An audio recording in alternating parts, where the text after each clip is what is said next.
Test match between New Zealand and England, and we're broadcasting live and exclusive across the UK on talkSPORT 2. And welcome to our viewers on the talkSPORT Cricket YouTube channel. It was very much a shorts and jandals day on days 1 and 2, but the shirt has been buttoned up, the trousers are on, and proper shoes. It's not cold, but it is wet. It's a dark cloud across the sky here. Very few fans in the grounds, and we've had rain overnight and throughout the morning. So a little bit of a delay to proceedings, but the forecast as the day progresses does improve. I'm John Norman alongside Steve Harmison, and the team are ready to commentate on a day where New Zealand will hope to come out and continue piling on the runs. Their lead is already stretched up to 340. England bowled out yesterday in a session of 45 minutes. Bowled out for 143, well adrift of New Zealand's first innings score. So it does look a little bit of a hopeless cause, but if any team is going to chase down a massive total, well, England will say it's them.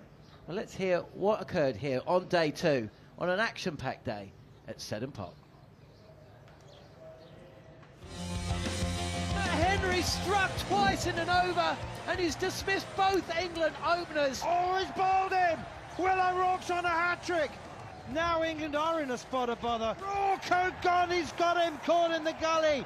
Tim Southey takes the catch.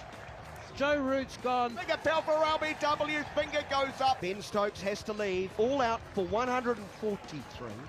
Are these two teams allergic to 5 days? Chopped on is Latham. Latham goes, bowled Atkinson for 19. The man sees it like a beach ball through binoculars. Second boundary to Williamson. Lovely shot, and Young brings up another 50 for New Zealand. He's 51, 72 balls, 7 fours. Well done, Will Young. Stokes, short, pulled away, hooked and caught. There is a breakthrough. Here is Stokes once again. Bowl shoot, O'Rourke, and he's gedged it. Caught behind by Ollie Pope, so Stokes has his man. Willow-Rourke's out for just the 3rd time in the series, and it's 50 for the former New Zealand Test captain, Kane Williamson. Yet another one. So New Zealand ending day 2, 136 to 3. Ominously, Kane Williamson at 50 not out. Rachin Ravindra 2 not out. Will Young on his return to the side, backing up his first innings score of 42 from 92 deliveries with 60 from 85. He'll be disappointed. Flat batting, a pull shot to mid-wicket from the bowling of Ben Stokes. 100 was in the offing, and Kane Williamson no doubt will be thinking very similar thoughts. There will of course be a target in mind, or maybe time, but New Zealand have all the time in the world, really, even with this delay that we're experiencing here at Seddon Park. Steve Harmison alongside me here in the commentary box. You know, it was pretty one-sided, and it was pretty clear the destination of the second test match pretty much at the end of day 1, certainly by the end of day 2, but that didn't mean that there wasn't excitement towards the back end of that test. Similarly, actually, at Christchurch with Jacob Bethel and Ben Duckett going at New Zealand with wild abandon late on day 4. I still got the feeling, Harmy, that whilst New Zealand are heavy favourites to win, we might be set for some fireworks from England. They're going to try and chase down anything, whatever happens. They're not going to try and block out 2 days, and there's going to be some excitement yet before this series comes to its conclusion. Yeah, I hope so. I really hope so. I look at it's been a long winter for England. I think it was the first Test match of the winter. Then I think I'd be a lot more enthusiastic about England going and chasing. But I think you talk about runs, you talk about time. England, I mean, mentioned there about Kane Williamson looking to, Will Young going towards 100. Kane Williamson, if he gets in this morning, he ain't going to make the mistake that Will Young made. He's going to get 100. So that will then take New Zealand 450, 475 towards 500 in front. I want to say England will have a great chance, and this is the team. And if there is going to be records broken, it is going to be this team, and I do believe that. I just can't see it. I really can't see it, especially if this rain hangs around or the dark clouds hang around for that little bit more. It might help England to knock over New Zealand, and then all of a sudden, if it does that, 425, then you think, oh well, they might have a chance. But even if they have to get 425, I mean that's still what, another 85 runs away. New Zealand will get 85 runs for 7 wickets. 425, the history of the game tells you that it doesn't get chased. But we live and we hope, and it only takes a bit of brilliance from Joe Root and Harry Brook and Ben Stokes coming in at 7. You can see England have got the artillery. I just think with everything that's gone on, Pakistan and here, and everything they've put into this series, I think it'll be a tall order. I think there's some tired bodies and tired minds with this England group, and that's not a criticism towards them. It's just what they've gone through over the course of leaving England back end of September to get into Christmas time and haven't played 6 Test matches. We shall see. We shall see. We do have a delay here at Cedar Park, but play can go on quite late actually. The scheduled end of play is of course 6 o'clock as it is in England, and then of course you have the extra half an hour to make up for the lost overs, but because we are losing overs and losing time, an additional half an hour can be played. Actually, we can go to 7:30. An extra hour can be played to make up for the lost overs. So it could be a long day, Harmy. Yeah. So our decision not to go out for our team drinks last night is probably a good one. No, we made the right call on the alcohol front, but boy, did we have a good night on the food front. I mean, anybody that comes for food with me, my family and my wife will concur that I always order that little bit extra, because most of my food it ends up on the table all round my plate. Miss me mouth, but I think I went too far last night. We had one or two leftovers, but 1 or 2 at the end. I didn't take a photo. I don't know if anybody else did, but at the end of our meal, it looked like the start of our meal. Yeah, we had 2 full meals left, but we boxed it up, took it outside, and there was a gentleman who was down on his luck, sat outside, and we made sure that we didn't waste it, did we? No, so we didn't. No, we didn't. It was a nice touch.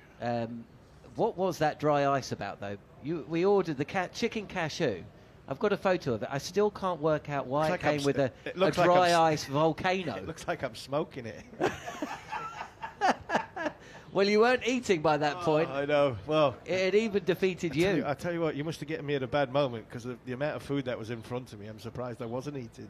It was ridiculous. Yes, it was ridiculous. It was a good night, though. And it was a good night. You said we were looking at the menu, and you were kind of got to that point where you were a bit like, oh, somebody just make a decision. So I said, I'll order for us, Harmy, and you were like, fine. So I did. No, I did. I ordered for us, and I ordered over, and then you added 2 plates. It added 2 meals to it, yeah. So, like I said, and they weren't small portions. No, they weren't. They weren't small portions, but it was a good job, because I think we will go till 7:30 tonight. The forecast is to get better from 1 o'clock in the afternoon, and so with that extra hour at the end of play, if we start, just after lunch, you wouldn't surprise if an early lunch is called around about sort of half 12, yeah, with a start time of 1:10. The likelihood is we'll only lose an hour, so we'll lose 14, 15 overs in the day's play. So we'll still get a huge chunk of the game. By the end of the day, we will know the destination of this cricket match, whether England have got a great chance and still in the game by the end of the day. If they are still in the game by the end of the day, then great. I think we've got a humdinger for tomorrow. But I mean, mentally and physically, you looked at them bowlers yesterday. Yeah, it's been tough. It's been tough for them. The 2-0 up. That's not a knock. I'm not criticising the bowlers for that, because they have worked so hard in Pakistan and here. I just think it's going to be a tall order to chase anything over 400.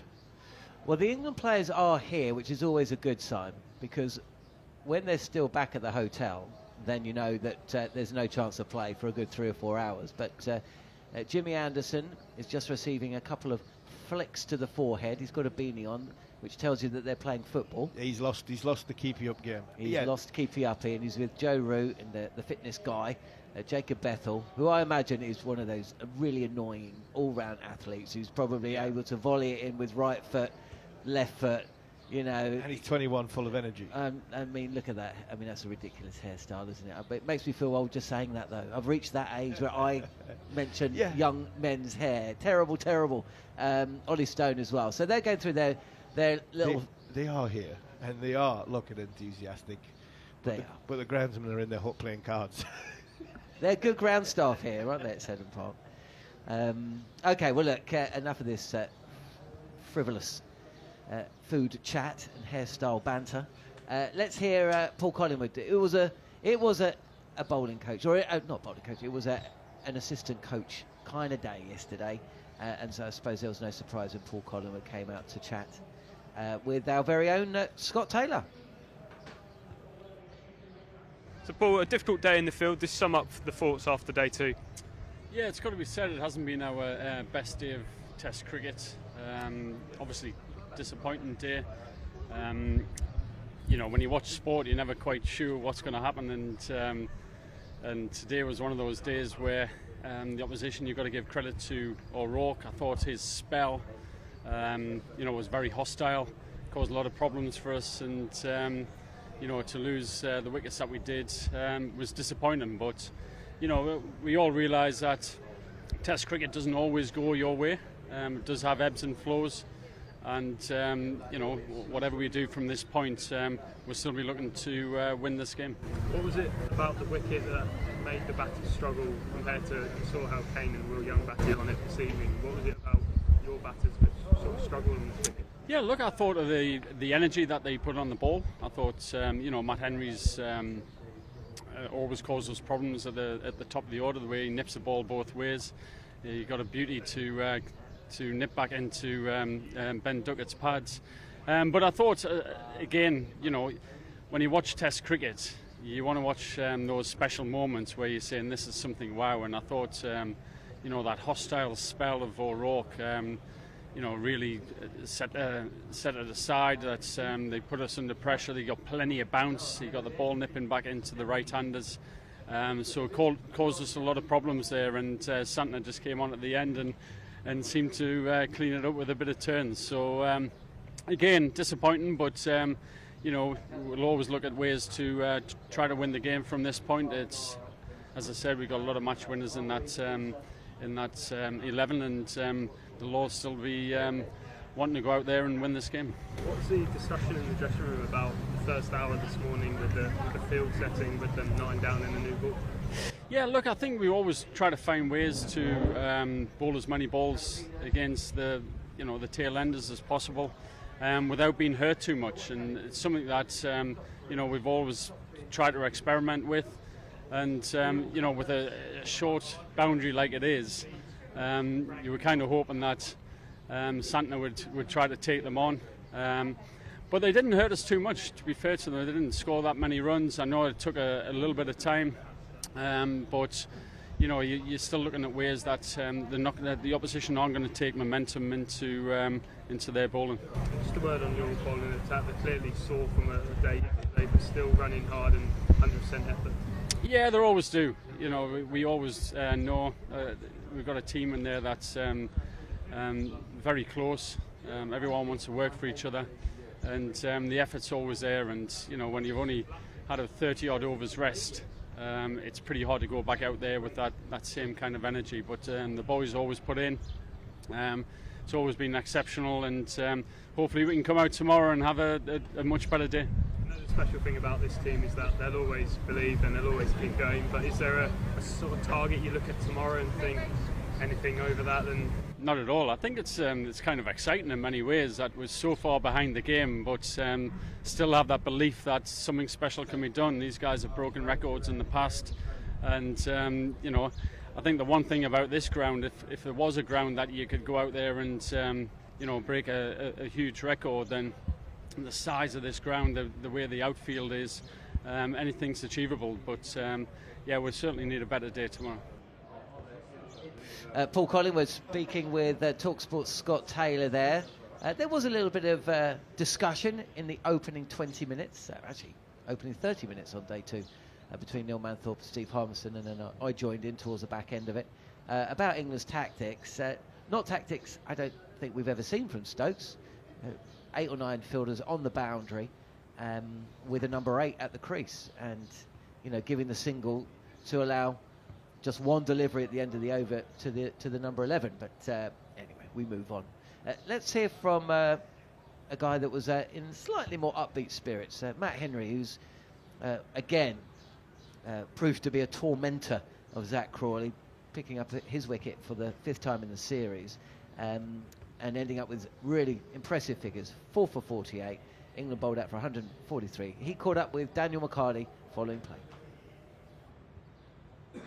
Well, the wise commentators at the beginning of the day might have thought a lead of 340 on the cards for England. You flipped it on its head. How have you done it today?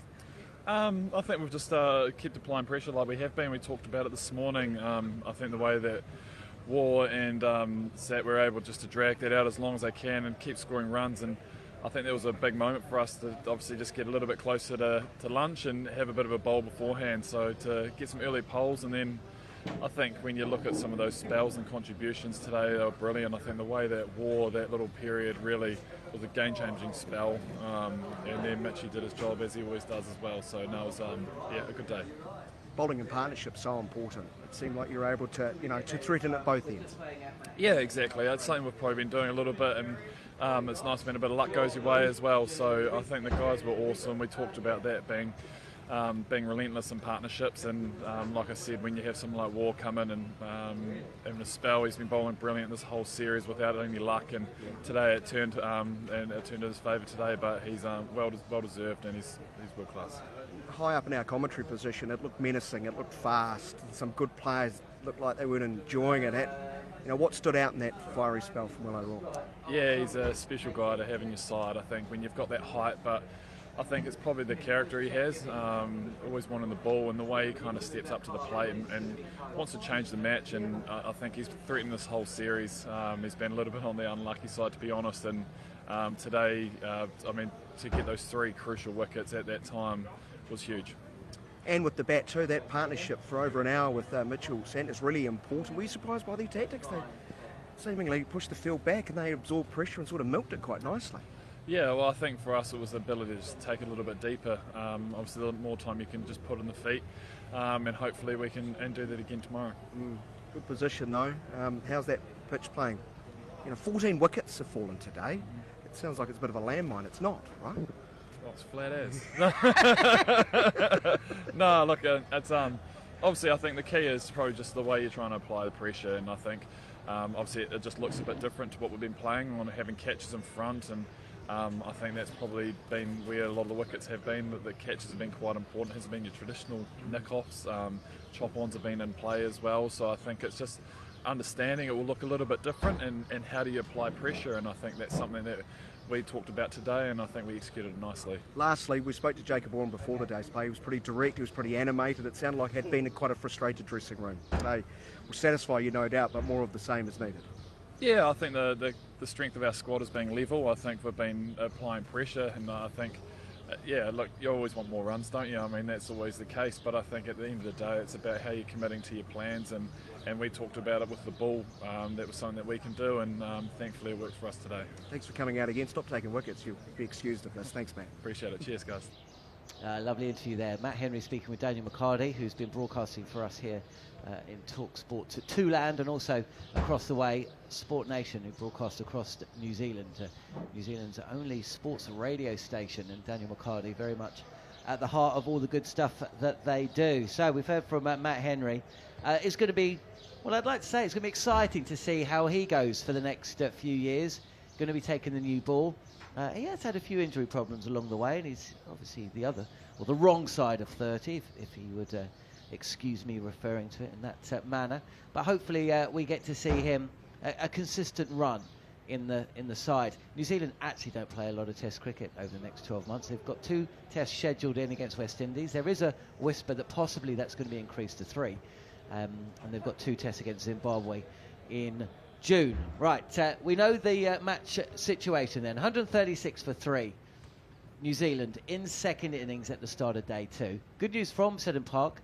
One of the covers is just starting to very slowly be taken from the ground. It's got a lot lighter here, actually, and the rain seems to have stopped. The real big bank of bad stuff is hitting Auckland to the north of here, New Zealand's biggest city. Here in Hamilton, we're just getting the fringes of it, skirting past us, but as I say, it has been raining for a couple of hours. No play for the next hour or so. I imagine an early lunch will be called. The forecast for the afternoon, though, does improve. Right, that is a match situation, as I say, but now I'm excited to say we are joined by this man. We're joined in the commentary box by one of our favourite Kiwis, Jeremy Coney. Yes, he hits this one over mid-wicket, and that's the century for Jerry Coney. A big shot over mid-wicket for Coney to go to 101, his first Test century. It's a blancmange of a pitch. It is a pudding. Jeremy Coney, he's done some great things in this series so far. He pulled New Zealand together up there with his batting, with the partnership with John Morrison. And now he's taken the catch that has got rid of the Australian captain. It's not a tracer bullet. I'll see you over in Sport Lovely Nation. to see you. Lovely to see you. It's Daniel McHardy. I think for the everybody next thinks that we 14 dislike each minutes. other now. It's not that way at all. No, I don't. It's just a little discussion, everybody. It's okay. Do you know what it is? We're okay. Do you know We'll what- have an ice cream together later. Cross to Coney, and he pulls that. A shot of length delivery, 4 runs. They're real men down They're there. all They all men drink down spades, south. and they're all on horses, and they all have no jackets at all, and the snow's coming in, and honestly, it's it's great. a complete They're opposite to back wearing- home. Yeah, only wearing underpants on their horses. I mean, back in prison.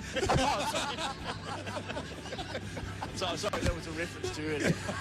Another lovely shot from Williamson. 4 more runs down the ground. In fact, it's Mitchell this time. They've scored 43 since the story started.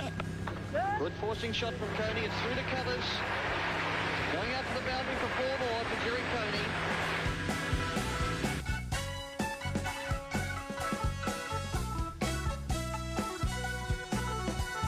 Yes, indeed, it is the one and only Jeremy Coney who's joined us for the next half an hour as the start of play has been delayed.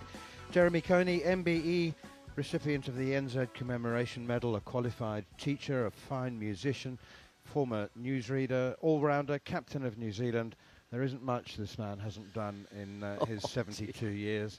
And we're not going to have a chance to talk about all of it, Jeremy. Also, player of 52 Test matches and 88 one-day internationals. Led New Zealand to their first ever Test series win in England in 1986. And in his 15 Tests as captain, lost only 1 series away in Pakistan. And touring Pakistan in the mid-80s was not the experience that it is these days. And he wasn't the only captain to lose a series in Pakistan. I might be tempted to ask you how many LBWs you and your bowlers managed to win, Jeremy, in that series. We found it very difficult to get Javed Miandad LBW. He was never LBW in Pakistan. Well, there we are. Okay, I didn't know that, but Did you certainly, honestly? I only knew that we didn't get him out at any stage. In fact, quite often a caught behind. That was my worst little moment as a captain, actually. We had got to the point in the last Test match where John Bracewell was bowling and he did nick the ball. And everybody went up because he was such a good player, such a brilliant player. And he was given not out. And there was dissatisfaction, let's put it that way, and discontent was rife amongst the Kiwis. And I almost started to lead the New Zealand team off the ground, saying, look, we've had enough. We've gone too far. And thankfully, John Wright came over to me and just grabbed me and said, look, we can't do this. And he was absolutely right. And I was starting to take the decisions a little bit more personally than I should have. And so we went back. Of course we did. And the game went on. It was a draw at the last Test. And so that was probably my worst moment, I think, where I was going to make a really bad decision. So you might just have preceded Mike Gatting and Shakur Rana. I think that might have been, yeah. We were there in '84, I think. I think he was just a little bit after when he had the same you may kind just of have set the precedent. Yeah, with a walk-off. But we didn't have a walk-off. No, it wasn't a walk-off. It was the start, I've got to say, but that was enough. So we turned round.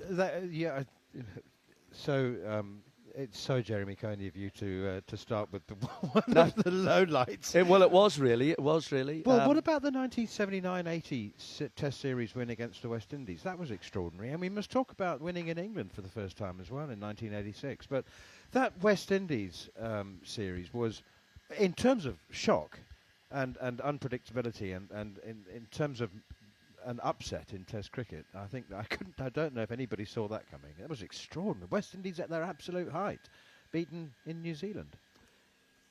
Yes, and a young New Zealand side. Jeff Howarth had just been made captain of the team, and a little youthful band of followers, I guess that's how you would describe us, all starting out kind of together. Obviously, Richard had been there a little bit longer. They'd been at 73 he began, and was already obviously a very classy medium-fast bowler.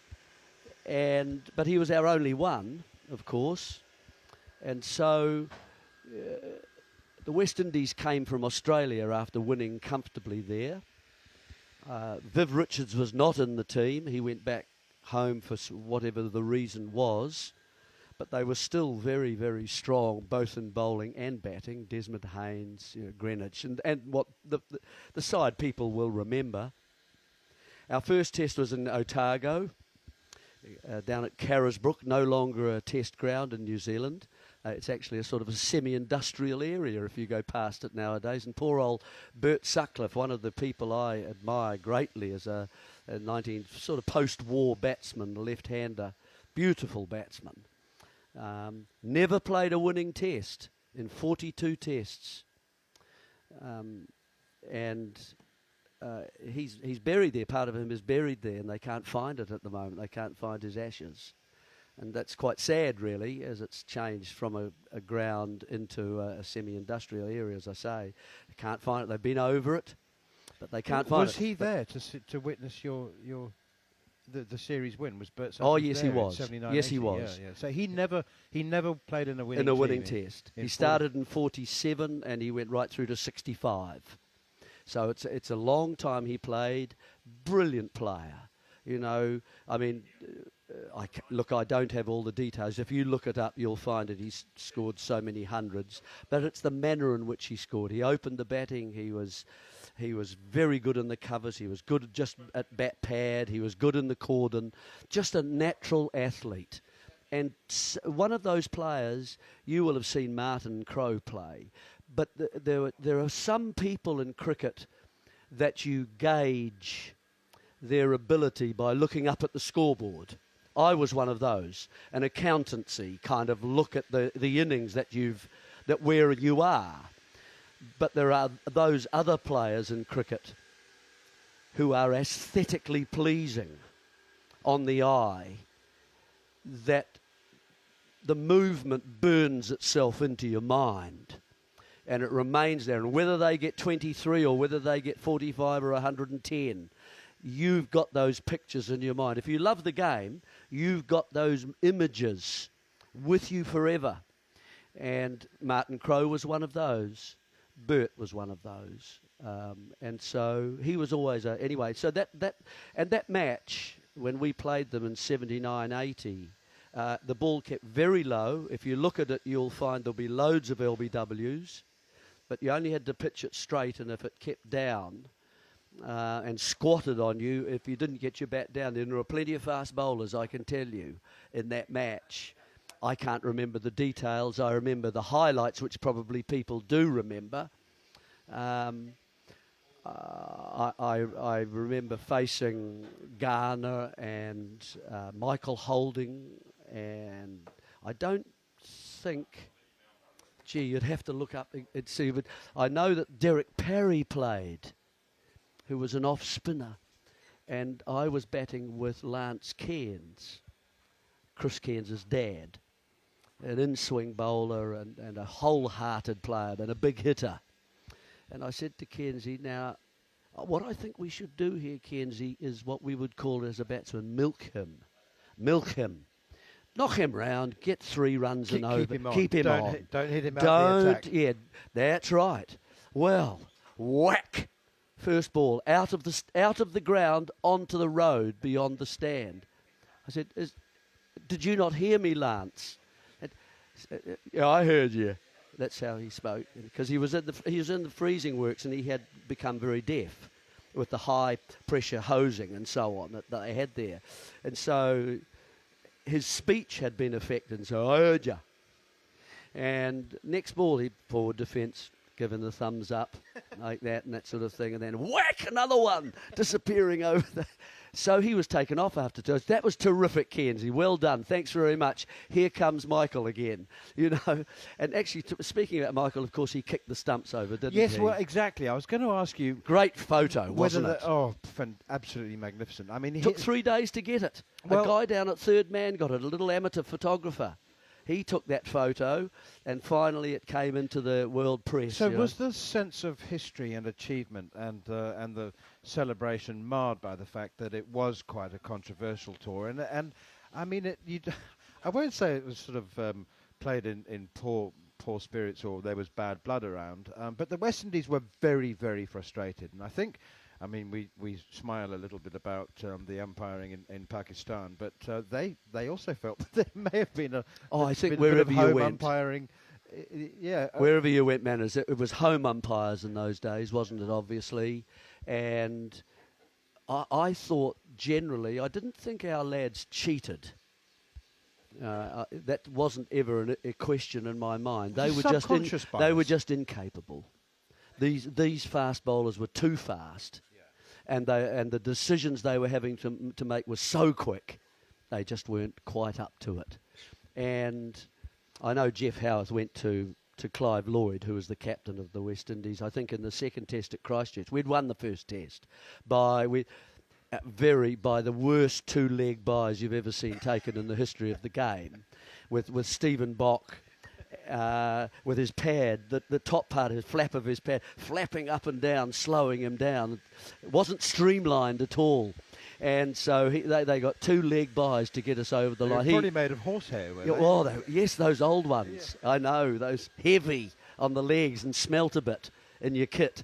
And so, so we'd won at 9 down against the West Indies, and so a very tight match and trying to get about 104. And I remember standing by Frank Cameron, who was the selector. He was a former fast bowler in New Zealand, but he's now a selector.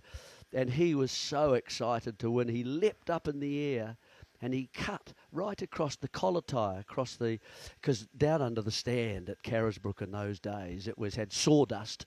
You know, when they'd had a good year at Otago Cricket Association, the OCA, because they'd renewed the sawdust under the stand, and and you'd walk past and there'd be a scrum machine down there, and there would be Jazz Muller, who was one of our props in the All Blacks, his jockstrap hanging over a testament to the way the All Blacks used to practice their scrums and so on. And there was a labyrinth of changing rooms that you'd go through, and finally, because Lance Cairns got hit at one stage as well and was knocked out. And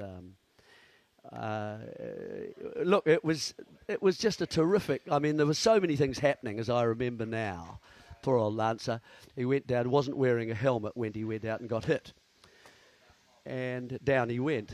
Big noise, and it's always a comfort when you're walking out. Of course, the number 11 walking out when the guy's being carried off ahead of you, just in the other direction. The first time I went to Carisbrook for a one-day international, The sport, I suppose, cricket was made to feel like a little bit of a magpie, because the day before the rugby posts were still up at Carisbrook. No, I promise you. Right. They were only taken down on the afternoon before the one-day international. So you had the cricket ground staff preparing the pitch with the rugby posts still up, and you were very conscious that you were playing on a rugby ground. Oh, yes, you definitely. were borrowing. Well, most of them were. You were just visitors. Most of them were. You're absolutely right. I mean, I was born in Wellington at a very early age, and I wanted to be an All Black.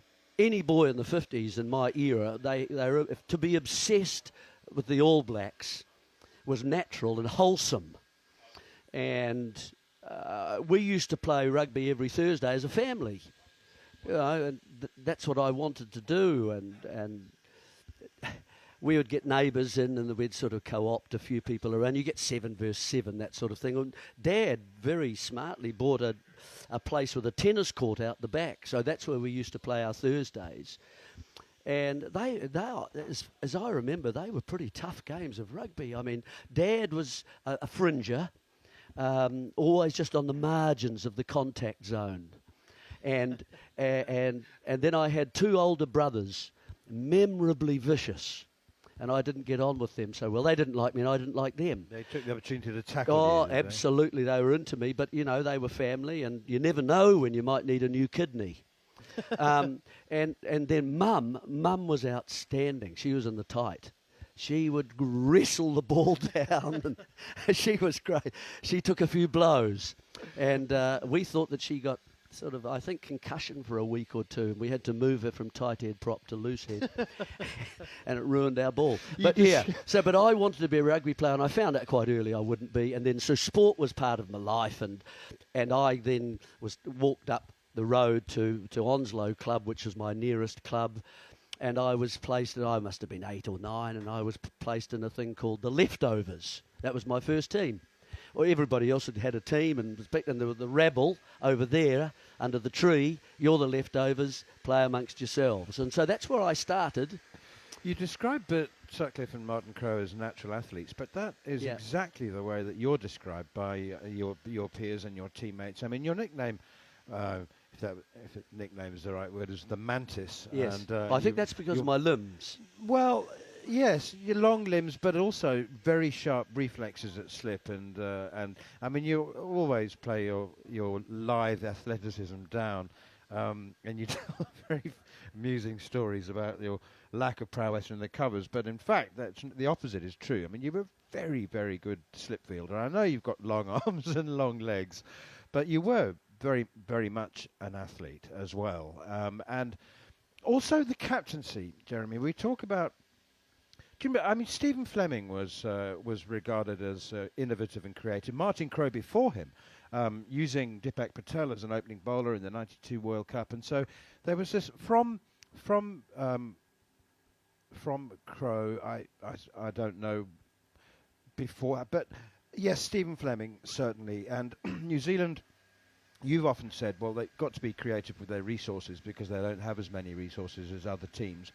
But you were quite a long way ahead of your time, and you are perhaps not given enough credit for the different strategies and approaches that you employed, field placings as well. Did you give that a great deal of thought, or was that just instinctive? I was kind of an intermediary, if I'm really honest, and that's how I sort of looked at it. I fitted in between Jeff Howarth, who had been there for some years, played at Surrey, of course, for a long time, and then when he finished, they were trying to work out who would be captain before really passing over to Martin Crowe, who was probably, as it happened, it was his brother Jeff Crowe who came before Martin, but who was a very good captain too, Jeff Crowe, but he couldn't quite stay in the side getting enough runs. It's one of the main things as a captain, I think. You must earn your place in the team and get your runs and do your job in order to remain there, first of all as a player. And so I was only there really for a few years in between. And I was lucky and fortunate, I think, in the sense that Richard was right at his best. I mean, he was an outstanding bowler.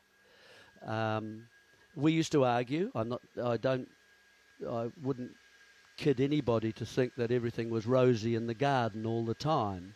I wanted to challenge him and push him, and he was ready to go there too. And look, I mean, that series we won, the first series in Australia, when we went to win in Australia, to me, stands out as the place to really win a series that says that you're a serious team. And Richard he got 33 wickets, I think, in 3 tests, 11 a match, 5 in one innings and then 6 in the next, on average. And of course, he got more than that. He got 9 in the first innings, as some people will remember listening. And that was at the Gabba. And so he was the heart and soul of our performance over there. But we relied and we sort of thought, well, I did, where is Richard going to get? In New Zealand, of course, the main place, because we grow grass and we're basically a farm, New Zealand, and we grow grass well. So we had seam bowling attacks, the same as England do.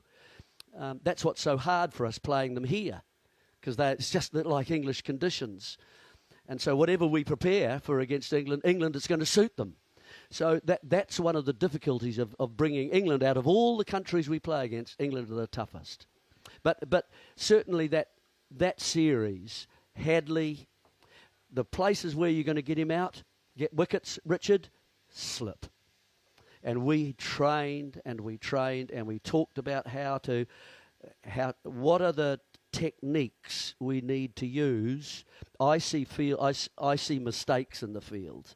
I see players with their legs too wide apart because you can't move. You've got to unweight, and they often put their hands on their knees, which drives the weight into your heels.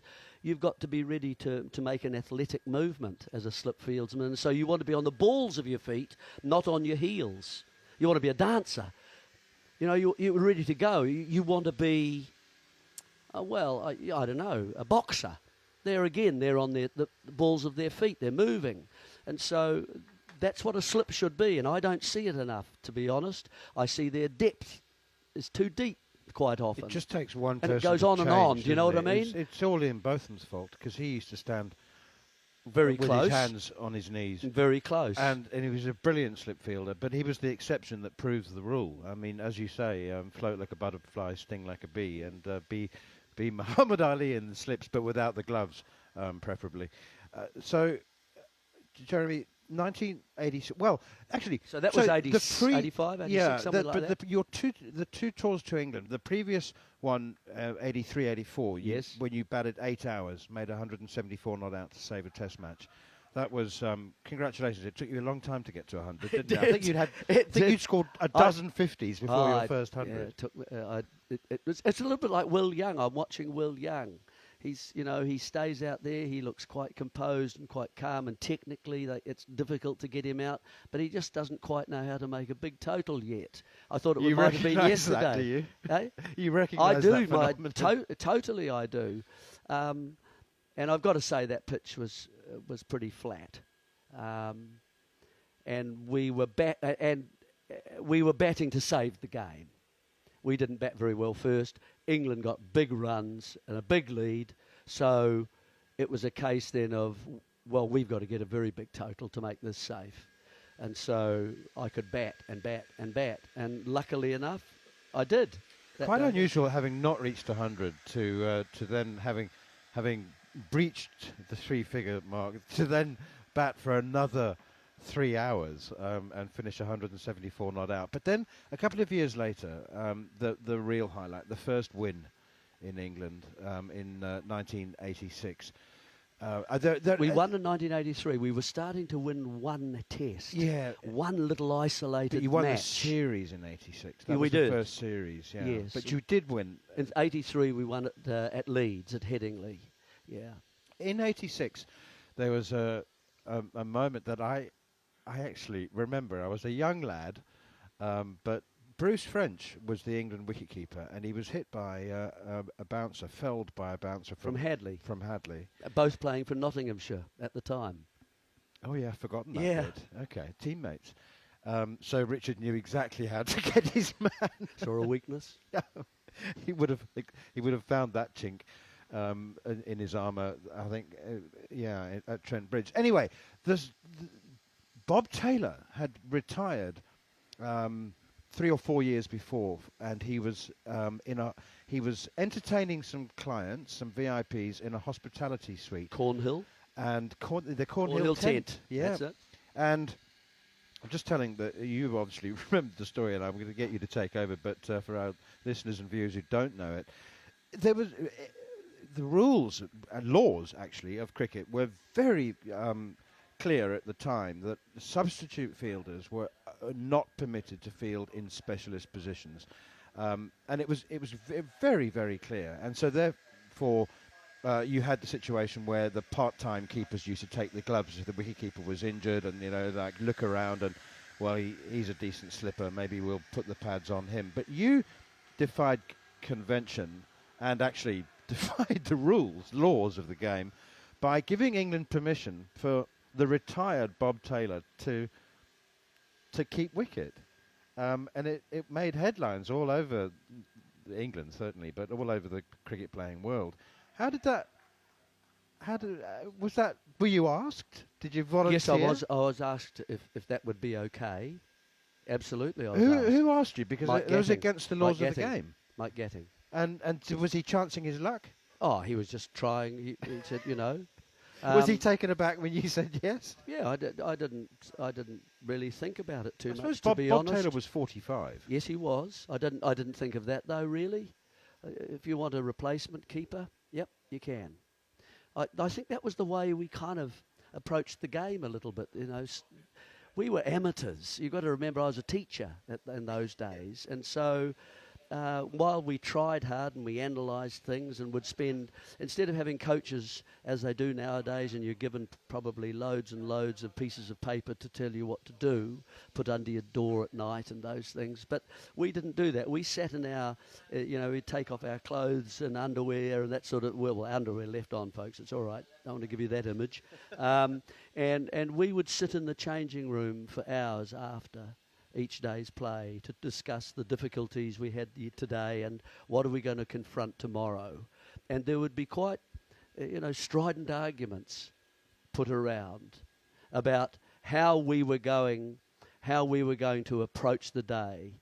And so the collective argument and all the knowledge that was around in the side would be kind of funneled together, and you would come out with an idea of how you wanted to approach the next day. And that's how, and we became very close mates because of that, and trusting of each other a great deal. And that's a big thing in a team, I think, that element of that invisible kind of string that goes between the two or three of you, Near in the slips, you're too deep, get up, and in the way they'd go. And so that was really the strength of our side, really. Yeah, it's just as I don't know important. whether I answered your question there. No. I worked my way through that. You did. There's so many other questions to follow up on. It's the scheduled third morning of the third and final Test match at Seddon Park in Hamilton. It's raining. It had cleared up, but we just had another heavy shower, and the ground staff who'd painstakingly removed the covers have now had to drag them all back on, and they're being pegged down. So very unlikely that we're going to get play before lunch. In fact, I'll go so far as to say that we won't get play before lunch, and an early lunch will be called. New Zealand are 136 for 3. They will resume with a lead of 340 with Kane Williamson on 50 and Rachin Ravindra on 2. Leading by 340, lots and lots and lots of time will make up for this lost morning session as well, with an extended hours of play, an extra hour of play after we can finish at 7:30 local time, and we'll start half an hour early on days 4 and 5 if necessary. One suspects that New Zealanders will be hoping that they win this Test match and make the series score 2-1. I'm chatting to Jeremy Coney, MBE, former captain of New Zealand, esteemed all-rounder, 52 Test matches. We're talking about lots and lots of things. There's your career in the theatre that we probably won't get onto, because we're still finishing off the 1986 series in England. In England? Yeah. Well, it was only 1-0 as I recall. So, it's a series win. Well, we'd like to have more than that, of course, but it was the middle Test match of 3, and we were playing at Trent Bridge. There were more draws in those days, a lot more, weren't there? A lot more. Well, you had John Wright. He was good for draws. He was. He was a brilliant cricketer. I mean, and played over a decade for Derbyshire, and is a New Zealand great. But quite right.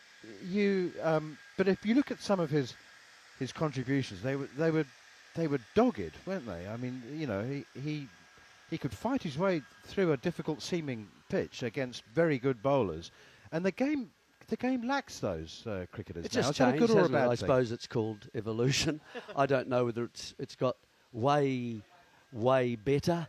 Not sure about that. That's for other people to decide. But certainly, he and Bruce Edgar, our two openers, were fantastic line players. And when I say a line player, they knew the position of their off. It was almost if they were born with their off stump as well.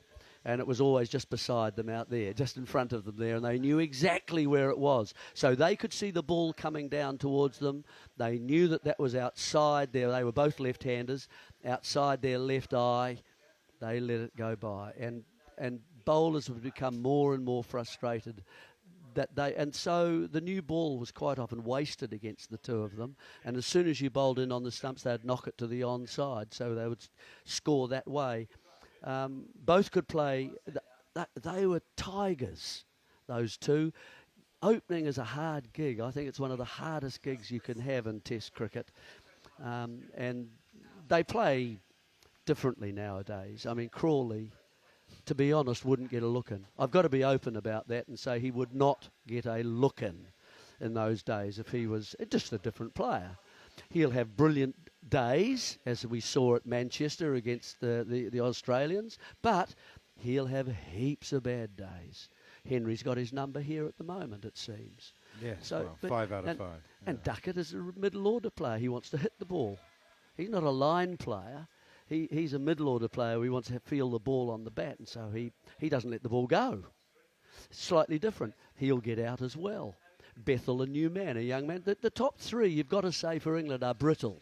You've got to say that. That's then the strength of England's order come in, with Root and Brooke and Stokes and all those people following. That's where their length and that's where their strength is to me. But for New Zealand, we're a slightly different side at the moment, and I'm getting off the topic, but John Wright was a fantastic player for us, fantastic player. Shaker was always fun in a room. We called him Shake because he would just his cricket coffin, which is what you carry all your gear around in, that would just be shaked down, just upended as soon as he got in, and quite often when he was running in to find his gear to open the batting with Bruce. Bruce was organised, the absolute opposite. So he'd be standing by come on, Shake. They've rung the bell. Got to get out. And he said, where's my thigh pad? Who's seen my thigh pad? Where is my glove? I'm short of my right glove. And he was the guy, if you remember, who glued his gloves to his bat handle because he got the perfect position. And so he would kind of slip his hands in to the gloves, and then he was ready to go. But he forgot when he was running between. Which was forbidden. It was against the laws. Was it? Yes. Was it? Yeah. Gosh, you know all the rules. We didn't know. And then he'd get that, but he forgot when you're running between the wickets, you couldn't reach out. He'd have to reach over with both hands, touch down, and then turn around completely and run again. So it made it very difficult. John Wright tells a story of Malcolm Marshall bowling to him, and Marshall picked it up, and it was Marshall who actually said, "Righty, have you glued your gloves to the bat?" Because you would change the bat over, you see. Yeah. And when you were touching in for a tube to turn round, he wasn't able to change it over. So Marshall spotted this, and when he dived, and both hands on the bat. John Wright, being John Wright, said, Macca, I'm afraid I have, And apparently Marshall just laughed and laughed. He thought it was the funniest thing in the world. I have to let you go. Yeah, no, that's great. Thank you so much for your time. Pleasure. We'll get onto your career in the theatre next time we chat. But we're going to have another guest. You're being replaced by Neil Wagner, who's bowling first change. So we'll be speaking to Neil Wagner here. Proper in the cricketer. Commentary. Oh, yes, indeed. Absolutely. We'll be speaking to Neil Wagner, who's going to be our guest in about 5 or 6 minutes' time. But for those of you who missed yesterday's action, here is a highlights package, and we'll talk to you again in about 5 or 6 minutes.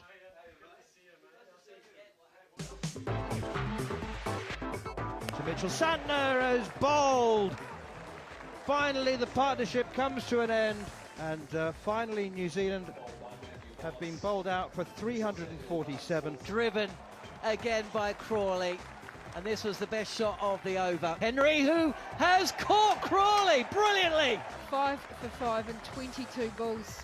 You say that someone is your rabbit, and I can tell you what, that is the occasion again. Big shot for leg before, and the finger's gone up. Matt Henry struck twice in an over, and he's dismissed both England openers. Driving and caught. What a catch that is. Oh, he's bowled him. Willow Rourke's on a hat-trick. Now England are in a spot of bother. 2 wickets and 2 balls for Willow Rourke. There's 77 for 4. The game's burst into life. Oh, gone. He's got him. Caught in the gully. Tim Southey takes the catch.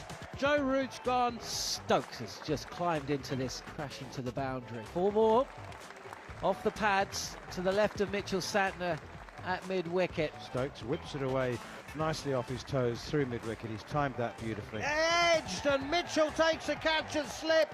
Mitchell Santner has struck in his first over. That one turned and bounced on. Pope followed it. Big appeal for LBW, finger goes up. Ben Stokes has to leave. LBW bowled Santner for 27, 137 for the loss of 7. Scooped up towards Manon, should be taken. It is oh so easy for Mitchell Santner. England crumbling. Oh, this is going to be out. He's just chipped it back. And New Zealand get a 9th. It's 141 for 9. England have been bowled out inside 36 overs. All out for 143. Now these two teams allergic to 5 days. And chopped on is Latham. Short wide, outside off Stumps. Try to hit it 2 square if anything. 35 for the loss of 1. The lead is 239. Latham goes. Bowled Atkinson for 19. Cut wide of Gully down to defence for 4. The man sees it like a beach ball through binoculars, especially at that pace. Second boundary to Williamson. I don't know. Sometimes I wonder whether Ben Stokes just likes to bewilder for the, you know, for bewilderment's sake. That's short and wide outside the off stump, and it's exactly the shot that Joe Root was out to, leaning back and guiding, steering, uppercutting over backward point. Joe Root got it slightly wrong. It slid off the face of the bat straight to Will Young, actually, in the gully, who took a good catch. But this is Young playing the shot and playing it as Joe Root intended to execute it, and picking up a 6th boundary, moving on to 42. And New Zealand now 85 for 1, approaching that 300-run lead. Like being let loose at a buffet in a 5-star hotel, being told that you've got 3 hours. Lovely shot, and Young brings up another 50 for New Zealand. He's 51, 72 balls, 7 fours. Well done, Will Young. Here's Stokes, short, pulled away, hooked and caught. There is a breakthrough. The trap was set. Ben Stokes set his leg side field, and it's been hooked out towards an interesting position, really, maybe 3/4 of the way back at deep mid-wicket, and it's Will Young who has to depart, caught by Jacob Bethel, and it's 50 for the former New Zealand Test captain Kane Williamson. Yet another one, Kane Williamson.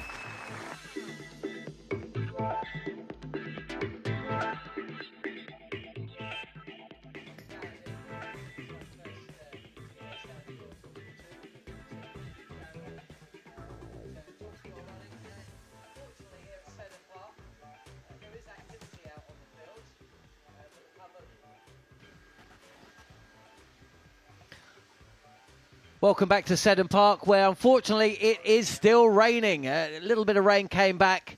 The covers came back on. The umpires are on the field, but they're walking off of it with 3 big umbrellas. It's not looking terminal. We will get a lot of play today, but I imagine lunch will be brought forward, and we'll get underway. Hopefully, just around, I don't know, 10 past 1, 1:30. That is still a couple of hours away. And while that is a shame not to be bringing you live and exclusive cricket commentary, it does give us the opportunity to bring into the commentary box some very familiar voices and faces that have played cricket for many years for New Zealand. You've just sat back and listened to Neil Manthorp with Jeremy Coney, talking and looking over a career that spanned 10, 15 years and has continued up to present day, as he continues his work in the commentary box. And I'm absolutely delighted that not only is Steve Harmison back in the big chair, but he's sitting alongside a man who has played and starred for New Zealand over the course of the last 8 or 9 years, and has really carved out a reputation in and amongst that time for not only being one of the best bowlers New Zealand have ever put out on the field, but also starred for them in some of their most historic victories along the way. Pleased to say that for the next 20 minutes or so, it'll be Steve Harmison with a fellow fast bowler, Neil Wagner.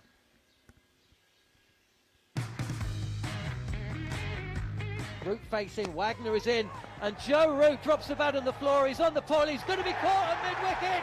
Created problems for batters in a non-traditional kind of way. I've really admired from afar. Huge admiration for him and wish him all the best. This one is hit high and a towering blow that sails high over the rope into the marquee. A huge six from Wagner. Wagner again, steps away, does Stokes. He could be out here, caught at mid-off. But I've never seen a guy so accurate. Like, if you look at all the bouncy bowls, he very rarely missed, like, below your chest, which is an easy shot, or really high. He's, like, always in between that shoulder and the top of your peak length. In the air. Oh, yes! At the gully, a one-hander in the gully, a short one from Wagner again. So here we are then. It's one former international fast bowler, still very much playing the game professionally though. 64 tests, 260 test wickets, alongside another fearsome fast bowler from back in the day, who actually played 63 test matches and took over 200 test wickets, and two Durham legends as well. I mean, I don't know who puts all this stuff together. I actually can't take any credit. Anton Devcich sounded you out and has brought you up to the commentary box. Neil Wagner, thank you so much for joining us here. You know, one of the perks of my job is essentially not only do I get to travel around watching a lot of cricket, I also travel around, and sometimes I can just sit back, put the mic down and listen to cricket chat. And for the course of the next 15, 20 minutes, it's pretty much what I'm going to do. Harmy, Neil, all I want to hear for the next 20 minutes is about short pitch bowling, because I can't think of two better proponents of the art. From my point of view, the short pitch bowling was easier for me because I'm 6'5". I mean, 6'5" natural length. My natural length was short pitch bowling. So it's bowling fast is tough. Bowling fast is in such a way is.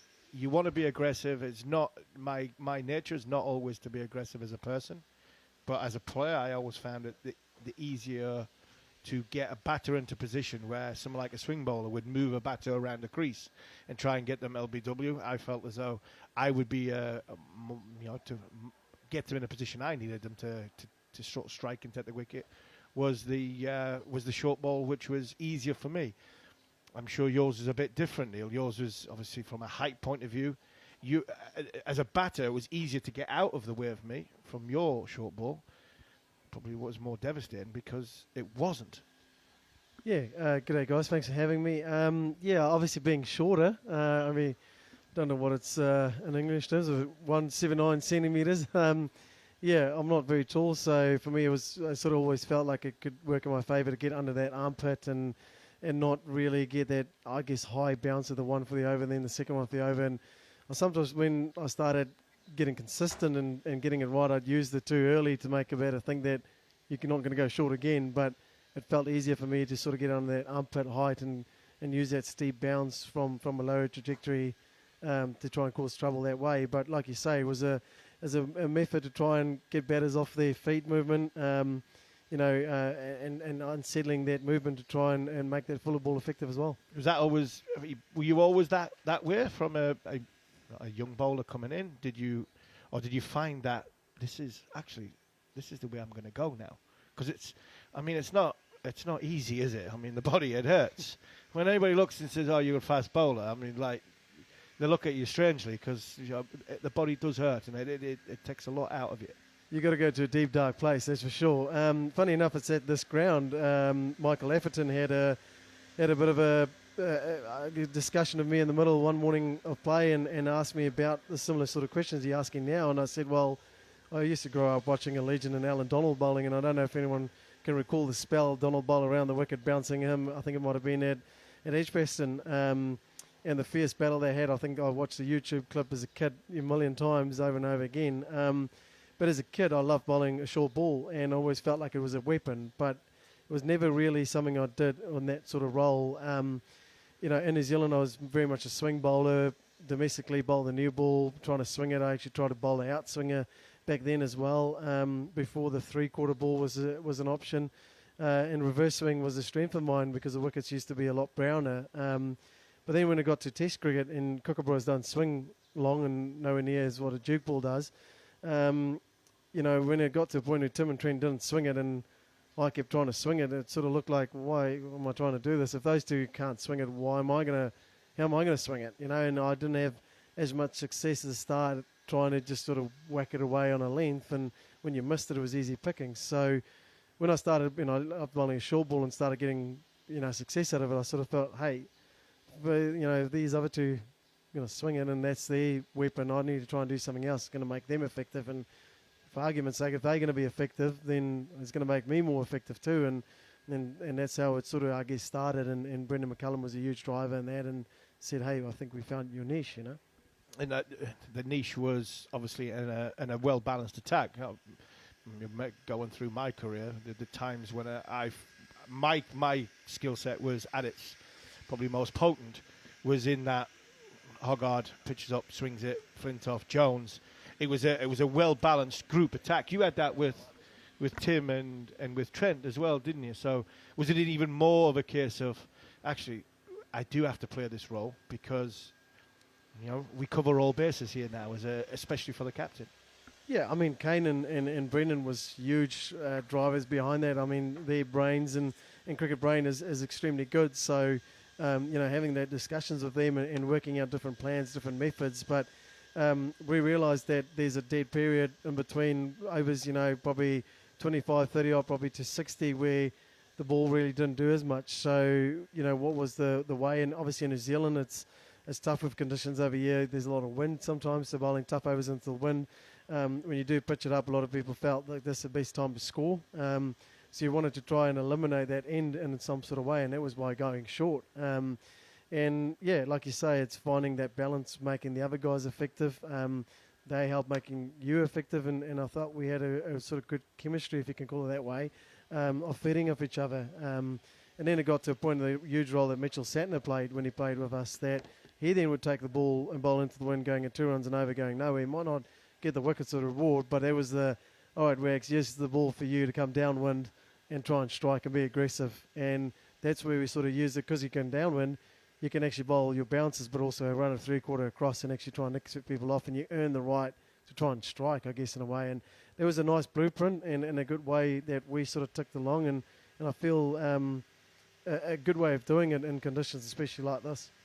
And the art of fast bowling, go a little sort of delve deeper. It isn't as just simple as just running up and hitting the deck and wanging it halfway down and hoping for the best. There is a method, bowling short balls in areas you're trying to attack batters. Like I said before, it's a one from a durability point of view and an endurance point of view.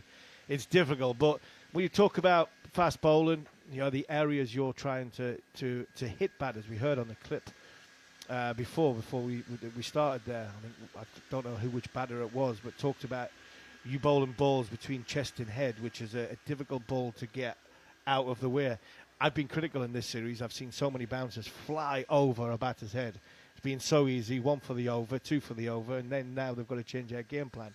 When you're bowling short, I always felt as though to a right-hander, because I was tall, I had to aim for a right-hander's left ear. If I felt as though I can get a right-hander's left ear with the short ball, if I've got fine leg in the right place, I don't always need a deep square leg. I can have a short leg. And that was the start of my sort of blueprint from a short ball. Were there little signals and signs from your point of view was where you started your short ball and worked from? Yeah, for me, making it consistent with it was, mine was a target where I want to hit them.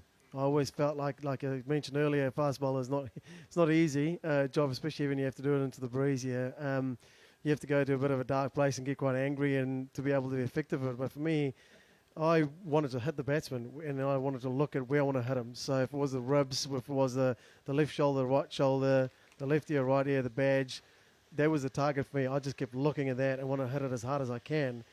A player for me it was really hard to do it to was Harry Brook, because he moved around so much. I felt like I couldn't actually get that target. So all of a sudden I had to change my game plan and the target actually looking at the wicket, changing the line a little bit. I think looking back at it now, having sort of watched him go about his business, I mentioned this morning in another chat I had, there's one of the hardest guys I've ever had to bowl to, just because of the time he has, but the way he moves around. Looking back at it now, I'd almost go the other way and bowl to his leg stump and bowl full and go to his leg stump. It just eliminates the walking around, the moving, because he's got so much time, and then he can only hit you down the ground and lap you. So if he then wants to move around, it becomes a bit of a risk, and then your bouncer becomes effective because he's standing still. But yeah, he was by far the hardest guy I've ever had to bowl doing that, because I didn't have a set target I can actually look at. Yeah, Ricky Ponting was the toughest one I had, because I never felt for one second I could sort of tie him down. I mean, the era I played in was some sort of great players. You could bowl at bounces at Callas, like the likes of Callas and Lara and Tendulkar. They were all great players, or players who, you know, in that generation were all-time great players. But whenever I bowled at Ricky, I couldn't bowl him in Australia because of the bounce. Back of a length ball, he hit me off, pulled me off my length. If I went short, he tried to hit me even sort of further and higher for 6. In England, it didn't bounce as much, so I felt as though I had a little bit more chance. But when somebody was taking me on and it was comfortable playing that way, he's the only player I really struggled to bowl the bouncer to. The rest I could, you know, be intimidating, try and use my body language to be forceful, take a couple over the, you know, the left-hand shoulder and get in their face. He wasn't going to take me on. Was that the same with Harry Brook? Was there many players that you played against just going, actually, I'm not intimidating him anymore. He is actually enjoying this, and I'm going to have to pitch it up. Christian, did you ever feel like I had to Ricky Ponting, lead gully, and everyone on the next side? Exactly, yeah. I mean, it was. I just had nowhere to go when it come to bowling at Ricky, because he was so strong off a sort of a good length ball, which is back of a length ball, not the tallest guy, in and around that sort of chest area. Bang, he used to pull it, and then when it was higher, he would steer leg side of it and get out of his eye line, and he was the one I really struggled to sort of get at. Yeah, Alistair Cook played it quite well. I sort of felt like, you know, there was times where I felt the way he played it, he sort of came with his bat high to low, playing down. I always felt like there's a chance of getting an edge, but he had a lot of control the way he played it. Faf du Plessis, the same, had a lot of time, so he sort of just hit down on it, hit the top of it and kept hitting down. Joe Root, very similar, but funny enough, the guy I honestly found the hardest ever to bowl to, sits in that England change room as well, was Marcus Trescothick. I ran in a county game it was at Chelmsford, but also I played one at Taunton, where I looked at him, he had his glasses on, he looked like he was that old, and I thought, I'm going to hit you right on the badge. And my gosh, the time he had, even being so much older and, you know, so long out of international cricket, the time he had to just get on top of it and actually just hit down on it. My leg gully never felt in play, and he would just chew out runs, keep going to fine leg, then he'll play it finer, get 4, and I sort of felt like, okay, gosh, now I'm going to pitch it up, and then he hits you through mid-wicket, and then just literally right cuts you through down gully, and I was like, where do I bowl to this guy? Like, just the cricket is a great leveler, but he was one where I sort of looked at it and go, I'm going to own you here, and he absolutely destroyed me, and I found he was the hardest guy ever to bowl that plan to, just because he got on top of that bounce and hit down on it, and I never felt like any of my catches were in play, and he would score of it. And the art of fast bowling comes with consequence, and that's the body. You take it to the dark place, like you say. I think once, I've told Manners this story, and Katey sitting behind us is going to skirmish, but I remember with batting, I got hit on the toe, and toe just went, I mean, it just exploded, when the toenail went black, and I tried to bowl, couldn't bowl, could have hole in my boot, couldn't bowl. Desperate to play because I was trying to avenge what had happened, because I was given out LBW as well, so that was a double whammy. And then I had to go off, and I mean, my toenails sort of sticking up. It's the blood from underneath it, and the physio stuck one of these hot sort of hot pins in it, and all of a sudden it starts gushing with blood, and the relief I felt as a person, just thinking, oh God, the pain's gone and everything that goes with it. And then you have to go back out and bowl. We've seen Bryden Cost in this game, and in Wellington, you know, struggling from his feet point of view. It's tough. You bowl with broken toes. How do you sort of muster the I think the inspiration to go back out on the field morning after morning, knowing when you get out of bed and you look at your feet and go, they're sore. They're really, really sore. The downside, but probably the upside of it, was with New Zealand cricket, we didn't play as many test matches. So again, now we're screaming out to have more test matches, but at the time I knew they, far and few between. You only get by 8 test matches a season if you're lucky, or in a year, sorry, if you're lucky. And some of them being subcontinent where you're not going to play. So whenever you got the chance to play, you were hungry to contribute and play a part, and wanting to play test cricket was the best thing ever for me. It was a thing I dreamed about as a kid, so you just wanted to be on that park, being amongst the action. But yeah, for me, I was like, hey, whatever it's going to take. There wasn't really other cricket that was going to hold me back or something. I knew I was going to put my body on the line, because I knew, hey, this is your one and only chance to be amongst us. But I didn't want to let anyone down. I think being a people pleaser is a bit of a bad thing sometimes. But again, the plus side of it was I wanted to be out there for my teammates and take it on the chin, I guess, in a way. And a couple of injections in, you just, in a couple of Voltarens, you find a way, and some other pain will come that takes the mind off the other pain issue you had, which is amazing. It's great, isn't it? Can I just interject here, just to throw a little... We've only got a few minutes left of this interview. It's Steve Harmison, former England fast bowler, talking with Neil Wagner, who's still playing at the county game, still playing Plunket Shield here in New Zealand as well. Neil Wagner, did you know that you have, or had, the 5th best strike rate for New Zealand in Test cricket ever? You are one behind Sir Richard Hadley in the list. Shane Bond, 38 at the top of the list, but you come in 52. You talk about the batters that you had success against. Virat Kohli, you took his wicket 3 times. You didn't bowl more balls to any player more than the, how many was it? 658 that you bowled to Joe Root. No, 581 balls. He scored 311 runs, but you did take his wicket 6 times. You took Steve Smith's wicket 5 times in 4 matches. David Warner's wicket 5 times in 4 matches. You had a good record against Hashim Amla, but you're absolutely right. Wagner versus Trescothick in county cricket. 68 balls delivered. 56 runs scored. No wickets. Trez is a player. Well, there you go. A serious player. And I've got so much admiration for him, like the quality of him, but just the bloke he is too. He loved the battle out there. He loved getting amongst it. Sort of looked at you like, hey, youngster, I'll show you. You need to learn a thing or two.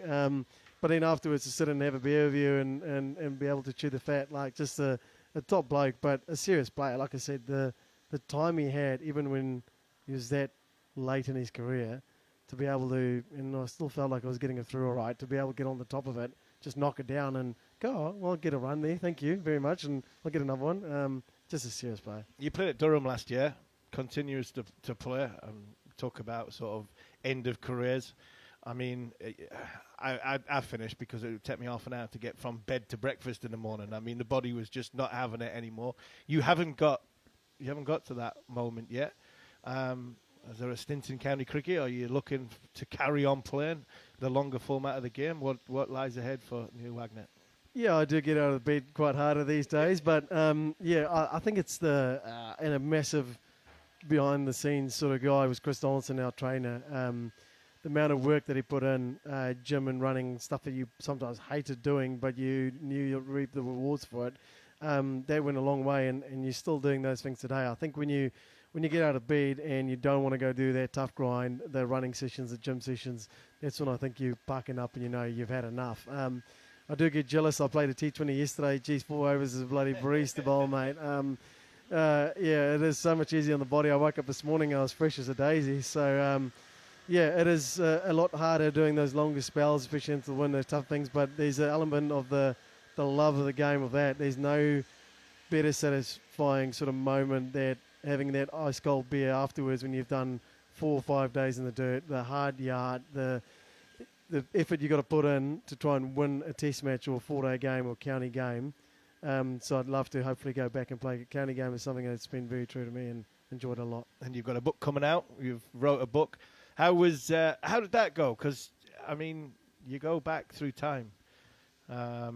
It's a special career, special time.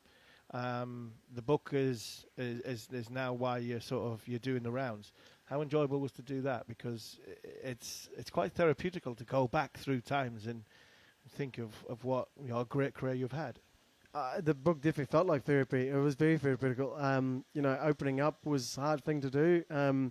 there's sort of this persona about me and what people think, and you sort of enjoy that people thought this about you. But in hindsight, you know, underneath it is also another kid that's just, you know, gets stress, anxiety, the pressures of the game that can get to you, not sleeping at night and doubting yourself and your ability.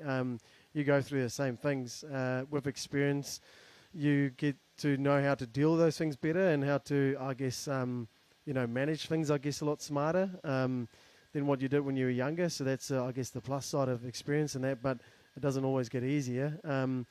But yeah, so that was hard to open up about a lot of things and be vulnerable around that, and trying to rush the Christmas list and do it before Christmas so it's a nice present and get some sales done. But not everyone, I guess, get to write their scripture or their own sort of, I guess, retirement or their picture the way they want to do it and get that fairy tale ending. And mine was obviously something that was niggly, and you know, I'm not the first and not the last who would go through that. And I know there's a lot of people doing a tough and business sense in the world right now at the moment, and I thought, hey, if I can have an impact in one person's life, you know, you can sort of tell the story where, you know, things don't always go the way you want. You got to sort of get back on the horse and try and find a way and you know, take those things and learn from it, I guess, and becoming a better person maybe, or there's always a reason for things to happen.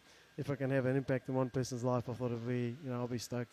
Brilliant stuff. Neil, thanks so much for joining us. All Out by Neil Wagner is available in New Zealand. Is it available in England? Can you pick it up? I'm sure there's ways of getting it, right? You've got to pay some shipment fees or something like that. It's on worth ebooks and Amazon, I think. But we've got... we're pushing on that. There's been a lot of ask around the UK and South Africa, and I'm pushing them hard to try and get it out there. But otherwise, it's the old trying to get in a career over there. Well, we lost some camera equipment in Christchurch, so we've got a bit of room in our bags going back. So maybe we can take back 20 or 30 copies of it and see what we can do. Neil, thanks so much for joining us. You've got a Q&A session. I said I'd keep you to 12:05.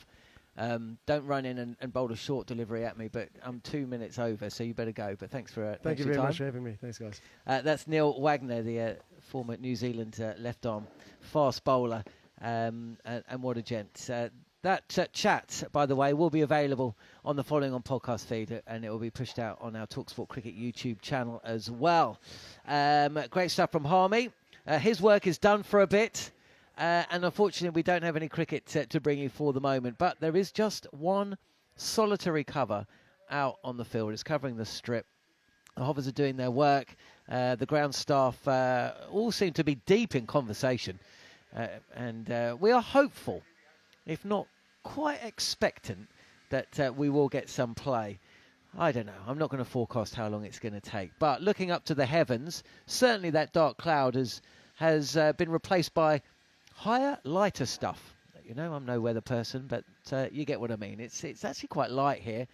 And if not for the weather, or rather the rain that has fallen over the last few hours, you'd play in this without any dramas whatsoever. So we wait, and I imagine lunch will be called early in about 20 minutes' time. And maybe we'll have some play for you in an hour or so. But big thanks to Neil Wagner, Steve Harmison, also Jeremy Coney as well, and Neil Manthorp. We will now bring you another interview, one that took place on the first day of the final test. On the first day of the final test at Seddon Park. The CEO of the English and Wales Cricket Board, Richard Gould, who was in New Zealand for the last two test matches. His brother Jonathan is the goalkeeper coach of Auckland FC. We watched them draw 2-2 yesterday against one of the Melbourne sides. And his father Bobby, who used to be a presenter on talkSPORT for many, many years, with his wife Marge. They're in town as well. Bobby came into the commentary box. It was great to catch up with him. But it was Richard who sat down with Manners for a wide-ranging discussion. Plenty was covered off, as you can imagine. The future of the 100, the state of global test cricket, and plenty more. So sit back, and in 25 minutes or so, I'll be back just to give you an update here from Seddon Park. No play on day 3. So let's hear an interview between Neil Manthorp and the ECB CEO, Richard Gould. Well, Richard, thank you very much indeed for your time. How long have you been in the country? I've been in the country probably about 10 days now, 8 to 9 days. It's a great first time I've been out here for a test series. my mum and dad are here, and my dad used to do stuff on talkSPORT, so he's in the back of the box, which is fun. And my brother is also out here. He's a coach with a football coach with AFC Auckland, so he's headed off to Melbourne today for a game tomorrow. In fact, Bobby Gould is actually in the back of the commentary box. I'm not sure you can see him on the cricket YouTube channel. Richard, let's talk about some of the issues you were talking to the press about yesterday. There has been a lot of talking about the revised pay structure for the 100, and there's been criticism from the PCA, Professional Cricketers Association, interim Chief Executive Daryl Mitchell. So basically, to simplify, there are 6 bands, aren't there, in each franchise. The top band has seen an increase of the salary from £125,000 to £200,000. Band 2 has been increased from 100 to 120,000. But then, comparatively, minimal increases for bands 3, 4, 5 and 6. And I think it's fair to say that the PCA are saying that the English players will be the ones with the minimal increases, whereas the big overseas stars will get the big bucks, and they're not happy about that. No, we work really closely with the PCA, and I can understand where some of the frustrations come from, because sometimes we have to make decisions which won't keep all of the members happy. We've got clearly both men and women that play in the 100 alongside each other. Last year we were able to put an increase into the women's side of about £800,000. There wasn't an increase in the men's side. This year we wanted to try and put additional revenue in. Now, you may be aware that we've got some investor discussions going on to bring additional investment into the 100, and when that happens, we think that the salaries will go up further notches. And so the approach this year is kind of an interim position to try and make sure that we can stay at the top of our game and continue to attract really good talent. In the women's game, we've been successful in the 100 in bringing many of the best players in the world, but that hasn't been replicated quite so much in the men's tournament. And therefore, when we're trying to get the best talent across the world, although I have to say a lot of the best talent is English talent at the moment. You know, there are 75 English qualified players that played in the franchise tournaments last year. Next best is Pakistan at 45. So, yeah, we're going to be paying more money to try and ensure that we retain and attract the best talent. We have to do that because we have to be fair to our broadcasters, our sponsors, our fans. If we don't have one of the best tournaments in the world, the whole game will suffer. So yeah, we've had to make some pretty tough decisions, but we're also very hopeful that when the investment lands, we're not counting our chickens yet, but when that lands, we'll have a whole host of new and exciting owners and initiatives that will allow further investment down the line. I'm not holding Australia up as the example for everyone to follow, but it is a fascinating comparison that in Australia the Big Bash runs concurrently in the height of summer, and it seems to be able to stand on its own 2 feet even when there are test series going on and the national team are playing. And in fact, many of the best Australian players, biggest name players, have played very little, and in some cases have never played in the Big Bash. So how do they manage it, and why are Cricket Australia still able, after all these years, to retain ownership of all their franchises, whereas the 100, it would appear, does need to be ring-fenced, and with no international cricket at the same time, and the franchises are going to be sold. So what is the difference? I think it's fascinating when you look across the world. Each geography has its own unique way of doing things. The SAT-20 is a good example of that, what happens in the West Indies also. In England, Test cricket is by far and away the most valuable part of the game that we've got, and we want to have the availability of all of our best players playing in Test cricket. But there is crossover, significant crossover, and we don't want to deny our players the opportunity also to play in the 100, which can be very, very lucrative for them. And in addition to that is is a really important part of our game going forward. The investment that's going to hopefully come in will effectively underwrite the county system, for example, I think for the next 20 to 25 years. It will allow reduction in debt, it will allow investment in player pathways, investment in grounds, and all of that will feed back into to benefit the whole game.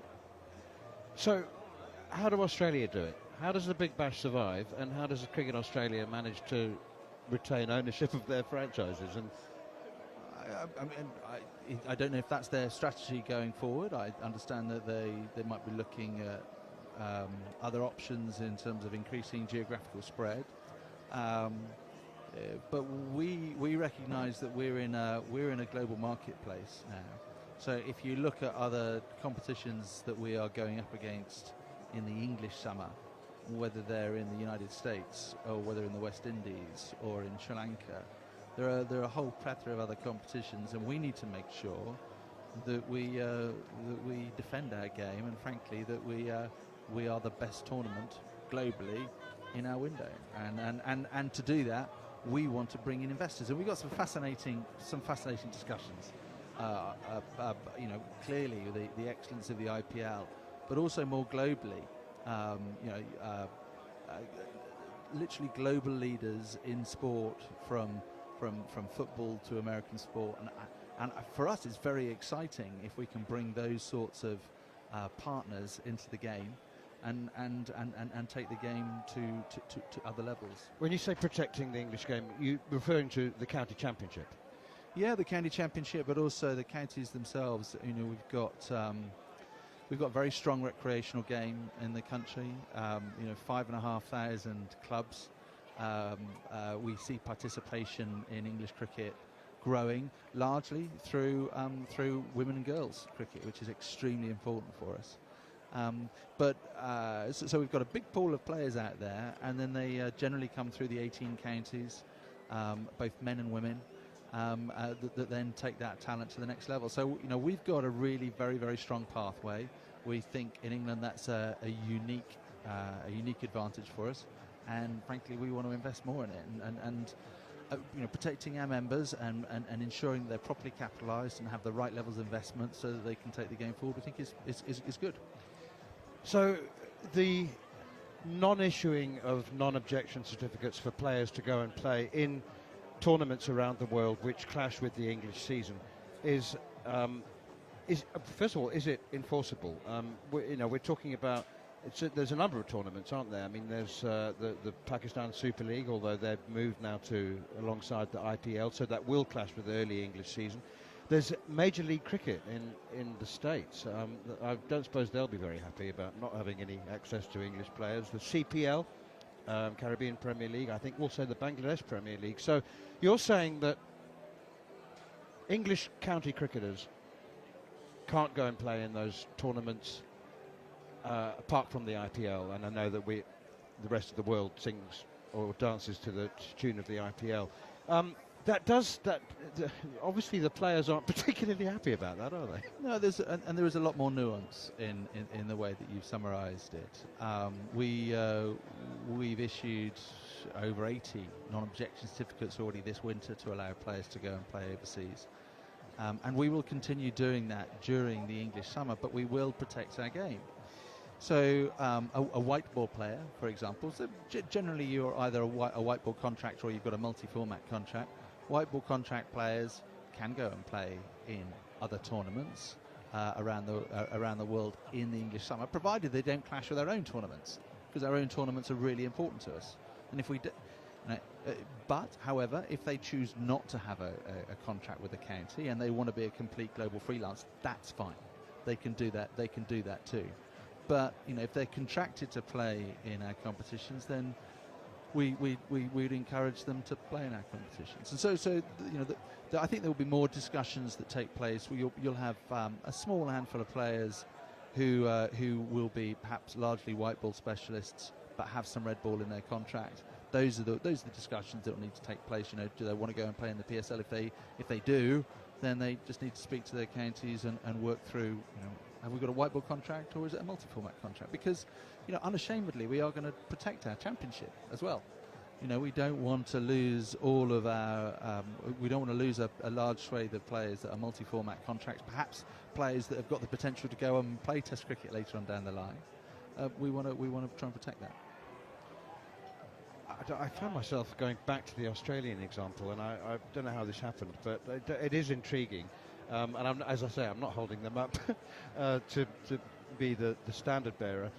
What has been really interesting there, though, is their identification of different markets, or trying to anyway, and establishing different media partners, rights issues, I suppose. So they've got free-to-air cricket.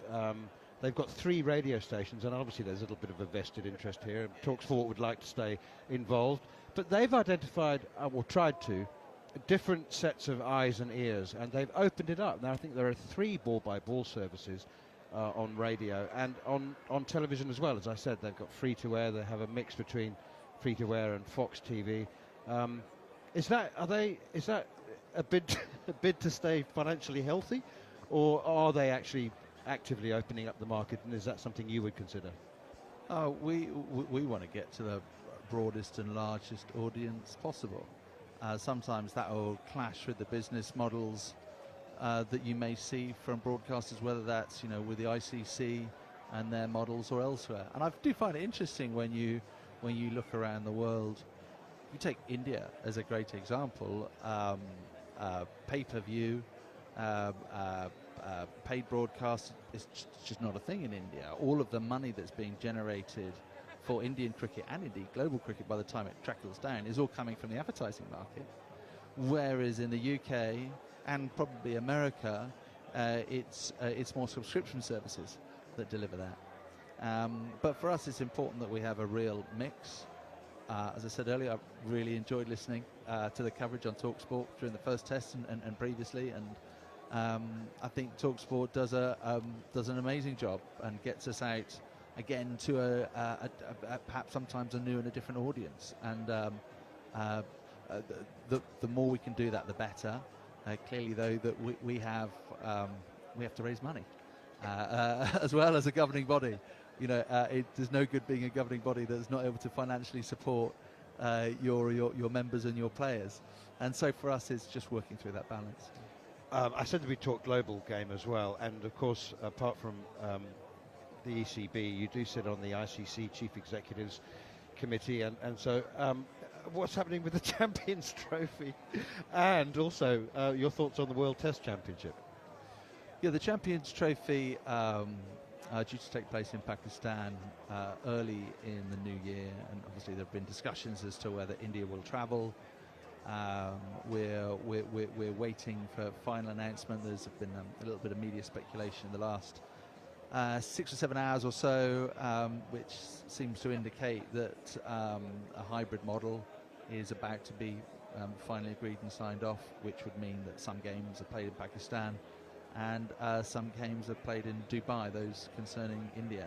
And that looks as if that's the most pragmatic solution. And look, we really need India and Pakistan playing in these tournaments because they generate so much worldwide and global interest. So we hope that hope we can find an adequate solution because they contribute so much.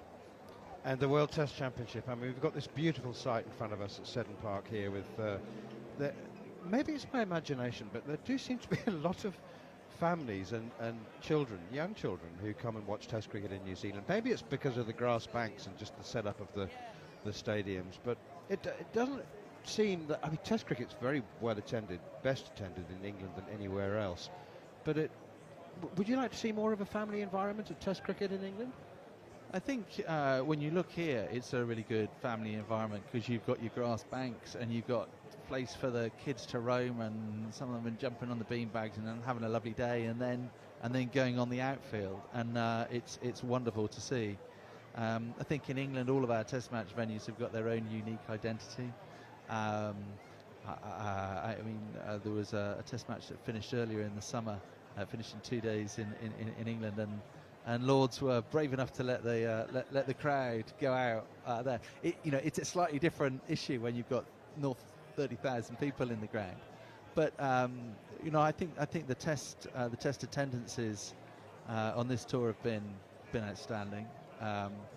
I think the Test game globally is in really good health.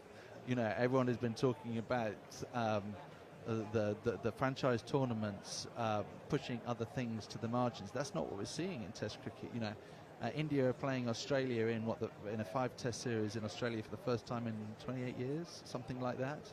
We've got the World Test Championship to look forward to in the summer, which have been amazing occasions at the Keir Oval, and next year the final is going to be at Lords. That will be truly a great event. The World Test Championship really intrigues me. You're listening to Richard Gould, by the way, the ECB Chief Executive. In my experience, and indeed it's not personal experience, it's what I've been told by, it's revitalised the game in countries like Sri Lanka, New Zealand, even the Caribbean, South Africa. And there's more of an interest in Test cricket than there's been for decades. Can you imagine if it was a league that people recognised and everyone played each other in the same number of games? Can you imagine what effect that might have? Yes, but then pragmatism hits. You know, what I find, again, fascinating is when we're talking about fitting all the various competitions in, the very first things that go in the long-term diary are the Test matches between England, India and Australia. You know, we have that forecast out beyond sort of 2031 now. That is the bedrock of global cricket, and all of the other tournaments, whether they're ICC or the various franchise tournaments, then have to fit in and around that. But you know, the World Test Championship has its foibles, but I think it's a very good initiative. We'll always look to seek to refine it where we can to make it ever more competitive, but it results in an amazing final that every player would want to play in. Final one, I think you probably need to go off, you've got other commitments. I think that even if there is still divided opinion about the men's 100, the women's 100 has been an unqualified success, I think, and probably is the leading women's tournament. The Independent Commission for Equity in Cricket, the ICEC, made a recommendation, I think it was a recommendation, that there should be equal pay by 2025. Is that, I mean, obviously that's not going to happen. I think the women's 100 teams are going to be paid in the region of 3 times, or earn 3 times less than the men. And the women's game is growing, I think, massively and quicker than ever before. Is equal pay on the radar? We'd like to get there. That's where we want to get to. We want to demonstrate that the value in women's cricket and men's cricket can be and should be the same. And a lot of that will depend on our broadcast relationships and other elements going into the future. It is a long-term play. Back in 2019, we only had 18 professional women's players in England. Next year, we'll have nearly 200 professional women's players. We're investing north of £35 million a year into the women's game. We're really excited about it. As I said, much of our participation is being driven forward by the women and girls game. And our next challenge, which we will succeed on, is to ensure that the commercial growth of the game also accelerates, and so we can catch up. But you know, the women's 100 salaries when the competition started 4 years ago were top band of 15,000. It's now at 65,000. So you know, £15,000 a week. We're proud that we're able to sort of lead not just cricket, but global women's team sport in that way. That's our ambition. We've been asking our listeners and viewers for questions as well, and there are a couple. There are a couple which I'll leave till off air before I go on, be brave. Okay. No, scheduling. Please ask Richard why he talks about protecting the county championship when half of it's played in the winter. It's not obviously clearly played in the winter. I know what they're saying, in that it's pushed to the edges, or perceived to be the edges. There is a 3.5 week window, 27-day period where the 100 is played. And that is played in August because that is focused at trying to bring in family environments. And the counties have decided that during that window they will prefer to play one-day cricket rather than championship cricket. What the counties play and when they play it is a reserved matter for the counties. So that's within their gift. I don't think, and those discussions will no doubt resume in the coming years. Another one on the county championship and the streaming the streaming services.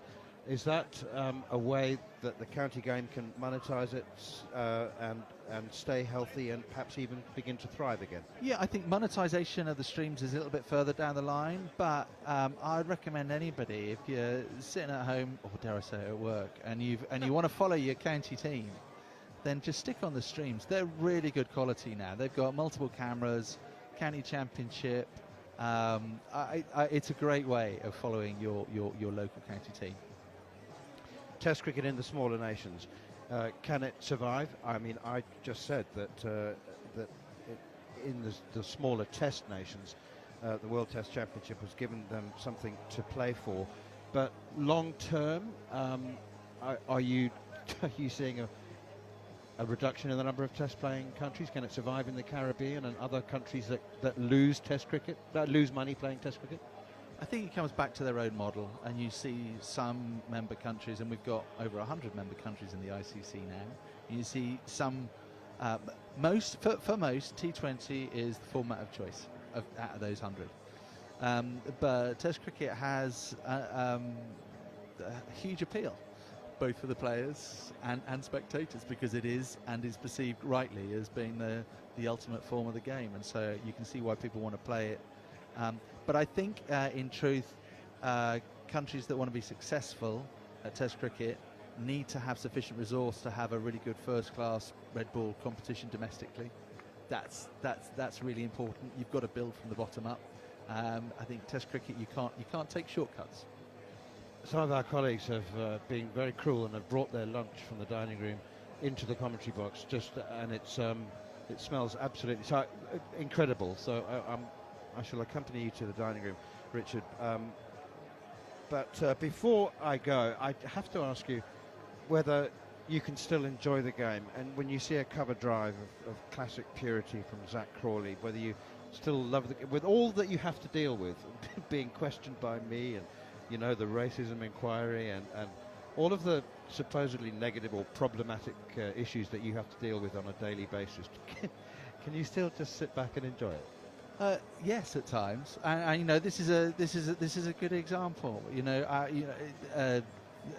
It's such a great sport to watch. It's such a great sport to be at with friends and family. It's a real unifying element for communities. You look around us today. Taking you to Grant Elliott, the community of Hamilton has come out. Oh no, it's lunch, isn't They've it? been ably supported by a very large travelling contingent from England, which itself. And they go to a break. The Army are amazing ambassadors for our sport. So yeah, I always make sure I can enjoy things. And the challenges are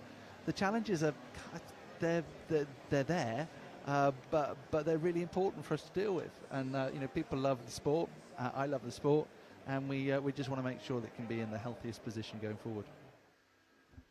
CEO of the ECB, Richard Gould, speaking with our very own Neil Manthorp during the lunch break on day one here at Seddon Park in Hamilton, where the covers are off the field. I'm pleased to say lunch has been brought forward to 12:30. That doesn't mean that play will start at 1:10.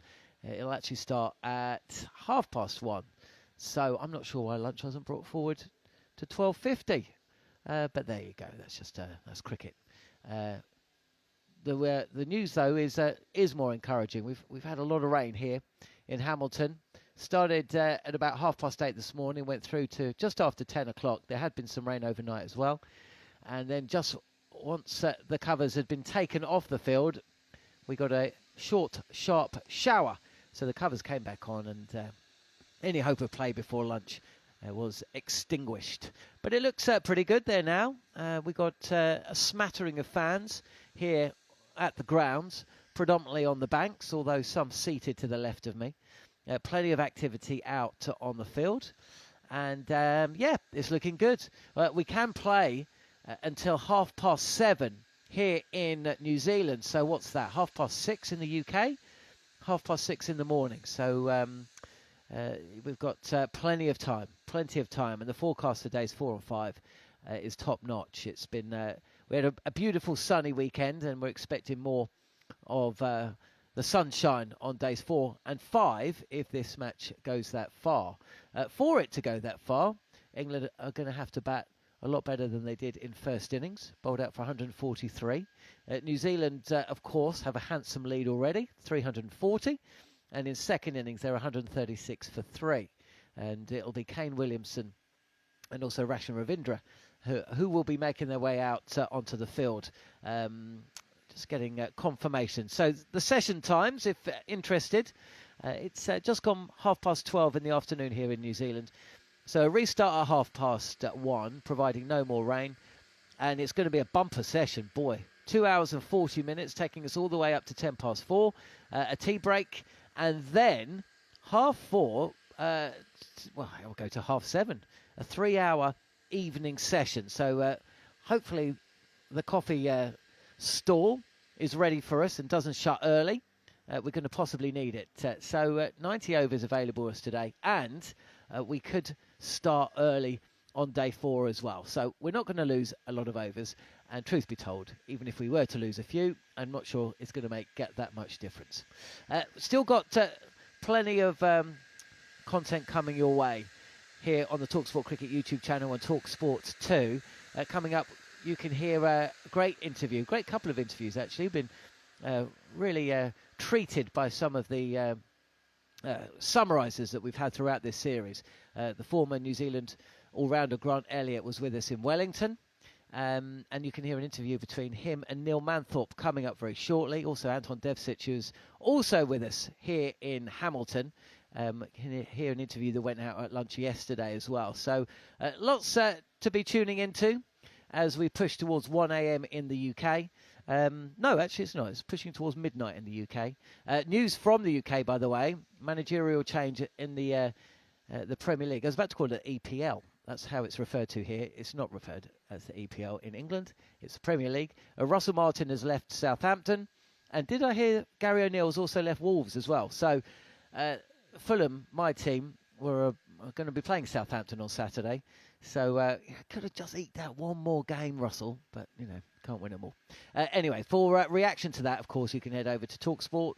It's the sports bar on at the moment. I'm not 100% sure. Either way. It's Trans-Euro Express with Danny Kelly. Oh, brilliant. What a presenter he is. So I'm sure they're going to be bringing you reaction to those two big managerial casualties in the Premier League that have occurred today in and amongst all of the European football as well. So if that's what you want for the next hour, go and head over to Danny Kelly, Trans-Euro Express. Otherwise, keep it here on talkSPORT 2. We're going to be bringing you an interview between Neil Manthorp and Grant Elliott very shortly. No play before lunch on day 3 at Hamilton, but we're going to have lots of cricket coming up over the course of the next 6 or 7 hours. So don't go anywhere. You're listening to talkSPORT 2. talkSPORT 2, official broadcast partner of the Premier League.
Okay, mate.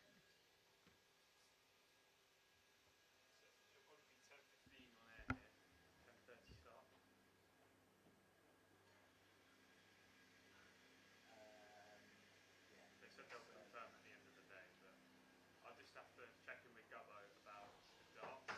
I don't know if they're taking the darts before. What is it today? I think it's beef, beef and chicken. Yesterday.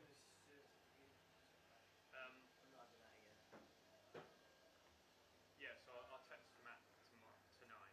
That's tomorrow morning there and find out if they're taking darts before us.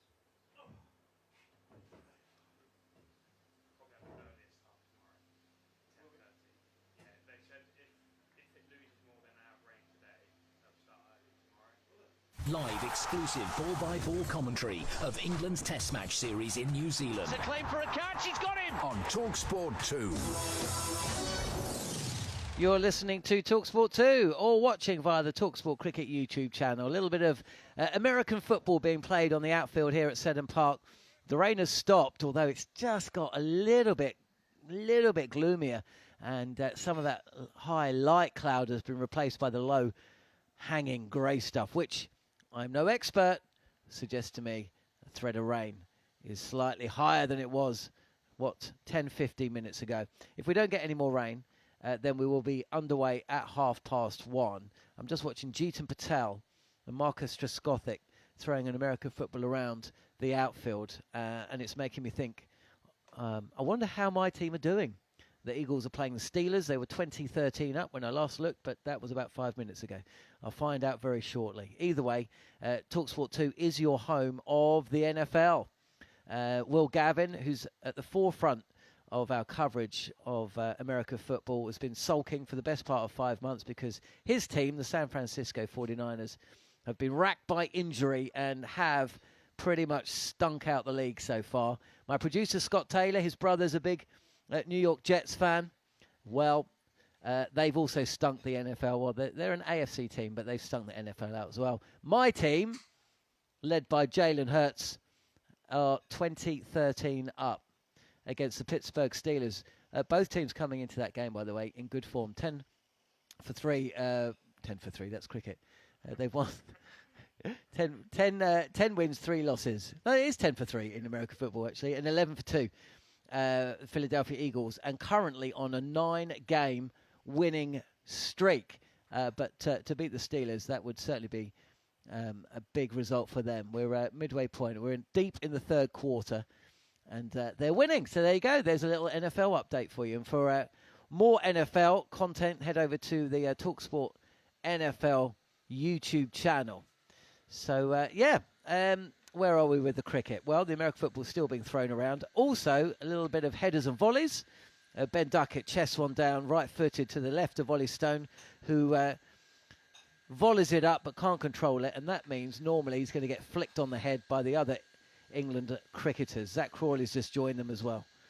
And Rayan Ahmed, cap placed backwards. Here we go, Shoaib Bashir, right-footed, clips it up. Duckett headers. It's Ollie Stone on the volley with the knee. Katey, our video producer, a footballer of some regard, would love to be down there right now showing them how it's done. Jimmy Anderson's getting involved, the fitness guy. Wow, 7 of them now in a circle playing headers and volleys. It does not get better than this. And we've got another, 40 minutes or so before we actually get some cricket to commentate on. Anyway, what am I talking about? I'm not 100% sure. We are, thankfully, going to bring this to a close. My producer is tapping nervously on his knee back in the UK and in New Zealand. Okay, we're going to play you an interview that took place during the lunch break, or one of the lunch breaks in Wellington.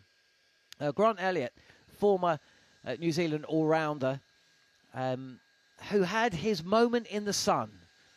He played for a number of years for New Zealand, but will always be remembered here for one shot. Facing Dale Steyn in front of a packed Eden Park World Cup semi-final of 2015, with New Zealand up against it, and the clock ticking down and the deliveries to be faced running out. Grant Elliott hit the 6 that was heard around New Zealand to propel his side to the final of the World Cup. It was a wonderful moment for him individually, for the team, and for the nation. It was a World Cup that was embraced like no other that I've ever experienced in any country, possibly India actually in 2023, but we don't need to dwell on what happened there. Either way, let's listen back then. Last week in Wellington, Neil Manthorp sitting down with former all-rounder of New Zealand, Grant Elliott, to discuss that unbelievable World Cup semi-final innings back in 2015.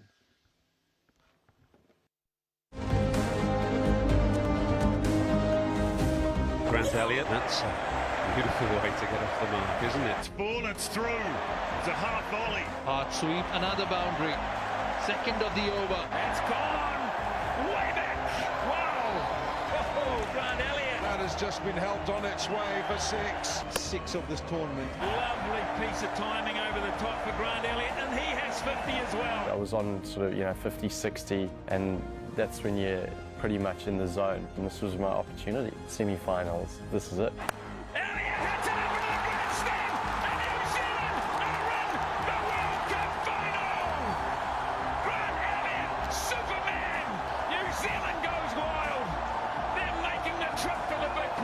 The greatest experience I've had in any cricket team was when we won the World Cup semi-final. What it did for our country, what it did for those cricketers and the relationships that which will be lifelong was unbelievable, and I think Grant Elliott was a great example of that, what he was able to achieve.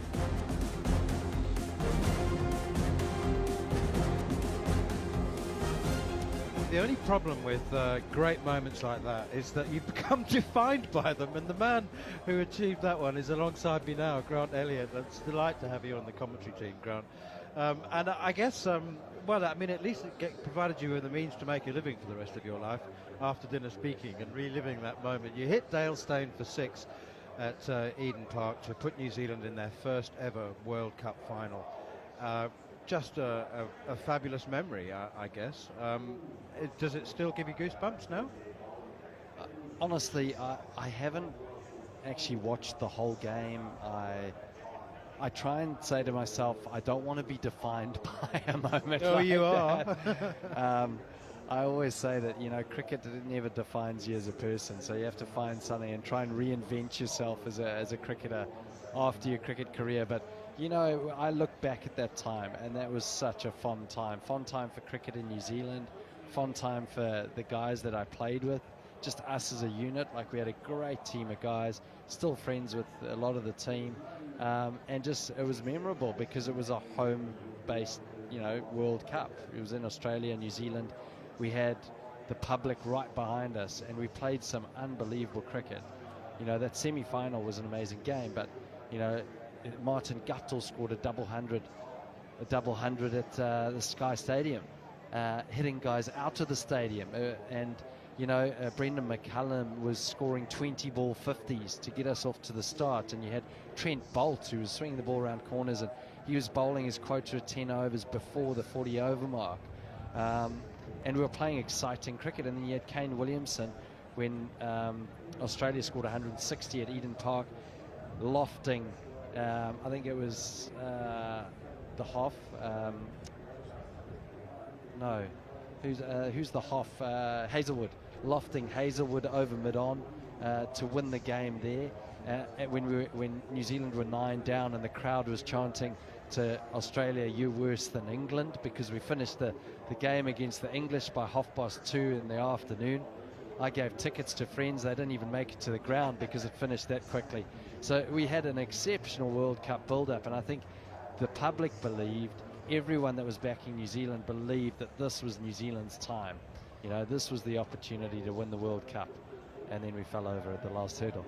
And I've got my reasons why, but we played some unbelievable cricket. Brendan McCullum apportioned some of the blame to himself, a lot of the blame to himself. He said, that the one thing he did, he followed the golden rule throughout the tournament, which is watch the ball. And then he got to the final and he said he took his eye off the ball, literally. Didn't watch the ball and failed, and didn't make a flying start, which he had done through most of the tournament. We'll finish with your thoughts on why you fell at the final hurdle. But we're talking about the 2015 World Cup, for those of you who haven't twigged yet. Grant Elliott hitting Dale Steyn, penultimate delivery for 6 Do you remember the exact numbers still to this day? And when I said you are defined by that, of course, you don't define yourself by that one very, very special moment, but a lot of cricket lovers around the world will remember you for that one moment, and you won't be able to change that. Do you remember the actual numbers? Do you remember what was required off the last 2 or the last 3 still to this day? I don't really. Because you weren't in the driving seat, to be honest. I remember, I mean, this is quite a cool story. I remember someone messaged me during COVID and when everyone was in isolation, and they said, the game is on. It's on Sky 3. I was like, what game? They said semi-final. And I was sitting there on the couch and I said to my 2 boys, so at the time he would have been maybe 7 and the other boy would have been 11. And they were sitting there. 11-year-old knew what was kind of happening, but the 7-year-old was watching it like it was live, and it was the last 5 overs.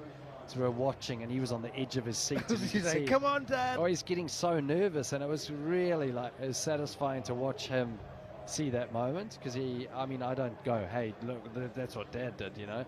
No one does that. The kids think their dad's a bit of an idiot anyway. So, yeah, that was a special moment. But I think I want to say that it was maybe 17 off 2, maybe 18 off 2 that we needed, and then we got it down to 12 off 1. I think Morkel bowled a good over, but I hit him for when we needed 16 off 7, and I hit a 4 to finish the Morkel over, and then that put us in probably in parity. I always think 12 and over in the last over is probably parity. You sort of could go either way.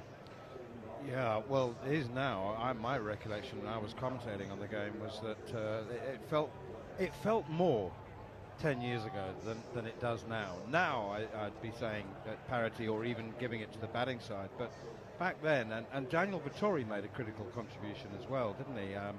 There was an inside edge that just went past A.B. de Villiers, the keeper, and so yeah, there were things that went New Zealand's way, and I was not alone in thinking that destiny was beckoning for New Zealand. Let's rewind a little bit to your early career, and I want to say that because of what Kevin Peterson said about leaving South Africa, there is this assumption that people leave South Africa to pursue their careers elsewhere for negative reasons. And I just want to say and make this point that South Africa has been an overproducer of professional cricketers for basically a century. You look at Robin Smith and Alan Lamb and Tony Greig before that, and even before that. So what was it that prompted you to seek your fortunes elsewhere in New Zealand, and you made a wonderfully successful career here in Wellington? What was the moment? That was 2001, wasn't it? 2003. I didn't have a choice, to be honest. I was sitting in the Netherlands, and Alan Curry, a CEO, and Shukri Conrad, now Test coach. We had a chuckle with him about it last season, but I got a phone call from my agent saying, you've been left off the contract list. And I was professional from the age of 16, scored a double 100 at the age of 17, 18 against England, under 19s. So sort of always destined to be like that all-rounder, and opened the bowling for South Africa under 19 the year before my stress fractures hit. Everyone laughs when I tell them I was going to the Dennis Lilly Fast Bowling Academy. But I bowled with a bit of pace, but got injured in the back early on, so I just concentrated on batting more so. But got a phone call. I was in the Netherlands, been left off the contract list. I was promised that I was going to be on the contract list. I was a 23-year-old, and I phoned the coach, Stokes, and said, what's going on? He said he didn't know, which I found confusing because he was the coach. And I think what happened is they just bumped Steve Elworthy in and bumped me out as a young player, and thought they could offer me a coaching contract. And I told them there was a few expletives in it. I said, I'm not a coach. And I put the phone down, and then I started speaking to some Kiwis in the Netherlands. And I said, can't go back to South Africa. I haven't got a contract anywhere. They said, well, come play club cricket in Christchurch. So off I went. Packed my bags, went to Christchurch, started again. Clean canvas, all that stuff that I'd done as a young player, schoolboy cricket, and you know how strong that is. And, going through those pathways, everyone sort of knows, I guess, the players that have gone through the pathway, and then, the natural progression to international cricket. played one game for South Africa and just found myself in Christchurch in a park, Harewood Park, and I was like, where are the nets? And they're like, they're in the shed there, we've just got to get them out. And there were these wire nets, and we put them out. I also, on the first game, they said, Grant, we need help with the covers. I said, well, what's the groundsman doing? And they said, we don't have groundsmen. Off I went to go and put the covers on. So yeah, it was a massive change, and it's starting again from zero. I had to try and build my career up from club cricket. Half your life now. You left at 23 then, or 2003. Yeah, and so you're 45 now. You've had half your life in South Africa, half your life in New Zealand, and I don't suppose that you have any regrets. You've had a fabulous life and career in New Zealand, and now it's continuing in broadcasting. Do you work on a radio show as well? I work with Daniel McHardy. We've got something called the Saturday Sesh. We just talk about everything sports. So we've got some dedicated listeners. I support Everton. He supports Liverpool. He doesn't like me. I don't like him, so it works perfectly. It's a good little Saturday number. We've had a number of people on the show actually. Some good friends from South Africa. We've had Jonathan Trott. We've had Morne Morkel. We've had Robin Peterson. We even had Hugh Bladen. We've got the uncle on. And Daniel made me do my impersonation of him as well. So we've had some brilliant people and told some great stories, and I enjoy that. I really enjoy the funny side of things. I think there's so many sporting stories that just are untold, and we uncover quite a few on our Saturday sesh, which brings a lot of warmth to my heart. I would imagine that you picked up some interesting stories as well outside of both New Zealand and South Africa, because you played I think for a number of counties in the Vitality Blast, PSL, Caribbean Premier League, Bangladesh Premier League. I'm right, aren't I? You played in all of those. Yeah, I decided that, once my international career, and you know what, in hindsight, I look at someone like Jimmy Anderson and I think, Mike Hesson did say to me, he said, oh, do you think you'd be able to play in the next World Cup? I'd love you to. And I thought, I don't think I could. But in hindsight, I wish I had, and I wish someone had come to me and just tapped me on the shoulder and said, hey, you don't need to retire now. Go take 6 months out. Go and think about it. Go and relax. Just get away from cricket. And I woke up one day, we're playing Chapel Hadley series, and I said to Mike Sandor, who's the manager now, I said, Roman, I think I'm done. He goes, what do you mean? I said, I think I'm finished my career. I think I'm done. He goes, well, do you want to fly the family up for the game? So I did. And we won the Chapel Hadley. I ended up scoring 50 in my last innings. And after the bat up, I had my son waving at me, which was a special moment. But I look back at it and I go, you know what? I still had more in the tank. Like, I probably, if I'd taken a break, hadn't gone to franchise cricket can be quite soul-destroying, I must say. There's a lot of people that play for themselves, and I just think you're not playing for the city of Chittagong, or you're not playing for Hyderabad or Mumbai. You're playing for your wallet. I think playing international cricket is just so special. You've got a special group of people who are playing for their country and playing for 5 million people in New Zealand, and that's how I felt. That's how I felt playing international cricket, and that's why I'm such an advocate for international cricket. I think that the character that people show, and you think of test matches of the past, and Kepler Wessels strapping his hand to his bat even though he's got a broken hand, and Graham Smith coming out with one hand, that sort of stuff. I don't think you see that in franchise cricket. Like, you will see it in international cricket. It's country versus country, and that's special. The Vitality Blast would be different because there's the counties. I mean, there's a long and proud history amongst the counties, and I think that the Vitality is probably my favourite domestic competition. But what is the future? I mean, you don't get current players saying what you've just said, telling the honest, unvarnished truth. Is that I mean, there are players who are playing for 7 teams, moving from tournament to tournament before they've even finished. Purely, you called it playing for your wallet, which is again the unvarnished truth. I mean, they say it's maximising my earning potential in a short career. Is it sustainable, Grant Elliott? Is it sustainable? Are we going to reach a burnout point where I don't know. I guess the players will carry on. There'll always be players to play in these tournaments, but will there be audiences? Will there be interest? Is it possible to be interested in tournaments around the world at domestic level? How do you see the future? The future is going to be just like Premier League football, privately owned teams. You play for Chelsea, you're not going to play for England.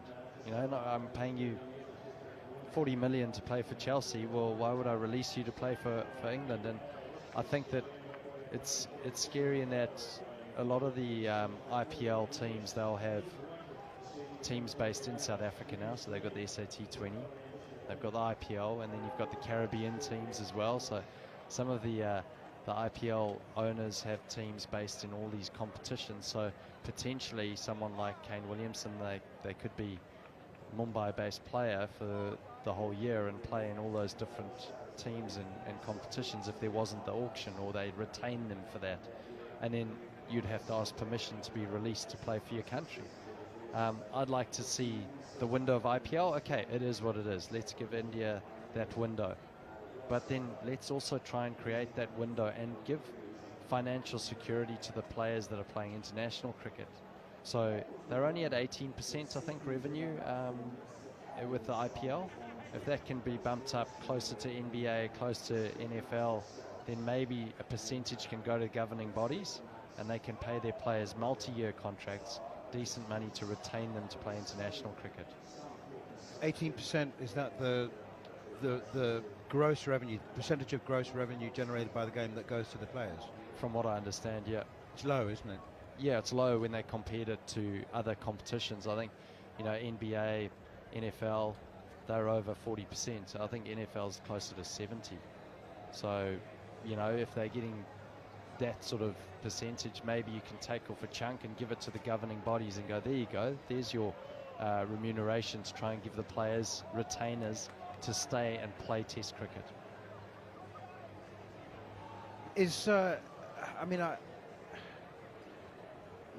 future then of international cricket being sustained is to pay the players more. But that's not to say that it's about the money, is it? That's just to encourage them not to take the easy money and more money.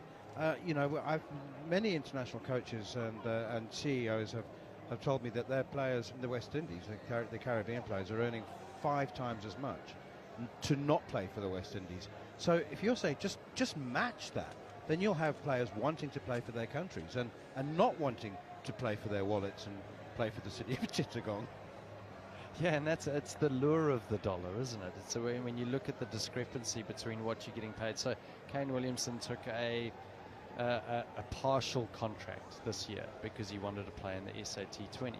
Now they're obviously offering him substantial amount, but also it opens up, I guess, Big Bash and all of those T20. Gives you more time with family, so it's not just the wallet. It does give you more time with family, more time, you know, in one country. Otherwise, as an international cricketer, I mean, I remember the 1 year travelling 9 months of the year, and that's tough. It's tough to have a normal sort of lifestyle. New Zealand do it well. The families travel with them now, and you know, they try to create a more sort of homely environment. But it is tough. International cricket is tough, but so satisfying. Like the most satisfying years of cricket that you'll ever play, because you're playing for a higher cause. Let's go back to Dale Steyn, the man who you emotionally bruised for the rest of his life by hitting him for 6 to reach the final of the 2015 World Cup.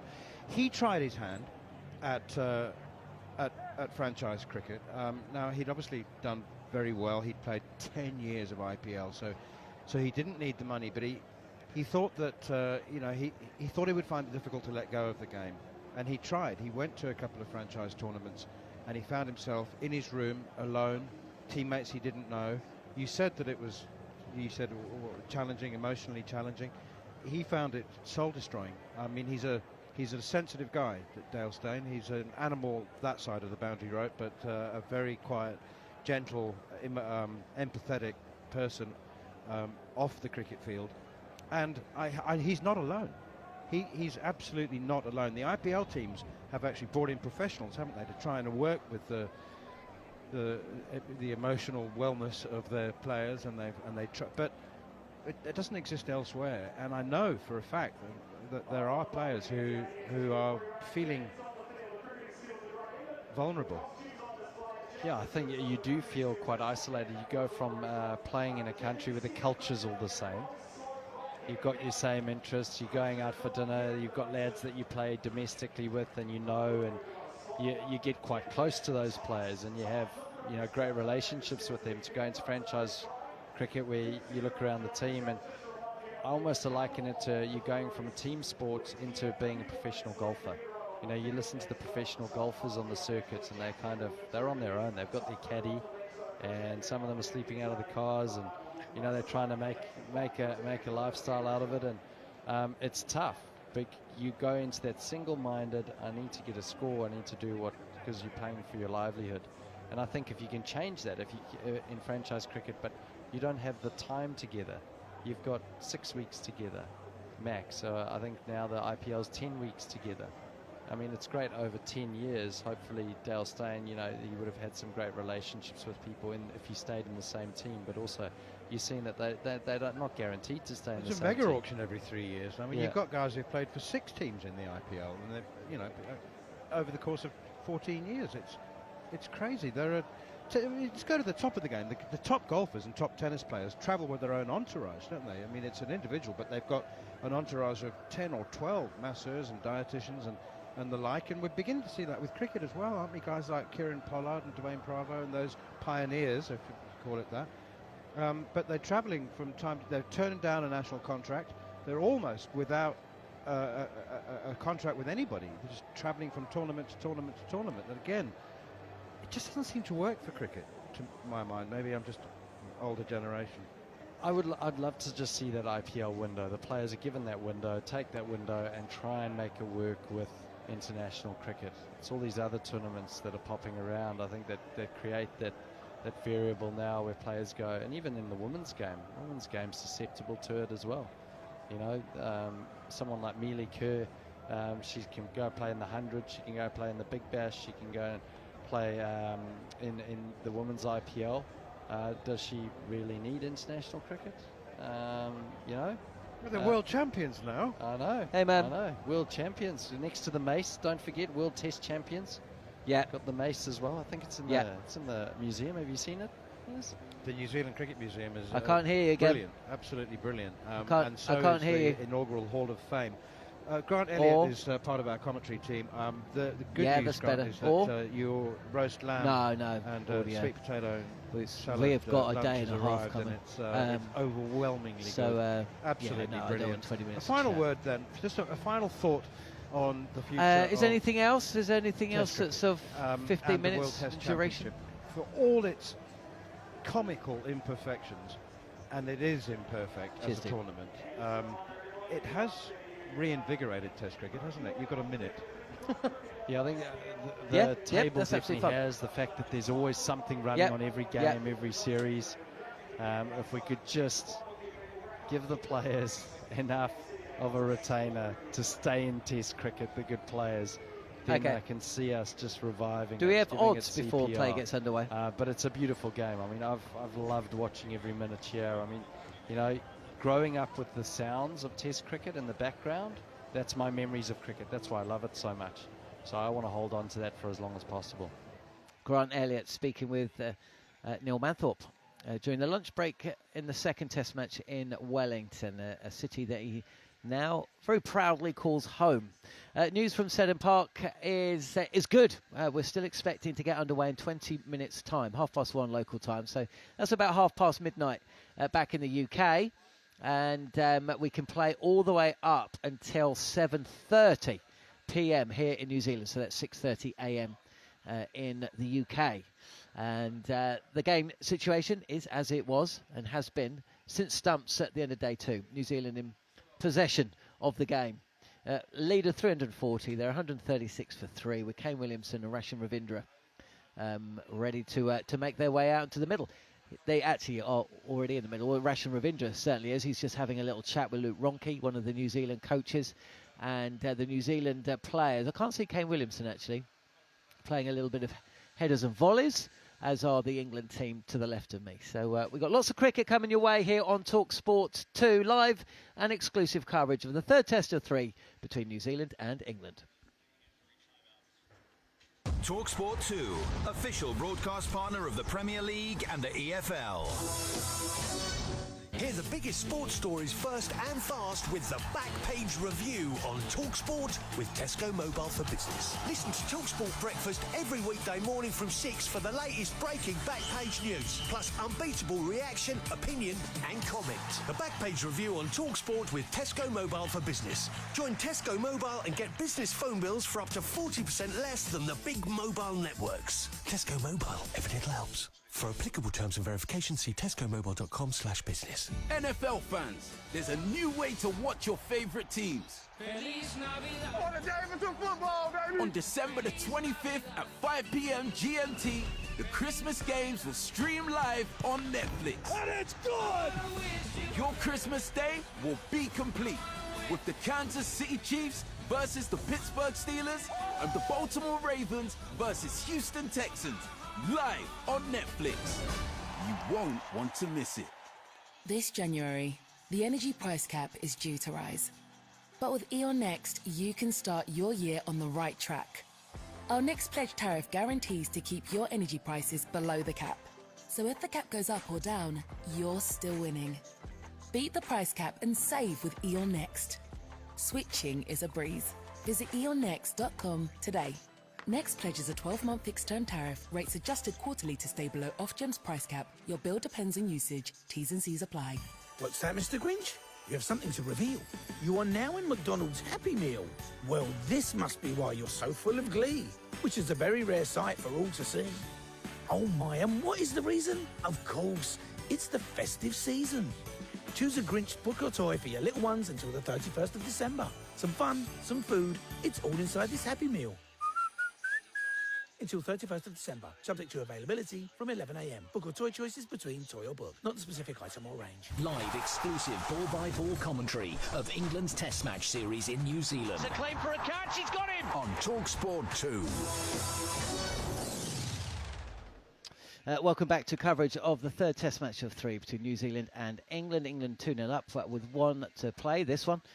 But New Zealand ahead of the game after 2 days and a session. The session lost to rain, but we're expecting to get under the way in about 18 minutes' time. Now, during our time in New Zealand, we've visited 3 spectacular grounds. Hagley Oval in Christchurch, the Basin Reserve in Wellington, and here, Seddon Park in Hamilton. But what is the most underrated ground in world cricket? Well, over the summer, I sat down with Jared Kimber and also David Bumble-Lloyd to discuss on the talkSPORT Cricket YouTube channel the game's hidden gems. What is the most underrated cricket ground in world cricket? Ooh, Pisara. Oh, well. Do you remember Pisara? You must have been to Pisara once. You've got me there. Oh, you haven't been to Pisara? I don't even know what country it's in. Pisara is one of Colombo's 19 test really? venues. In Colombo, right. Well, let's do it by country by country. Okay, so you start in Sri Lanka. I mean, it's just incredible because in no way should it be hosting anything. And somehow you've got these huge buses going down and waiting for goats to get out the way. There's no like grandstands or anything. It is the least test venue of any place. Like, you know the parks that they have in New Zealand?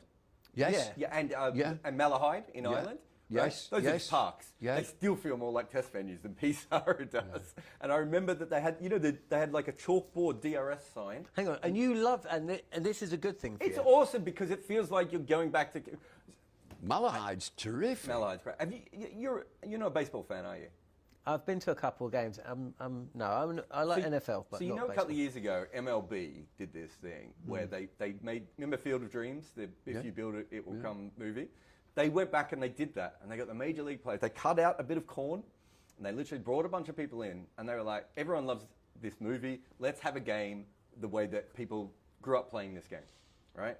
And the minute I saw that, I was like, oh, imagine if cricket just went let's just do that. Let's have a test game in a Maidan in India, In a right? Maidan, or a village in England. yeah. Get a proper pitch in. I'm not saying skimp on any of that stuff, but make it feel like the cricket that we all grew up with. When I went to Pisara, that's how I felt. I was like, I've never been to this ground before, and I didn't grow up in Sri Lanka, but this feels like the kind of club that I would have played at in Melbourne. But you're describing festival cricket, how we play in England. When we play, it's intimate, the crowd are right on top of you. I've been to a few this year. Fabulous, absolutely fantastic. And they started doing it in Australia as well. They play a lot of Shield games in Australia. New Zealand helps. You go and play in these park grounds. 6,000 people in, and it looks full and it looks great. Everybody's jolly, and they're intimate. It's on top of you. You're with them. Booty, that's one of the reasons the 2015 World Cup. It was very. Actually, you can take this one step further. I've just realised. 2015 World Cup was hosted in New Zealand and in Australia.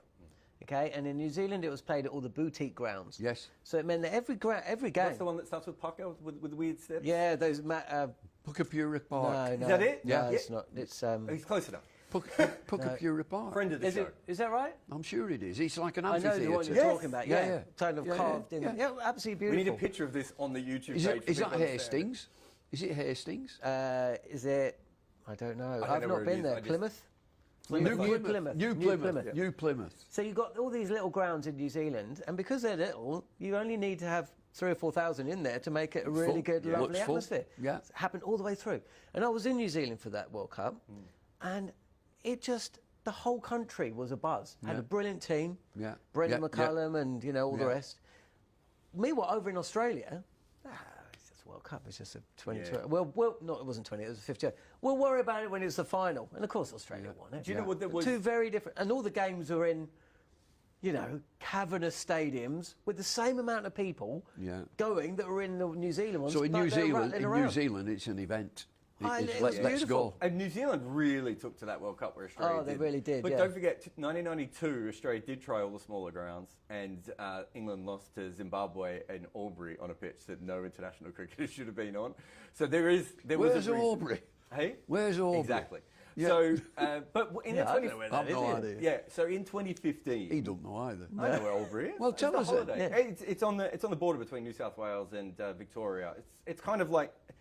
Is this a geography channel now? Well, you mentioned the place. It's on the Murray River. Do you guys know the Murray River? I do know the There Murray we go. River. It's on the Murray River. Okay. So they did try that before, but yeah, I think there's an element of that I'm not saying every ground should be like that. So Virat Kohli came out a couple of years ago and said that India should only play Test in 5 venues. Basically, copy the England, Australia, South Africa method, right? And it's like, that quote is coming up again because they've had a Test match where there was no rain on a day and they couldn't play because the drainage wasn't up to scratch. But what a crowd though at that ground at Green Park, Kanpur. But when they were out on the field, those people absolutely love it because how many times are they going to see their heroes? They're not going to see them, right? So that is their chance, and so there's always that push and that pull because you want. I mean, essentially, we want the MCG and Lords and Old Trafford we were talking about before. We want them eventually to have roofs, right? So we can play cricket, more regularly, and we can protect that.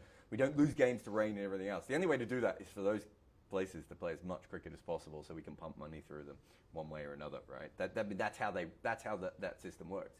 But at the same time, I don't think we want to lose Kanpur and absolutely not. And this, what's the one in Canterbury that's in the park, and all these different Malahides. So Ireland's leaving Malahide. No, where are they going? So they're going into a sports city centre, I believe, and. It's better probably for Irish cricket in the long run because it costs them a fortune to prop up Malahide. But if you never covered cricket in Malahide, no, I've never. Brilliant, absolutely. It is the best experience I've ever had because you. What's that bar called? Gibney's. Oh my goodness! You come out, so they actually. What a bar! They put a fence around the ground. In the world. Really? Oh yeah, top 10 in the world. They put a fence around the ground because there's a park, right? Yeah. And they actually fence off the Malahide Cricket Club. Yeah. And if you go into the Malahide Cricket Club, there's just you come out of a Test venue and you're in your local cricket club, right? And you go through, and then as Bumble said, you go out. There's Gibney's, but there's all these bars all the way around and everything, and it's a beautiful, classy place. It's just an incredible place to play. But they need their own ground, right? Yeah. They need to grow. What about the Grange? I've never been to the Grange. Grange, Everyone fantastic. Edinburgh, so we've fabulous. got Grange, we've got Malahide, and Pisara. Yeah. So, see, the basin is probably rated enough, so that's not underrated. Everybody loves the basin. Isn't there a basin around about? It is. No, the base has got a public walkthrough as well. I'll give you an underrated. When there's no cricket, you can just basically walk around. I'll give you an underrated ground. Go on. Headingley. Oh, no, I think that's overrated. There you go. I think it's fantastic. Isn't Trent Bridge the most underrated ground in England? No, it's beautiful. Trent Bridge is beautiful. Everybody knows it's beautiful. No, I don't think. I don't think credit. Trent Bridge gets anywhere near the credit that it should do. Headingley, I think, gets way too much. No. Headingley is all based on the deeds that have taken place at the ground. Yeah, I wonder when you're sat there looking out, unless you're looking at the nice new Kirkstall, blah blah blah, that is a beautiful building. Yes. When you're sat in it, what you're looking at is pretty grim. I'm not a big fan. I'm a massive fan of Headingley. It's also a real nightmare to get to that ground. No, it's not. It is if you're coming from the city and its traffic so terrible. Well, you can walk. It's a brisk walk up the hill. You might There be is a able to. little railway station, Headingley Station. Edgbaston's the same. What a pain that is to get to and from. Well, you can There walk is again. an element of like... Yeah. But it's 40 minutes from the canal. I do that walk. There is an element of where the ground is really matters. Look at Adelaide, right? Yeah. That is one of the reasons Right, it's it's held in up the there. city, It's brilliant. a lovely walk. Yeah, it is. You've got to factor that in. I remember... MCG, lovely walk. Yeah. I mean, I really like the MCG. For a massive, coliseum, it still manages to have a identity. Scarborough? Oh yeah, I mean, Scarborough's good. Scarborough's, well, it's my favourite ground in the world, of any ground. Yeah, no, but I think Trent Bridge is the most underrated test ground. And the people who go to watch cricket at Trent Bridge, seems to me they are there to watch cricket. At times I go to Headingley and I think, you're here to basically wear a Scooby-Doo shirt, a Scooby-Doo costume. Scooby-Doo? Yeah. And, chase around and, just drink. Yeah, that's good, that. We like that. I don't We mind like it, but Yeah. I'd rather everyone was going for the cricket and a bit of Scooby-Doo. Western Terrace, of course. At Western Headingley. Terrace, Yes. phenomenal. Great. But what is the best standing cricket in this country? Western Terrace is up there. Yeah, it's not the best though. Is it the one named after the bloke who bowled out Bradman? Holly Stand. Without a doubt, Holly Stand, Holly best Stand stand is, by a mile in it's, this country. the Hollies and Western Terrace are vying. Hollies, Yeah. Western Terrace. I can't believe I couldn't remember the name of the stand, but I could remember the fact he'd bowled Bradman out in his last game. So, I mean, what about Lords? I mean, I've done it this week in the paper that, it's so elitist that in the grandstand with all the champagne, they think it's so jolly to pop the cork onto the field every over, every ball nearly, and the steward comes diligently and picks them all up.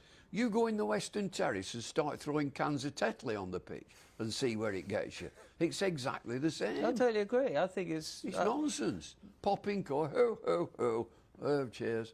And they've got retired gentlemen with the school caps on.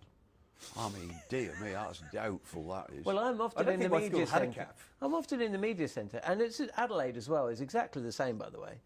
There's more people out the back just drinking champagne or in, whatever they're drinking, little creatures or whatever in Adelaide, than are actually in the ground watching the cricket. It's a social event. Little creatures in It's a social event at Test match venues, and it is Test match cricket is one of those things that you can dip in and dip out. You just mentioned Trent Bridge. You just feel that people are just sat watching Test match cricket. But it's also a beautiful place to watch cricket. It is. Lovely ground, great vision, great sight lines. And Not like another that Lords. you can Have you ever walk sat there. in Also, Lords? Down the bottom.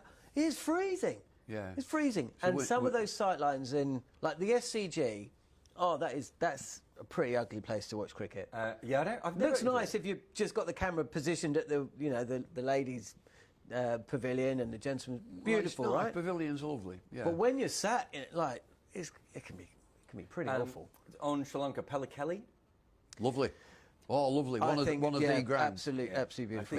That's in Candy, right? It's funny because up in the hills. Because everybody talks about Gaul. I was going to say, everyone talks about Dharmasala in India, yeah. which is great. But I don't think that's as nice a place to be Newlands. sitting and watching the game. Yeah. You just have this incredible background there, right? Newlands with a brewery. Yeah, lovely. Yeah, exactly right. Wanderers for me. And that huge hill. Wanderers. There's a massive hill in Cape Town. That shadows the ground. The little mound. Just the back of the ground. Yeah. Table Mountain, I think, is the word we're looking for, everyone. Of course, that's it. Table Mountain. I've got a problem with Cape Town. Huge hill. Little mound. I've got a problem with Cape Town. It's when the breweries don't smell good. and there is about 2 or 3 hours a day. I'd like to debate that. No, come on, when the yeast is yeasty. Lovely, oh, brilliant, absolutely. I mean, it's out of this world. Don't get me wrong, a fresh Marvellous. beer from a brewery No, is no, you incredible. mean. It's like... There's some bad stink at that ground No, sometimes. it's lovely, gorgeous. So I'm going to say a country, you tell me the most underrated ground. Okay, so Australia? Does Australia have an underrated ground? I feel like they're almost all overrated at this point. Wacker? The problem with the Wacker was, did you ever go out into the actual... Yes, I mean... It was... I mean, for in Australia, where in Australia, like the facilities are like 10 times better than any other cricket Hobart, station in the then. world. I really like Hobart, but Jesus, Bellerive is a long way from the centre of town. You have to. There's one road in. Go on the boat. Go on the boat. Oh, go on the boat. That's it. Go on the Hello. boat. Who works for TV and who works for radio here, eh?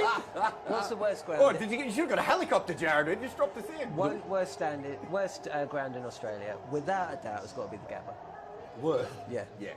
Looks horrible. When you're in it, there's no point of difference. I'm agreeing with that. It Takes you half an hour to walk from town, and it's not a nice part of town. Don't do much for me, the Gabba. So I'd say that is the most overrated. Sorry to the Queenslanders, but... No, I think they know, don't they? I think they're going to... Aren't they going to... Don't they want to bring their stadium down and rebuild it properly? Yeah. So I think they're thinking the Probably in Sydney. Rebuild it in Sydney. I think that would be Sounds like a Channel 9 discussion, doesn't it? But yeah, I mean, I like Monica Oval. You two probably haven't been there, but the Canberra ground. It's got the old MCG scoreboard as well. It's probably the only... I played there, I think. Did you? 74-5. Wow. So I think we played. I reckon Hobart and Monica Oval are the only two places that are probably cricket grounds. Sure, I played. Yeah, everything else is a stadium, right? Even I know Adelaide, they've gone out of their way, but it's still a cricket stadium. I wouldn't know, John, if you're going around every country what's the most or the worst. We work on cricket grounds. We don't actually sit in the stands. The people. I know Brian Henderson, who's the head of Sky Cricket and NFL, he does that as well. He's always said that our stadiums in England are not very good. Your seats are uncomfortable. The plastic seats. Why are they not padded? Why are they not individual? Where's my Wi-Fi for each seat? Where's the cup holder from a drink? I want a lot more comfort for the money that I'm playing instead of a plastic seat with my knees up against the next one. So, it's in America, we've done this before, we've discussed this before. In American venues, it's quite comfortable for the supporter and spectator. Very comfortable. Very different experience. And it's a long time to sit at a cricket match for 7 hours. No wonder they get up and wander around to the bars. You do it. Well, you've been to the Oval. Like, it's so hard not to have your knees actually. There you go. Bumble was talking about having your knees not in the first. You know the answer is Nintendo needs to get Sky to pay more for cricket. Well, I've left Sky now, as you know, so I'm not in touch with him. I could have been years ago, I could have been an influencer. Come on, Endo, sort it out. I mentioned I went to rugby yesterday. I was sat in a very comfortable padded seat behind their dugout. First rugby match I've ever seen in my life. Fabulous, I'll be going again. I had a very comfortable seat in a new community stadium in York. York's lovely, by the way. I live there. See, the geography continues. David Bumble Lloyd, Jarrod Kimber, myself, part of a show that we bring you on the talkSPORT Cricket YouTube channel, Bumble and Kimber. I'm interchangeable actually with Sam Ellard, but essentially it's about Bumble, it's about Kimber, and there's plenty more like that over on the talkSPORT Cricket YouTube channel, so check it out. Also available as a podcast via the following on podcast feed. Welcome to coverage from Seddon Park. The players, both sets and umpires are on the field. Somewhat unexpectedly, the floodlights burst into light about 5-10 minutes ago. Jacob Oram and Nathan Smith just making their way off the field. And we're ready for resumption. 136 for 3 here in New Zealand in second innings. A lead of 340. Kane Williamson 50 not out and Rashan Ravindra 2 not out. I shared a lift with Rashan Ravindra this morning. We did as what I've done pretty much every day this tour. I've gone into a lift. Pressed G for ground, ended up on the 4th floor, and this time I just journeyed back down to the ground with Rashan Ravindra, who did know how to use the lift. First ball then of day 3, and it's going to be bowled by Matthew Potts, and he beats Kane Williamson with a little bit of a lifting delivery, possible a bit of a nip back into the right-hander. No, actually, it kept its line. Williamson played inside it, but I think he was beaten there, Anton. Good afternoon to you. Yeah, good afternoon. It's an interesting start to the morning with the floodlights going right from the outset, but yeah, Matthew Potts has started. Very nice delivery there. Kane Williamson just playing down inside the line of it, but the ball definitely darted away. So England need a really good start here. 2 slips in place. Ben Stokes has brought one in after that delivery, and Williamson readying himself and pushing up to mid-off. Stokes fields, and the score remains 136 for 3. Yeah, it's not often we actually start with the floodlights on, is it? It's actually quite gloomy and probably perfect conditions for England to start the day with. See, we've got 3 long sessions coming up, but we do have 2 monster sessions coming up, don't we? 2 hours 40 minutes, I think, for the afternoon session, and then could well be a 3-hour session in the evening. So we shall see what the state of the game is there. As Williamson this time touch too short and wide from Matthew Potts, and Kane Williamson 50 not out overnight, moves to 54, cutting the ball through the 2 fielders in front of and behind point and away to the boundary. 140 for 3 New Zealand. I must say the English bowlers may have enjoyed a little lie-in this morning, and none of them got to the ground too early, did they? They would have needed it after a big day in the field yesterday. And Coach Brendan McCullum, I'm sure he sent a text out saying just hold fire for an hour or two. The weather was pretty average this morning, but a little break in the rain for now. Yeah, the forecast for the rest of the day looks positive. There is a lot of cloud, can't see any blue sky, and we're not expecting to today. We may get hit by a rogue squall along the afternoon, but we're not going to lose a lot more time now, you feel, as this time Williamson comes forward and punching up to mid-on. If you're listening to us in the UK, it's myself, John Norman, and Anton Devcich. And if you're listening in New Zealand, it's myself, John Norman, and Anton Devcich. It's easy, isn't it? Nice and easy. You know, you hail from Croatia back in the day, is that correct? Yeah, down the line a little bit. I used to do a lot of Europa League commentary. It was called Europa League back then. I'm not sure, it's something European Championship combined 11 something or another these days. I get a little bit confused, but pitched up, and this time Williamson's forward, and once again just pushing the ball up to mid-off, no run. So it's domestic football teams all over Europe coming together, and I used to go to these little offices in West London. I get my teams at the start of the week, and my heart used to sink if I ever got a team from either Serbia, Montenegro, Croatia, because there's not a lot of vowels in there.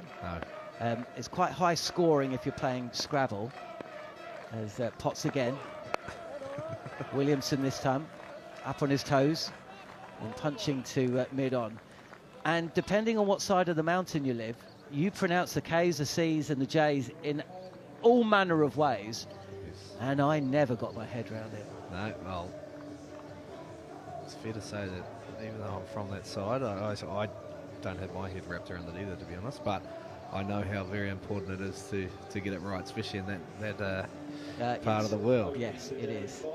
I seem to remember a few years back now, but because there is a Croatian population here, isn't there, or formerly from Croatia. Did you play for am I right in thinking this? I said this to Manners, and you know when you say something and you doubt yourself, but did you play for essentially a New Zealand Croatian team at some stage? Was there a New Zealand Croatian? There is one. Yeah, I haven't, although I've received hundreds of countless emails asking you to.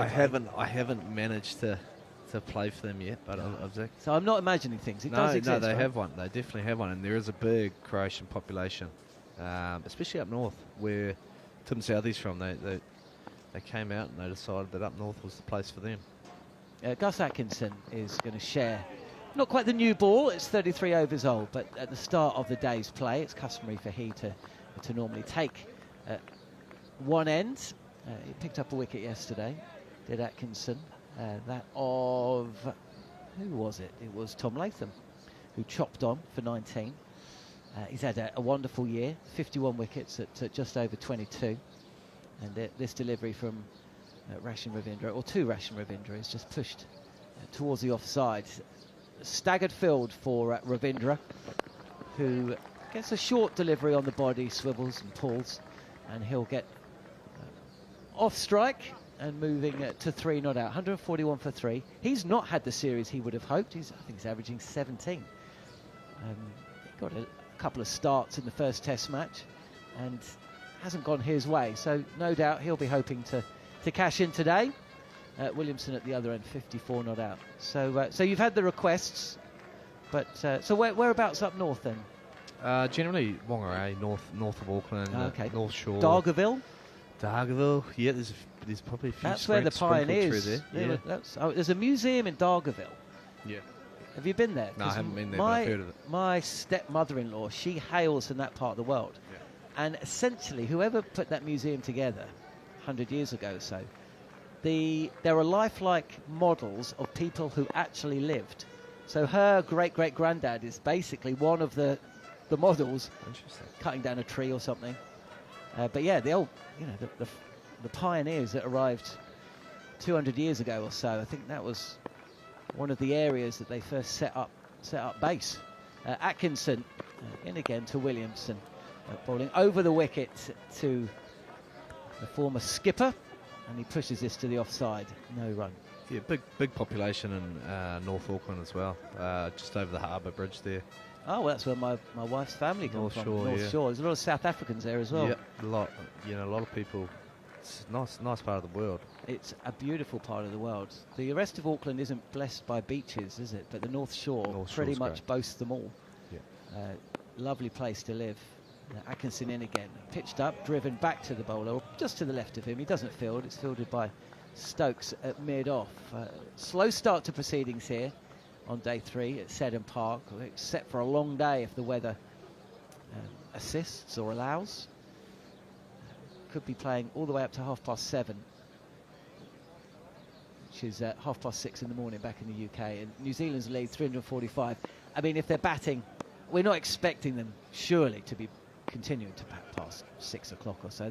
They'll want to get England in as Kane Williamson for the second time today feasts on a ball that's just a touch too wide and short, not at any great pace, and despite a stacked offside field, leans back and back cuts this to the left of point. I think it's Garth at point, and away to the boundary for 4. There's no fielder out at third.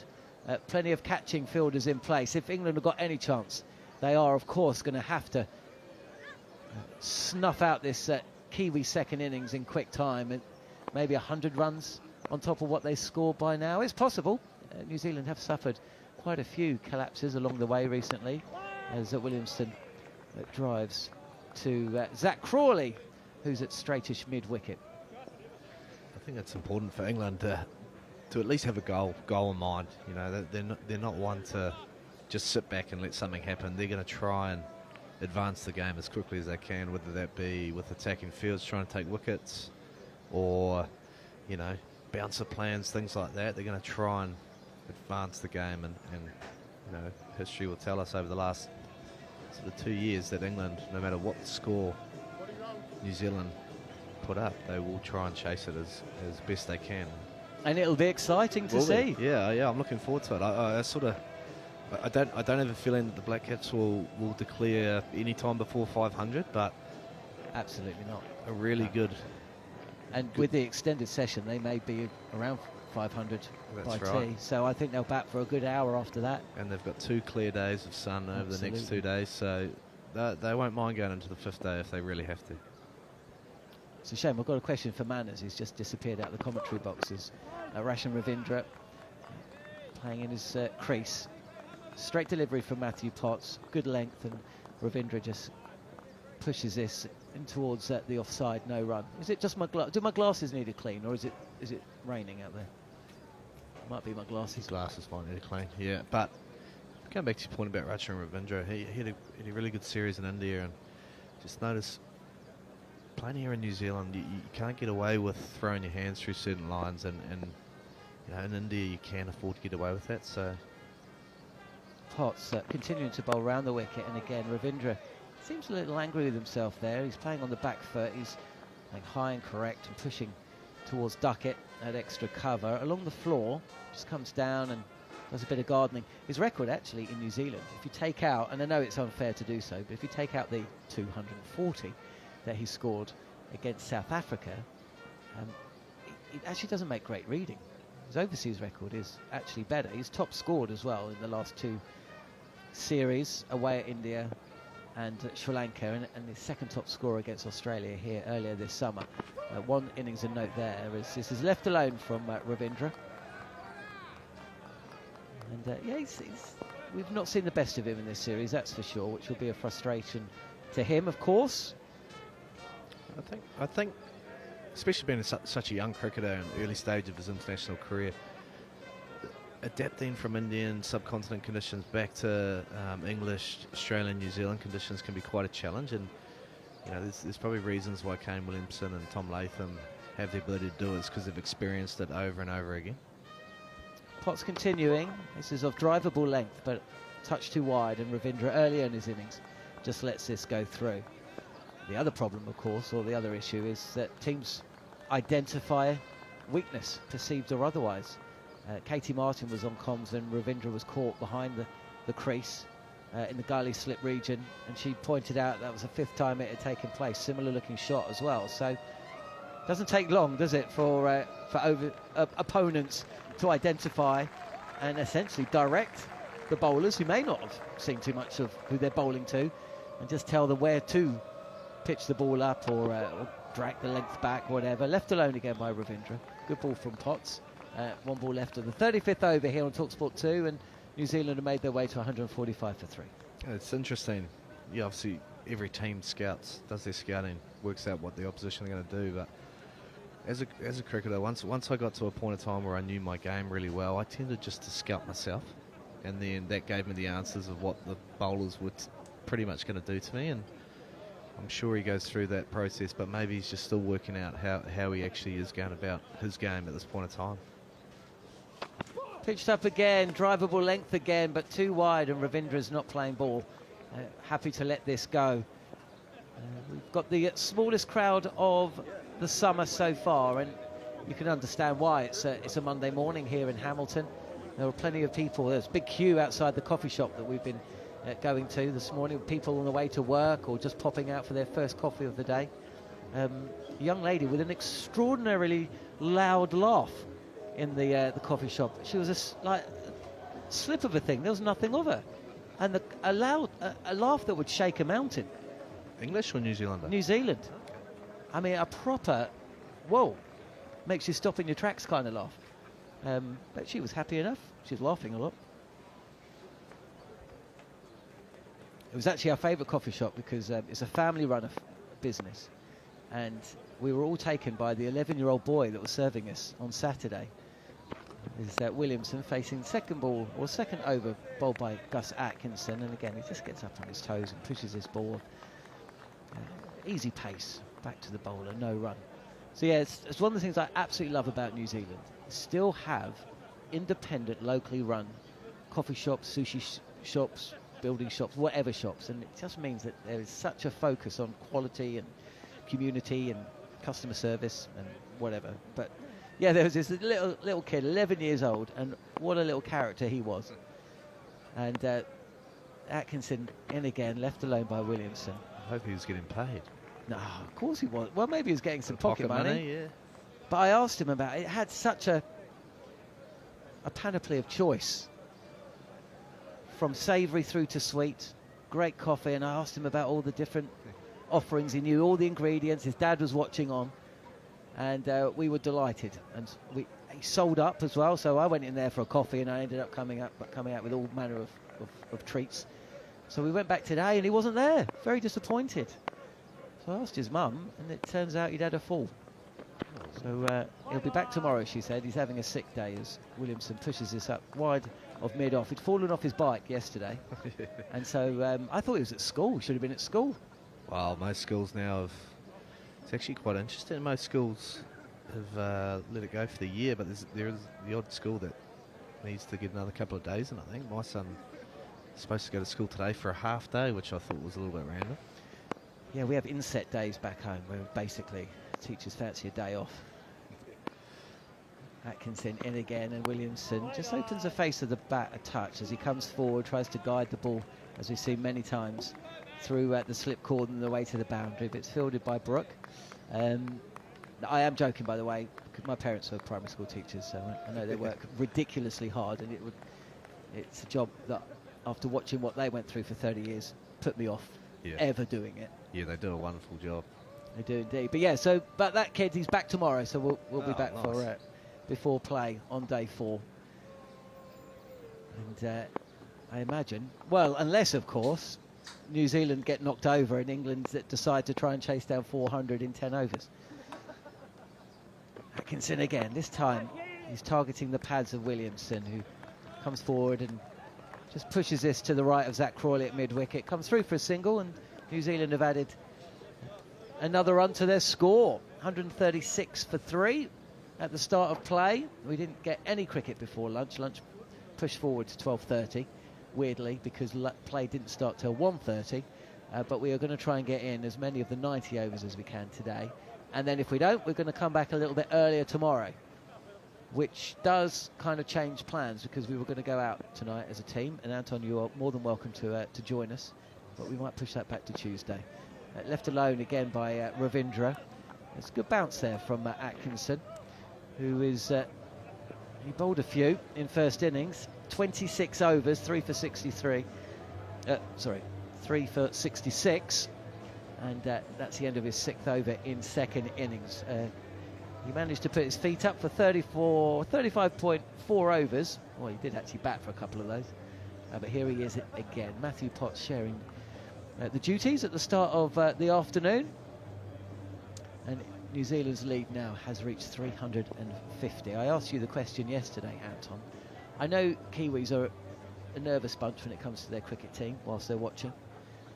I said, what score would New Zealand have to have for you to dispel any notion whatsoever that England could win? As Potts is in, it's on the pads, clipped away, and that will race to the boundary. Only question whether it came off the bat or off the thigh pad.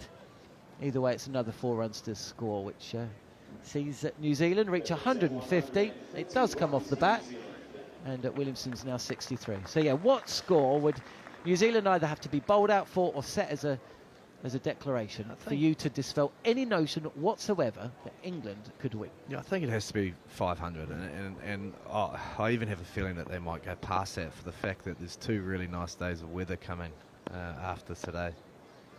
2 slips in place as Potts continuing from the Tim Southey end with 2 slips in place, backward point, 2 cover fielders, a mid-off and a mid-on. There's fine leg. And is anyone signing an autograph? Deep square leg as well? No, which says a lot about the fact that most of the kids in New Zealand are either at school or they go to school, some of them, all the way up to December the 19th, Manners. Yeah, but a lot of them are off school. But they're not here in the numbers that we saw over the weekend. So many kids. It was great to see for Test cricket. As playing forward, but with bat well away from body, is Williamson. Seems to be hurried a touch. But yeah, so the question is that how many is too many? Well, I think anything over 450 would be too many. What New Zealand will want will be over 500. But considering New Zealand don't play a hell of a lot of Test cricket as well, there's going to be some players out there that are just going to want to fill their boots, and Kane Williamson's filled his boots for many years, but the likes of Ratchin Ravindra, Darren Mitchell's been light on runs. Glenn Phillips will probably want to just get out there and have a bat. The opportunity's there, and I've got a feeling they might take it. Yeah, I agree. Short, wide, cut, slapped to point, where it's fielded by Jacob Bethel. He picked up a good catch at mid-wicket yesterday. Will Young yesterday. Must have really regretted that shot. It was one of those shots that we've seen from New Zealand. He just didn't commit. It wasn't a 100% shot, was it? Neither here nor there, was it? It was sort of, he could have probably tried to hit it for 6, but tried to keep it down. But didn't at the same time. It was, and he hit it. He hit it sweetly. It came off the meat of the bat, didn't it? It was a good catch from Bethel, actually. Here's Potts again. Williamson this time on the front foot, but again happy to play and trust the bounce and lateral movement or lack of, and pushes this towards first slip, no run. It was a really good catch because, you know, trying to explain Seddon Park where Bethel was positioned, he was basically looking straight out the main gate, and that main gate is west, and the sun at that time of the day just beams straight through that gate, and it becomes really hard to see anything. And it was flat and hard, and he didn't make it look too hard, but you know, I've fielded there many times over the years, and I've done my best to get over the other side as quickly as I could. Just one slip in place now, and Williamson reacts like this is, you know, leapt up at him, and it did at great pace. But deals with it. Ball just played with soft hands, just drops down in front of first slip where it's fielded by Joe Root, and that's the end of the over. 125 kilometres an hour, that delivery. So again, it might have bounced a touch more than Williamson was expecting, but he dealt with it comfortably enough. 150 up then for 3 wickets at lost, one of them being William O'Rourke, the night watch, who was dismissed yesterday. A leader 354 with Williamson and Ravindra at the crease. After another word from Anton, it'll be Neil Manthorp. Yeah, I was thinking earlier that England haven't had much luck this game in particular. They obviously only had 35 overs off with the ball, and they've got two and a half long sessions to bowl here today. Atkinson, yeah, outside the off stump, left alone. Nice bit of bounce. That's your worst nightmare, that, isn't it? After you've bowled a long first innings, you get 30 overs off, you come back the next day and you've got 2 3-hour sessions. That's really back-breaking stuff, especially third game of the series. 3-hour sessions for a while weren't allowed. There was the what used to be known as the Federation of International Cricketers Associations, in other words the International Players Union. Here's Atkinson again, bowls. Ravindra drives up towards mid-off, wideish mid-off, fielded by Stokes. It's now the World Cricketers Association, that's right, isn't it? The WCA. They've changed their name, even higher profile, and I'm massively in favour of the players having a big say in the administration and organisation of the game. But they, in consultation with the ICC, at one stage had the ICC place a limit of 2.5 hours on a session, but that was soon compromised. That only lasted a couple of years. Atkinson in again, bowls to Jadeja, and that's pushed up towards Stokes again at mid-off. So the compromise was, look, yeah, we need to consider broadcasters and advertisers and the sponsors, and so, you know, we need you to play more. So the compromise was, okay, we'll have an extra drinks break. Yeah, an extra Powerade it'll tie you over for that last hour and a half. Yeah, no, fair enough too. No, I think now that I'm retired, I think they should be out there. Here's Atkinson again to Ravindra, Rachin Ravindra. No Jadeja in there at all. 150 on the board for New Zealand, 150 for 3. Rachin Ravindra has 3. Kane Williamson has 63. And Williamson's conversion rate was from 50 to 100. Was comfortably the best amongst all current players before this series began. And he got 2 half-centuries. So it was 32-35, 32 hundreds, 35 50s. Like nobody currently playing comes close to that. Here is Atkinson again, short, pulled by Ravindra. Doesn't time it at all to Bashir at mid-on. So he made 93 and 61 in the first test. So those numbers are now 32-37. But based on his previous conversion rate, I think it would be a fair investment to put $20 on him, reaching 3 figures today. Especially after knowing what he averages here at Seddon Park, I think it wouldn't be paying much. You'd barely get your money back, I'd say. But you're right, yeah, his conversion rate is fantastic. Here's Atkinson again, one outside the off stump, and that's left alone by Rachin Ravindra, taken by Ollie Pope, 150 for 3. Yeah, in order for it, in order for you to get a meaningful return on your money, you'd be having to think in the several tens of thousands of dollars, wouldn't you? You would. Maybe Steve Harmison's got that type of money in the back of the box, but I certainly don't. No. Not that we're allowed to bet on cricket anyway. Are we allowed to bet on cricket? I'm not sure. Yeah. We are. We are. Well, I might not be able to because I'm full-time involved in coaching. Right? Yeah. You've got a contract with Northern District, so yeah, I so I think that probably would be a breach. No, that's a breach, I think. Do you want me to put one on for you? No, thank you. Did I pass the test? Yes, you did. England have got a funky field. A slip and 2 gullies? No, 1 catching point and 1 square gully for Kane Williamson. It does get quite confusing, I guess, at times when you're retired. And you know, I spoke to Heath Mills, the Players Association man here in New Zealand. Someone brought up that question: once you retire, where do you sort of stand? I guess. And he just told us, he goes, "Look, boys, just you're best just to steer clear of it, full stop. Then there's no confusion." Great man, Heath Mills, and I think he's actually the chairperson of the WPA, I think, isn't he? That's Yes. Cut away. No, not cut. He tries to cut it, Williamson. Doesn't make contact, taken by Pope. There's plenty of other things to bet on as well, isn't there? It's horses, and the dogs here in New Zealand are being decommissioned, so they're no longer going to be able to bet on greyhound racing. Greyhounds no, in New they're Zealand. just recently they're going to phase it out over the next 18 months, I think. Yeah. Wow. Or the dish lickers, as they're referred to. Dish lickers, yeah. Why is that? I'm curious. In New Zealand, 150 for 3. I think it's got something to do with rehoming dogs and all that sort of stuff, and the So way it's a they're treated. Welfare, yeah. issue. Okay, all right. Here's Matthew Potts again. Bowls to Williamson, plays defensively, back up towards mid-off. I get that. I mean, I'm absolutely no expert at all, but and I've read accounts of abuse and you know the levels to which people will make dogs run faster and indeed run slower. Well, exactly, yeah.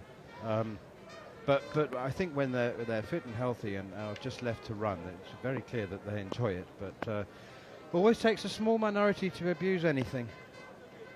Here's Potts once again. It's flicked very nicely off his pads by Kane Williamson out towards deep mid-wicket.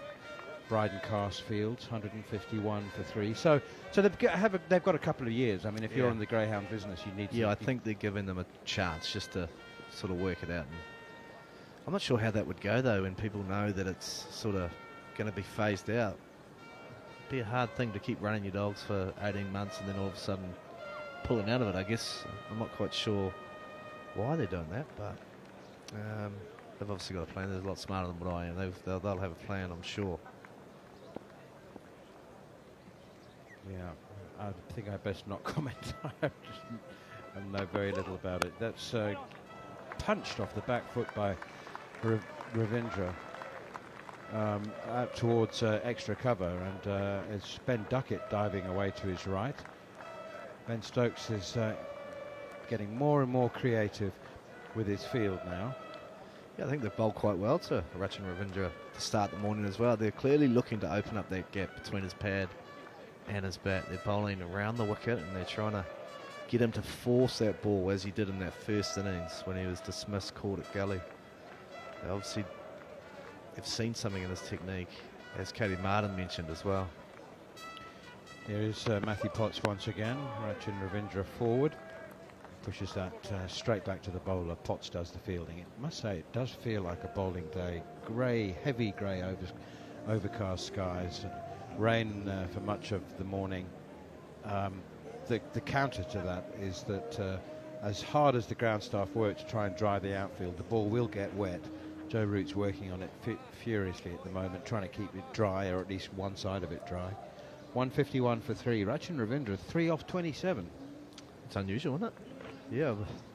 Speaking about the ball, I've already seen Ben Stokes make his way over to the umpire on a couple of occasions. So I think they need to be smart with that. Like, if the ball is getting slightly wet, that it's not too old. So that's a big weapon for England. They need their ball to stay true, and the umpires just need to be smart. If it has been affected by the outfield, they need to get a new one out here.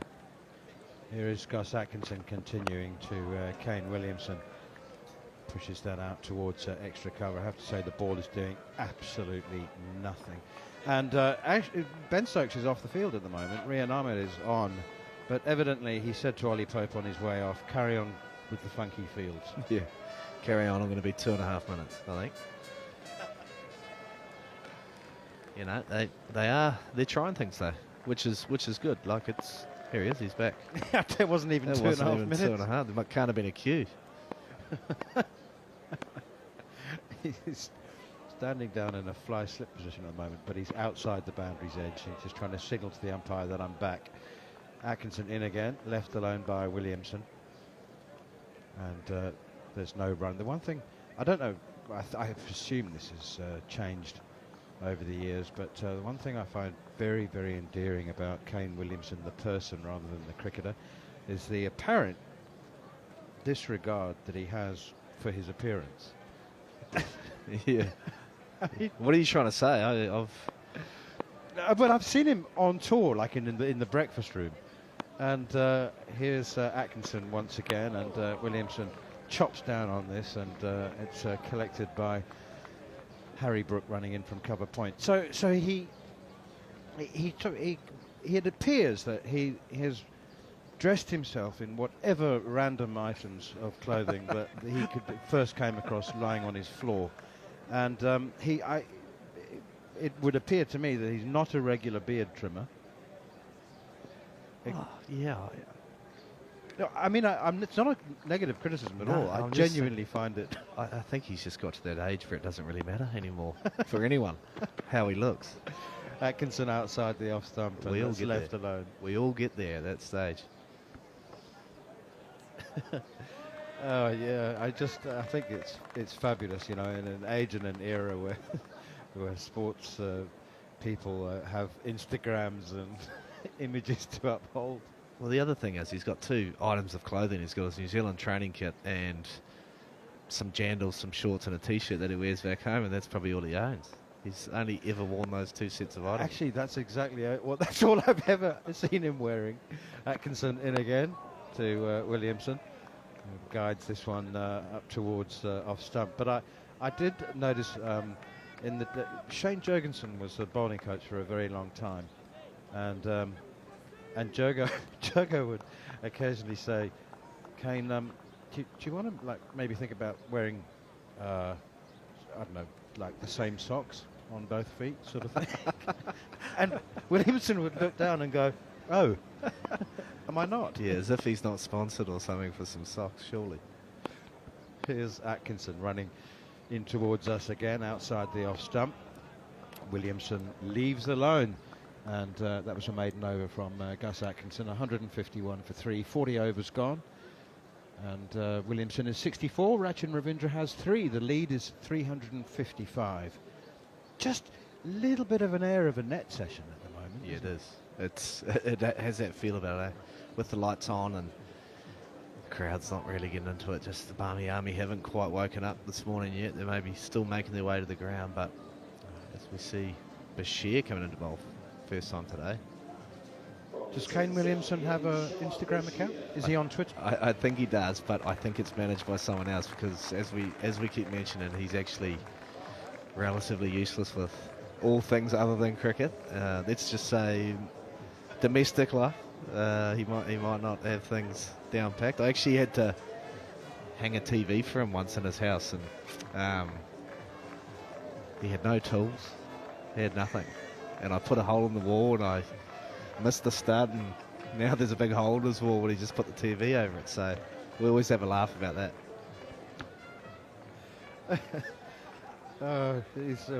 He's a wonderful, wonderful cricketer, is Kane Williamson. And I think that the simplicity of his life outside of cricket has contributed probably to his ability to produce so regularly and so impressively on the field. Here's Shoaib Bashir, who's into the attack for the first time, bowling his off-spin. A little bit of a drag down first delivery, and it's Gus Atkinson who chases after it. Slide tackles alongside it. 152 for 3.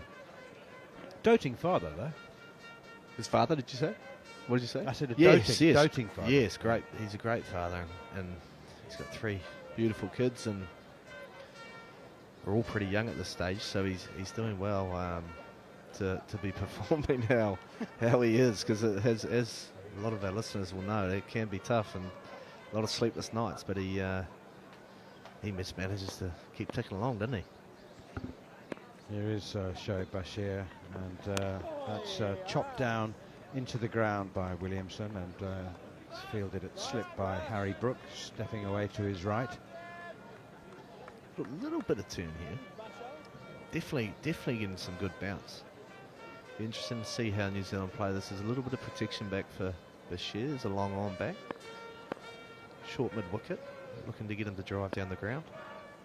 Bashir in again, and Williamson drives. A little bit of bottom hand there, just forcing it, looking to get it down to long on, but it's back to the bowler.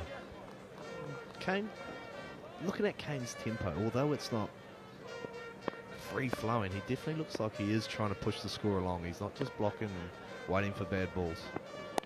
Oh, Bashir now, it's Ken Williamson backs away, tries to cut, gets a bottom edge down into the ground.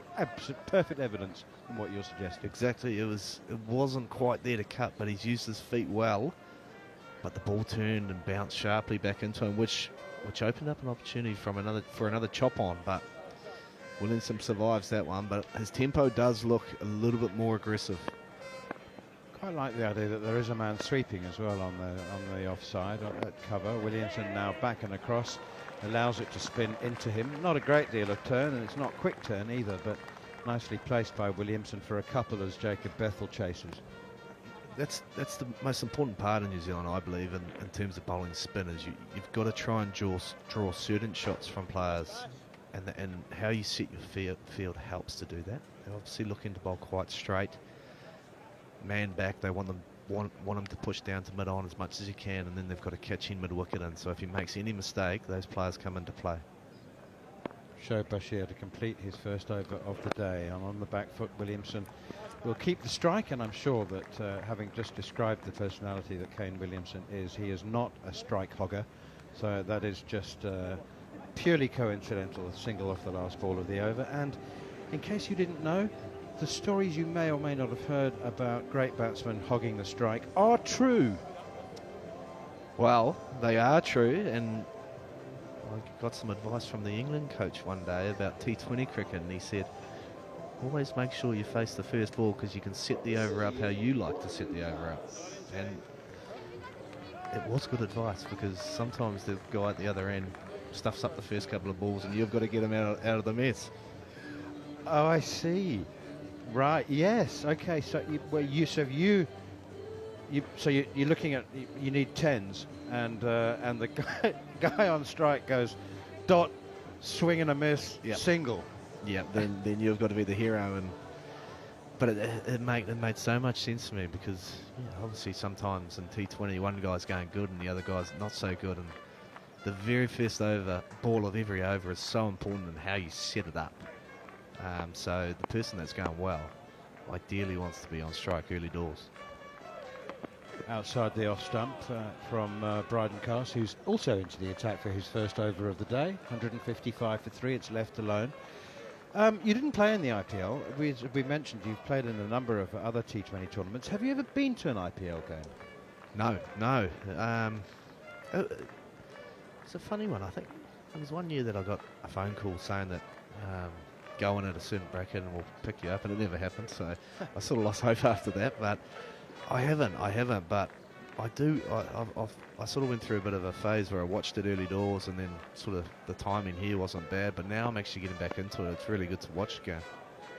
Here's Bryden Cast once more to Williamson, drives nicely up towards mid-off, but straight to the fielder. Ben Stokes with a sleeveless sweater on now. We lost the whole of the morning session, if you're joining us for the first time, wondering why New Zealand are scoring so slowly.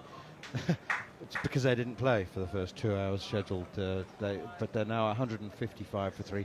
I went to one. I've been to one IPL game, and it was the very first one. And Brendan Cullen made 150.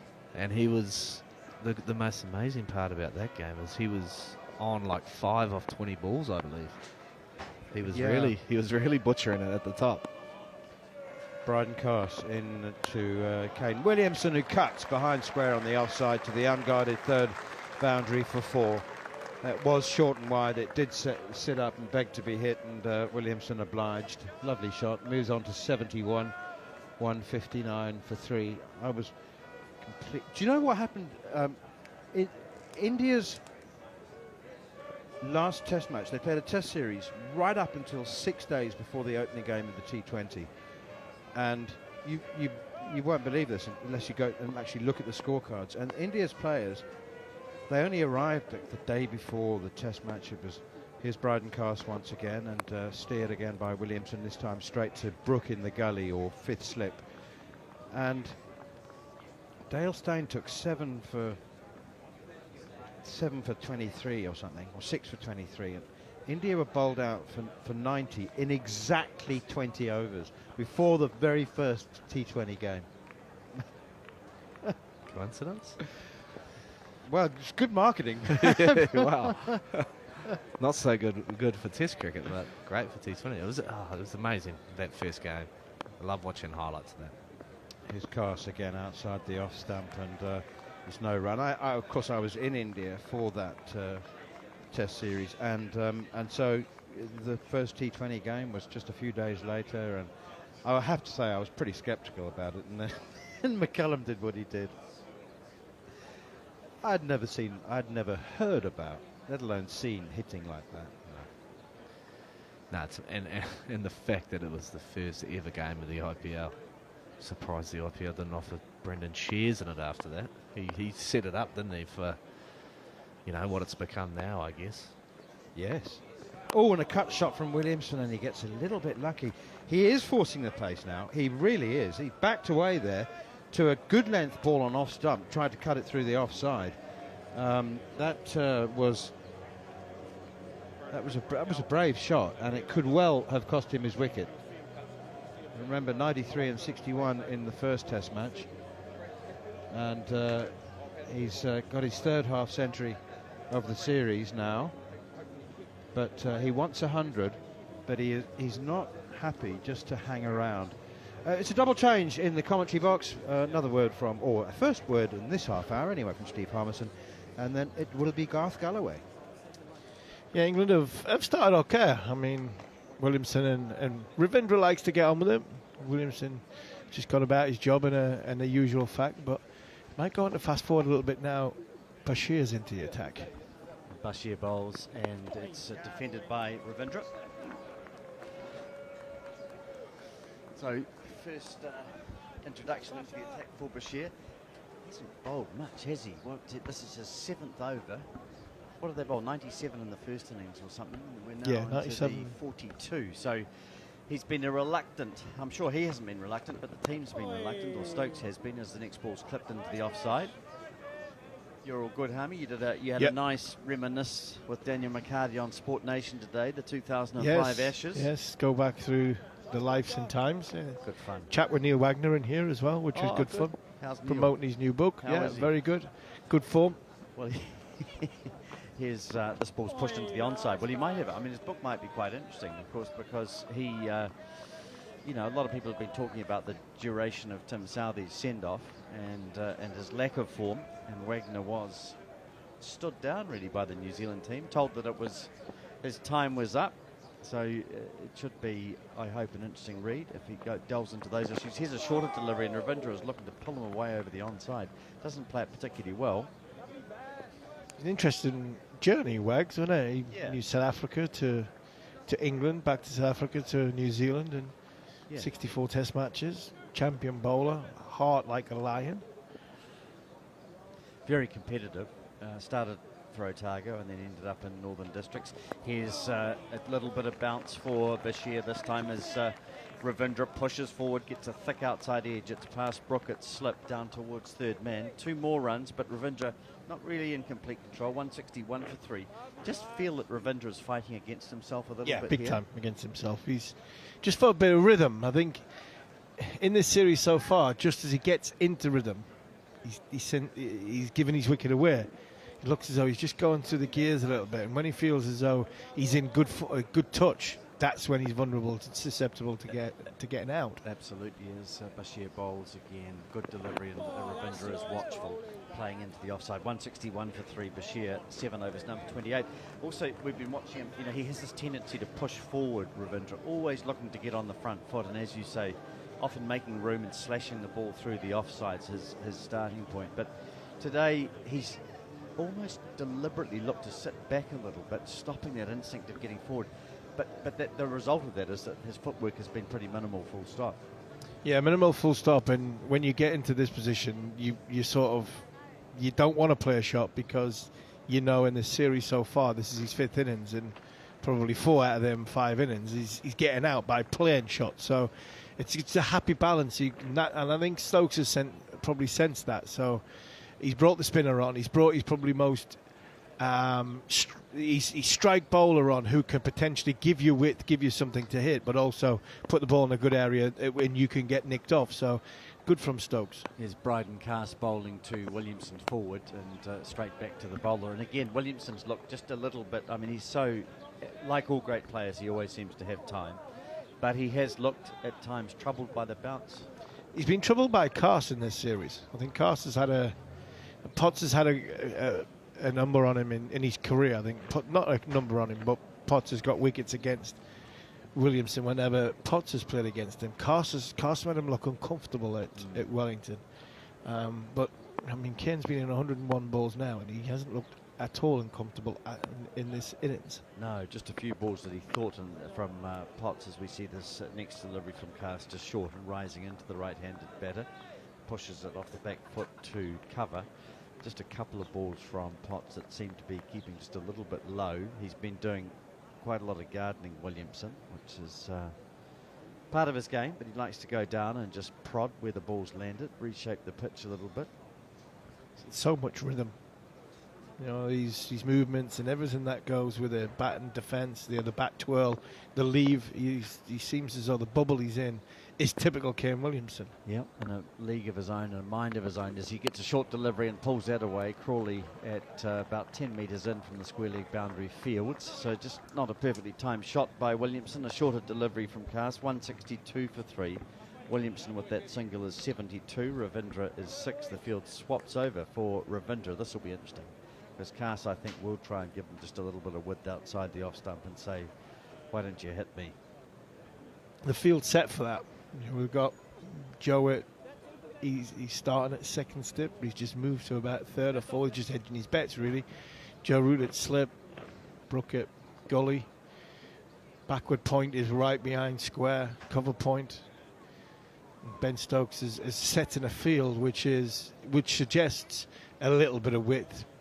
Mid on and mid off are very, very very, very wide. So you're expecting Cast to.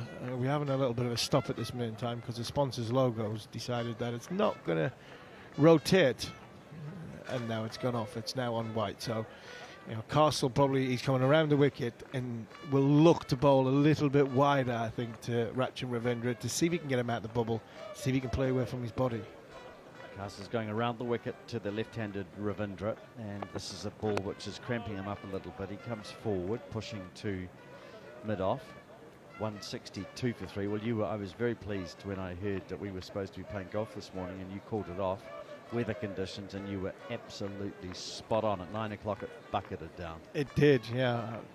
A bit earlier than that, there might have been a we've got this wrong, but then 9 o'clock it came down, and boy did it come down. I would not like to have been on the 12th. Well, we would have walking in by then. We would have been a long way out, I think, and a long way back to come in. Now, this is a good delivery from Carson. Well left by Ravindra. We've seen him leave more this morning than we have in the entire series. 162 for 3. No, I was sort of at 7 o'clock and 8 o'clock. I was thinking, what on earth we could be out there would be there's no wind like when we played the other day. It's perfect conditions. And then down it came, and I thought, you're a wise man, Steve Harmison. Not the first time I've thought that since I met you. Yeah, the wind wasn't there, and as I say, man has said, the camel on the other side of the ground. There's a little bit of a weather detector in that camel. I think he must have been lying down about 9 o'clock this morning. This is a poor shot from Ravindra, and it almost brings about his downfall. Just exactly what England are looking for. As Cast drops that one just a little bit shorter, and Ravindra goes playing with a horizontal bat, trying to give himself room and hit through the offside. Hits the bottom of the bat and ends up on the onside. 162 for 3, the plan almost working. Yeah, absolutely, and I think Cast has given Ravindra, not verbals as in nasty verbals, but I think Cast is probably just reminding Ratchin that he is out a bit of form. They're trying to set a game up. He's got 6 off 37 balls. You're supposed to be a shot maker. Come on, where's your big shots? All that stuff will be mentioned out in the middle from Bryden Cast. He doesn't mind having a little bit of a chirp. I've seen what he's been going with Daryl Mitchell, and I think that's been good. Friendly banter between the two of them. I don't think it's stepped over the line at all. But I think Bryden Cast is just reminding Ratchin Ravindra. He isn't out of rhythm at this moment in time, and if you've got a big shot, come on, let's see it. Reminding that Ratchin Ravindra probably played with Bryden Cast in the game that the Ravindra played for Durham a couple of 2 seasons ago. Indeed. Young's played for Durham as well, hasn't he? Most of them have. It seems. Young, Ravindra, Latham came through our academy. 2 years with the academy here, and 2 years, in that 2 year period where, from an academy point of view, when he was in Christchurch, 6 months of it was at Durham through Paul Wiseman, great man Paul Wiseman. Yeah, he is.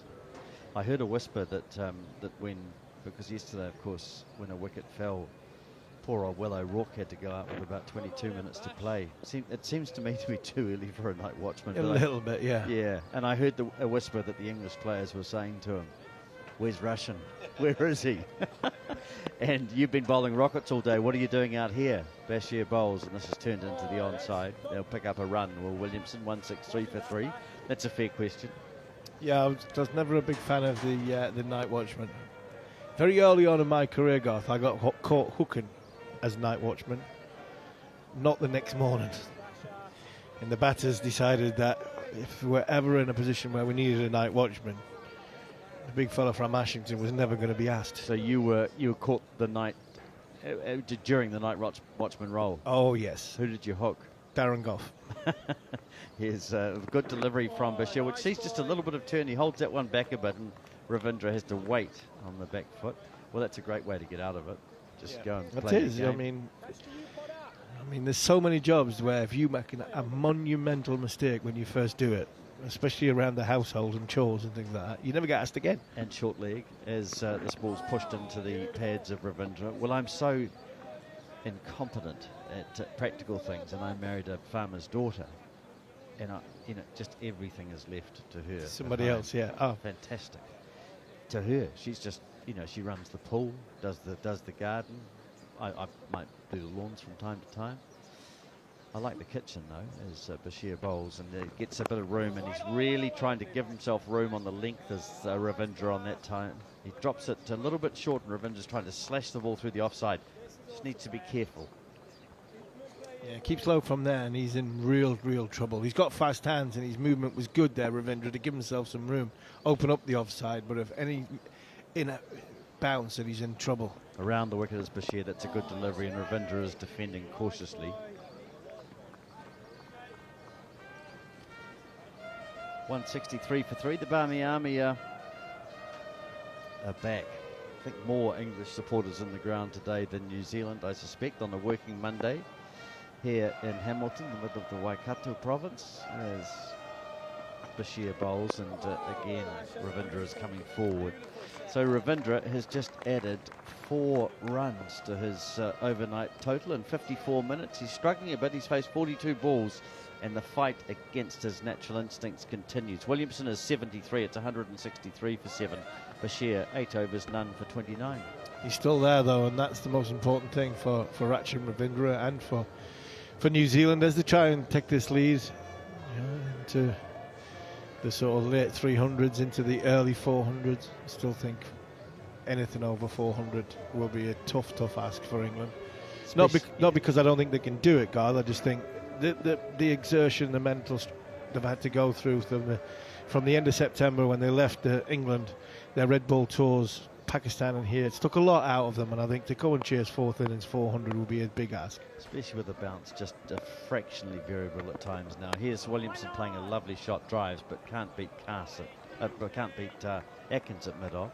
163 for 3. Yeah, it's a long time away from home, isn't it? And already... They work hard. They've worked hard. Yeah, they lost in Pakistan, but they worked hard. Won the first Test match. This group's gone through... I mean, they've worked hard in this winter, so one big ask. Yeah, we were just talking about, I mean, obviously the middle order is very solid, and with that we talk about Root, Brook, and Pope. Stokes as well, as this ball was played into the onside by Williamson. But the top still feels a little bit vulnerable. I suppose Pope will go back to 3 when they play India next year, and against Australia that will be the plan. Crawley feels like a bit of a problem now. Zach goes through sort of fits and starts, and you can see the rationale of why they stick with him because of what he can do. Low score, high score, low score, low score, low score for a period of time. I think the combination with Duckett, I think it works. I really do. I think they've had some good success. Here's Cars from the city in, bowling to Williamson outside the off stump, flip to Duckett at backward point. Where in the past, some of Ollie Pope during the summer, when he's having a bit of a bad trot and he was captain, I was thinking actually he might need leaving out for his own good. Just from a mental point of view. Never ever thought that about Zach. I've never thought that about Zach. I think mental-wise, I think he's fine. So even when you saw him walking off, trudging off after this last innings where he looked despondent, you think all A-okay? Yeah, from a mentality point of view and the way he plays and the role that they see him playing. Zach will come out and hit the first ball of Tim Southey later on tonight or tomorrow for 4. I can guarantee. Absolutely, and he's done it on a few times in this series. As this is outside the off stump, no shot from Williamson. I mean, I've missed him in this series. He's become. We talk about being a rabbit or a bunny of Matt Henry. Those things happen in cricket. Just the nature of how things have fallen. But I love watching him bat. I mean, he is. He gets you on the edge of your seat. I think he's more suited when the ball comes on, a little more bounce on it. He'd enjoy Australia. He will enjoy Australia, and I think that's why I don't see England making a change. I'm intrigued to see where Bethel goes and what his development is over the course of the next 6-12 months. Pope will go back to 3 because Smith has to come back in the side. He's too good not to play. Bethel will have cricket. He's going to have India's one day as Champions Trophy. He's going to be around the white ball squad. 2 balls remaining in the over as Cast bowls. He's caught in front of the pads and Steve Harmison's given him out. Williamson, a huge appeal for LBW. Height might be the only factor. Cast stands with hands on knees and Pope runs to Stokes and they review. Here we go. Had to review. It's Kevin Williamson. It's right in front. 2 noises, but I think it's pad. He said it's not high, you can hear. Yeah. Interesting, isn't it, that Cast stayed where he was. Good thing about this review is the bowler had no say at all. No, but I wouldn't give Ollie Pope any say in it either, because in the summer he was 0 from 8. Yeah, he had a shocker in the summer. Now, Adrian. All right, well, here's your first impression. Oh, man, that's out. It's got to be. The only thing that's saving him is on the field is given not out. This could be umpire's call. I don't think he's hit it. Aldridge coming up now. Oh, this could be so unlucky for Bryden Cost because I think it's close. Kane's not very big. Kane's not very tall. It's hit him just, I think, on the last roll of the knee roll. On the front pad. On the front pad. You know, it's very similar to his dismissal in Christchurch where Yes. Cast sat him back like this. Just bowled that lovely length and then pushed the ball up a little bit further. It's one of Cast's great strengths. Off, impact in line, and wickets is umpire's call. Not out. You'll be staying with your original not out decision. Continuing on, we talked about the little bit of luck that New Zealand haven't had throughout this New Zealand summer. Talking about the luck that Willow Rogue didn't have, and he got Harry Brook inside edge back onto the stumps. Kane Williamson's got a bit of luck there For me, that's out for all money. How Adrian Holstock has not put his finger up. I mean, I know I'm a bowler, but that's out. And it's even worse because it's Kane Williamson. There you are. There you are, the preaching from Steve Harmison. I must say, I tend to agree. It looked out, didn't it? Your finger went up very quickly indeed. You're a long way away, but it did. Here's this ball pushed into the offside. 163 for 3. Williamson lucky to be there. He's on 73. Ravindra 6. Just one question when you're talking about where Bethel might fit in, and I'm going to be very interested to watch him in the second innings. Everyone's been impressed with the way he plays. I thought, though, that O'Rourke really worked him over yesterday. He didn't like the sheer pace of O'Rourke. No one does. He was bowling around 150. He was just short of a length. The ball was following the left-hander from around the wicket. I'm going to be really interested to see how Bethel handles that if he gets it in the second innings. Yeah, I agree. I think, but you, as a batter and a young batter coming into any format of cricket, world cricket, when you come in, you get tested, and you get tested in the front foot, you get tested outside the off stump, you get tested with a short ball. And the short ball one is the one that you have to pass muster. If you don't pass muster on the short ball, quickly word gets around, and you then start getting bombarded with it. Here's Bashir beginning another over, and he bowls to Ravindra, who cuts to backward point. More comments from Steve Harmison, and then John Norman. Oh, I mean, pride and cast. I know you've bowled really well throughout this summer, but this New Zealand summer, but I mean that element of luck. Top of the stumps, that just looked out against Kane Williamson. I'm probably going to be sounding like a Brecon record as normal, but as a bowler, that's good.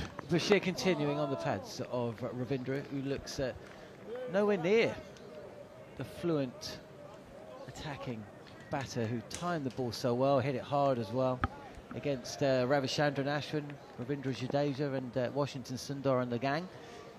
He is 6 from 44 deliveries, seems to be battling with himself as much as the England bowlers. As Bashir again coming in, and this is on leg stump. Ravindra comes down with a leg slip and a regulation slip and smothers any spin. Floodlights on here at Seddon Park, not fully. What are you gesturing? Deep square leg being pushed back? No, the point's gone out, but Duckett's just come up. Left-hander. Duckett's just come up inside the circle, mid-off inside. Down on leg stump again. This time Ravindra gets down on the sweep and pulls the ball to backward a square on the leg side. The Barmy Harmy making all the noise over there on the banks. They're all standing up around, what is that, a little temporary bar? It's like 4... Yeah, it looks like a bar, parasols. Yeah. Don't know if they're serving drinks up there, but it would make sense. Our old mate Tiny, he must be there. You had a drink with him the other night, didn't you? He's on good form. He got me out. Mr. and Mrs. Tiny, they were in good form. Barmy Army against talkSPORT. Cricket match. Down the track comes Williamson, and Stokes at mid-wicket dives despairingly to his left.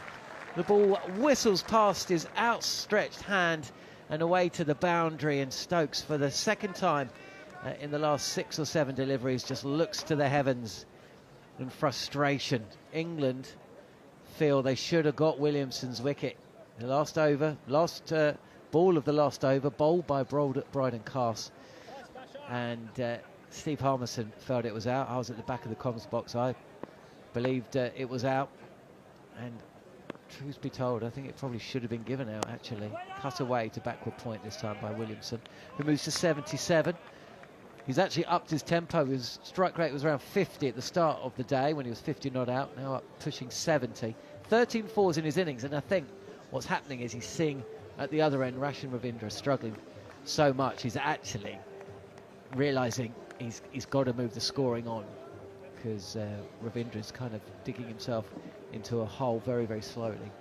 And if Williamson just bats for that century and takes time out the game, whilst it may not make a great deal of difference, it's just going to allow England to continue applying the pressure. So a chance that's gone New Zealand's way in the last over, bowled by Bryden Cast, who has bowled 9 overs in this second innings, and he's going to start his 10th, bowling round the wicket to Ravindra, who cuts on the front foot, just in front of point where Duckett fields. You did a 2005 chat on Sport Nation, didn't you? We had Jeremy Coney. We swapped you. I don't know. What would your cricketing top trumps? You ever played top trumps as a kid? Yeah, vaguely remember it. So yours would be, that will be, so do you know how it works? Do you know how Top Trumps works? Essentially, you have a a bigger card, squad than somebody else's. but your picture of your face, or you bowling. What a horrible thought. Well, I'm looking at it. And then you get your stats alongside you. In fact, there should be bouncer from Garth, and Ration Ravindra ducks, gets out of the way. Garth just gives him a couple of pleasantries as he makes his way back to his mark. So I guess your one would be, I'm not sure age would come into it. Maybe you'd only be Top Trumps when playing. Strike, no, well, no, it would be caps, test caps. So say you come up against Neil Wagner, we're playing Top Trumps, and I've got Neil Wagner's card and you've got your own card. And if I said caps 64 and you would be 63, Neil Wagner would win and I'd get your card. That's how Top Trumps works.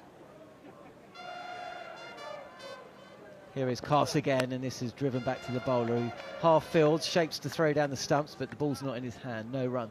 So Harmison would be caps 63, test wickets 228. 28 or 26? 26. Strike rate? Yeah. No idea. I don't know what that is. 69 maybe? I don't know. 70. Average? 30. Average? 30, 31. Ashes 1. 2. Speed? Average speed? Or top speed? No, it'd be top speed. What was the fastest ball you ever... Mid-90s? 94, 95. On the body of Ration Ravindra again. Tries to come forward, pushes it to Ben Duckett, comes in at point. So you beat Wagner there. That's for sure. That's one thing. Yeah, mid-90s. You want more Ashes than Wagner. That's not easy. No, not hard. Doesn't Sorry. matter. Yeah. Then your batting average would have to come into it as well. Mine. Test runs. 12. And maybe you could have a Harmy question. Were you ever the ranked #1 in the world for bowling? Yes or no? Or highest test ranking? Yeah, I think I'd #1. get that one. You'd win that. That's top. That's 3. Garth is coming in again, continuing around the wicket, angling into Ration Ravindra, who's coming onto the front foot again and punching up to Ben Stokes at mid-off. Sure you'll win on the book sales. Yeah, he's got a book out. This isn't about time you did another book. Get Jared to write it. Maybe Manners. Do you want to write Harmy's book? Done. 10% to me, by the way. I mean, when I wrote mine, poor John Woodhouse, who had to sort of scribe it for me. I mean, he had this dictaphone which you speak into, and then you stick it in the computer, and it sort of helps you transcribe it. And all of a sudden, he didn't understand Geordie, so he had to. So it took 39 hours of me waffling on for him to produce what was, by all accounts, what people tell me is a decent read. So I hope Neil Wagner's is better than that. I hope it sells well, because I mean, he's a lovely fella. He was at Durham last year, and Durham lads really enjoyed him. Put his heart and soul into Durham the short period of time he was there. So yeah, he's a good man, Neil Wagner. Fantastic cricketer. Somebody who, as a tail ender, I couldn't think of anything worse than facing someone like Neil Wagner. I mean, a bit like Bretley, you just couldn't get out of the way of a bouncer. I mean, you could on a bouncy track, but not on a. You play him on a wicket like this, as somebody 6'5" and not very good with a bat, you wouldn't get out of the way of it. You wouldn't know how to. Leg slip in place for Ration Ravindra, who climbs into a short delivery from Garth and pulls this through mid-wicket and all the way to the boundary. That's the best shot we've seen from Ravindra today. Garth is giving him a pretty unfriendly word or two as he makes his way away from the batter. 172 for 3 there, New Zealand lead by 376, and after 52 deliveries, Ravindra finally moves into double figures. Williamson 77, Ravindra 11. And I can give you an update from the Gabba, where Jaiswal has gone early in India's first innings. Mitchell Stark with the breakthrough. India bowled out Australia for 445, I think. Carey hitting a few, and so India are 1 down early there. They've had a bit of rain in Brisbane, haven't they? We've had a bit of rain here in Hamilton. It took out the first session of play here on day 3 of the 3rd Test match. We haven't had a wicket yet, but I think we should have. Williamson fortunate to survive an LBW shout. Did we see the ball was shown to be crashing into the top of leg stump? Did we see how much of the ball was hitting the stumps? It was given not out on field, and of course not quite enough. Well, the man is saying 49. We haven't actually seen. It was nearly. It was pushing 51, the 50.1% that you need. I thought it hit flushed into the bills, but hey, and it's like I said, it's Kane Williamson. It was a big chance for England. Well, as they say in Australia, look at the scoreboard. He's still there. We don't have to just look at the scoreboard. Look out onto the field of play. So yeah, you did your 2005 Ashes chat with Sport Nation, half an hour. Can I guess what the questions were? Bashir continuing, and Williamson, short delivery from Bash as Williamson just rocks back and cuts through the offside, through extra cover for a single. It was good fun, Dan McHardy. Yeah, I do you probably knew the questions. Can we try? Shall I try? Yeah. Ricky Ponting, cut cheek. Yes, that Lords. Hang on. Yes. Michael Clark slow ball. No, didn't. What? Didn't get asked. Get out of here. I brought it up though because it was a good one, wasn't it?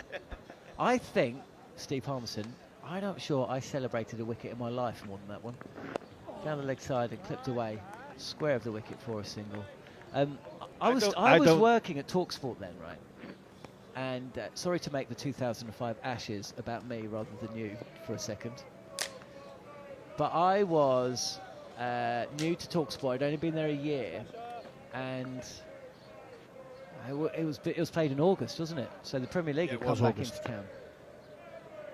Bashir's set to continue. This is tossed up a touch more to Williamson, who comes forward and just drives this to long on, where Ben Duckett comes in off the field to collect the ball. So I was shadowing in the Moose Abrahams at Selhurst Park. Poor you, says Scott Taylor at the back of the box. You have no idea, Scott. Some shadow there. Well, it was quite easy to sit in his shadow. Moose, if you're listening, apologies. Forward is Ravindra, and no run. So anyway, I went to Selhurst Park, and it's an old school press box there. It's quite long and narrow. Windows are open. Your view is very often obscured by pillars. But for the first and last time, it was a pre-smartphone era. There's Bashir coming round the wicket, and Ravindra just stepping back and across and opening up the stumps and cutting this in front of square through the offside for a single. So people weren't on the phones watching it. One of the journos had brought one of the old school portable TVs, and it was just plonked there in the middle of the press box. And everyone was, everyone's there to watch Crystal Palace versus whoever. Might have even been AFC Wimbledon, I can't even remember. Because they ground shared for a while, didn't they? But essentially, we were all watching. We watched your over. Your over. No, Freddie Flintoff's over when he got rid of Langer and Ponting in Selhurst Park press box. Everybody was watching it. Forward is Williamson, pushed the offside, no run. All the journos were being paid to watch Crystal Palace versus whoever, and all the journos were sitting there watching this little box. And we all were going crazy when Flintoff took those two wickets. The Ponting Langer over was just ridiculous. It was ridiculous. He spent 15 minutes having a conversation from mid-on to mid-off with Michael Vaughan, telling Michael Vaughan he should be bowling and how badly I was bowling. And do you know what? Every time I walked back to me mark, I couldn't disagree with him. Well, Harmy's off. So I'll continue describing. So anyway, England took those two wickets and they chipped away, but then there was a horrible little partnership towards the back end of the day. And by the time the football had finished and all the post-match presses had been and gone, I had to make my way back home, and I lived quite close to Crystal Palace. And I got back to my house. I was actually living with my parents at the time. Walked in the front room, turned on the TV, and the day was reaching its conclusion. And I sat there stressed, because if Michael Clark had come out the next day, then Australia probably would have won that game. And Steve Harmison rocks up with one of the most famous slower balls in the history of Test cricket. Seams, limbs, that's what they call it now, isn't it? Limbs. I remember that. It was a lovely bowl, wasn't it? Oh. The best thing is, if Harmy was here, when he recounts that tale, Freddie Flintoff was in the slips, and Harmy had a terrible slower ball. As Garth is in, this is a short delivery, and Rachin Ravindra ducks under it and lets it go through. He had a terrible slower ball, and Freddie Flintoff, his great mate, one of his two best friends in cricket, along with Rob Key, was in the slip cordon, and he could see what Harmy was about to do. It was the final over the day, and he was just like, oh no, not the Harmy slower ball, please. And then Harmy runs in and bowls Michael Clarke. All ends up. I don't know if Harmy ever tried that slow ball again. Did you try that slow ball again?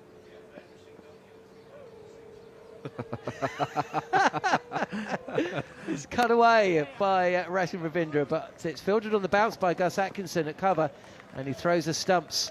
Throws the ball at the stumps at the striker's end, but Kane Williamson's back and he doesn't connect it anyway.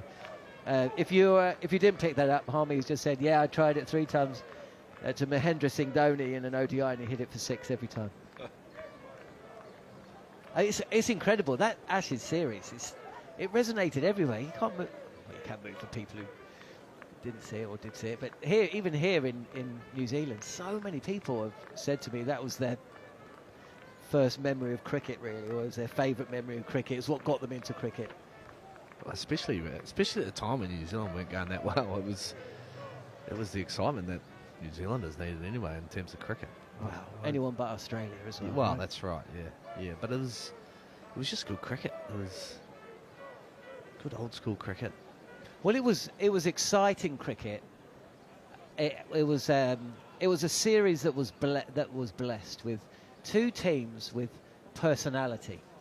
Shane Warne and Glenn McGrath with the ball, and obviously Adam Gilchrist, the wicketkeeper, bat, and then Matthew Hayden at the top of the order. Ricky Ponting chomping on his chewing gum and getting the double teapot out at times. Wide of the crease, another short delivery from Bryden Cast. Boy, has he put in a shift over the course of the last month.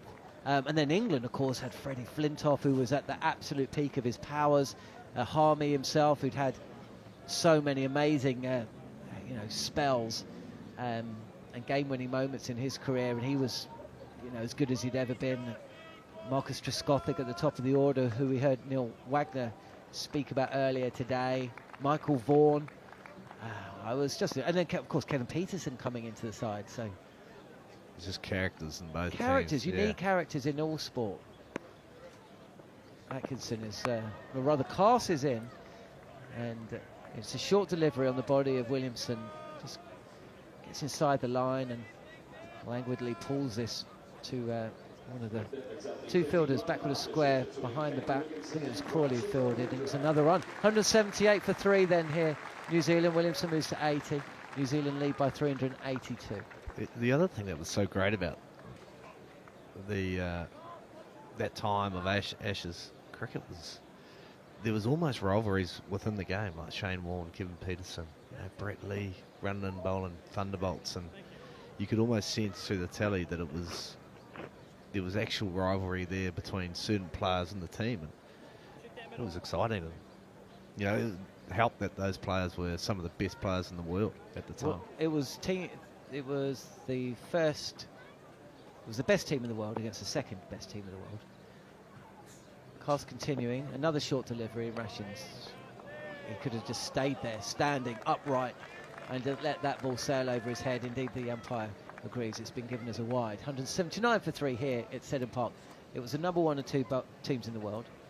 England had beaten everyone up until that series. They'd gone through the summer before. They'd won all 8. How many was it? Since they won all 7. They won all 7 Test matches. They then went to South Africa, and they won 2-1 against a really, really good South Africa side. And they'd beaten West Indies for the first time in 30-odd years, and England haven't beaten the West Indies since the winter before. Over the wicket this time, left alone again by Rachin Ravindra. West Indies team was great to watch as well. It was just on the downward curve, but still had Shander Paul and Ambrose and Walsh, and of course Lara, Chris Gale must have been just coming into the side around that time. So they still had talent, real Test pedigree. Jimmy Adams, Sarwan. Was Ramnaresh Sarwan playing? Could well have been, yeah. Would have been, yeah. So it was still a good West Indies side. So, you know, England went into that series with confidence. But Australia, that Australian side is the greatest in history up with the West Indies side. So, you know, England hadn't come close. This is down the leg side and clipped to one of two fine leg fielders for another single. It was all out attack, England side as well. You looked at the bowling line of Palmy and Flintoff at the peak of their powers. Yeah, both bowling at in excess of 90. And it sort of reminds me of what we're seeing here from England. You know, over the last 2 years, it's sort of gone back to that a little bit. But the other thing, well, there were two other aspects to that series, which is why it's remembered so vividly and fondly 20 years on, 19 years on. England hadn't beaten Australia for so long, so there was that wait, it was 20, what was it? It had been 1985 since they'd last won at home under David Gower. They then went to Australia, they won in 86, 87, and then I think Steve Waugh came in 89, and basically England had been flicked aside from 1989 to 2005. So on the sweep is Rashan Ravindra, and he'll take a single to deep square leg. He moves to 17, the score 182 for 3.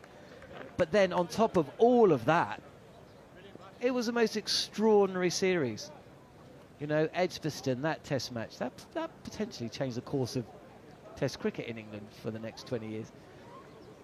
Australia, of course, with an amazing spell of fast bowling from Glenn McGrath at Lords in the first test. And then the Old Trafford test where Australia just about hung on. And then, of course, the draw at the Oval, Kevin Peterson taking on Brett Lee. Bashir continuing from the Tim Southey. And that's a good diving stop. The good hard-fought draw is almost non-existent anymore, is it? Oh, absolutely. But those were some of the most exciting to watch. Well, the 2009 Cardiff draw, when Monty Panesar and Paul Collingwood and Jimmy Anderson clung on for the best part of an hour and a half, is one of my favourite Ashes memories. Here's Bashir, and down the track, lofted up and just beyond the reach of Bryden Cast at mid-wicket. Oh, that's another little moment that's gone the way of Kane Williamson, who moves to 82. 18 off 100. Bashir tempting the false shot. And the TV director focuses in on the face of Ben Stokes, who blows out and just, wow. Kane Williamson is riding his luck here. He's hit it to the one guy who is working his backside off. He's bowling over after over, and you can forgive him if his legs are a little tired there, but I have a feeling if it was someone else, they may have been able to grab that catch. This is a little bit of a drag down from Shoaib Bashir. Williamson will push this towards cover point. Fielded by the bowler, comes through for a single, and the score moves along by another run. 184 for 3 then here at Seddon Park. Myself, John Norman, and Anton Devcich alongside me, just reminiscing a little. I have just had a message from, and it's a shame that Harmy's just disappeared actually, because according to Gary Morgan, down the leg side, clipped away for another single. 7 for 2, by the way, India, in that Border Gavaskar test match. Harmy took the wicket of Sachin Tendulkar in an ODI at Cuttack in 2008 to a slower ball. Slower ball again. Slower ball, Harmy. That's two very good scouts with that average slower ball. Was Freddie Flintoff talks about. I wonder if Flintoff was laughing at that one. Williamson just takes a step down the track, over pitch to touch, very wide from Bashir.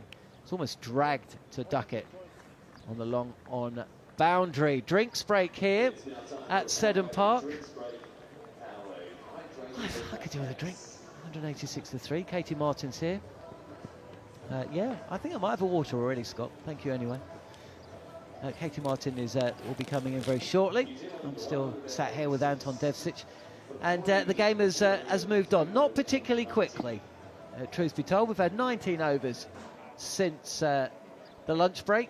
No play beforehand, and New Zealand have moved along from 136 for 3 to 186 for 3. You do not need to be a maths whiz to work out how many runs they've scored. The lead has swelled up to 390. Ravindra, who looks well short of form, timing, is still at the crease. 61 balls faced, and he's 17 not out. Kane Williamson has had a couple of moments, very close to LBW shout, and he's just chipped the ball over mid-wicket on 2 occasions as well. He's 84 and 16 away from another century. But we still have loads of time here. A decent crowd. I mean, the crowd we've got here, Anton, I'd say is probably about the kind of crowd you'd get for a test match involving New Zealand and a team that wasn't either Australia or England. Yeah. Would that be fair? Yeah, absolutely fair. Generally, the weekends go pretty good here in terms of the crowd, but got to remember we're getting late into the year now, and Christmas is fast approaching. People are probably just trying to tie up a few loose ends regarding work, and probably looked at the weather forecast as well and realised that there might not be much play. But as the day goes on, there's a few more trickling in, and still a lot of cloud about. The lights here at Seddon Park are still switched on, so the light is a little bit dim, but no rain to see anytime soon anyway, but there might be a little bit later on in the day. But Hamilton can be a bit of a weird climate where it misses us and all of a sudden it's sunny the next 5 minutes, so hopefully we can get through the rest of the day with no breaks, with a couple of long sessions to finish off the day. So England have got a job to do. Did you ever scratch the ball? Did I ever, or could I ever? Did you ever? Or were you ever? When I bowled, it got hit into very hard surfaces. If that answers your question. So the seamers who wanted to get a bit of reverse just gave the ball to me, basically. Yeah. Yeah. Bowl them a couple of half trackers. No, was it you and I were talking about reverse swing and how it is less of a feature in New Zealand than other grounds? It was, wasn't it? Yeah, it was. Yeah. I mean, it's very hard to imagine being able to produce some reverse swing in these conditions here. Seddon Park, lush outfield, there's moisture around. Unless you're able to keep one side of the ball really dry. But how do you do that?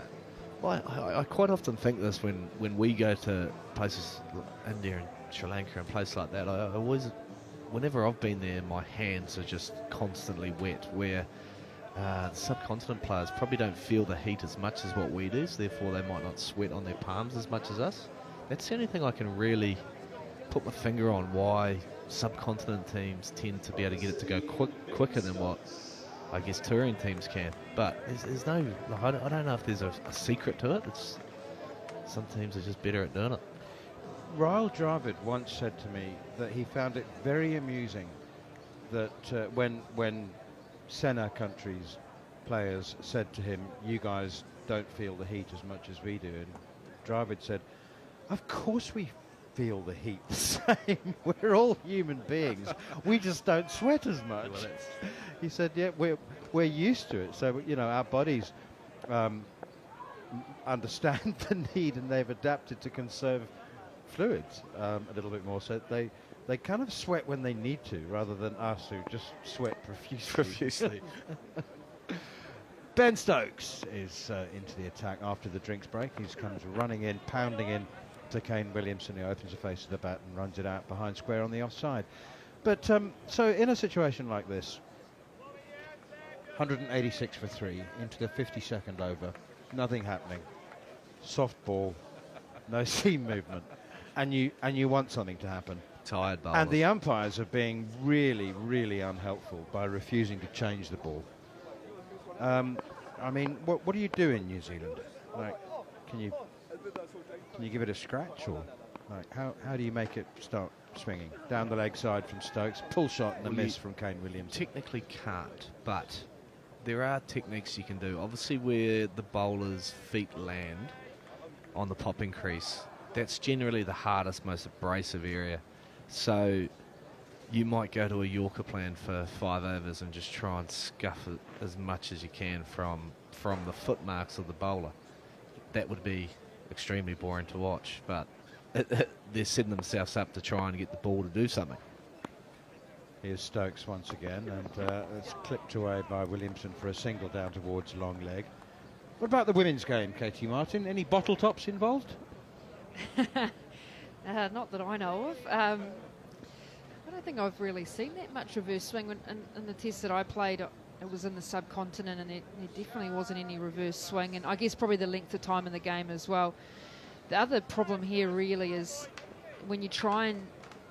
It was so often you just want to throw the ball into the ground, and I think we're looking at here now as well, they've had that extra layer of lacquer on the ball because New Zealand sourced their balls from Australia, and they felt like the ball didn't swing for long enough. So because of the fact that I guess things have changed, there's a lot more eyes on what people are doing. We've seen some mints in mouths in Australia from a South African player a few years ago as well that's got stamped out pretty quickly. So I think now players are saying let's try and get it swinging longer as possible, but yeah, there's not too much you can really do legally, I think, to be able to get the ball to reverse. Here's Jen Stokes into Rachin Ravindra, steers it to backward point, no run. 187 for 3, lead 391. Just thinking back to your comment about subcontinent players not sweating as much as, let's say, touring teams. How do they then shine the ball? Because you're only allowed to use sweat now. They just sweat selectively. Just in certain areas. Do you remember when they used to get, during the COVID times where you weren't allowed to obviously use saliva? I think that rule's same place, and Jack Leach's head was used. Yes, indeed it was, by Ben Stokes, pushed away by Rachin Ravindra, no run. They were also using handy towels in between overs to wipe the ball down, which I found quite amazing. Can I just say that COVID time was the most ridiculous moment. We had a COVID tour in Australia, and that was before the Indian men's team actually were going to have that tour, and they ended up staying at Adelaide Oval, which has got a beautiful hotel. If you've ever been there, the Oval Hotel at Adelaide Oval overlooking the ground is one of the most incredible places to stay. Stokes in again. Oh, full-blooded cover drive. Glorious looking shot from Rachin Ravindra, just that he missed it. And it goes through to keeper Ollie Pope. There was an Australian opening batsman who, for a while, had a very heavily bandaged left hand. They said it was to do with some fingers, super glue apparently was used to keep the bandage together, and it obviously became very hard and abrasive. And he was the designated ball polisher, according to some teams that played against that Australian team. There's so many anecdotal stories that you hear.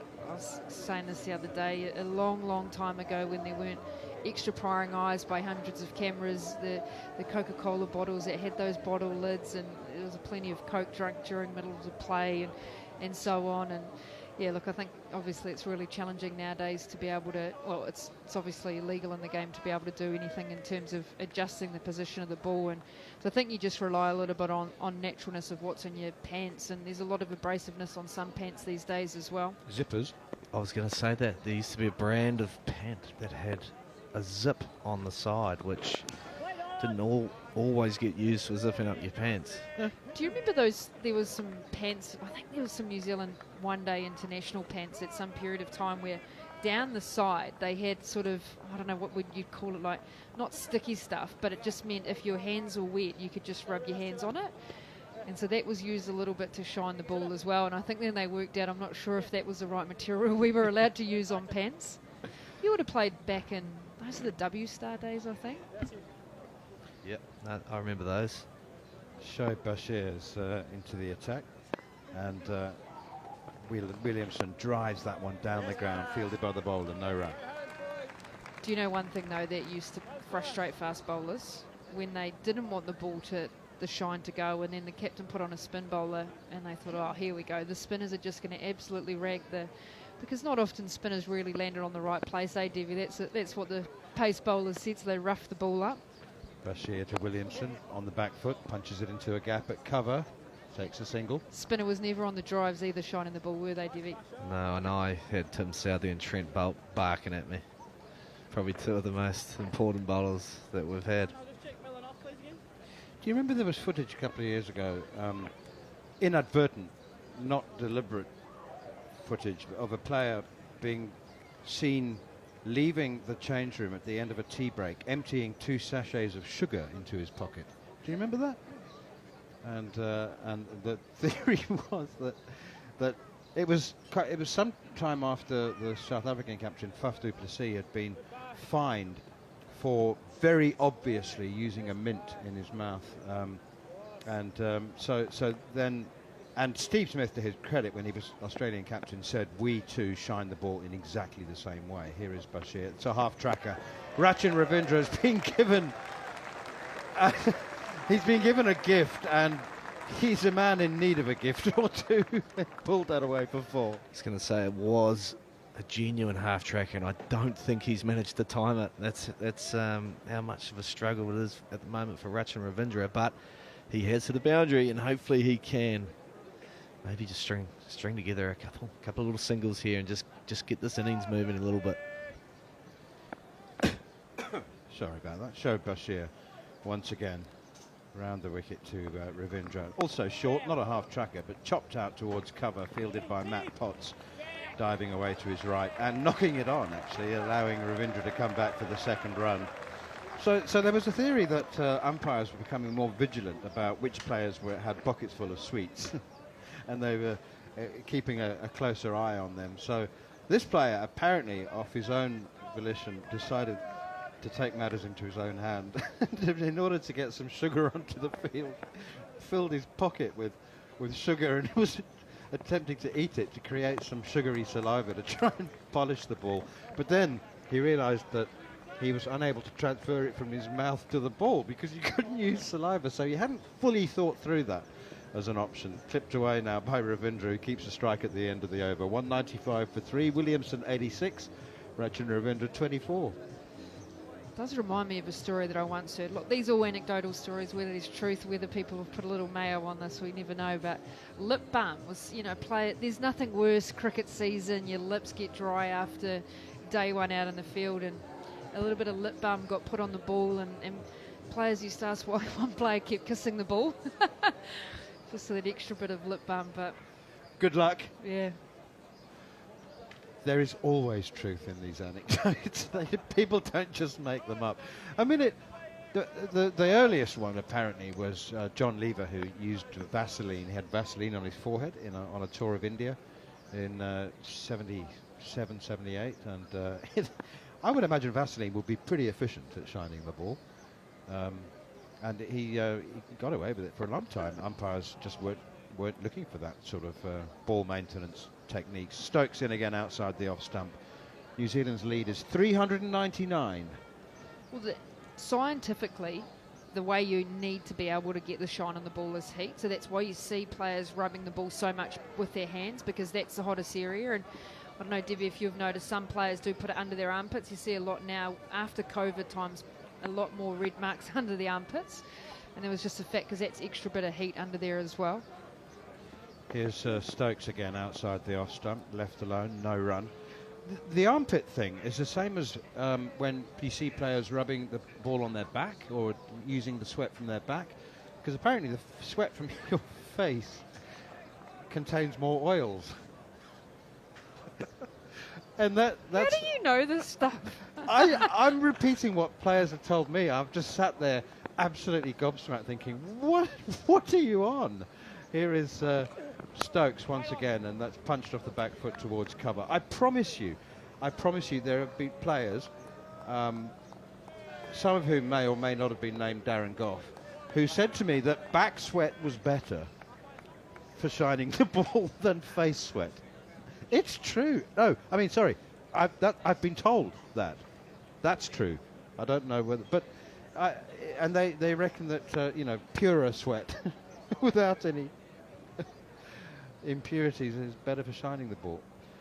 Here's Stokes again, and this is punched off the back foot straight to Bethel at gully or backward point. This is all because the ball is going straight, and the umpires won't change it. England can't make it do anything at all other than hit the middle of the bat. The more I listen to this chat, the more I work out that cricket's actually quite a sick game, isn't it, really? Played by a lot of sickos, probably. They've always said there's something wrong with cricketers, haven't they? it is a crazy game. I mean, you know, who said why not just throw it? Really, I mean, like baseball. Here's Stokes once again, and that's pushed up wide of mid-off. The answer, of course, is because it takes more skill to bowl it with a straight arm. But it started underarm. Do you think? Did you actually know that the females are the first people to actually bowl overarm? Just because that's Because they had such big skirts that they couldn't Yeah. bowl it underarm. Yeah. It's when they were playing cricket in a whalebone skirt. Can you imagine that? It's the same time that the men were playing in jackets and cravats. We always used to get the questions as do you used to wear those culottes which are like long shorts that look like skirts, and you had to wear you had the buckle belt on the pads back in the day, and some of the worst tan lines. I always say I was a little bit too young for that era. Stokes again. Down the leg side. I think he's been dropped. Williamson on the pull. He's got a glove or a bit of bat on it.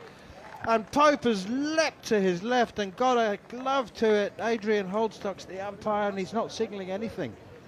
It looked like a drop, and I think it was a drop. It looked like it came off the back of the bat. It looked like Williamson got through his shot a little bit too early, and as he was rolling his wrists on it, it looked like it just clipped either the edge or the back of the bat, or definitely hit something. So it was a fantastic dive from Ollie Pope down the leg side. He had to travel a long way to his left and got a good hand to it in the end, but just as he hit the ground, yeah, as I'm looking at the replay, he's definitely hit it straight off the shoulder of the bat. Well, another chance. Daniel McHardy's going to come and take over from me. He's going to bring his own brand of ridiculousness to the commentary box. I'm sure that we can move on from ball maintenance and ball changing, perhaps, as Shoaib Bashir is going to start another over of his off-spin. Williamson is 87, more seriously, looking at a 33rd Test century, and he's been looking at it since the close of play yesterday. And we were talking about his character and personality, Katey, Williamson, and how largely the world passes him by, unless it involves a cricket ball, cricket bat, or his children. But I wonder, actually, whether he, you know, I mean, he always wants to bat for 100. But with this lean time coming up, only 2 tests against Zimbabwe, a couple against the West Indies, hopefully 3. Has the third been confirmed yet? Do you know? Because they said they were going to add a third. The West Indies next year? Yeah. Yeah, yep. Scott Wagner, the confirmed. CEO, said that. Okay. So just 5 test matches coming up next year. And also this being the last test of the summer, that one is defended. So just a really nice way to go into what is basically a 6-month sabbatical with a 100. Yeah, your last memory's your best, and it'll sustain him, hopefully. Especially with having made 93 and 61 in the first test. And looking really good. Oh, that one is steered away, but in the air, past Harry Brook at slip. A second slip would have been in the game there, but I'm not sure Williamson meant to play that one as obviously in the air as he did. But he picks up 4 runs and he moves into the 90s. New Zealand's lead is 405. Just 2 balls remaining. A thought from both of you about, you said off air, Anton, that you thought that Tom Latham wouldn't even consider having a bowl today until that lead was over 500. You may even have said well over 500. I don't know what you agree with that, Katey? Yeah, I think definitely well over 500. Williamson defends again, no run.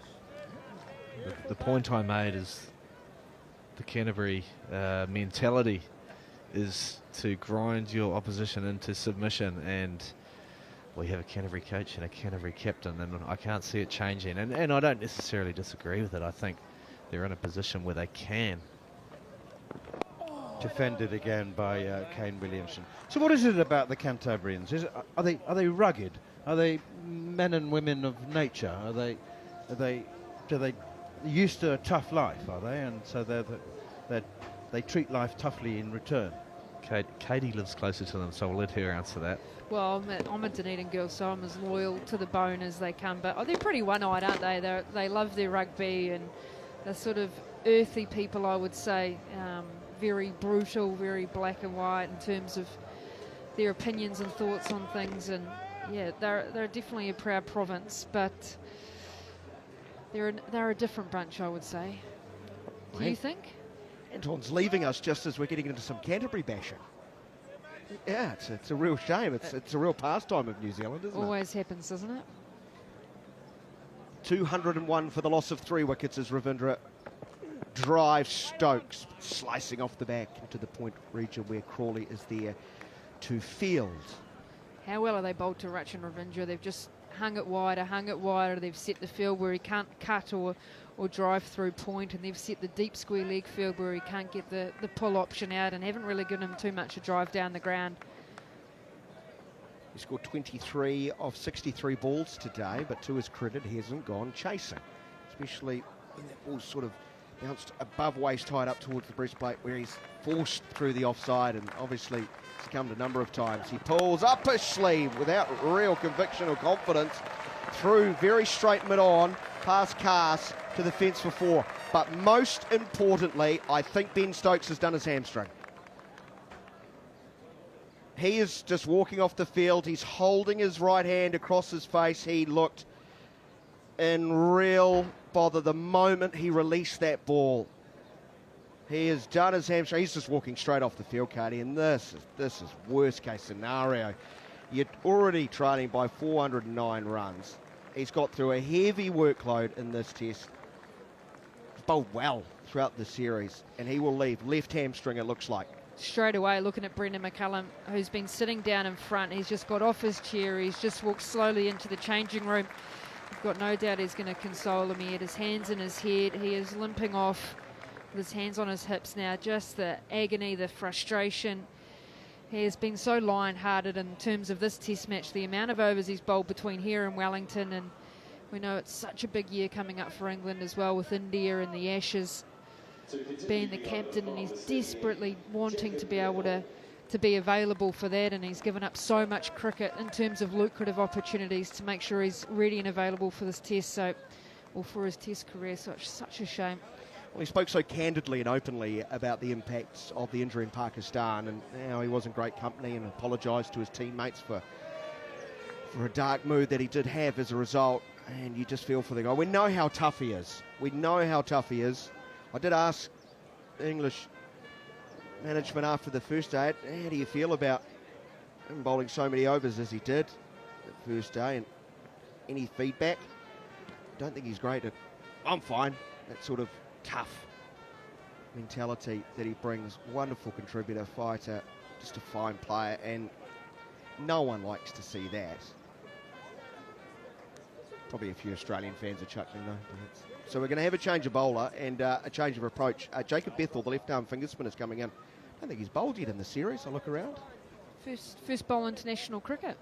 So, shot blonde hair from over the wickets, bowling from the city end, replacing Stokes. 205 for 3. Ravindra's up to 29. And he defends into the offside, sets off for a single, well judged, 206 for the loss of 3. The partnership is worth 78. The lead is 410. You're listening to live and exclusive coverage of New Zealand versus England on talkSPORT 2 and the talkSPORT Cricket YouTube channel. Just correcting myself, he bowled 1 over at Hagley. Got hit for 4, so this is his not second memorable time. then. Not memorable, not not memorable. at all. I think we can dance our way around that mistake. Thought maybe they might have given him a few overs anyway, just because of the bounce that is here, and just the fact that it's been such a big workload for the pace bowlers. I think Atkinson and Katey bowled record number of overs in terms of this test series for them as well. 206 for the loss of 3. Here's a sweep, very fine, by Williamson. He's got at least a couple. Wait, there is the call from Williamson. He moves to 93.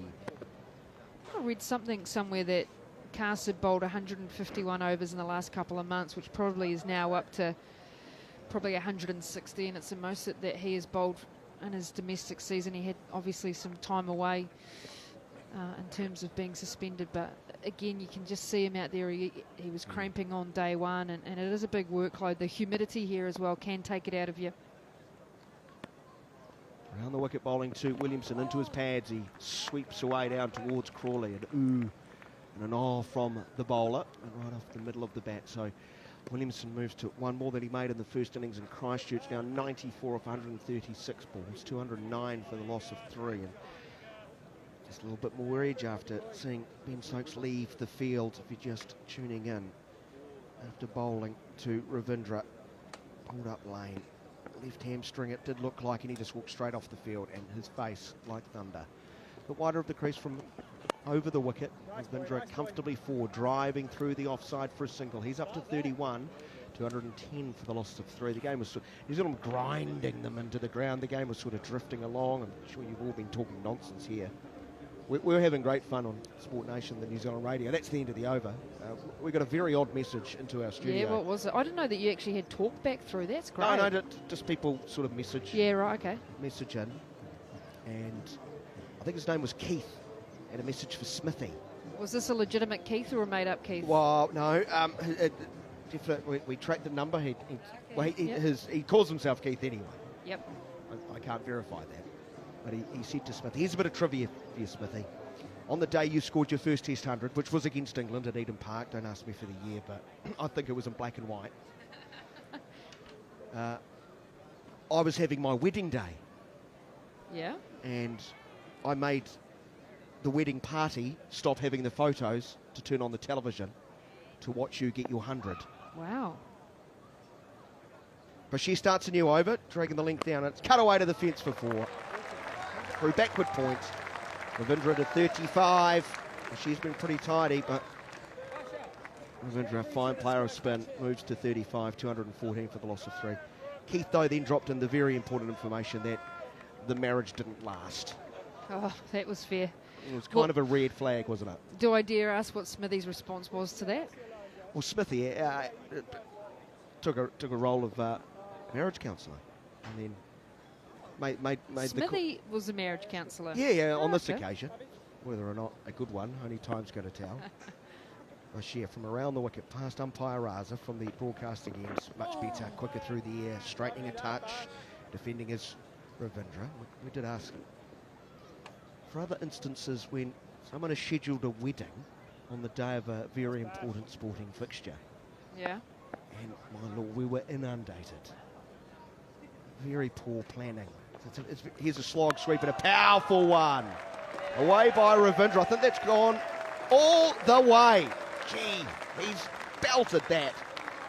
220 for the loss of 3. He moves to 41. He's starting to go through the gears. 10 runs off this over already halfway through. So we've got a flood of instances. And it's quite staggering how many were first marriages. But I think my favourite was just a club cricketer who messaged in going, I had to convince my wife and my in-laws that we had to get married on a Sunday because I wanted to play club cricket on the Saturday. Oh, no. It didn't go down well. Defending, push back to the bowler. Club cricket. Club cricket.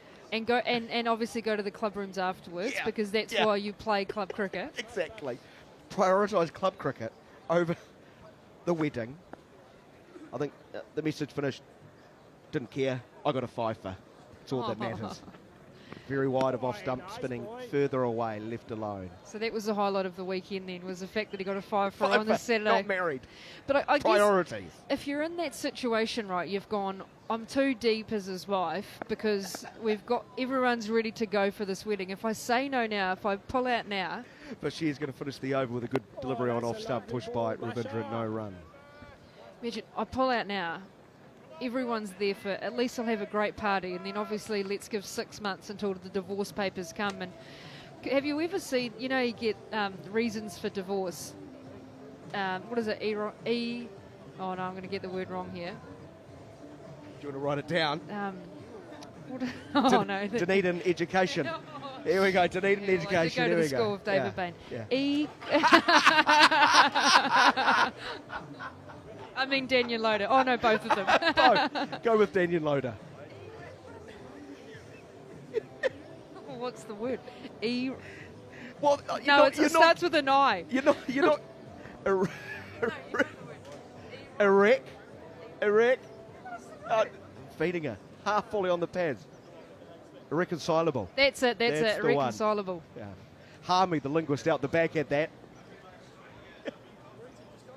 I don't know why I was looking at you, Hummy, in the back for that. Sorry, mate. You know when sometimes there goes to familiarity and it's you at the back, so. 220 for 3. There is cricket going on. Don't worry about that. New Zealand well and truly on top. The lead is 424. Bethel continues. Williamson dancing down the wicket, lofting straight down the ground for 6. A 33rd Test match 100. The little maestro loves this venue. It is his 7th at Seddon Park, a 5th Test match 100 against England. They're all on their feet.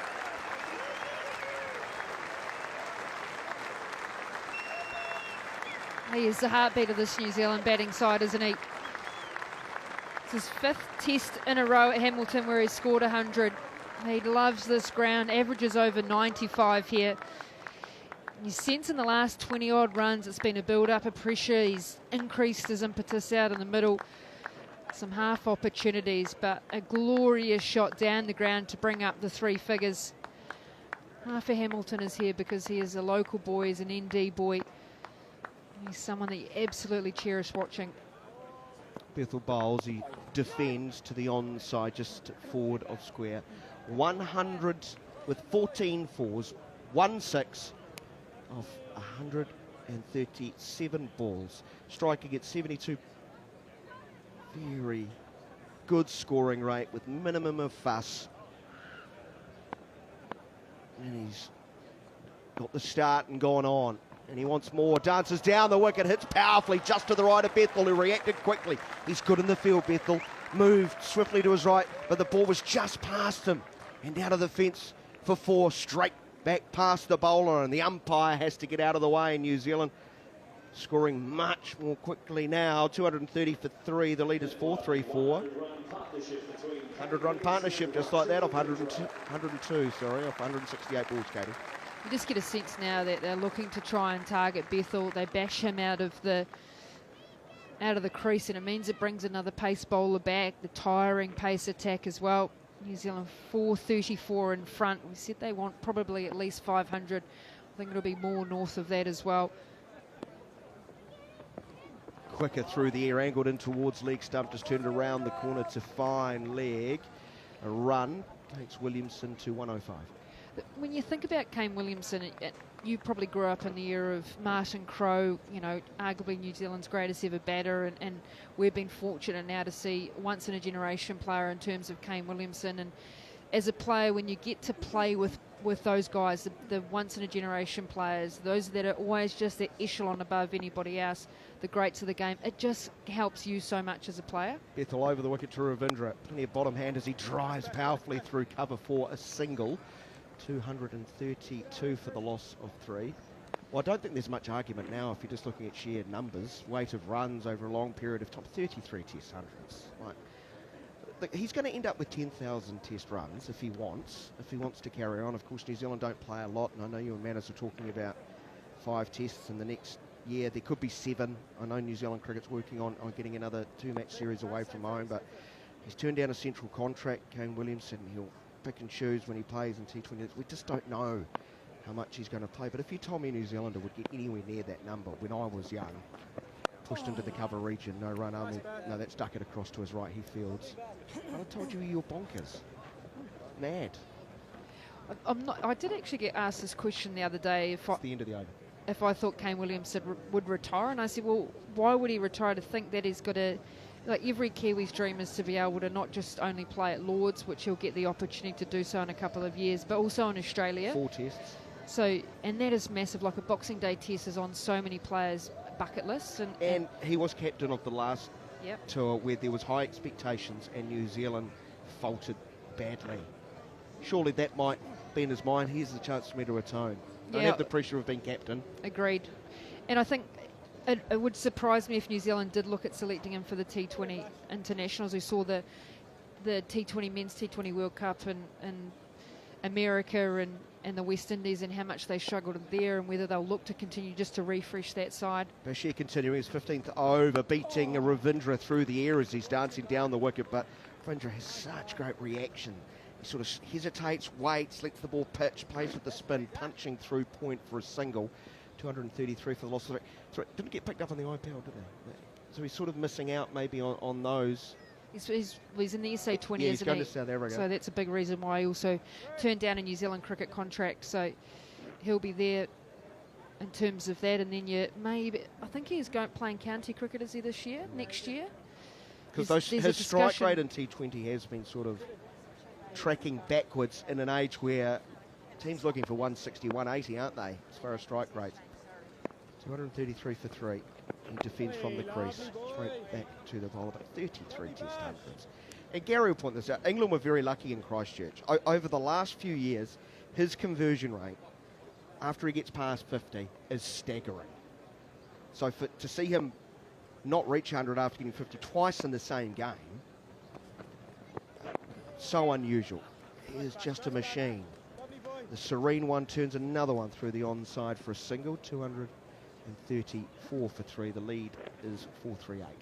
I mentioned on there yesterday about Will Young and the fact that I think he's passed 50 11 times, still yet to get 100, and Stephen Fleming, he had a few struggles in terms of conversion rates, and people sort of said, well, what is the difference in terms of why you can't? Ravindra's beaten through the air once more. Good bowling this. No chance to score. He has to just reach for the ball wide of off stump to stop a stumping. Excellent bowling. Stephen Fleming, I think it took him something like 23 innings before he got his first 100, and then he got 8 or 9 since that point in time. But he said he didn't score them at domestic cricket, so he didn't have that experience. Quicker, wider of off stump. Then you add into the Stephen Fleming element. How many of those hundreds were doubles? 274 against Sri Lanka. He got 3, I think. It's like, how could you not convert? But when you get to 100, you get to 200. Cricket, wonderful sport, isn't it? We love that. Slower through the air, wider of off stump, but the length is the problem here. Just missed, and rocking back and smashing through to Ahmed, who's on the boundary. That's the end of the over. You're listening to live and exclusive coverage of New Zealand versus England, the third test from Hamilton, day number 3. New Zealand have taken their score from 100, what were they overnight? 136 for 3. They've added 99 runs. Kane Williamson has gone past 100, his 33rd test match 100, up to 106 now. Rachin Ravindra is 44. They've added 107 runs together. The lead is 439, and the big news for our talkSPORT 2 listeners is Steve Harmison jumps in, and he can react to this news. Ben Stokes in his, 36th over in the match, pulling what looks like a left hamstring. He pulled up and then just walked off the field, and I have not seen a grumpier man in a very, very long time. Harmy, as John Norman's going to jump in alongside you, potentially devastating blow for him and his team. Devastating for Ben, for England. The repercussions of longer term, where that left hamstring, and what happens. White ball teams in January of India games, in February, March of potential Champions Trophy. We're talking about Ben Stokes coming back for that. I think he was. I'm not sure if he was involved in SA20. He said he wasn't going to go to the IPL, and he hasn't, to prioritise Test match cricket. I'm gutted for him. I really am. I think you can hear it in my voice. I think everybody knows what relationship I've had with Ben Stokes over the years, but seen him throughout the summer when he come back from the hamstring, and the hard work and the dedication he's put in to get back fit.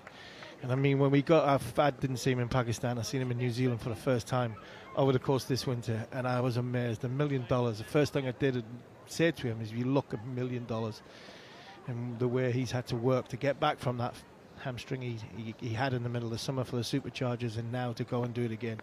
Absolutely devastated for the England captain. Matthew Potts it is.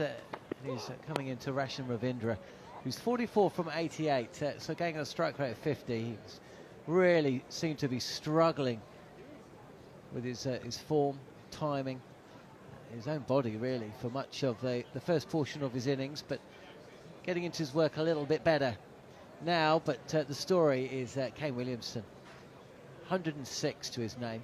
A few moments of fortune along the way. There was a couple of chances that just evaded fielders at backward point and mid-wicket. There was a very close LBW shout which Steve Harmison gave out, if not the umpire, as forcing shot from Ravindra. Thick outside edge flies short of Ben Duckett at Gully. One of two. There's Joe Root at fourth slip position. No slips between him and the keeper Pope, who put down a tough chance as well from Williamson. It was Root's face as well. I'm not sure if you saw it, Harmy, as Stokes made his way from the field. I'm not sure the TV director picked it up, but Root had his, it was in the slips and he was just watching. So essentially he was facing us here in the commentary box and it was just written over his face. It's a grimace, really. He knows, as you do, just how much work has been put in to get Stokes back playing, and England have performed so much better with him being able to operate as both batter and bowler and gun fielder and captain. They've missed a lot of him in the last year and a half. As round the wicket comes at Potts, this is driven to Bryden Cast at mid-off.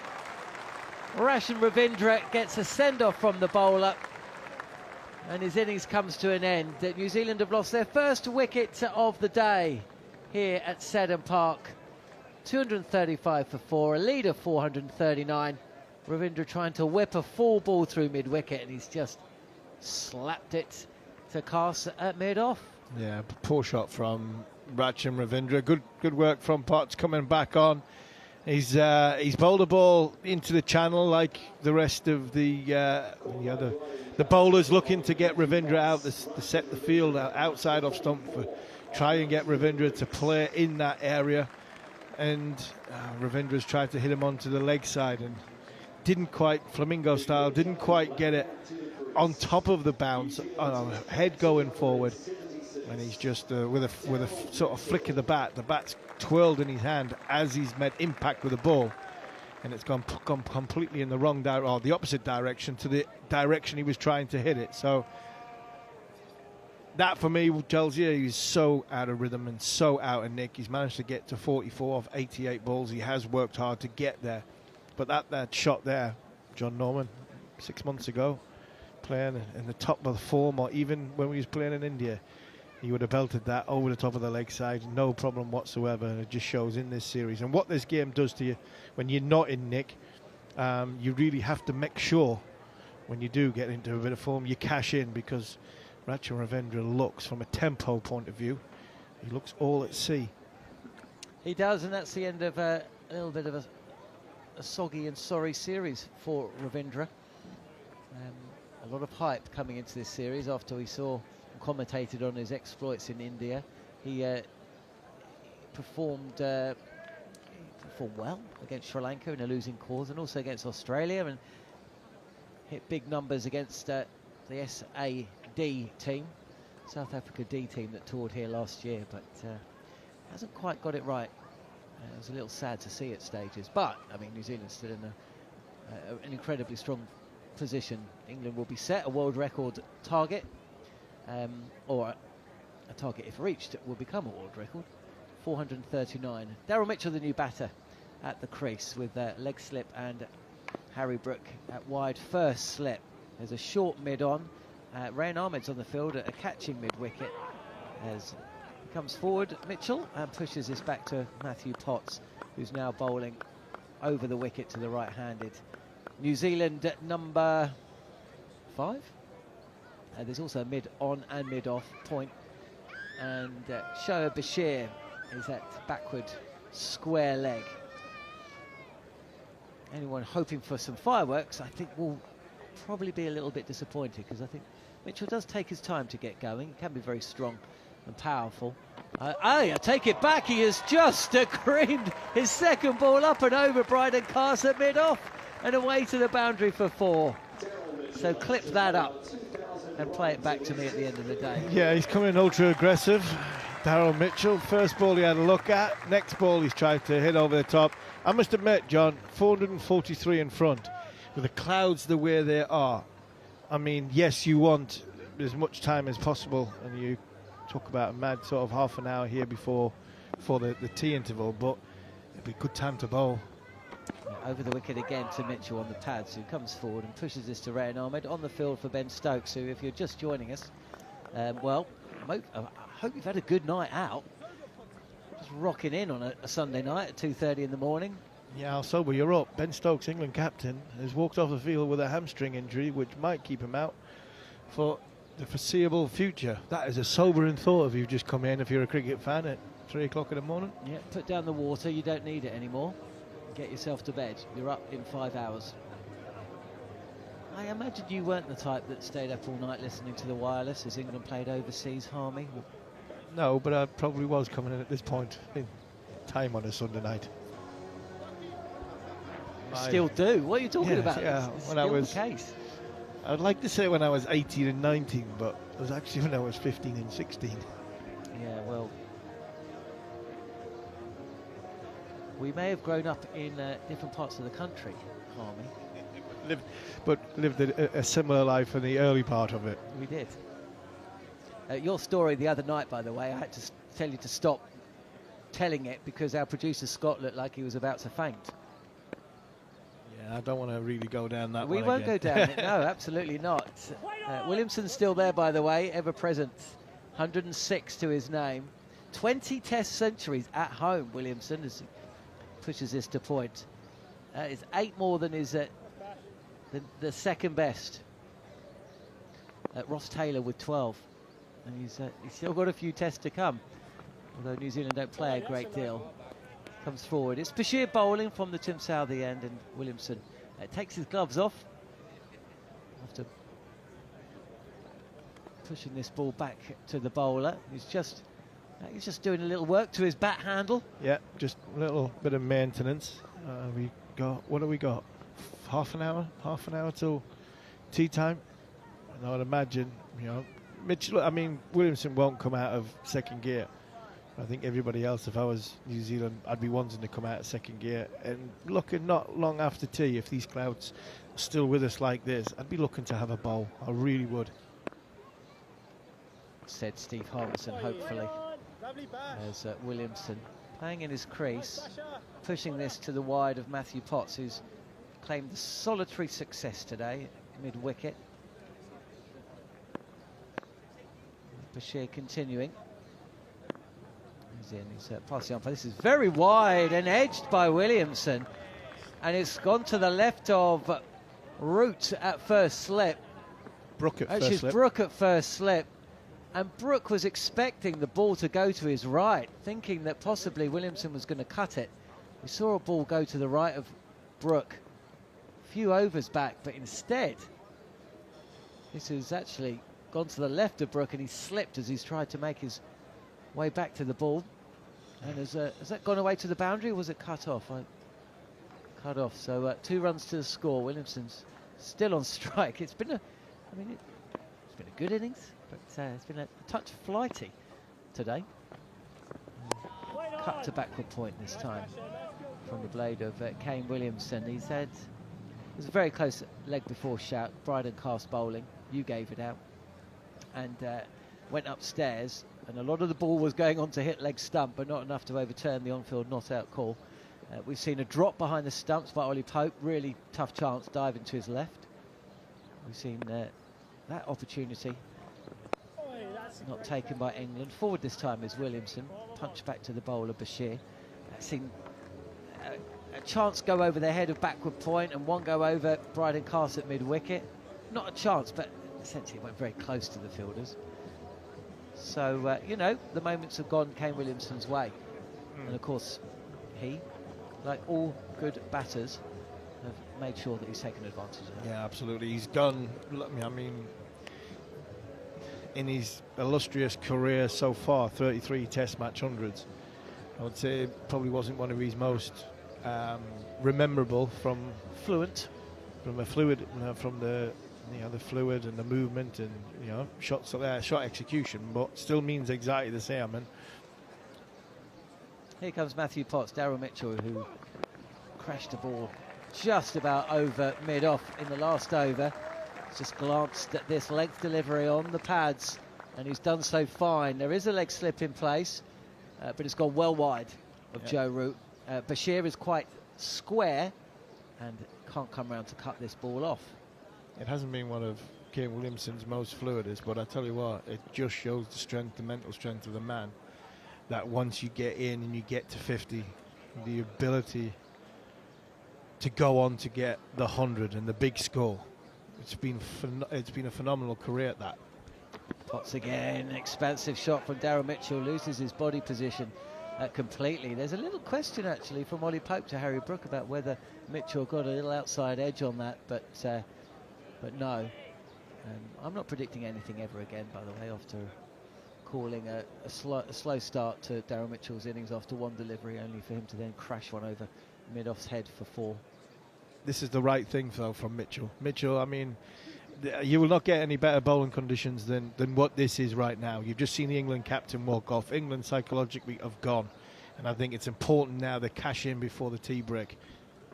Potts again, and this is pushed to Rayan Ahmed, who shapes to throw the ball down at the non-striker's end. Williamson was down the track a couple of paces, but Williamson was back, and here we are. Mitchell with his eyes on quick runs then. Maybe the declaration in mind. He's gone out there with a sense of purpose. Maybe he's been told exactly what the target is going to be, the target that will be set. 449 it is. I can't see them coming.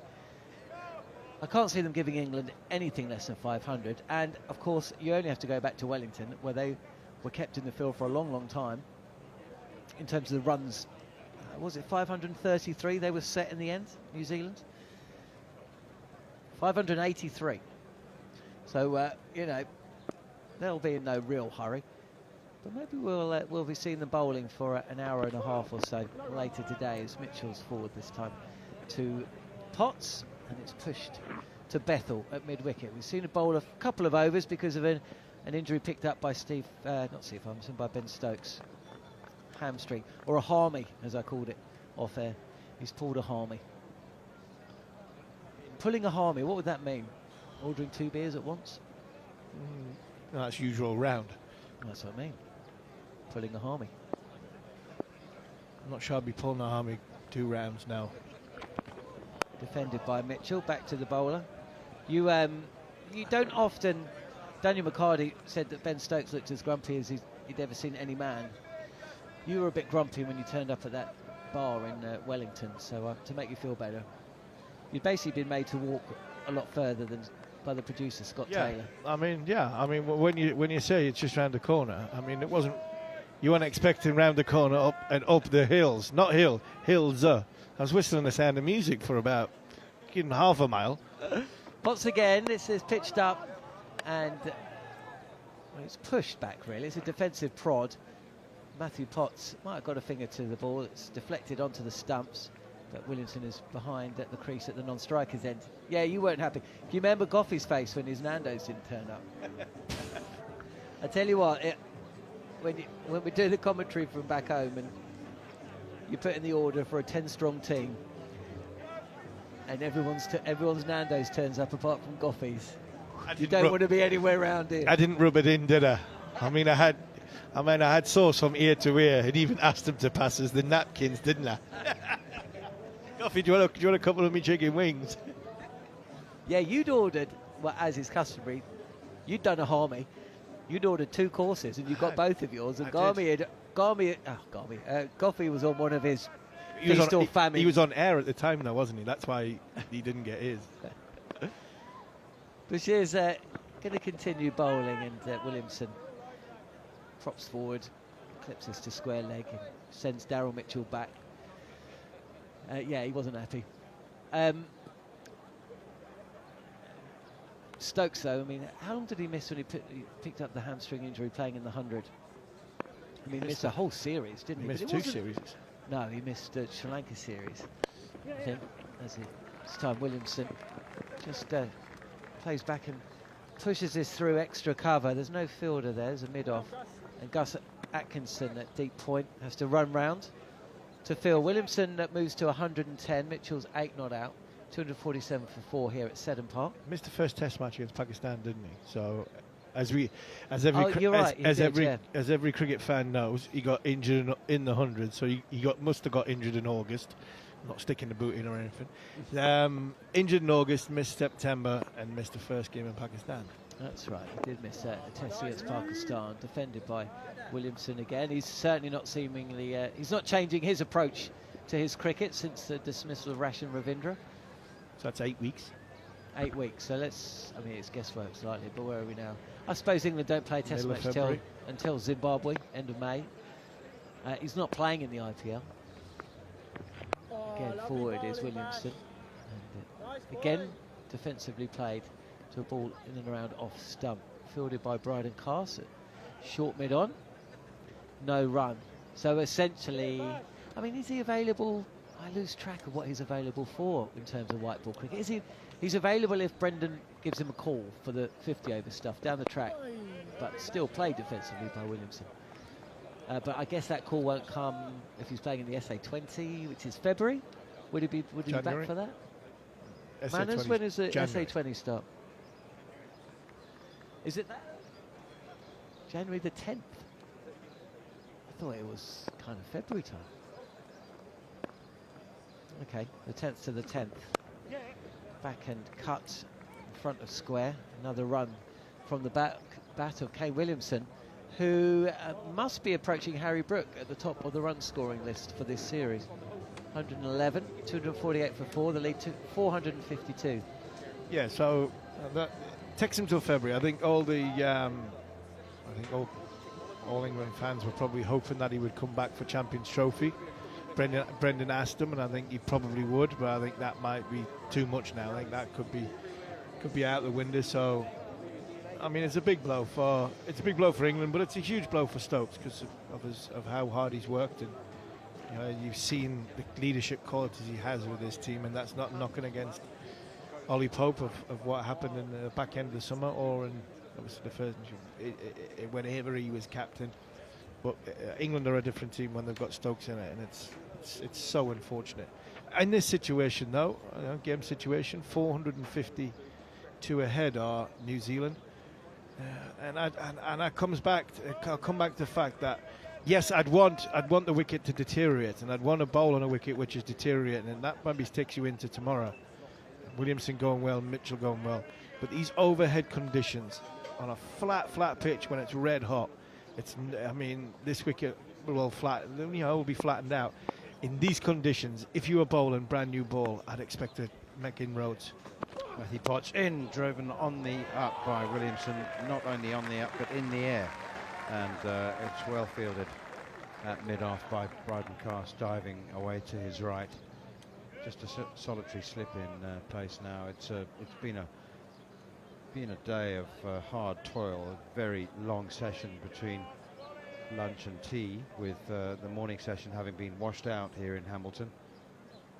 So 2 3-hour sessions basically, and it means that we lose a whole session, but if we play till 7:30, which regulations allow us to, we'll actually only lose half an hour from the day's cricket. Here is Matt Potts again, and forward comes Williamson, using his feet actually, step and a half down the track, nudges it to Jacob Bethel at mid-wicket. There was a time when sessions were limited, when the PCA and FICA, the Federation of International Cricketers Associations, said to the ICC, these 3-hour sessions are nonsense and they're dangerous, and the longest session we can have is 2.5 hours. And the ICC said, okay.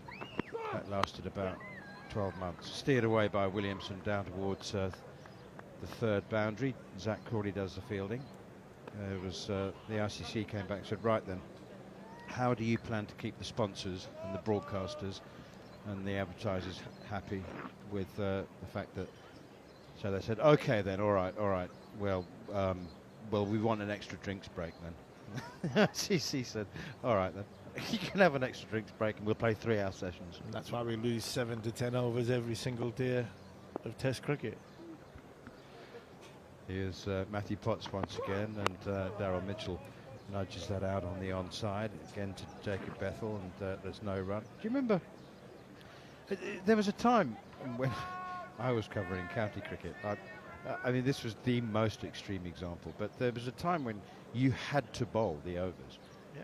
And I was commentating at 21 minutes past 8 at the Oval. Yeah, my first introduction to county cricket, 104 overs in a day, you had to bowl them. 110 in second team cricket, and you had to bowl them.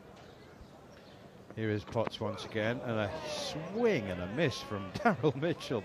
Boy, oh boy, did he lose his shape there. He ended up looking at the sky. He swung at that so hard. So that also was a, for want of a better phrase, a health and safety issue.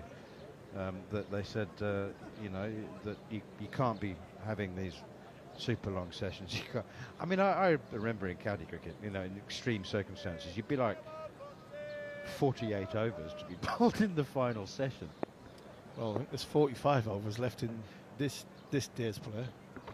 Short and hooked by Daryl Mitchell, and hooked very nicely, but he won't pierce the field. Rayan Ahmed's out there in the deep, on for Ben Stokes, who looks like he's pulled a hamstring. Nothing official from the England camp so far, but you don't need to be a biokineticist or human movement scientist to work out that it looked like Ben Stokes. You've got that vacant look on my face again, Manners.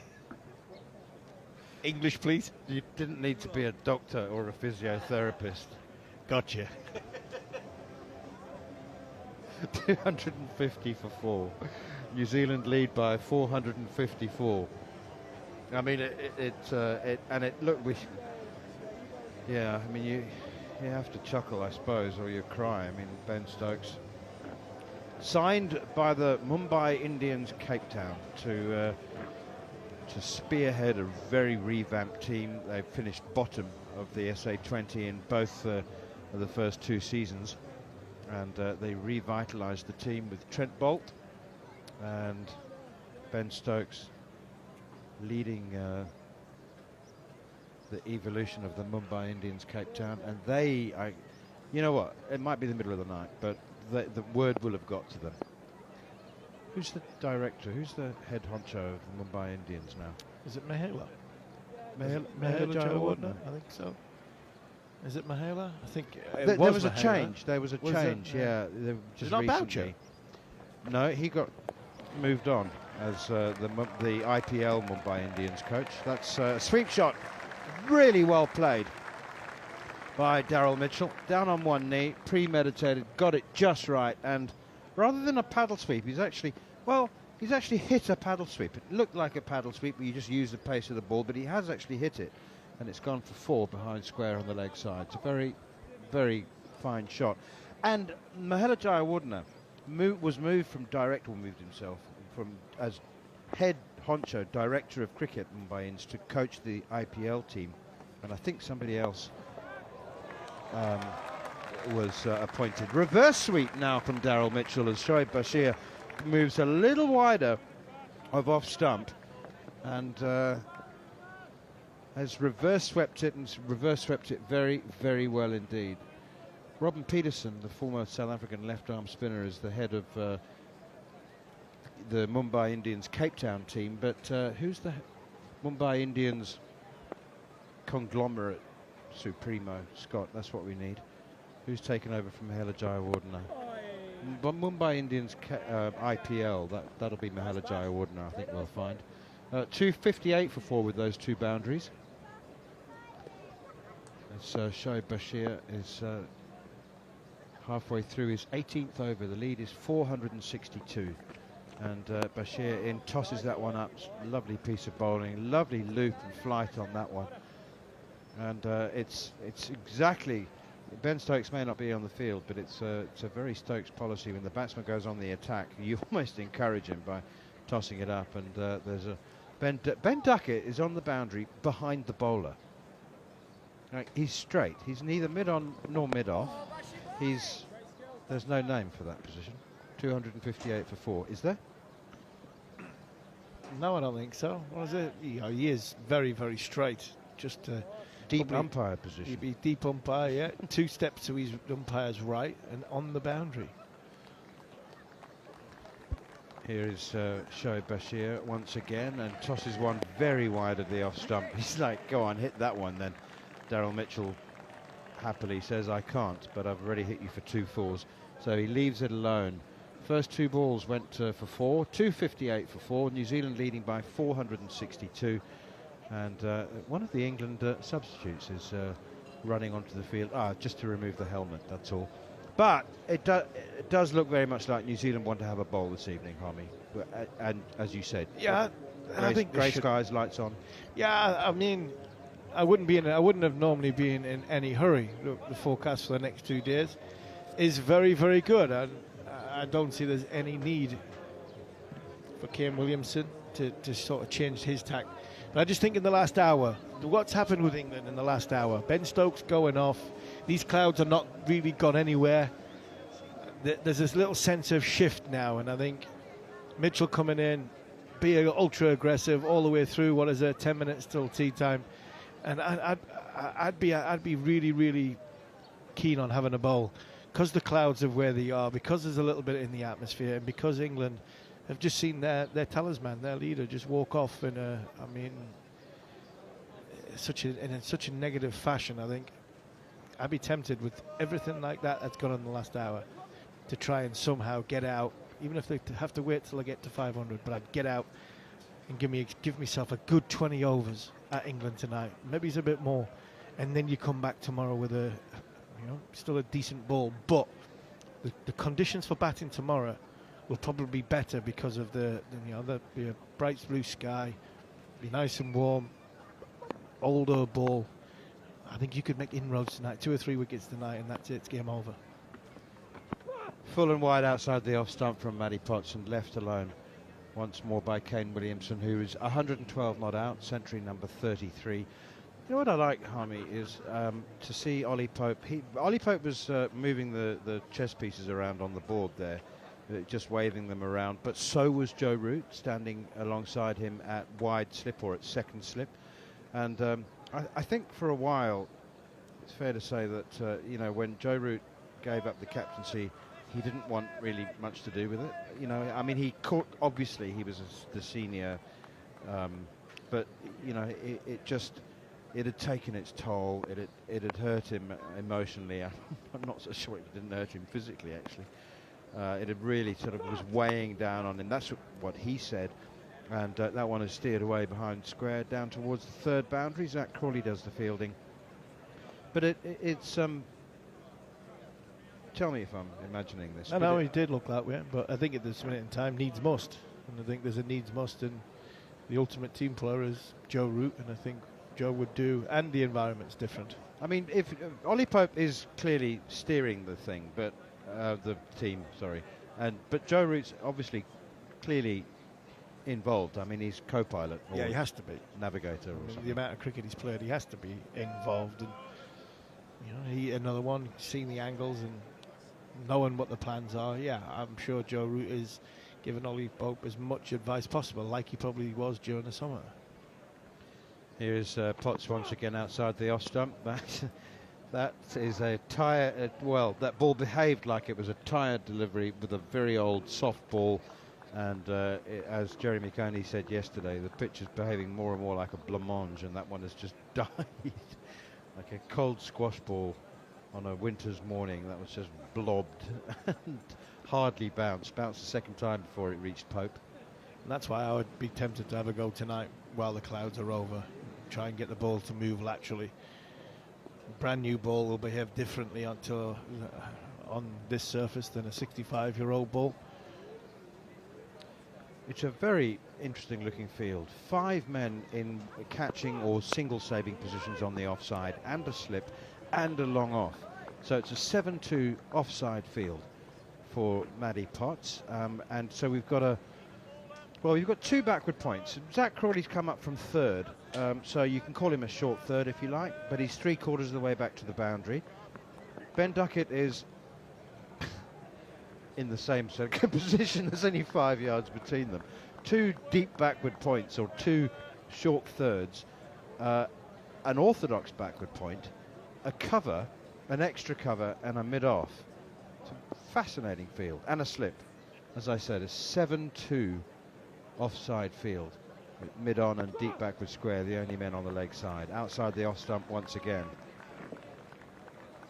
I mean, Daryl Mitchell's a smart guy, but even he would have to think for a couple of minutes about what that's telling him. Yeah, obviously England are just trying to hang it out there. That's why he's walked across his crease a couple of times. That's why he's walked down the crease a few times to try and give himself some momentum to hit it over the top. If he's going to hit it on the offside, he's going to have to try and go over it. The likelihood is if he hits it hard on the floor, there is somebody there to stop it. Here is Potts once again outside the off stump once more, and it's left alone by Daryl Mitchell and taken by Ollie Pope. Yeah, I mean England we've seen teams go completely defensive, haven't they, Harm? I mean, they're just obviously just waiting for the declaration.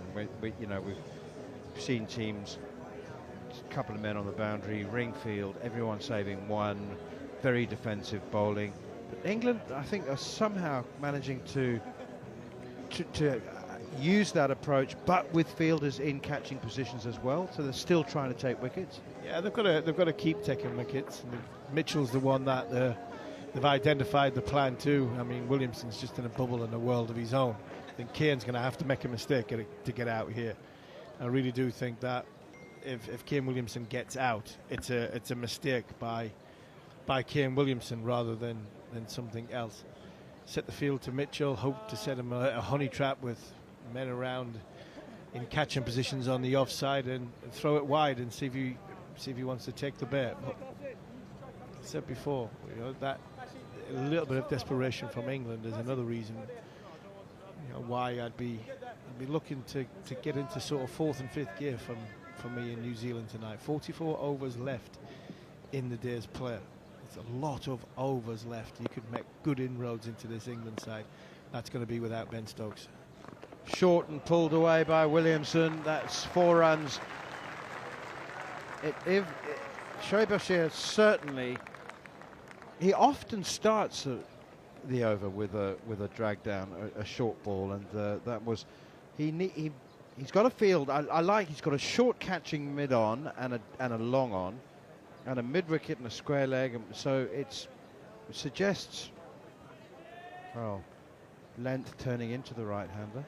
Doesn't matter what his field is there, that deserves to go for 4. That's a long hop. Yeah. I mean, I'd fancy myself even now to put that away. Williamson now wants a single. He pushes it out on the offside. Bashir reacts very quickly, as does Ollie Pope, with whipping off his glove. So it's, again, predominantly leg side field. Rian Ahmed's down that deep backward square leg. There's nobody at deep mid-wicket. There is a catching mid-wicket square leg. Backward point, mid-off.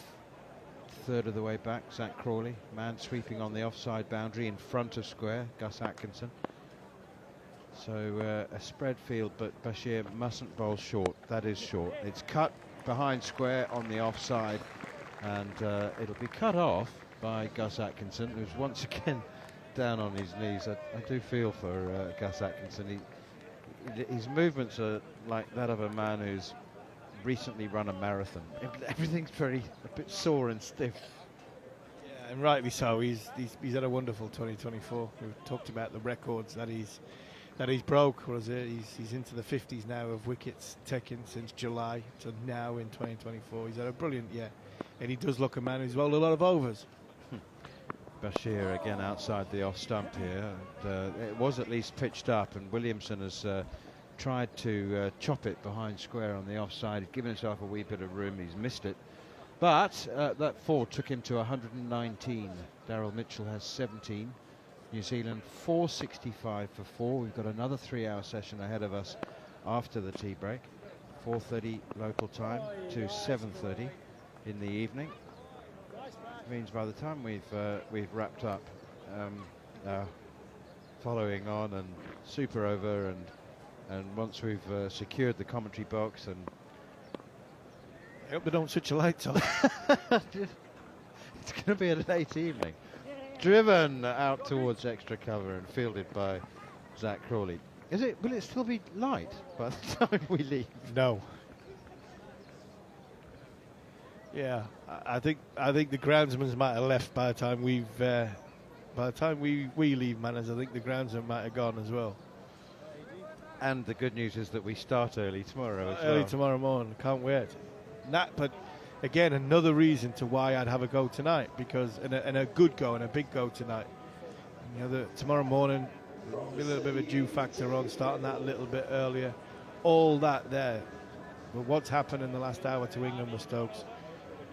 Lights are on, clouds over. We've got 470 on the board. I mean, 43 overs left today. I'd fancy myself to have a good chunk at England tonight. Go at England hard.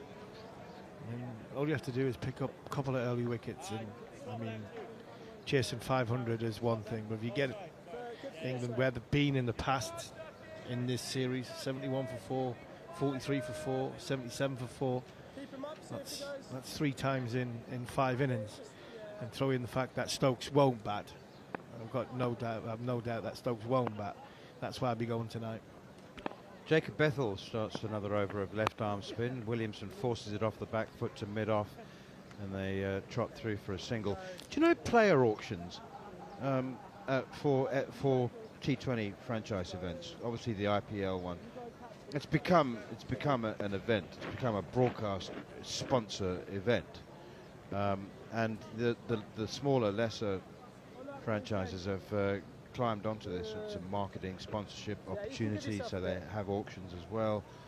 But have you noticed that it's only the sort of level 2 downwards players who actually feature in the auction, and that one is reverse swept by Daryl Mitchell nicely for another single.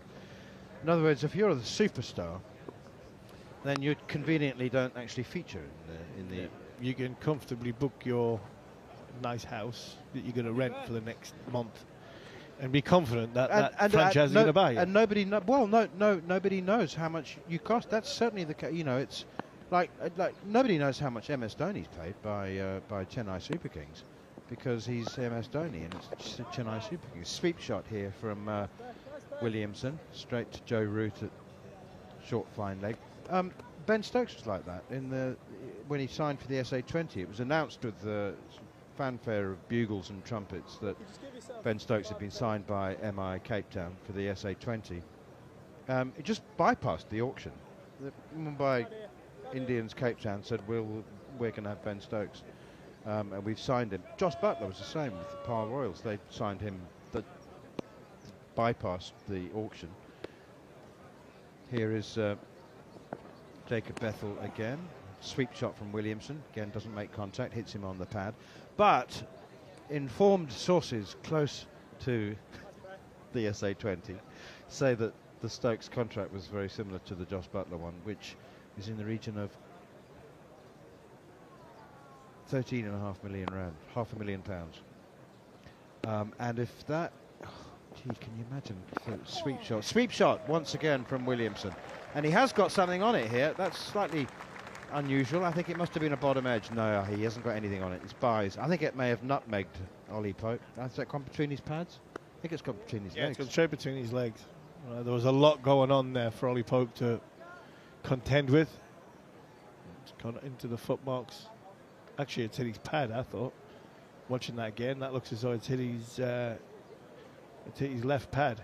Yeah, it has. Massively hit his left pad. So that's what Ben Stokes is now looking at.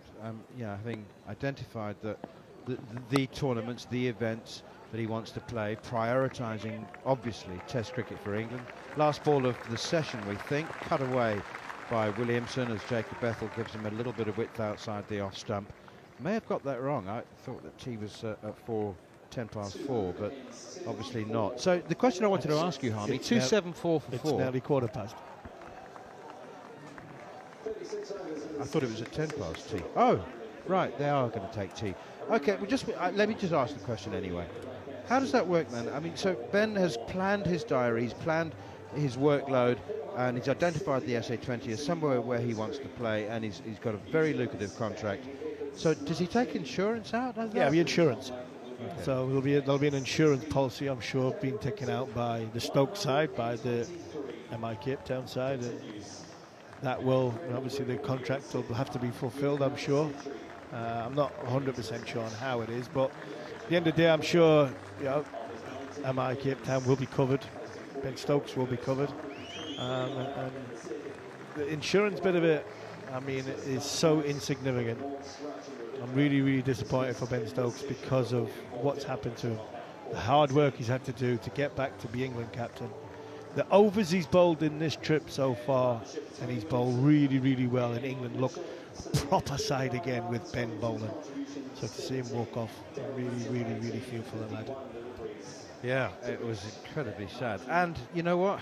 The injury was sustained because he was once again leading from the front and bowling the hard overs when everybody else was sore. He was sore too, but he was showing them that he wasn't going to let everyone else do the work. He was going to do the heavy lifting as well.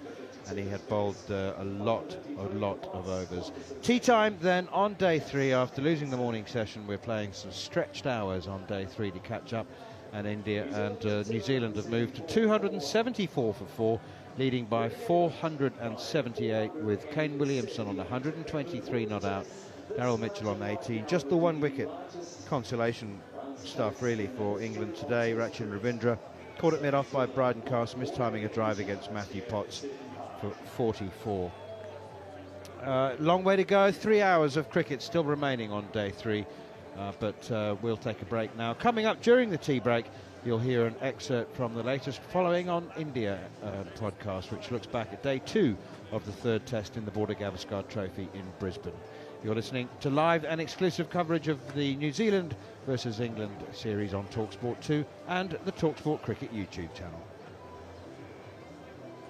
talkSPORT 2, official broadcast partner of the Premier League and the EFL. talkSPORT 2 is your dynamic destination for all the latest sporting action, featuring live commentary of all the biggest events, including football, PGA golf, horse racing, Premiership rugby, cricket, boxing, and all the big-hitting drama of the NFL. Touchdown! Plus, talkSPORT 2's official betting partner, William Hill, is always on hand with the insight and in-depth analysis you need. talkSPORT 2 with official betting partner, William Hill. 18+, gambleware.org. This January, the energy price cap is due to rise. But with E.ON Next, you can start your year on the right track. Our next pledge tariff guarantees to keep your energy prices below the cap. So if the cap goes up or down, you're still winning. Beat the price cap and save with E.ON Next. Switching is a breeze. Visit eonnext.com today. Next pledges a 12-month fixed-term tariff, rates adjusted quarterly to stay below Ofgem's price cap. Your bill depends on usage. T's and C's apply. I'm home, Mum. Dad. Kids. Right, I've got a call in the office. Spinning in the lounge. Gaming in my bedroom. Well, I'm live streaming in the kitchen. I need to watch the footy. When everyone's caning the broadband, EE's new Wi-Fi 7 router makes every device work better, even yours. Hello, guys. Perfect spag bowl hat for you. And with your next breath, reach your arm. Upgrade to Wi-Fi 7 on EE, and we'll sort the switch for you. 43.7% UK availability. Smart Hub Pro and Smart Wi-Fi Pro available with selected EE full fibre plans. Terms apply. Ho, ho, ho. What do you want for Christmas? Well, I really want to see Paddington in Peru in the cinema. You don't need me for that. You get 2 free view tickets for Sky Cinema and blockbusters at home like Wonka, Kung Fu Panda 4, Elf. Oh, can I have a Peruvian bear then? Or meet an Oompa Loompa? Time's up. Next! Movies make Christmas. With Sky Cinema, get 2 free View Cinema tickets every month, plus the latest blockbusters. Require Sky TV. Tickets valid Sunday to Thursday. See sky.com for terms. In the UK, there are nearly 3 million lost pensions. At AJ Bell, we're on a mission to reunite you with yours. In fact, every time we track down a pension, we ring a bell. It's really quite fun. If you love the sound of bells, it's definitely not a little annoying. Can we turn the music up a bit? These bells are doing my head in. Open an account today and let us help find your long-lost pension pots. AJ Bell. Feel good investing. Pension criteria apply. The value of your investments can go down as well as up. Live exclusive ball-by-ball commentary of England's Test Match series in New Zealand. There's a claim for a catch. He's got him. On talkSPORT 2.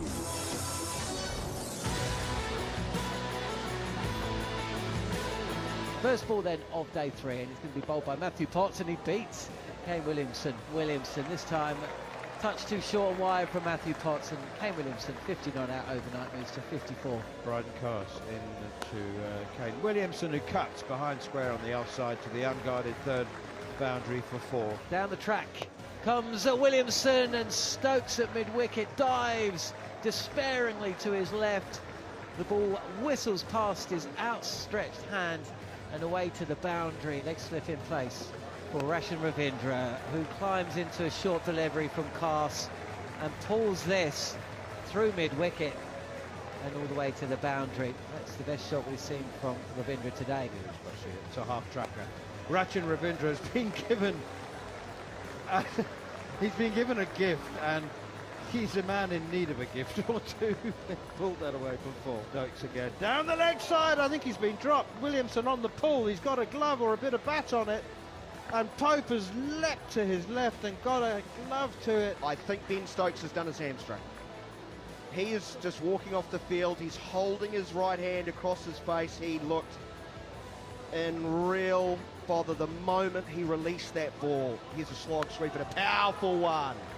Away by Ravindra. I think that's gone all the way. Williamson dancing down the wicket, lofting straight down the ground for 6. A 33rd Test match 100. The little maestro loves this venue. Round the wicket comes Potts. This is driven to Bryden Cast at mid-off. Rashan Ravindra gets a send-off from the bowler, and his innings comes to an end. New Zealand have lost their first wicket of the day. Anyone hoping for some fireworks? Yeah, man, I'm here. Probably be a little bit disappointing, because it does take us time to get. Let me just check. I'm mullered the third session comms. Take it back. He has just creamed his second ball up and over Bryden Cast. Yeah, I'm all good, man. And away to the boundary for 4. So clip that up. You remember Goffey's face when his Nando's didn't turn up? Sweet yeah, shot. We're all kind of Really falling well apart played here as well. By Daryl Mitchell, down on one knee, premeditated, got it just right. We Tea are time then on day 3 after losing the morning session. We're playing some stretched hours on day 3 to catch up. And India and New Zealand have moved to 274 for 4, leading by 400. You've got a fiance out with of it. Kane Williamson on the 123 Did not you out. get engaged in this test match?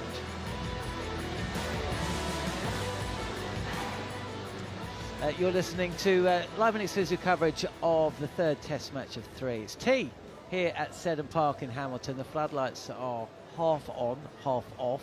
They've been half on, half off for the last 3 hours. Decent crowd in, and New Zealand moving relentlessly towards a declaration. 136 for 3 at the start of an extended afternoon session. They have moved along to 274 for 4. A lead of 478. Kane Williamson was there at the start. He's still there now, 123. And Daryl Mitchell is 18. 1 wicket to 4, that of Ravindra. Caught Bryden Cast, bowled Matthew Potts for 44. The big news, though, bad news for England. Ben Stokes hobbling off, holding his hamstring, same leg that he had a hamstring injury in August. So we wait and see. Nothing from the England camp as of yet. Time now, though, for an odds update with William Hill. In the zone on talkSPORT 2 with William Hill. 18 plus, gambleaware.org. New Zealand, as you'd imagine, hot favourites, 1 to 12 on. England will need to pull off the biggest chase in Test history to win this match. They're 17 to 2 to do it. The draw 18 to 1. And that was today's odds update with William Hill. 18 plus, be gambleaware.org. In the zone on talkSPORT 2 with William Hill. 18 plus, gambleaware.org.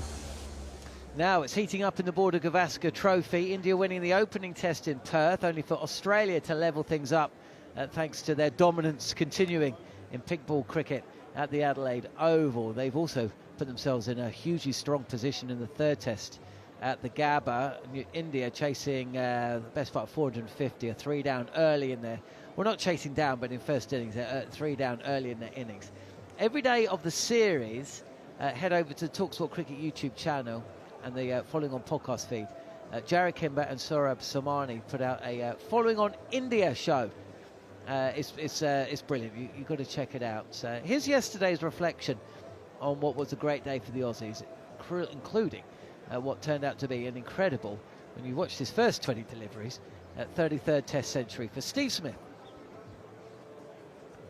Welcome to Following On the talkSPORT YouTube cricket channel. I got Saurabh Somani with me. We're going to be going through the day's play. Saurabh, not a great day for an Indian fan. No, not a great day, but what I want to know is when are we making a statue of Jasprit Bumrah in every stadium in India? Do you know what? there was big parts today where I thought Akashdeep bowled almost as good as him, and no matter what happens, it's Bumrah who gets all the wickets, and so he kind of he builds this own thing for himself, doesn't he? Yeah. I mean, if fall shots equaled wickets or beating the bat equaled wickets, then Akashdeep might have had more than Bumrah. He was, I don't know, was he? I couldn't make out whether he was just unlucky. I think he was unlucky for sure. But was it just that, or was it that his length was fractionally shorter than it needed to be? And that's why it was beating the bat more than getting the edge. I don't know. It felt like to me he was bowling pretty full. Yeah.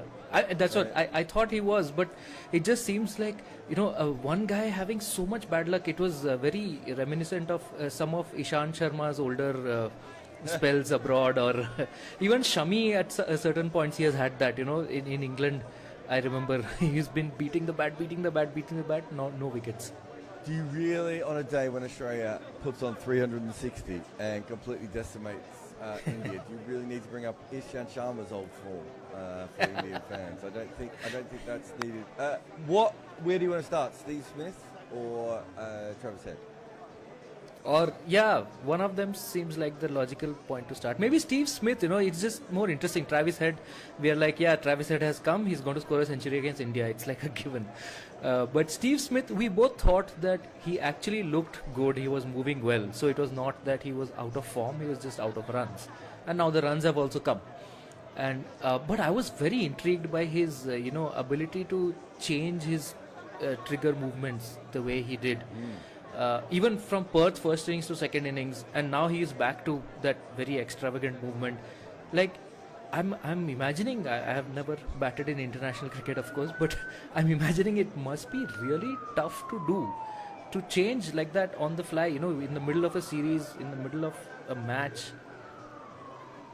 I remember Rahul Dravid talking about Sachin Tendulkar with that sort of stuff, and just saying that, like, Sachin Tendulkar's ability to just change what he was going to do in the innings was almost impossible, and that players just don't do that. It isn't something that you see normally, and you know what it's like online. Someone will be like, "Why doesn't that person stop playing the cover drive like Sachin Tendulkar once?" As if it's a normal thing for a cricketer to do, right? Or they should bat on off stump for this bowler and leg stump for this bowler and all this sort of stuff. And it's like, well, that's not how these things work. But Steve Smith's ability to do that, I thought early on he was like over-committing to it, like almost like he was like a cartoon character pretending to be Steve Smith at times. He was going so far across, and it looked like he could have gone out a number of times in that first session. Right? There was one that was plumb, I think, from Akashdeep, where he got a faint edge on, and the umpire somehow picked that up. But I was just like, he looks like he's going to go out at any stage. And then once he got in, he was just the Steve Smith who used to make the billions of runs. Yeah. Like, it was just amazing how he survived those really close calls. You would imagine actually it's a matter of millimeters, right? If his bat had been a millimeter that side, then he wouldn't have got that thin edge. He would have been dead in front. If Siraj's that umpire's call LBW had moved a little bit more, it wouldn't have been umpire's call. It would have been hitting the stumps. And every time the ball went past bat, it looked like there was nothing between ball and bat except like a tiny gap of air, which. But maybe, Steve Smith has earned that sort of luck because of the kind of batsman he has been. And it was actually, maybe not for an Indian fan, but it was good to see him in the second half of his innings get back to being Steve Smith.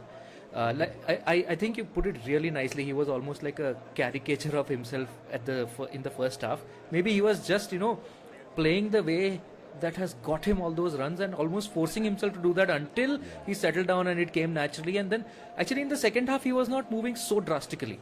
He was still moving but not as drastically. I think in the first half he was a lot more exaggerated with that. So, but I think it was nice to see Steve Smith being Steve Smith. The cricket world sort of missed that. I just thought, the way like when he came down the wicket and hit Jadeja back over his head, hitting the ball through the covers off the seamers and off Jadeja again. Because if you look at the first half of that innings, it's literally backwards square leg is the only place he's scoring forever.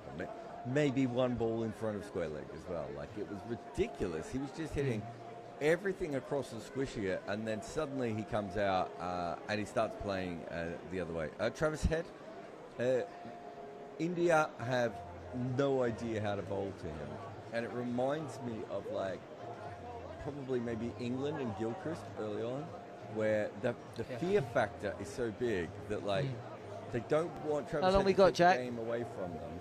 So they set more defensive fields, and that allows Travis Head to take the game away from them. Because the problem with setting a defensive field to Travis Head is he scores it like 2 runs a ball in T20 cricket when he wants to.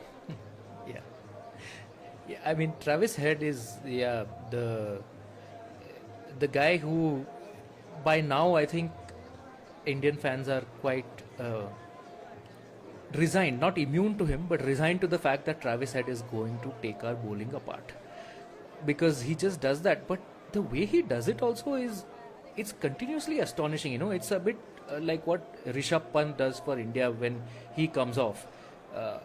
Whenever he's falling down and playing those sweeps or whatever and getting boundaries, you just think, how does he do it? The same thing with Travis Head and cutting balls that are that should be maybe defended, you know, but he's managed to cut them through point, through gully, whatever, for a boundary. It's incredible how his hand and eye coordination is and how good his balance is. Every time I watch him, it's sort of astonishing. But yeah, I don't think India have answers to him. What they need, I think, to happen is they need to get like 3 wickets early, and they need Bumrah to be fresh, and then bowl to Travis Head, and then maybe Rohit will have the confidence to attack if there is a fresh Bumrah bowling to a fresh Travis Head. But in all other scenarios, like you said, they're too scared of leaking runs, so they just defend. Yeah, it's so weird that, you know, they just allow him. And the problem is that, as I said before, he can score so quickly, so they have a deep point out, and it's like, okay, so he's going to keep playing that shot whether you have the deep point out or not, and he's going to hit it to deep backward point so that he's going to get a 4 there, and then he's going to hit it to cover point, and he's going to get a 4 there. So you're not really stopping the boundary options, and in between that, when he is struggling, he can just push the ball into point and take a run, right? The same with deep backward square, where they're just like, well, they're so worried about him flicking that ball away or playing the pull shot. It's like, yeah, but he's just taking singles to point and to square leg over and over again because there's no pressure on him. So if he is struggling, he actually played and missed quite a lot again today. It's not as if these are, you know, I mean, yeah, it's more a classic attacking style of like there's issues there, but it doesn't seem to matter, right? And then India decided against Ashwin or Sundar here, and I think one of the reasons they got rid of Ashwin in the last test was because they thought he couldn't hold head down. Devcich didn't look like he had any chance of doing it. There was like one time when he beat him outside off start with a cut shot, and I was like, oh, okay, that's extra bounce. That's exactly what the 2 off spinners would have done better. And of course, next ball doesn't bounce as much and just punches away. He had the inside edge back past the stumps, you know, typical Travis Head, always taking a chance type thing. But then they went with the bouncers for a little while.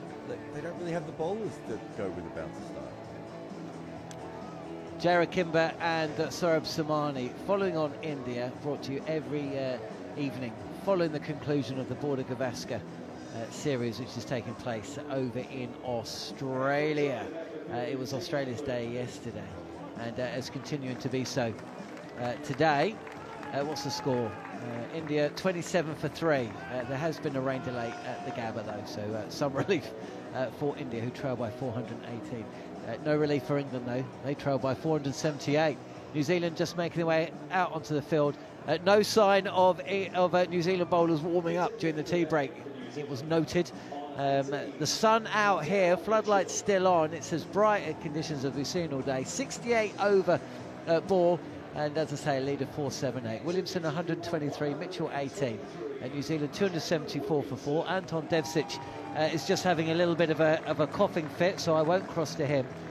Neil Manthorp, who has been chomping at the bit to get back behind the microphone. He was born to broadcast, and he's going to be broadcasting throughout this evening session that we're bringing you live and exclusively here on talkSPORT 2. Not 1, not 2, not 3, 4 commentary stints for Manners coming up. Will Kane Williamson be batting when he comes to the mic to the 4th. We shall see. Anton's recovered, and after a few words from him, it will be the returning Neil Manthorp. Yep, well, that break for England would have felt very short, but they're back out there now. And Bashir is going to start off from the Tim Southey end. Daryl Mitchell on strike. It is Shoaib Bashir, as you say, and there's appeal for leg before wicket. First delivery, it's turned, it's spun in towards Daryl Mitchell, and it was allowed. And I think initially, anyway, very confident appeal, not out, says umpire Hassan Raza. And what a pleasant gentleman he is, by the way, Hassan Raza. I haven't been on the field with him, but in the hotel he's been terrific company. 274 for 4. They've reviewed it. They have, yeah. I think the discussion was whether it hit him outside the line or not. Review for It did turn LBW. back Original sharply though, decision is so not out. I've checked both good feet. though. It's a fair delivery. Can we go to front on, please? Voice you can hear is Rod Tucker, the third umpire. Front on coming Right, up we're now. having our first view of it. Anton Devcich has got his eyes focused. Gone close to the bat. Can we check for ultra edge? I don't please? think we can't see off stump, so I'm not sure that we can't see any of the stumps actually, which would suggest that he's in front of all Ultra three edge of them. coming up That's now. a better view. It does look like it has hit him just outside the line.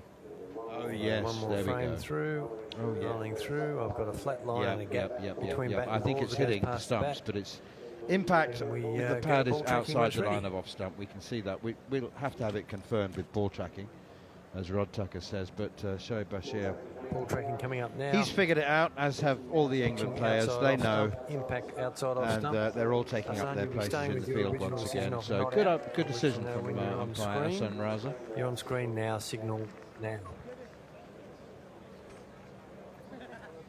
I offered him a cup of coffee this morning, and he said he was a tea man. Interesting.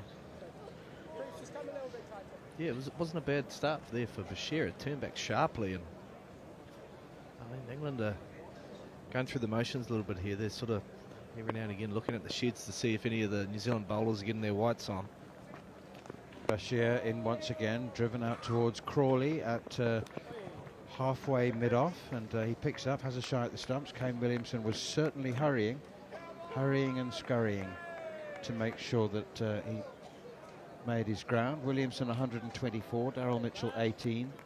The lead is 480. If 500 is the magic number, then we might even get there in the next 15 or 20 minutes.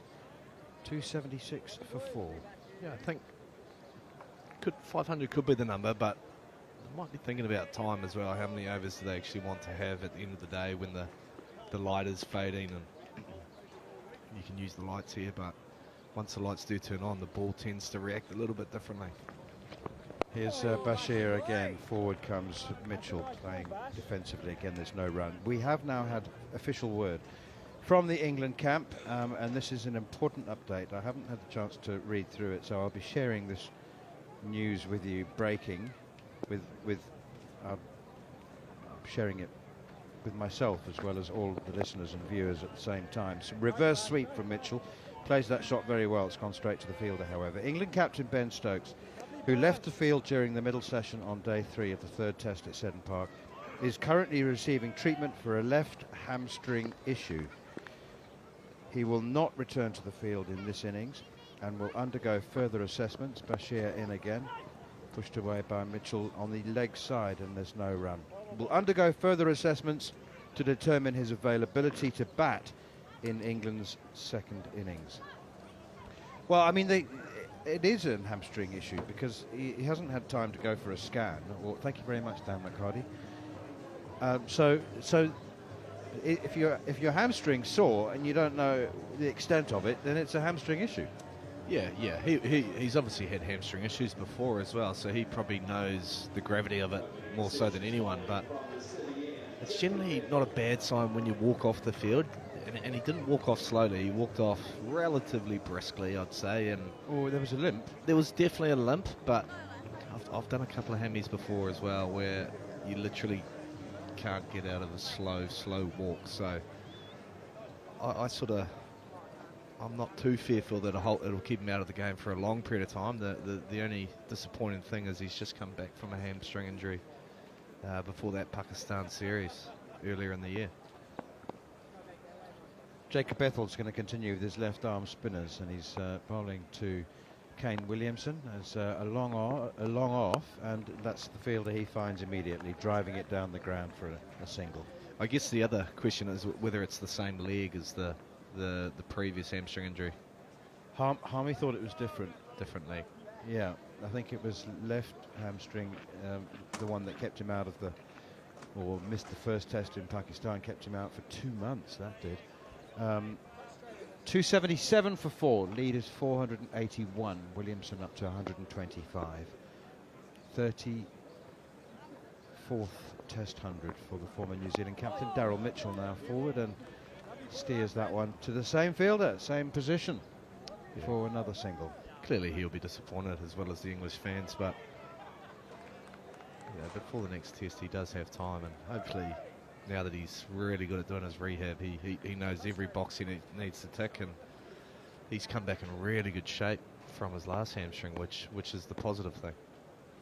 Here's Bethel once again, and forward comes Kane Williamson. The key date is January the 10th.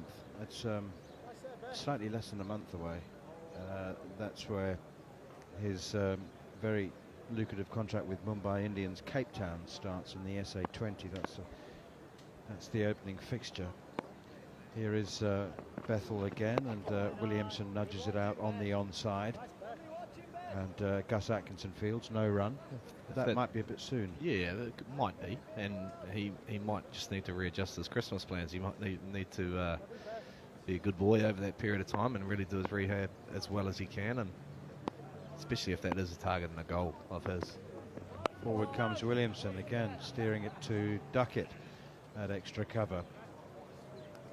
So if he's gonna have any downtime, it's going to have to be married with some hard time, hard rehab physio time over Christmas, I suppose. Here is Bethel once again. Didn't expect to bowl in this innings. That turns and bounces. That's a good delivery, and Williamson follows it and gets a little thick outside half of the bat just momentarily. That looked like it might have come off the edge and flown to slip, but Bryden Cast fumbled it as he chased back from short third, and Williamson is able to come back for 2. It was a lovely delivery. It almost seemed slower, and Kane Williamson was looking to charge. He came down the wicket maybe 1.5 steps, and Bethel just held the pace back off Kane Williamson. Discovered a little bit of turn and bounce out of this wicket from the city end.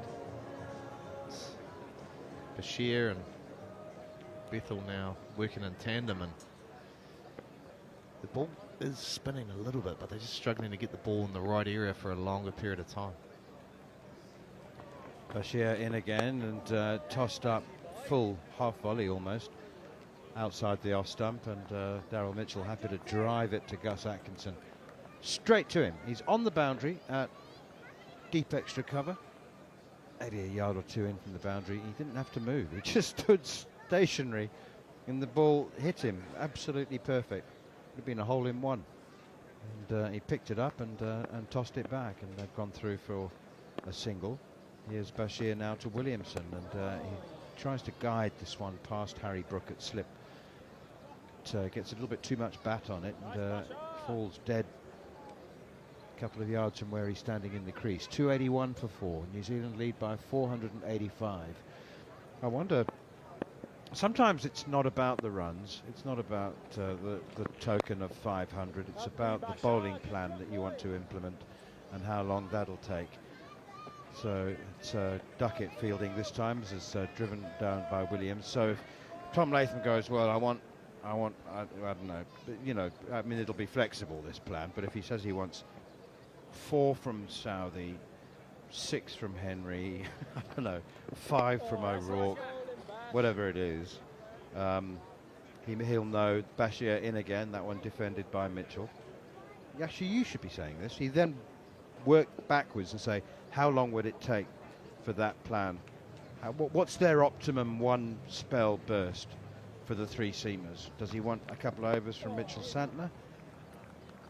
So you'll be able to do a more credible one than me. Well, I just think the fact that they bowled, was it 35 overs in the first innings, pretty much allows them to again bowl whatever they want. Usually if they had a heavy workload like England did in their first innings, it becomes a little bit harder to manage your bowlers. But now that we've seen Bethel and Bashir spin the ball and it is turning, then you can front load those seamers and actually try and get them to utilise that new ball as hard as they can.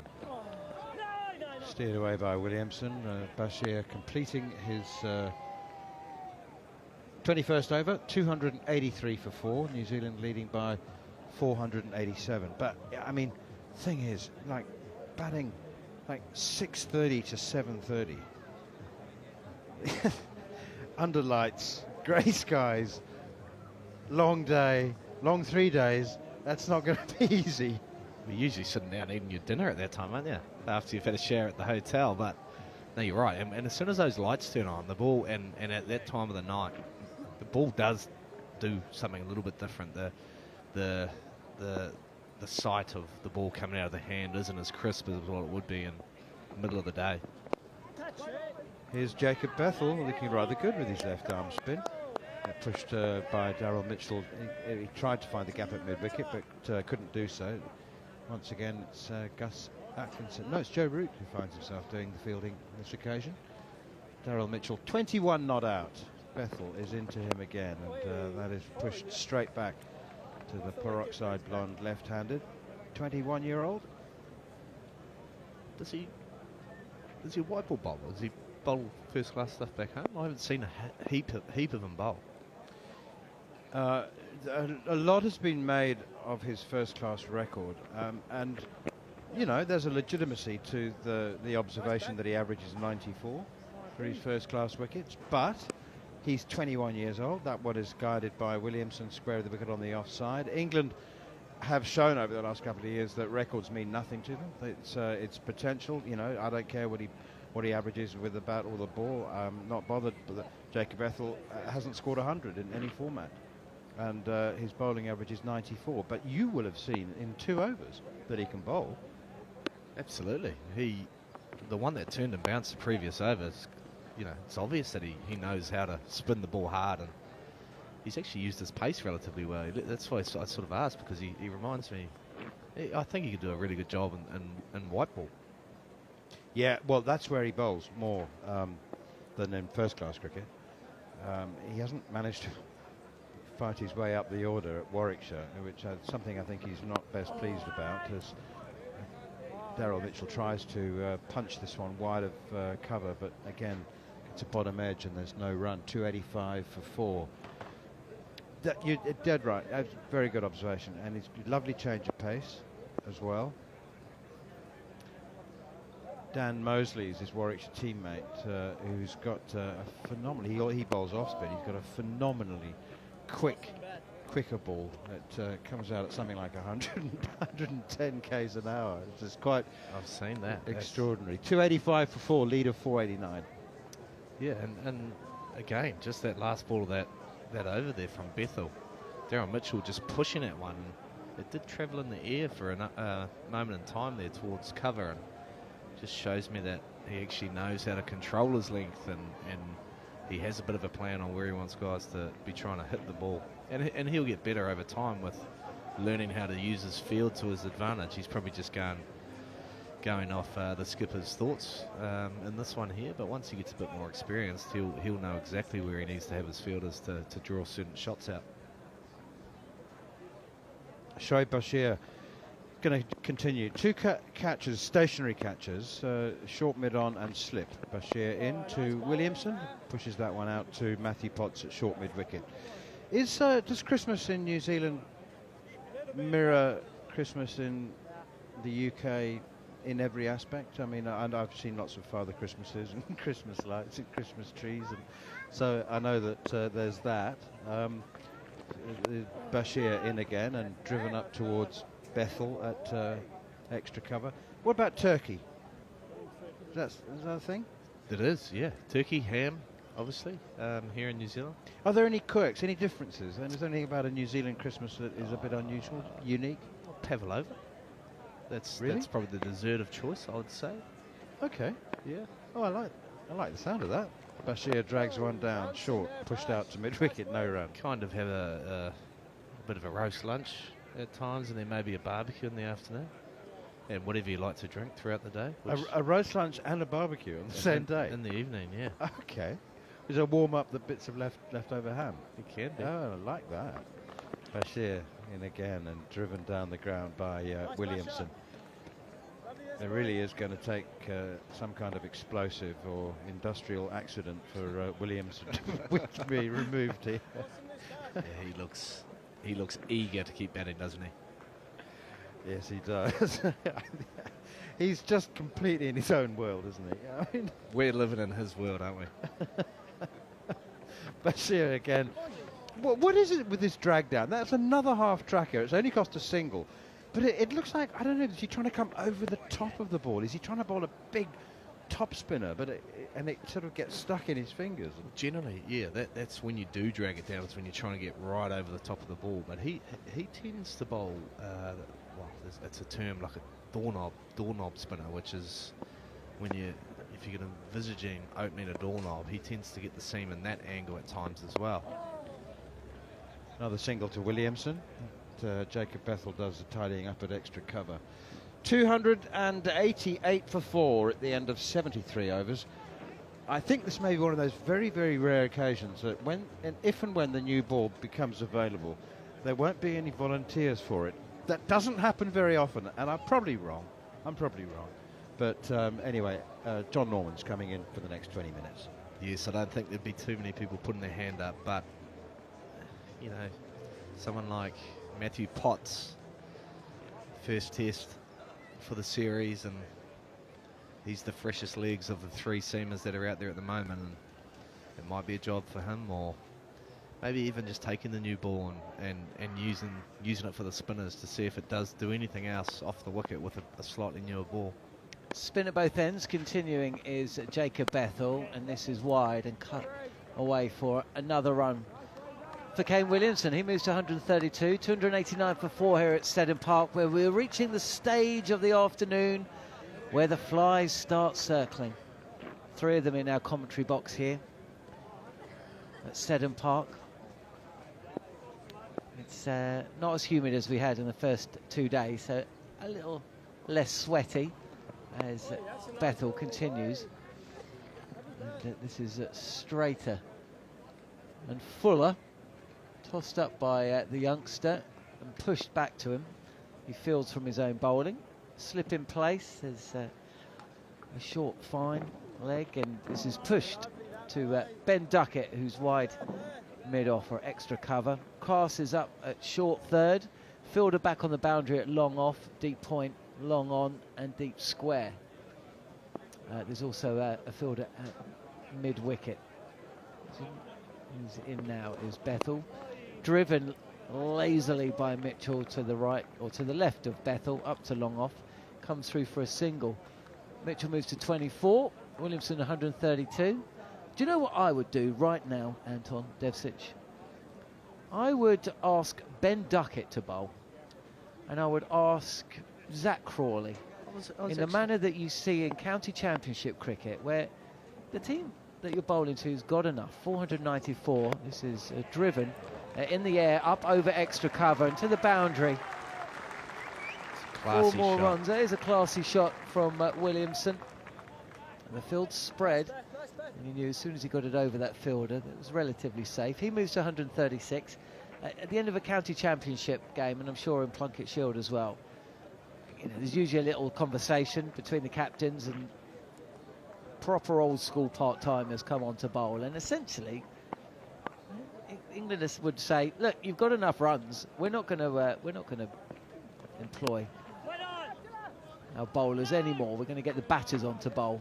Fielded by Bryden Cass, and it's no run. 294 for 4, and to see what New Zealand did then. I'd love to see Ben Duckett running in from the 30-yard circle, but in saying that, it's not the worst idea, Daryl Mitchell might be able to hurt them, but Kane will just respect whatever's bowled. So I don't mind it, and I'd actually really enjoy that little period. I'd love to watch it. But what does Duckett bowl?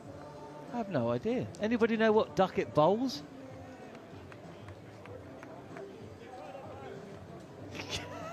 Oh, me at the back of the box says, I can't imagine him getting too much bounce. Alistair Cook, of course, famously took a wicket.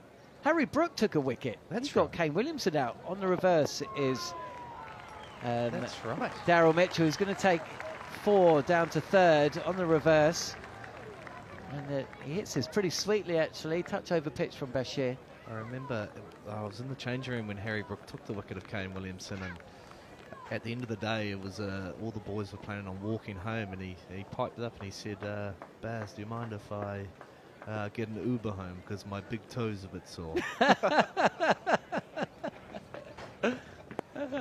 Flatter from Bashir. Mitchell will take a single to square leg. Hurled in by Joe Root towards the non-striker's end, fielded by Bashir. He's a funny guy. Did you hear what he said when Joe Root they were around the dinner table after play before this Test match? It was Stokes who said it. Stokes was chatting with Harmy. It was a really good interview, actually. Go and check it out on the talkSPORT Cricket YouTube channel. Joe Root made a comment about how Harry Brook had passed him at the top of the ICC rankings. Driven at 4 more from the bat of Williamson, over pitch from Bashir, and this is driven through extra cover. 300 up for New Zealand. The lead has gone past 500, but still they bat on. So Joe Root made comment about Harry Brook replacing him as #1 Test batter in the world, and Harry Brook just turned to Ben Stokes and said, he's going to run me out, isn't he?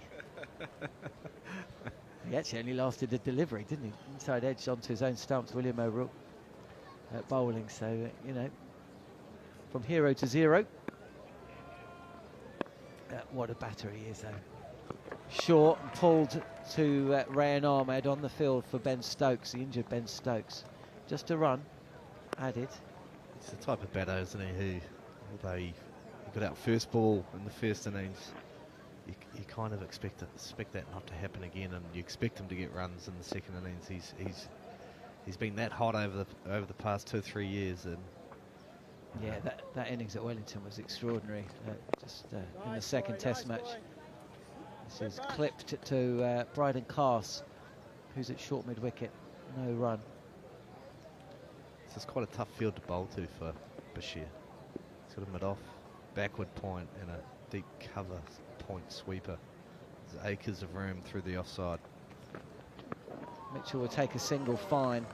Chase on for Root, I think it is, and Root's going to lose the battle. Another 4 runs. 208 for 4. Ben Duckett, I've been told, bowls a leg spin. Nice. I'd love to see that. It's worth a shot.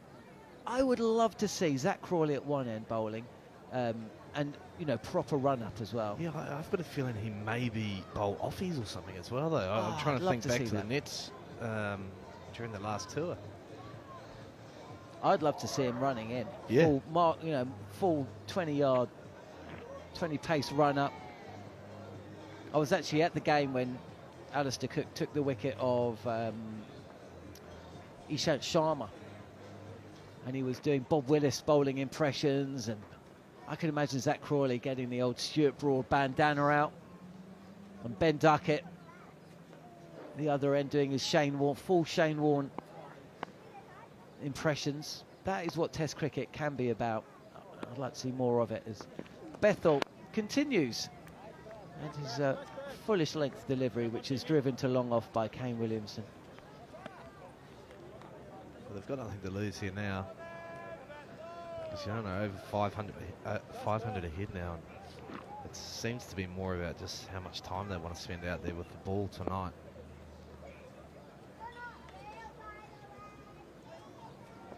Mitchell it is, driving square of the wicket for another single. Duckett bowls off spin, I'm now being told. Williamson now averages over 100 at Hamilton, and still he bats on. So let's try and work it out. Well, let's try and 309. They lead by 514. How many overs have we got left in the day? 35 overs. England didn't bat 35 overs in first innings. Push to point, fielded by Garth. What do you reckon? What do you reckon? What time is it now? It's 5 o'clock in the afternoon here in New Zealand. We've still got 2.5 hours remaining. Bat for another hour. The lead will be up by, pitched up and driven over extra cover. There's a chase on for the fielder. I'll tell you what, that's timed exquisitely by Kane Williamson. Similar shot we saw earlier in the over, or the over before last actually. And Matthew Potts can't prevent the ball from going over the boundary. He was closer to it as well. Put in a good chase. But the ball was just died on him, and away it goes. So, I don't know, has Williamson just started to accelerate a touch? He's moving towards 150. 146 from 195 balls, strike rate at 75. Maybe the declaration is nearer than we think. Oh, that's a nice ball, boy. Yeah, Bethel continues, push to mid-wicket, no run. Maybe it is a little bit of tempo shift for Kane, but they were two of the most elegant lofted shots over cover I've seen from anyone, especially on a wicket like this where the bounce is not overly consistent. He's gone again as Williamson. He's given himself a little bit of room and he's lofted it up over cover and away for another boundary. And it's 150 up for Williamson at his favourite cricket ground, Hamilton Seddon Park, where he averages 100 and he's got 150 here today. New Zealand's lead has moved to 522. They're 318 for 4. Anton Devcich is going to make way. I think Jeremy Coney will be coming in alongside myself, John Norman. And New Zealand bat on. As well they might. 2 full days to come. 33 overs remaining today. If we can get them in, we can play all the way up to 7:30. It's the lights are as good as, or the light is as good as it's been all day. The floodlights are off. The Barmy Army are populating the banks. There's a good smattering of local fans as well, although it being a Monday, it's a working day. And Bashir is set to continue. This is on the pads of Mitchell. Will take a single to square leg. And good afternoon to you, Jeremy Coney. Good afternoon. How are you doing? Hello, John. I'm well, thank you. I'm well. Very good. Spinners operating from both ends.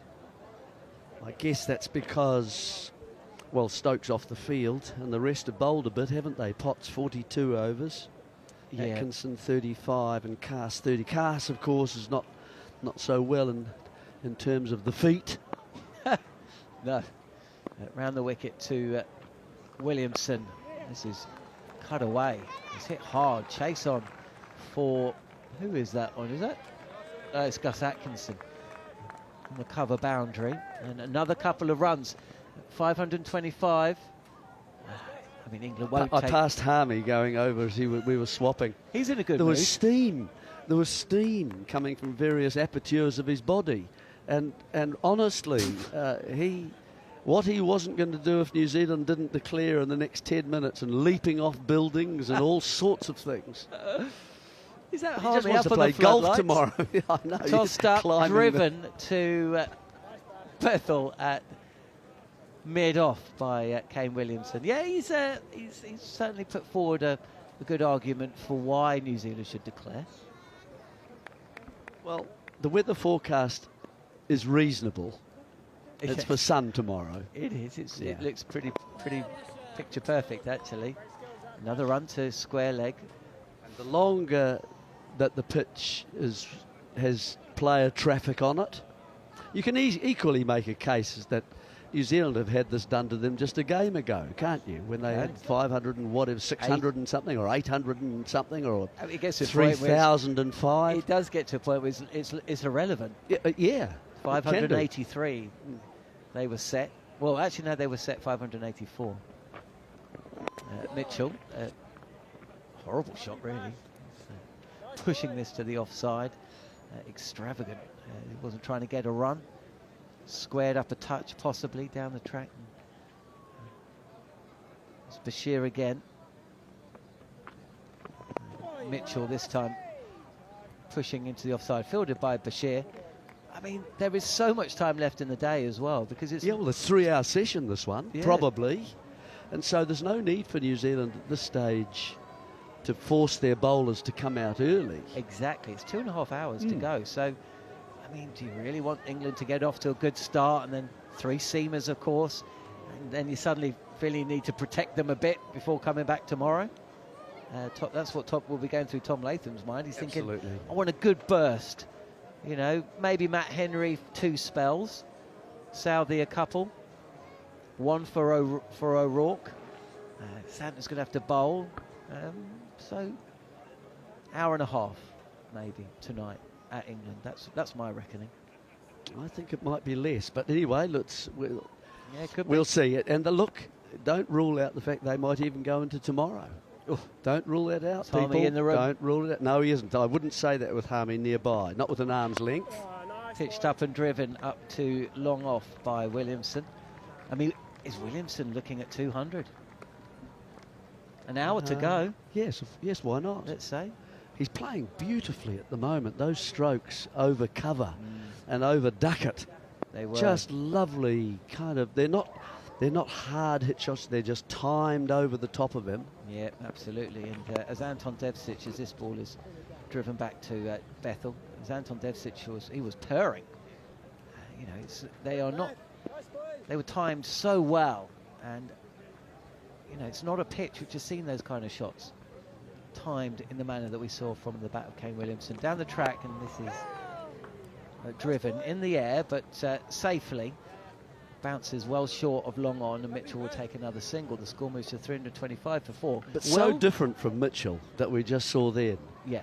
You know, slightly clunked, but, I mean, quite effective. Let's be fair to him as well. But to see the infallible sympathy with the bowled ball, you know, he's just there beside it and stroking the ball.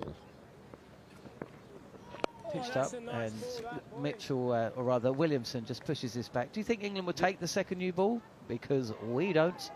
Well, it depends on the bowlers. It's getting around the bowlers, isn't it? And having a look to say to Potts, really, do you want to go to 50 overs here?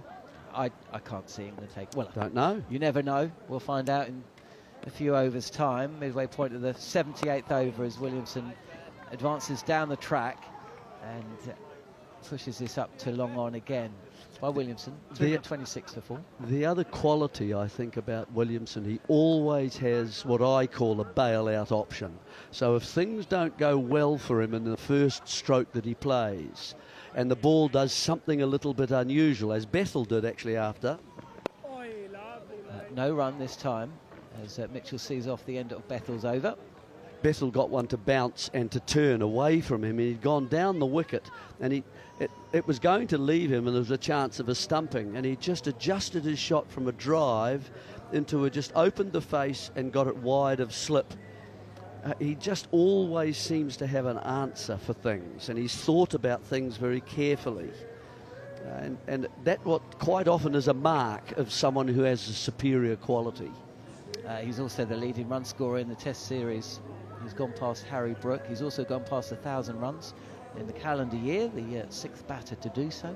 Some way behind Joe Root, who's at the top of the tree with 1,500.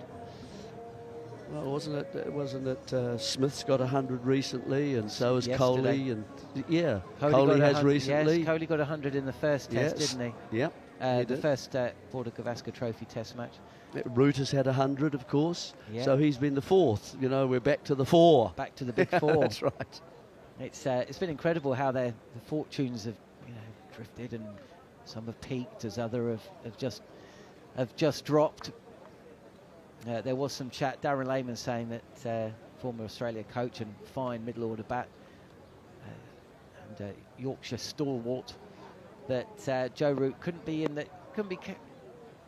sit in the top echelon because of his record in Australia. He's not scored a century in Australia, as Williamson again will take a single up to long on. but he will have another chance to do so, hopefully, at the end of next year, 2025. He was, of course, burdened by the captaincy, Jeremy. Some are burdened, others are freed. Graham Gooch's record went up by quite a few points after he got the captaincy back in the day.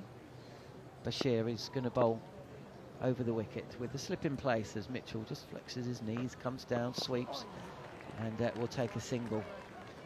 The bowlers, the New Zealand bowlers, weren't out on the outfield warming up during the tea break, it was noted.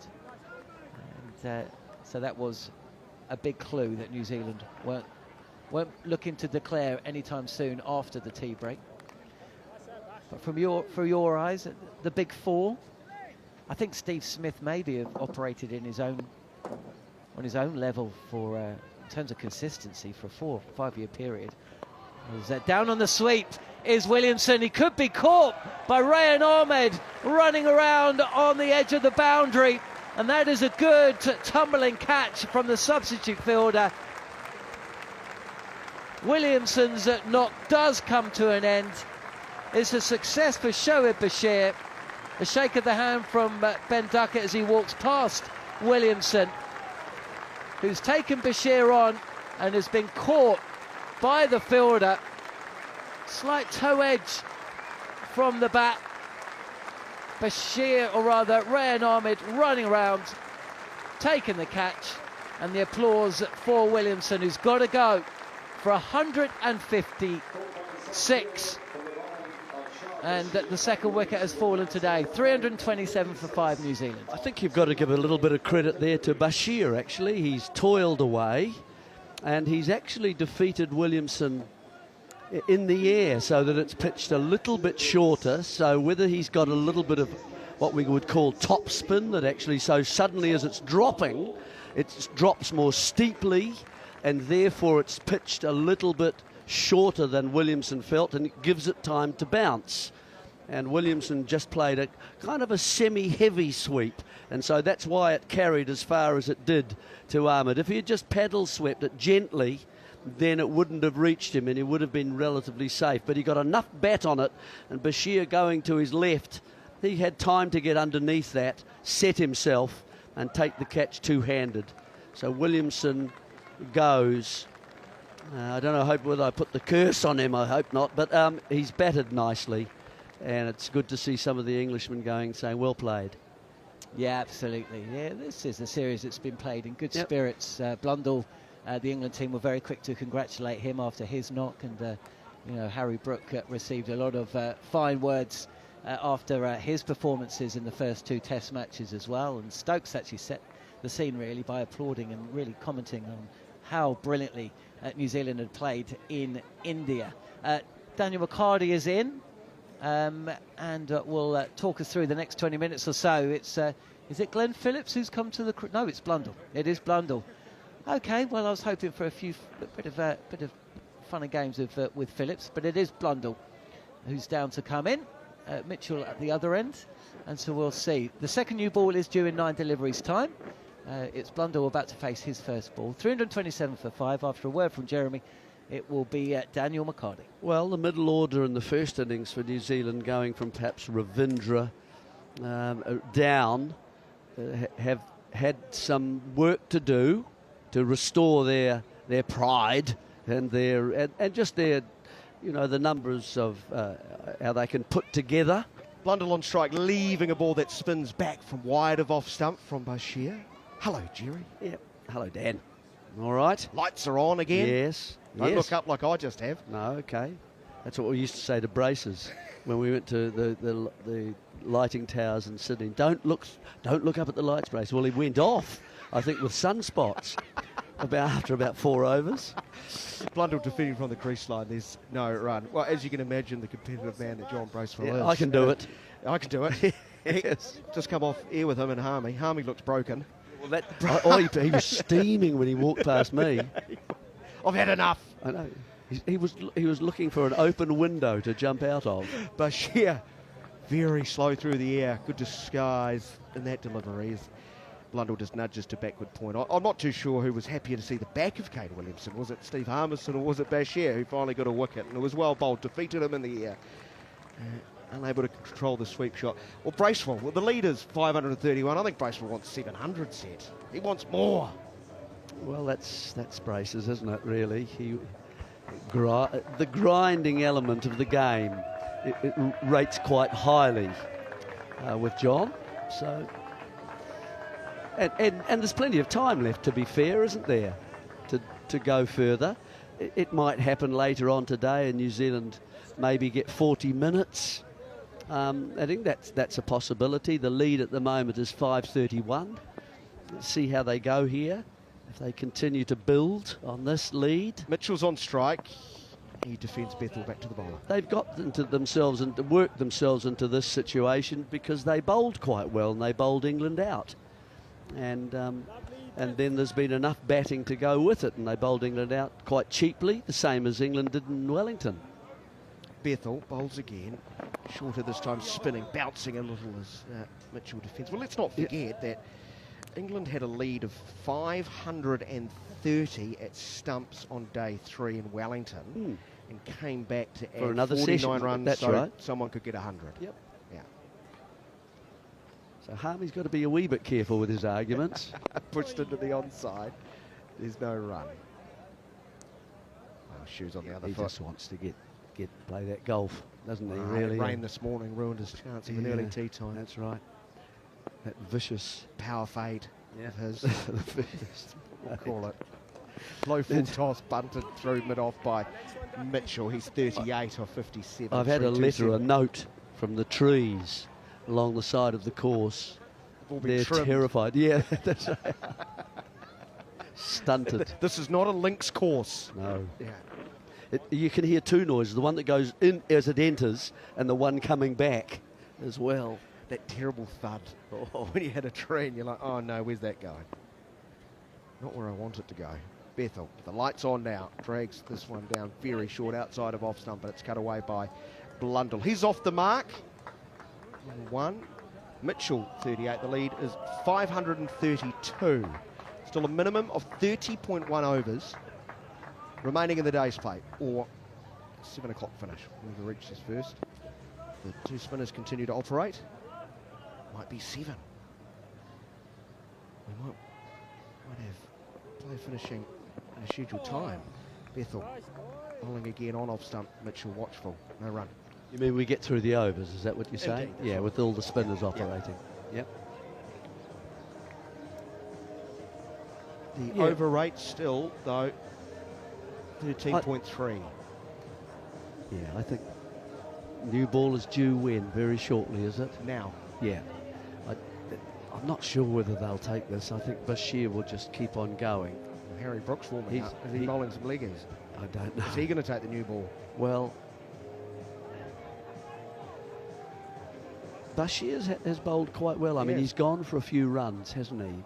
But at the same time, he's stuck at it. He's kept the ball outside that off stump and trying to turn it and trying to get it to drop and dip. Reverse sweep attempted by Blundell as he caught brilliantly at slip. Turned down. The English are very confident of this. Similar to Duckett in Wellington when he anticipated, although he went from off to leg, Brook has anticipated and gone a long way out. Whether or not Pope, the on-field skipper with Stokes off the field, let's have a listen. They've asked for a review because he's hit it.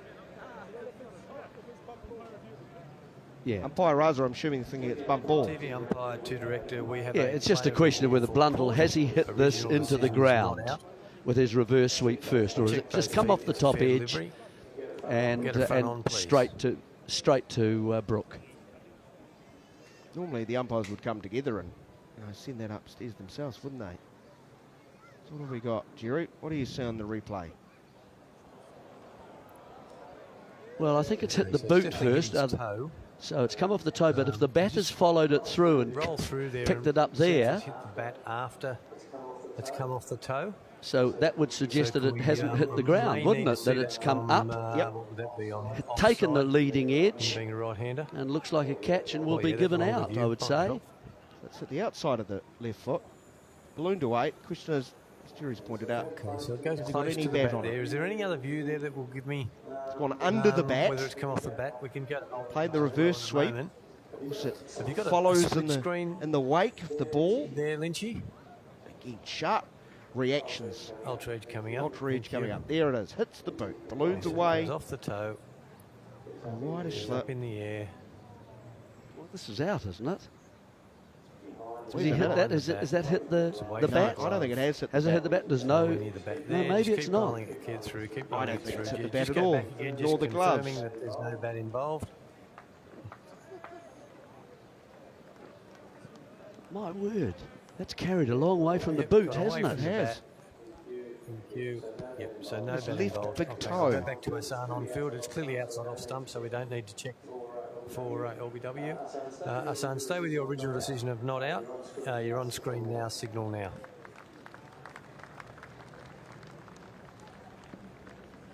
Very odd. Blundell remains on 1. 329 for the loss of 5. Spinning back into the right-hander, turning with the turn into the mid-wicket region. Potts there to field. No run. I can understand the review, though, can't you? It went so far from the boot once it hit the boot and the toe of the foot before it got to Brook.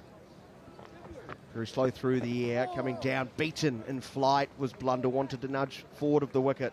Ball off the inside edge of the bat, backward is square, he will go to 2. 330 for the loss of 5. Well, credit umpire Raza, he obviously saw it's off the toe. Yeah. That's why I didn't seek any assistance from his buddy at square leg. Mitchell back on strike on 38. Open stance of his, bends at the knees, quite prolonged, gets an outside edge, and this is taken sharply too by Brook, low and to his left. No debate here, Mitchell wanders down, knocks the pitch, and Bashir quickly has 2. Well done, shot Bashir. And Mitchell goes, caught Brook, bowled Bashir for 38. New Zealand now, 330 for 5. Now they're checking if it's carried. See your best angle, please. Mitchell's walking off, it's like he knows. Now he's shrugging his shoulders. That's in the hands, isn't it? That's a catch. Well, it certainly looked like it. Ooh. Stop it there. To me. Yep, I've got ball on the ground before his fingers get underneath it, so the ball Closer look. Yeah, it's going to be not out. It hasn't quite carried. Just in front of the left left hand. Just sort of ramps up into the hands. Just half volleyed into the hands. Quite hard to tell. Nothing wrong with Brooks saying I've caught that, because you do feel you have. So close, but a little bounce through to the hands. And he's given that reaction like shrugging the shoulders. I didn't know. And we all agree with you, Aaron. No problem about that. 330 for the loss of 5. And Mitchell, come on back, Daryl. Come back, Daryl. Stop trudging off. Bashir's like, I've had to write. Just, I put the Do you want some I White House? I'd started to put it down in the book, but there we are. I wonder if Manthorp's done it in his book. That would cause all sorts of... Oh, dear, that's Oh, there'd just be a so meltdown. perfect. There'd be such a meltdown. So perfect. Wider of off stump, spinning, bouncing, past Pope. Or did it actually flick the pad? It may have. So New Zealand won't run. Yeah, it's flicked the back pad and gone over the top of Pope, and no stroke. And New Zealanders, we like the Spirit of Cricket Award, decide not to run. But well done, Bashir, again. Yeah. He's stuck at it. He's creating problems, getting a little bit of bounce. Very close to another wicket there for him. Tall man's in again, he bowls, and Mitchell's looking to reverse sweep, and he picks out. And backward of square on the offside, there's no run. Quite hard, I would have thought, to play the reverse too, because of that bounce that he gets, and it's sometimes a bit shorter. And then it's given the ball time to just bounce a bit more, so quite a tricky shot to play. 330 for the loss of 5 at the end of the over. The lead is 534. Look around a minute. Have you calmed down after the scoring error of Wellington? Oh, yeah. We put the wrong score down. One line of his perfect, immaculate scorecard. He'll probably sell them later. Yeah. They'll go up for sale. you know, pricey auction house. I thought he'd received some terrible news from back home. I was like, are you okay? Bethel bowling to Blundell, defending, no run. And then he looked up to me with big puppy dog eyes, slight tear welling, and he showed me there was an error. Jacob Bethel caught Blundell, bowled Smith for 16, pushed into the cover region. He put down the man who took the catch incorrectly. Well, you must take your time to identify, player identification. The youth matters. The youth of today, Jeremy. Blundell pushing forward once more. Bowled by Bethel. No run. But we were able to fix it. We were able to fix it. And the fans are happy. And they're starting to celebrate as a result. But Manners' scorebook is immaculate. Turn to mid-wicket, there's no run. Listen to them. They've never been so joyous. Obviously, a big bid's just gone in. Won't be from you, will it? It's Bethel from around the wicket, shorter outside of off stump, rocking back. Blundell, nice looking stroke into a gap. And he took a good catch in the deep. The substitute fielder has to come across. And Blundell comes back for 2. 332 for the loss of 5. The lead is 536. Already would be a world record run chase if England could chase it down. The lights undertake hold again. Only half the tower on. And the city end, Bethel bowling to an advancing Blundell. Nicely pushed back past the bowler to long off for a run. Nathan Smith running on with new gloves. That's the end of the over. Bethel now 9.4 overs, none for 51. It's 3-3-3 for 5.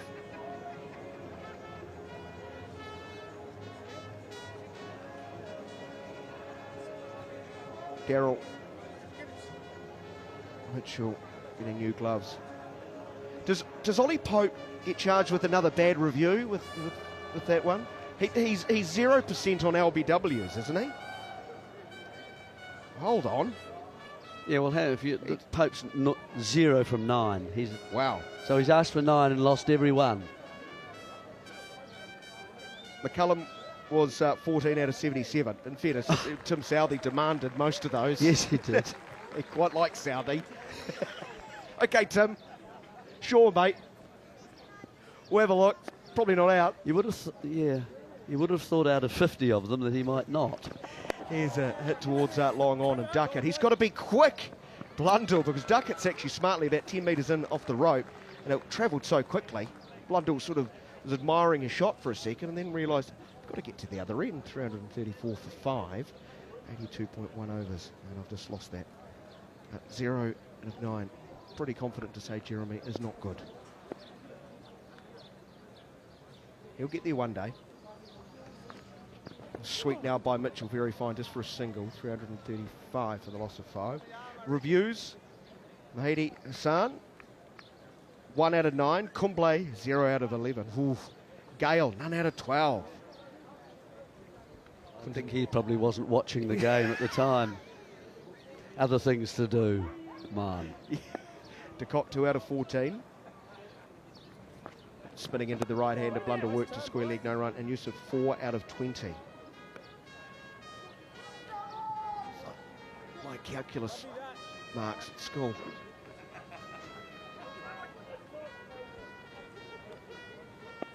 The sounds of Christmas from the embankment. Lone trumpeter as Blundell hits wide of long on, nice stroke. All about the placement. Mid-wicket is back, also about 3/4. Duckett, and has that travelled? No, one bounce into the fence for 4. Blundell to 10, 339 for 5. The lead is 543. Good stroke, Blundell. Got close enough to it that he could actually then create an angle to hit it away from long on, and got it square of him, and got a good piece of it too. Sheeran again from over the wicket. Blundell goes back and will pick out square leg where Root quickly gathers and throws to Pope. Lovely echo on that trumper around the ground. They had to wait to get in, but they came in good numbers when the smell of play. He enjoyed hitting straight over Duckett's head this time, all the way, low and hard. 6 to Blundell. He's 16, 345 for the loss of 5. He's not hitting with the dastardly Wellington Northerly at his back this time. But that's sweetly struck, and Drinks coming onto the field. The lead is now 549.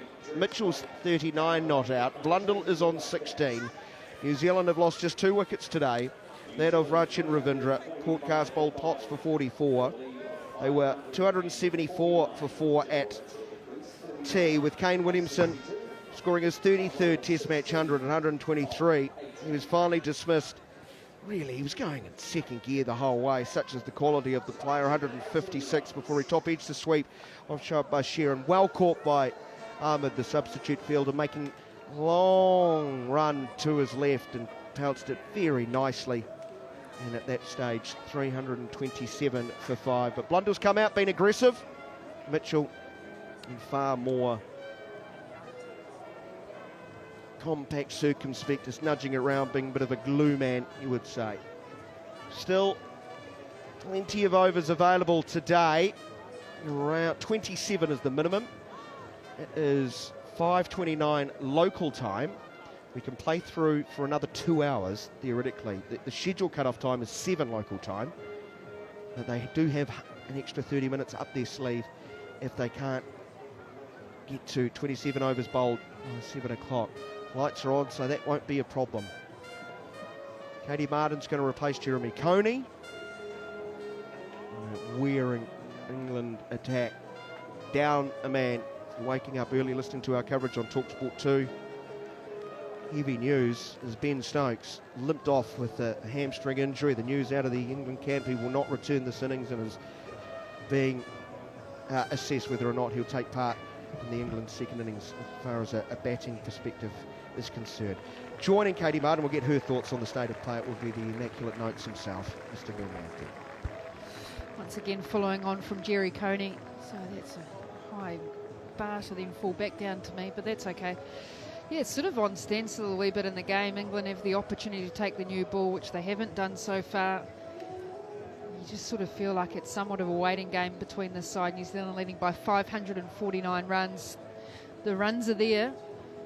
Records would need to be broken for England to chase this down. Whether they'll have the opportunity of Ben Stokes having a bat. Although a Ben Stokes injured is a dangerous Ben Stokes who can stand there and whack it. Yeah, I wonder if the discussions in the huddle Drinks is to be whether they will look to take that new ball and actually try something out there. Katey, we used to have a couple of formulae, I suppose, in order to work out the probability or the possibility or the likelihood of a team chasing down a target. One of them was to say, if all of the batsmen score their average, then what does that add up to? And then in extreme cases, we'd say, if the top 6 all equaled their highest score, would that be enough? That certainly would be enough in England's case now, that their target would be 550. So Harry Brooks' best is 317, so they're over halfway with that one. But yeah, I mean, there's a couple of things at play. Apparently there's talk of New Zealand batting on in order to exacerbate or speed up the process of the wicket deteriorating. That unless the batsmen have got extra long studs in and are running up and down the middle of the pitch, which the umpires won't allow them to do, I mean, if it was a baking hot sun or a hot wind blowing, as we had the day before the first test, it was quite a warm wind then, that might dry things out, but I can't see that currently there would be a great deal of deterioration happening very quickly on the pitch. I think it's more a question of, and I mean this in the nicest possible way, enjoying the pain and suffering of the England bowlers, who certainly made the Black Caps bowlers suffer a little bit. Well, there's a couple of Spider-Men in the crowd. They're 2 days late. Saturday was dress-up day. If you were to go to the cricket on a dress-up day, what would be your dress-up outfit? Banana. Oh. Here's Jacob Bethel, left arm spin. Daryl Mitchell plays defensively. I don't know why, they make me laugh. Last time I was in England, there were a group of post boxes. Red, those red English post boxes. And they were waddling around and they kept them on all day. It was absolutely brilliant. Just managing to pour lager through the letter hole throughout the day. I never saw them in the gents, so I'm not sure how the opposite worked. 3:45 for 5. Jacob Bethel bowling because of the injury to Ben Stokes, and we do wish the England captain the very, very best. His next assignment is in the SA20, a very, very lucrative contract signed with the Mumbai Indians, Cape Town. This one punched off the back foot by Mitchell as Bethel gives him a wee bit of width outside the off stump. That's a bit under a month away, so Mumbai Indians, Cape Town finished in last place in the first 2 editions of that tournament. And, Stokes was a big part of their rebuilding. Blundell goes down the wicket, and momentarily, and it was very momentarily, Zach Crawley wondered whether he might be in business for a catch, but now finds himself having to straddle the LED advertising hoardings in order to go looking for the ball, because that was very well hit by Tom Blundell. 350 comes up for New Zealand as well. I sort of look at this and I go, well, New Zealand is still scoring freely, 7 runs off the over so far with that older ball. And so that's why I sort of go, okay, I know that they want to not take the new ball to stem the flow of runs. Well, they haven't got anyone to take it. I'm not sure that anybody's up to it. That one is steered away by Blunt at the backward point, fielded by Bryden Cast. There's an element of seriousness to that, actually. You've got one, obviously, Ben Stokes is out now. He's not going to bowl again. He might just bat. And you've got 3 seamers, Matt Potts and Bryden Cast and Gus Atkinson, who are really out on their feet. And if you're going to be, that's defended by Blundell out towards point. But if you give them the new ball and they're bowling at 125 kilometres an hour rather than 140, and you know that they're not going to be at their best, then the likelihood of the new ball becoming very expensive increases, I think, exponentially. End of the over, 3:52 for 5. We still have potential hour and 55 minutes. Has this affected your dinner plans? No, not tonight. I feel like you can't. It's hard to plan around cricket. Do you not think? Like, you just don't know what the day entails. A 7:30 finish was never a part of my... I didn't know that was a possibility. Do you put in, like, in your contract, is there a certain time you only work between 9 and 6:30? No, I'll do the shift. I didn't realise that the play could be extended by an hour, and we start half an hour early as well, which I think makes great sense. I'd be more in favour of starting an hour early than adding an hour on at the end of the day. Well, the intriguing part is there's no lights at the Basin Reserve, so if it had been in the same situation, we would have finished a lot earlier. So just because there's lights here, it allows you to play a little later. Very good lights too. 3:53 for 5. Bashir again. It's once more short and wide outside the off stump, and this time it's chopped away by Tom Blundell to the sweeper on the cover boundary. Would you think they would use the spin, or at least Bashir, with potentially that new ball? Maybe getting a little bit more out of the wicket with it, just because it's a little harder? Yeah, that's a good call. A bit of extra bounce. Yeah, I don't mind that idea. Down the wicket comes Daryl Mitchell now, pushing that one back to the bowler. Bashir dives to his left, parachute rolls. The lead is 558. I mean, that's now...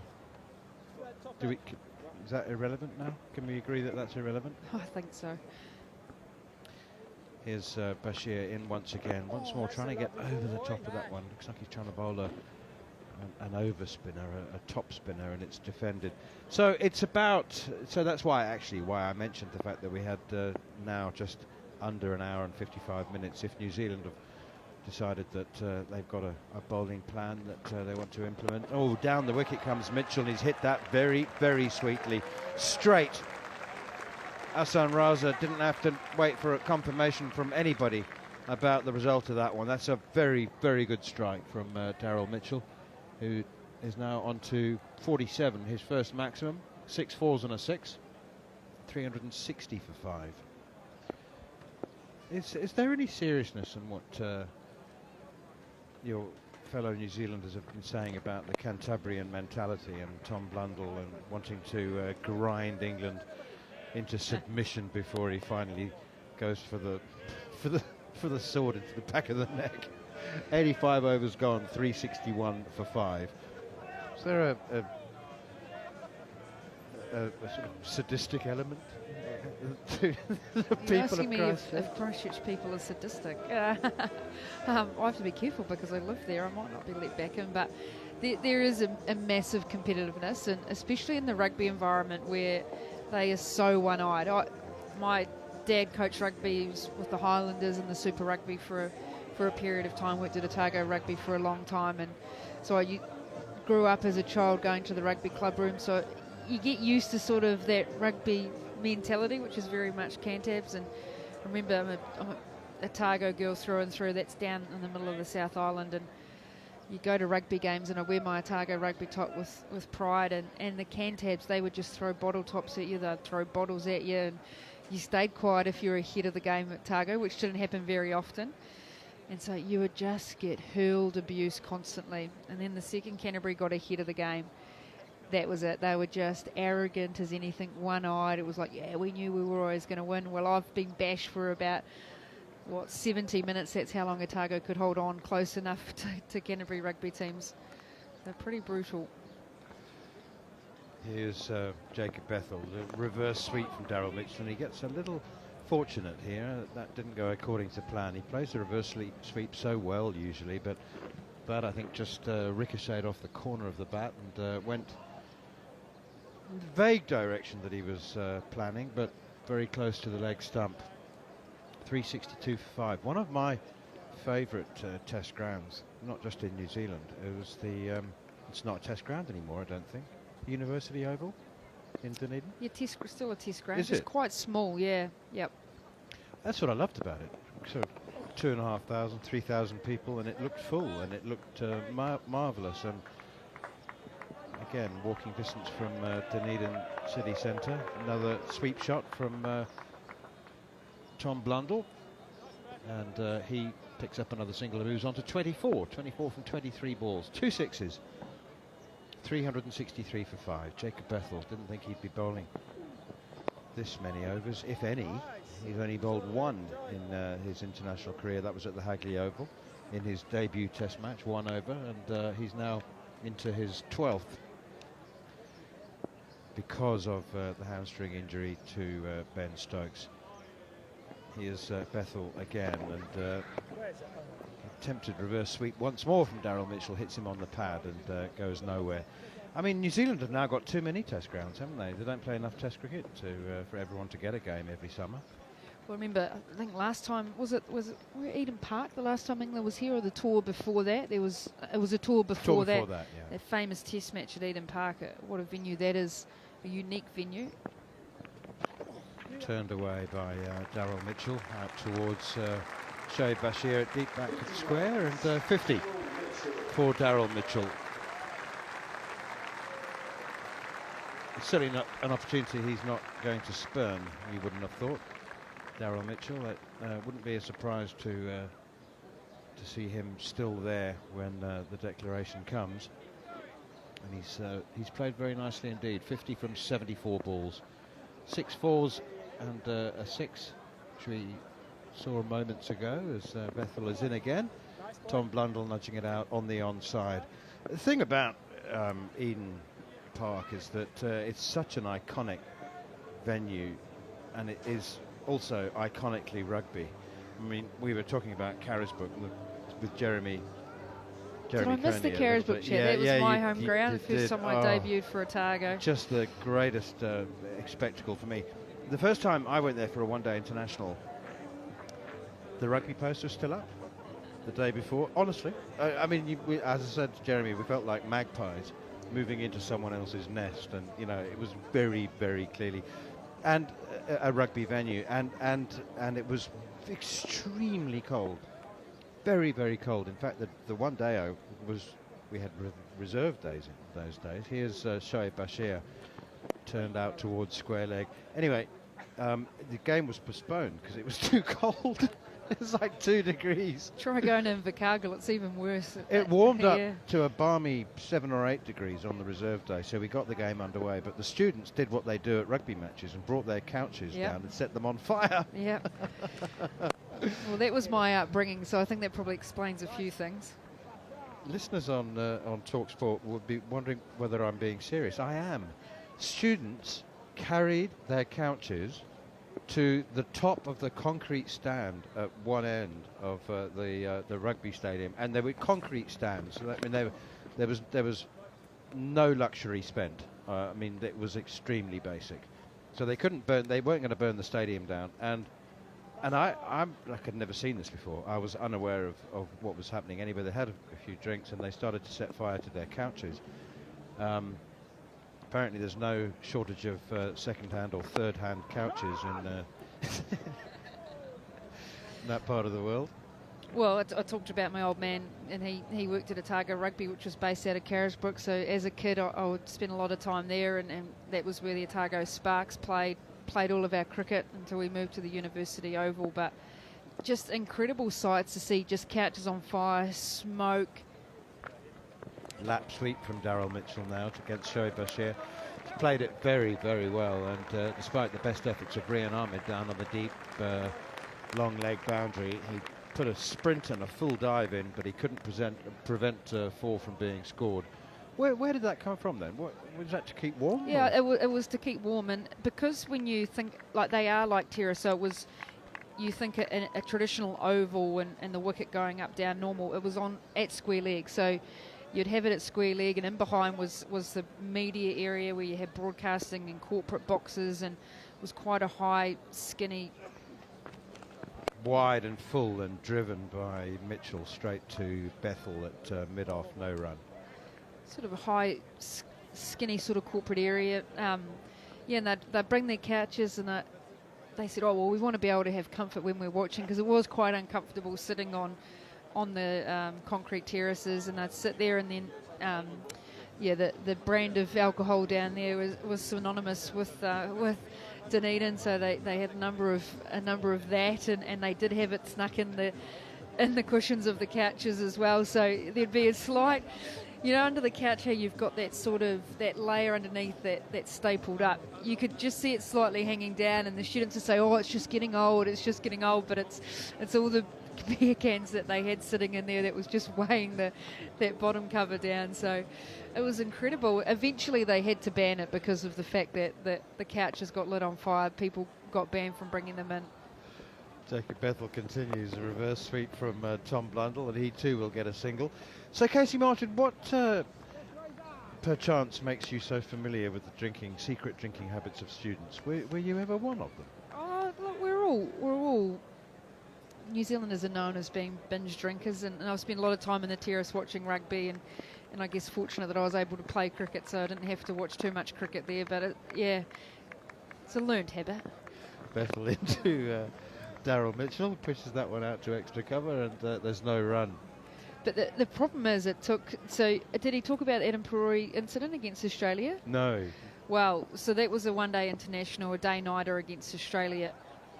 Bethel in again. Down the wicket comes Mitchell. He's having some fun now. He's opening his shoulders, and he's hit Bethel straight back over his head. And just to the right of the sight screen for another 6. Daryl Mitchell, 60, 375 for 5. On with the story.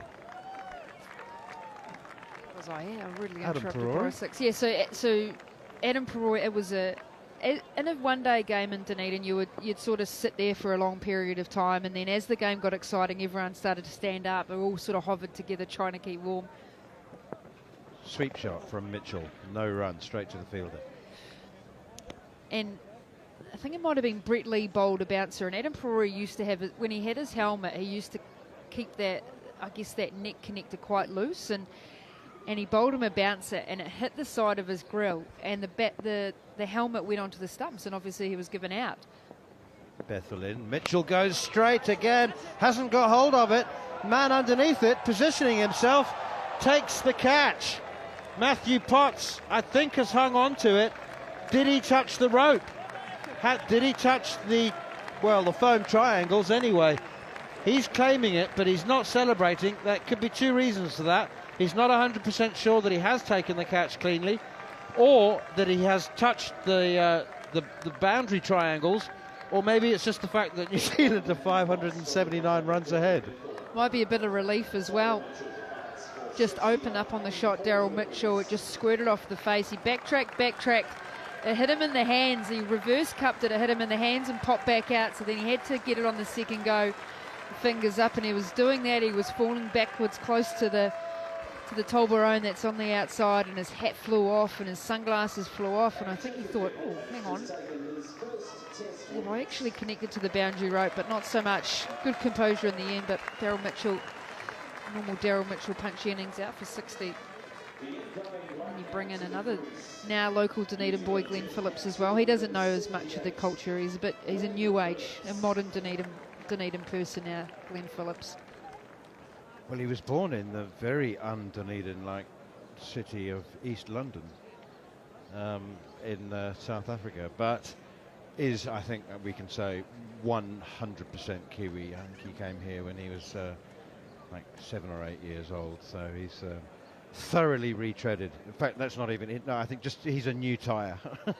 His brother Dale's played for Otago as well, so he moved down there with his family and spent the last couple of seasons. Just to close out the Adam Ferrari story, so obviously the students were unhappy, the terrace was unhappy, so full cans of beer, other cans of beer, rubbish all got thrown on the field, and I can't remember who was at square leg boundary, but they just had to walk off, and the game got delayed maybe 45 minutes an hour because of all the rubbish that got thrown on the field. So there was a little bit of more control on how much alcohol was consumed, and obviously the couches weren't allowed that period of time. So it was an interesting place to watch cricket and also rugby back in the day as well.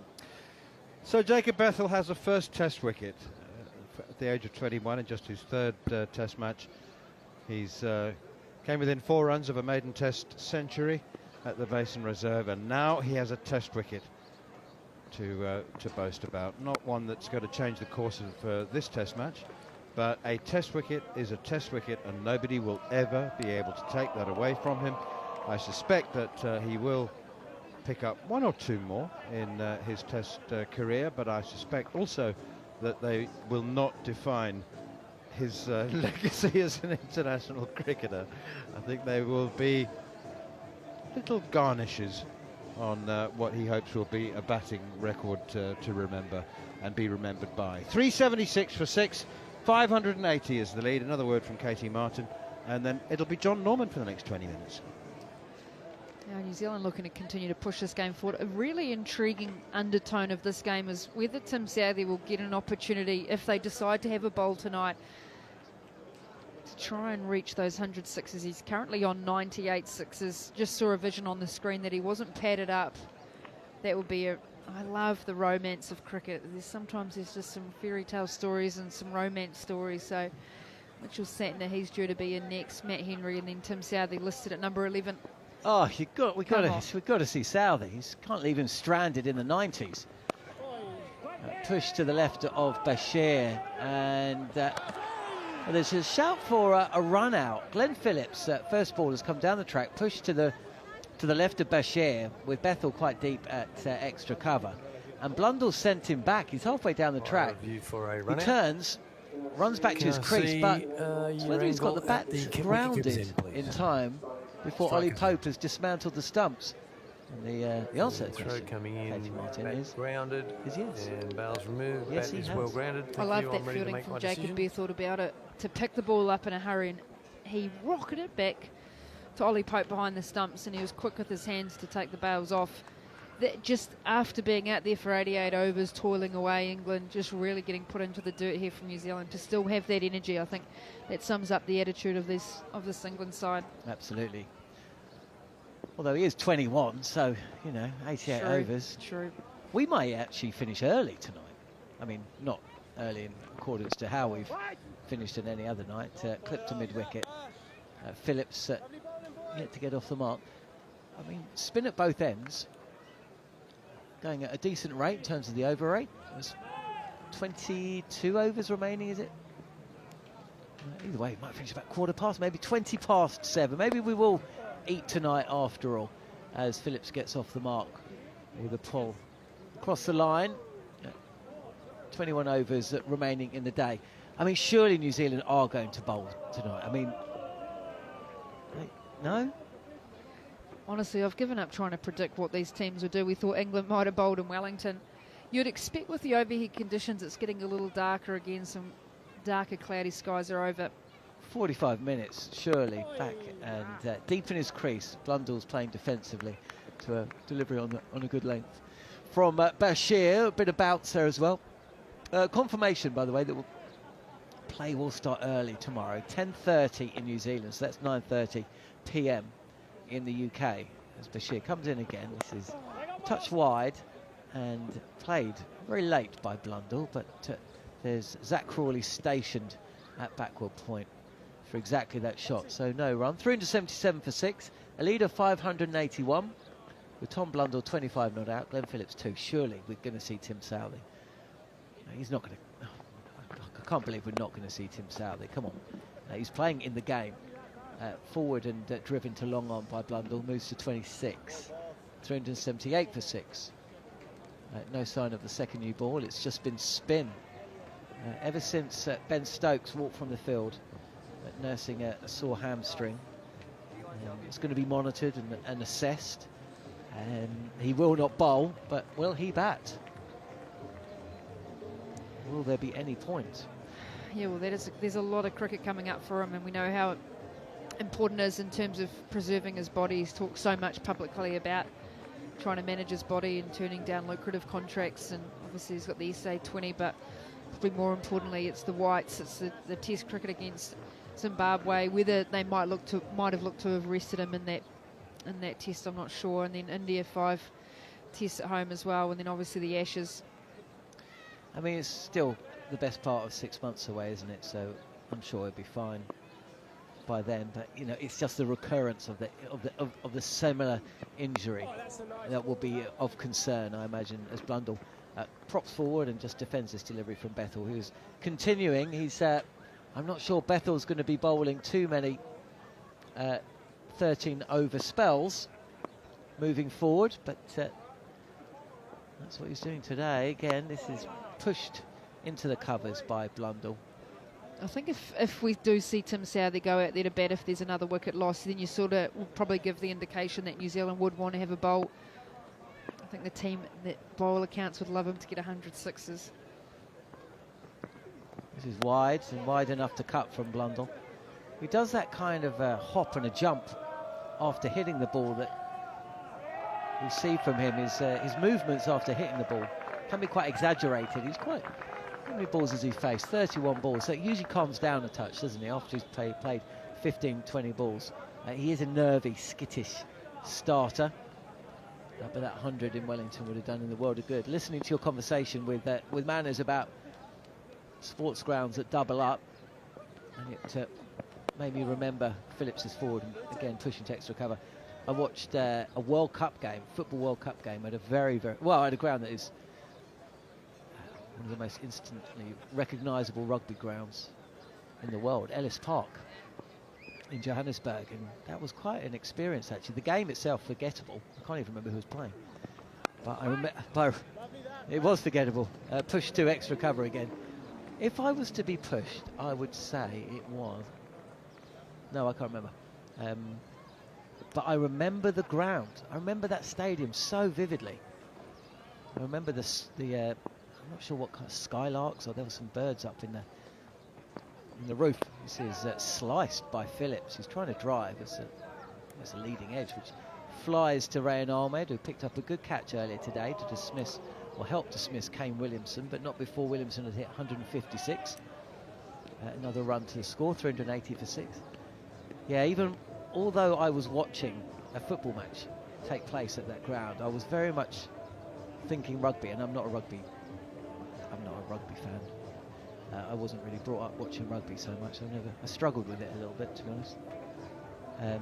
But yeah, it's a famous old ground in quite an atmospheric part of town as well. I remember actually, I don't know if you've seen this vision online, but there was the lady that was singing the South African national anthem, which is one of the most beautiful national anthems that you can hear, and she was singing. It could have been Ellis Park actually. She was singing the national anthem, and the crowd got so much louder and louder that she just put the microphone down, and the crowd sang, and you could hear it word for word. It was just that spine-tingling moment. Have you seen that video? No, I haven't. But do you know what?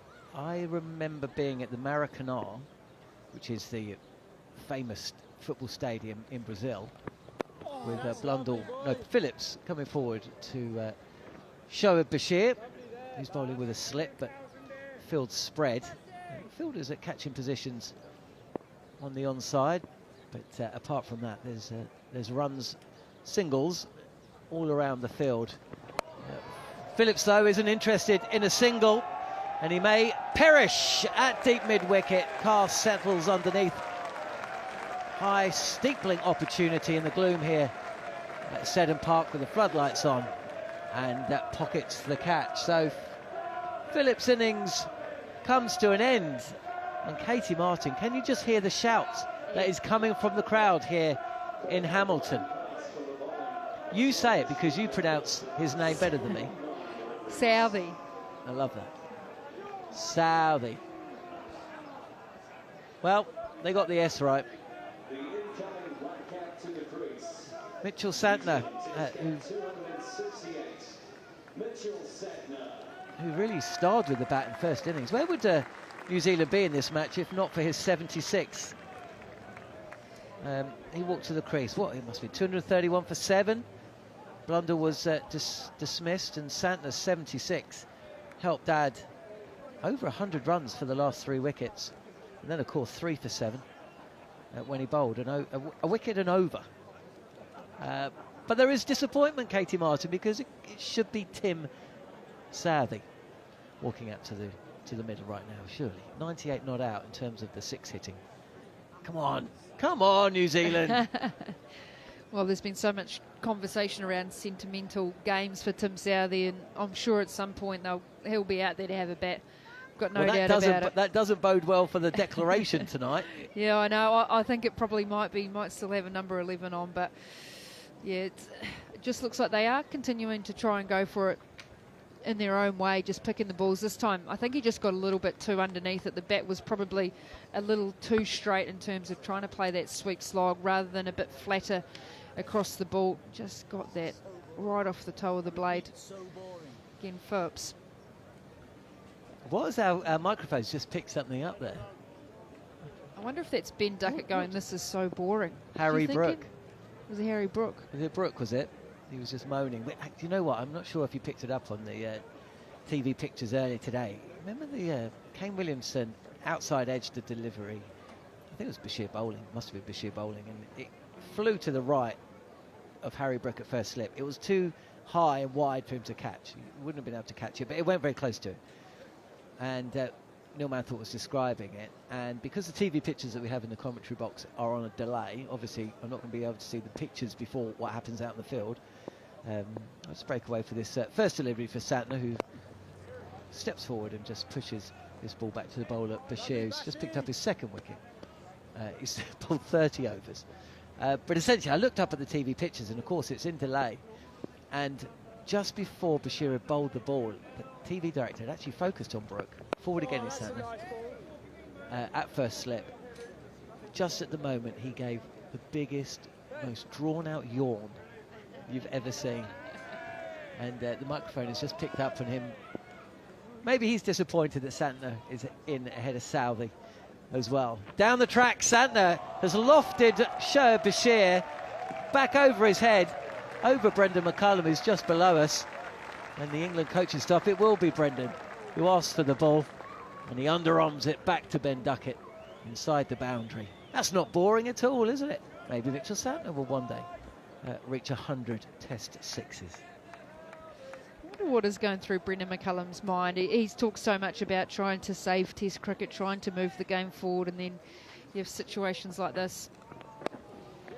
What was that tagline during the 2015 World Cup? Clip to the left of Joe Root at mid-wicket. Believe? Well, there was brilliant marketing in and around the 2015 World Cup here in New Zealand. And I was here in the country, and the country just got behind that tournament in a way that I haven't experienced. talkSPORT actually don't have the rights for ICC events, so I haven't been fortunate enough to be in India. I wasn't in India for 2023. I'm sure, obviously India gets behind India in the World Cup. I really enjoy being in the country during that time. And obviously a 50-over World Cup does go on for quite some time, 6 weeks or so. Just Believe, it was something like that. But Brendan was at the heart of everything to do with New Zealand cricket. And, that was such a team that you had then. It was such a time to be a New Zealand cricket fan. Fell at the final hurdle, of course, but unbeaten in New Zealand and beat Australia, of course. We have a bowling change, and we asked for this, and we've got it. He's bored, maybe, but he's going to be bowling. It's Harry Brook. Harry Brook, who we haven't seen bowl since the Wellington Test match of 2023 when he picked up the wicket of Kane Williamson. So Mitchell Santner, beware. And he bowls a bouncer first up. Oh, well, it's just as well that Mitchell Santner's got the helmet on. Doesn't like the short stuff, does he? And he looks back at the bowler with a massive grin on his face. Round the wicket comes Harry Brook, and he is toss this up. It's seam up, and this is pushed to mid-off. I think the word that comes into mind when I watch Harry Brook bowl is trundler. Just the awkwardness, the sort of the gangliness in terms of how his action is. And he's in again, touch wider in the crease and defended back to the bowler. The phrase that comes to mind when I watch Harry Brook bowl is, from the perspective of the batter, I cannot get out to this. Yeah. Please, you know why a bowler gets bored on, and that just that instinct inside goes, go away, come on, not now. Here he is again, rolls his arm over, and this is on the pads of Santner, who drives to mid-on, no run. 387 for 7 if you're just waking up in England and wondering what's going on. Harry Brook's bowling, and New Zealand lead by 591. And Mitchell Santner has just climbed into the 5th ball of Harry Brook's over. Oof. And that is a brilliant one-handed grab by the guy in the white shirt, the black tie and the shorts. And he'll have something to tell his mates when he goes home. At 6 runs from the bat, 393 for 7 New Zealand. It looks like he's just come from school in a school uniform. He probably has. Oh, outstanding. He's charging around. His mate's got in the way, 2 hands on it, fantastic. Oh, Mitchell Santner's been squared up by a rasper from Brook. Dot ball to end the over. Good catch by the man in the crowd. He sold the other guy who was trying to catch the ball, the almighty dummy, a yard from an iron fence. So one's been sconned and one's taken a good catch on the banks.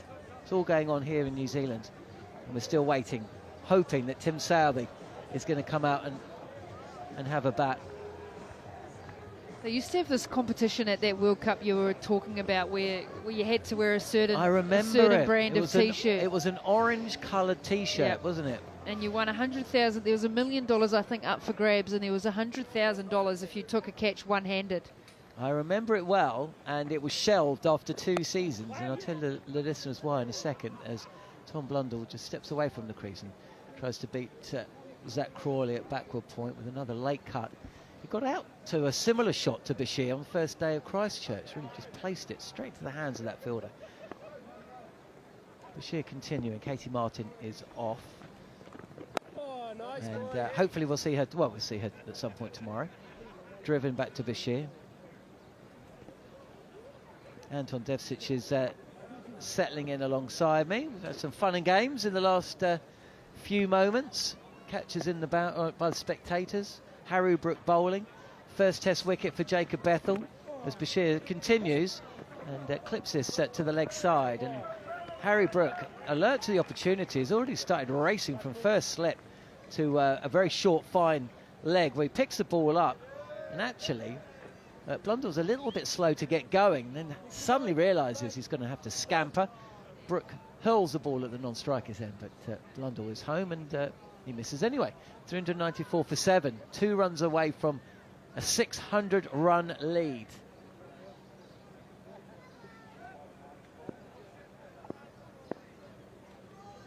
Now coming round the wicket to the left-handed Mitchell Santner, who's already hit 2 sixes in his short stay. This is pushed up to mid-on where Joe Root fields. Anton, you well? Still batting? Yeah, still batting, yeah. But we have seen Harry Brook. We were asking for Ben Duckett and Zach Crawley or Harry Brook about an hour ago when we were last on, and we've had Brook. Harry. This is another big shot from the bat of Mitchell Santner. No one out of the boundary at deep extra. And he's taken a little step down the track. And in a manner that we saw from Harry Brook at Wellington. He doesn't go as high and as handsome, but he'll pick up 4 over extra cover, and the score moves past 400. No, too short. 398 for 7. Bashir continuing. This is down the leg side, and that's well fielded by Ollie Pope behind the stumps. Harry Brook was obviously just waiting a little bit closer to the ball change, but I don't think they'll be taking that option the way Mitchell Santner striking the ball. But the one thing we do want to see is we do want to see Southey have the opportunity to hit the 2 more sixes to get to 100 sixes in Test cricket. So we do indeed. We heard the cheers from the crowd. Well, they weren't cheers, they were just shouting his name. They want to see Southey come on. Did Ross Taylor play his last ODI or his last international for New Zealand here at this ground? I think it was against Netherlands. He actually took the catch that ended the match, but the crowd were screaming for him to come on and have a bowl, because at the start of his career he bowled a lot more, didn't he? He did. Yeah, he bowled nice off spin. Brook is back for his second. It's another short delivery, and it's hooked away to the square leg boundary where Gus Atkinson fields from the bat of Tom Blundell. It's one of those things where I guess you always try and do both for as long as you can, but once you start scoring runs, it's pretty easy to give up, because it is the more tiring skill of cricketers running in and having to bowl. So yeah, this was like a home ground to Ross Taylor. Wide of the crease, Harry Brook angling into Mitchell Santner, who defends back to the bowler. He's got a very deep first, well, essentially Ollie Pope's up behind the stumps, and then almost like a regulation first slip to a seamer. Joe Root's just on his own as Santner goes big and misses. And that was a bit of turn there this time by Harry. He spins away from Santner a touch. A little off-cut slow ball. He's bringing out the full repertoire here. Yes, indeed. There is also a short third, deep point, extra cover, mid-off, mid-on, mid-wicket, deep square leg, and a fine leg. It's again wide of the crease, and this is angling down the leg side, and Santner takes another single. When Katey was on, she was talking about there was a marketing campaign where if you're in the crowd at a New Zealand game, you were wearing the sponsor's orange distinctive top, and you took a catch one-handed, you went into a pool to share what was at the start of the summer $1 million. So if only one person did it all summer, and you were that person, you won $1 million, and if 10 people did it, you got 100 grand each. Wow. Not only is the second new ball been taken, Anton Devcich, it's going to be taken by Harry Brook. Well, he did take that famous wicket last year at the Basin, where he got Kane Williamson. Was the Basin? Caught down the leg side. And Kane was on 150 odd at the time. So well deserved, some might say. Well, are we going to see much of a change to the field? Because it would be hilarious if suddenly there was 4 slips in place and a guy in a backward point. I mean, we are reaching that stage of this game where essentially anything can happen. How do you think? Apart from a declaration. How do you think Jimmy Anderson on the sidelines, what he's thinking about Harry Brook accepting the new ball? Well, he has got 2 slips and a leg slip, and he's going to take the second new ball. Is Harry Brook, and this is wide, and Blundell just steers the ball through vacant to extra cover and away to the boundary for 4. 404 for 7. The lead is past 600. 608. Blundell 32. Santner 18. And I can't wait for Steve Harmison's next appearance. That's coming up, folks. If you're just waking up in the UK, New Zealand are still batting. There was no play before lunch. We got underway at 1:30. And here is Brook again. Punch to the left of Duckett, Ben Duckett. I'm starting to forget the names of the England players. It's kind of reaching that stage, really. Another single to the score. End of over number 94. New Zealand 405 for 7. So, yeah, so for the first season of it, there was an innocence to this marketing campaign. Essentially, you're sitting there with your corn dog, and suddenly the ball's hurtling towards you, and you instinctively stick out a right hand or a left hand, and you catch the ball, and everyone's going wild, and then you remember, oh yeah, I'm wearing that orange shirt, and you're in the pool for $1 million, and it's brilliant.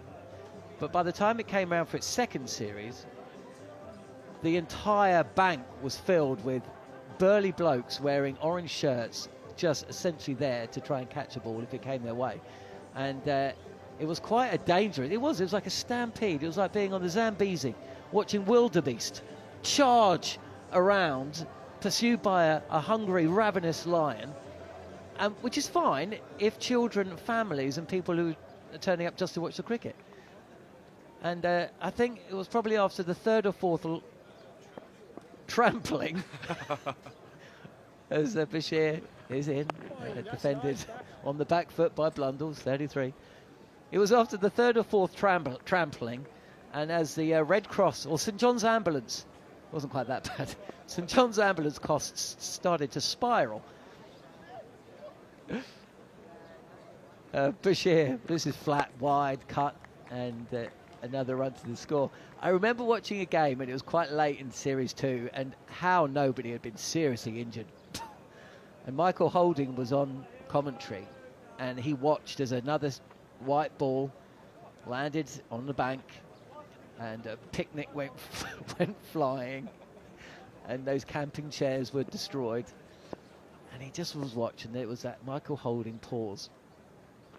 This is again, it's a little bit too leg side from Bashir, who maybe he doesn't want to put it anywhere near Mitchell Santner's arc. He doesn't want another swing.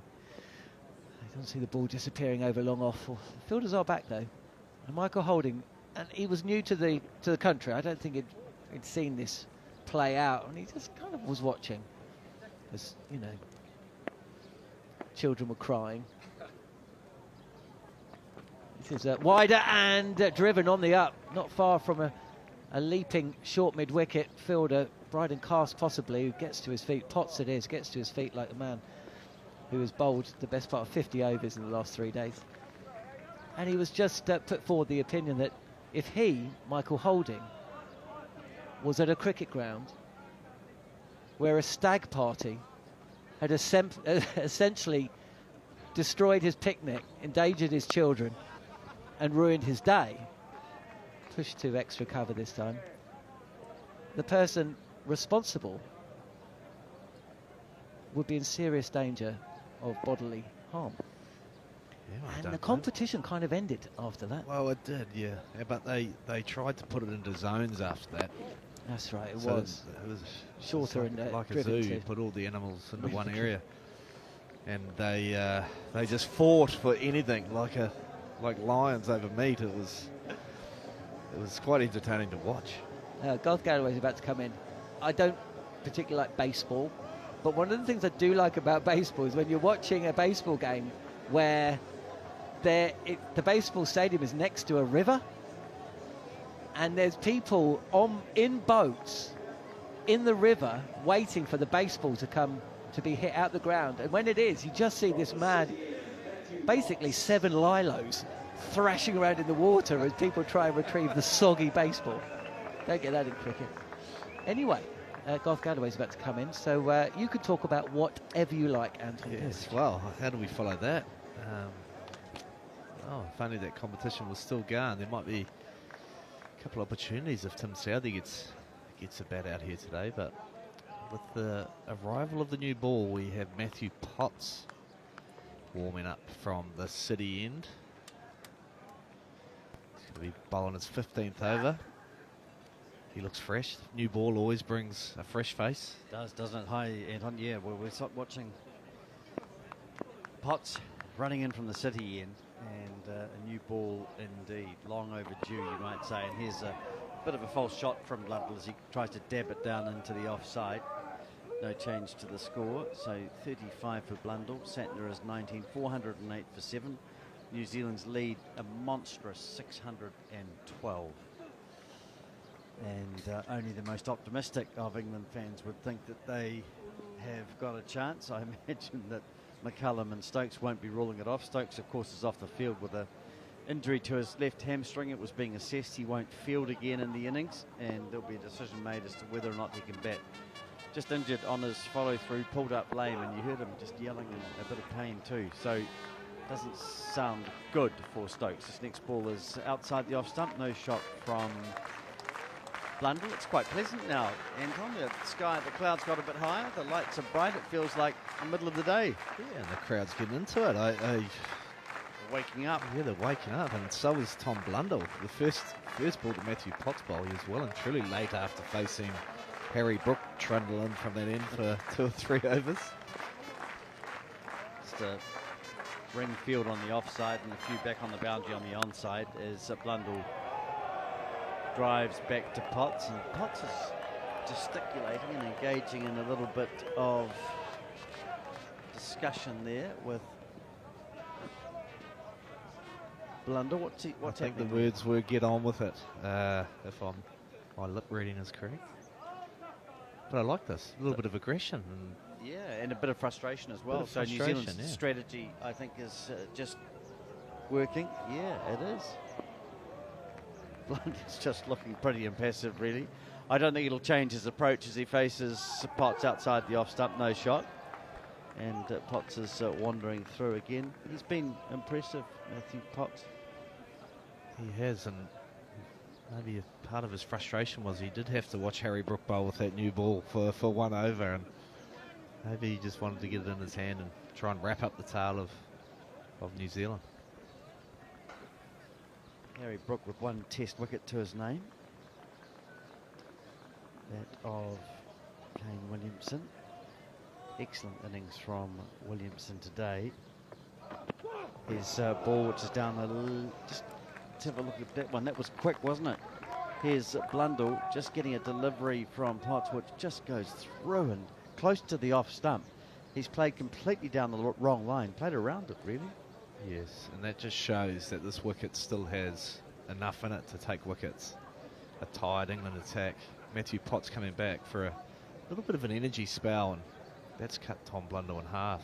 It's come back off the seam. Ollie Pope's had to dive to his left to take it. It was a very good catch from Ollie Pope.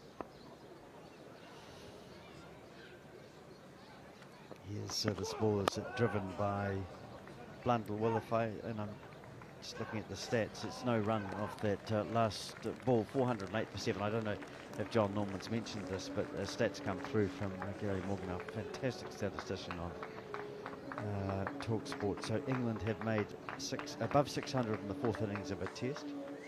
It's a timeless test in 1939 at Durban. They made 654 for 5. 218 overs. They were 8 ball overs. They had 9 actual playing days. And 1 day lost to rain. 2 rest days as well. Timeless tests, eh? I'm pleased that they've disappeared long ago. Yes, me too. I would have, don't know how long I would have lasted if I had to play a few of those. Well, there was one in, I think, 1932-33 between England and South Africa. In fact, it may have been.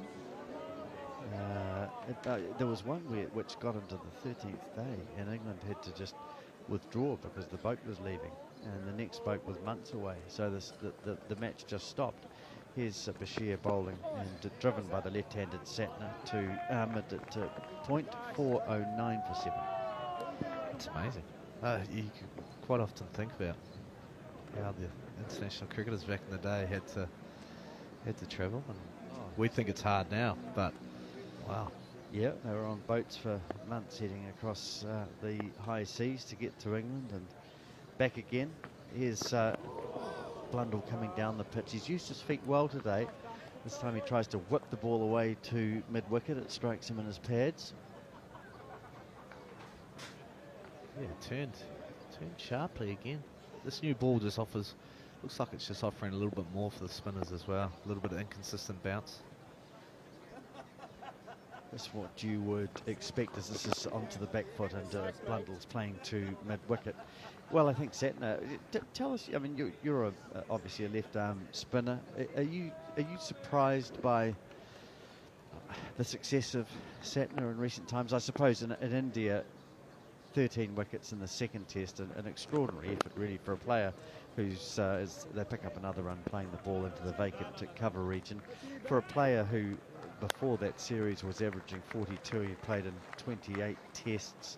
His best was 3 for, hadn't taken, I don't think, a 5 wickets in the first class match.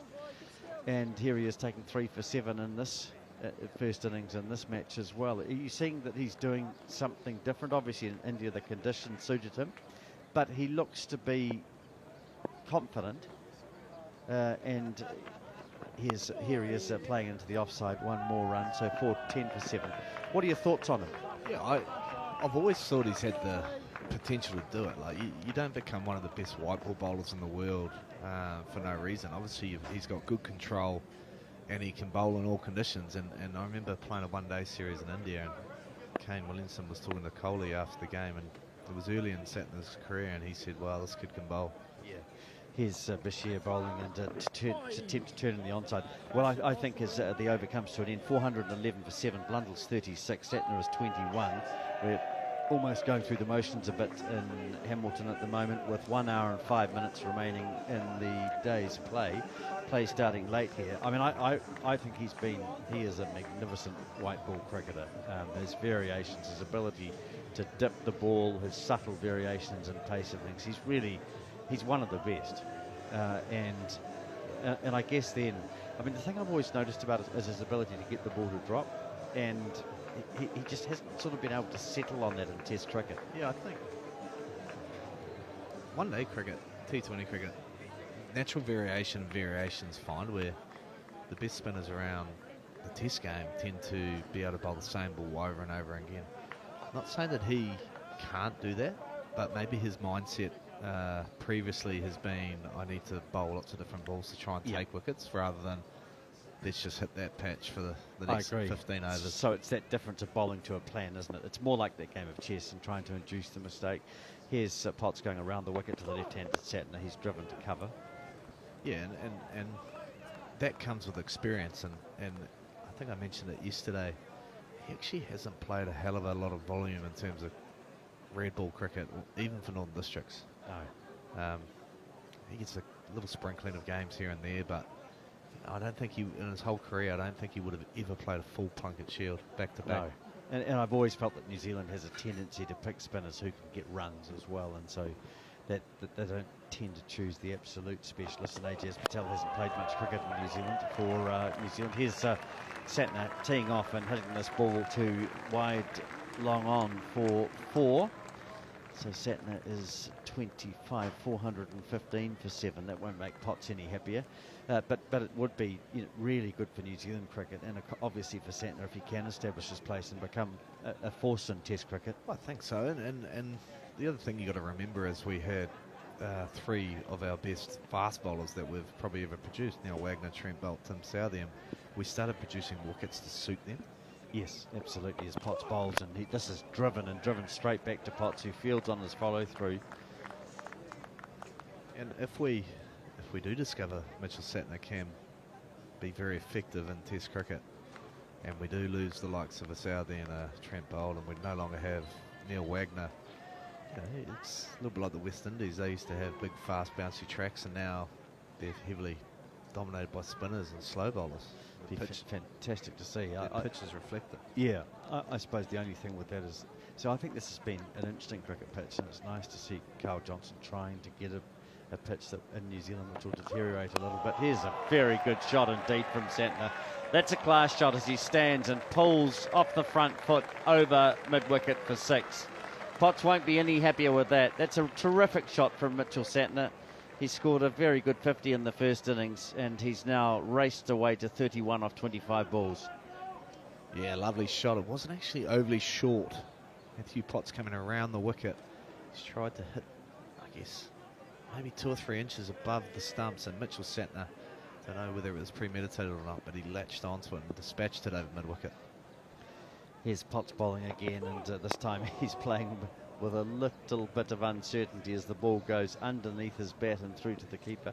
I suppose the other thing from New Zealand's point of view, Anton, is we've seen this development of O'Rourke this season and towards the end of last season.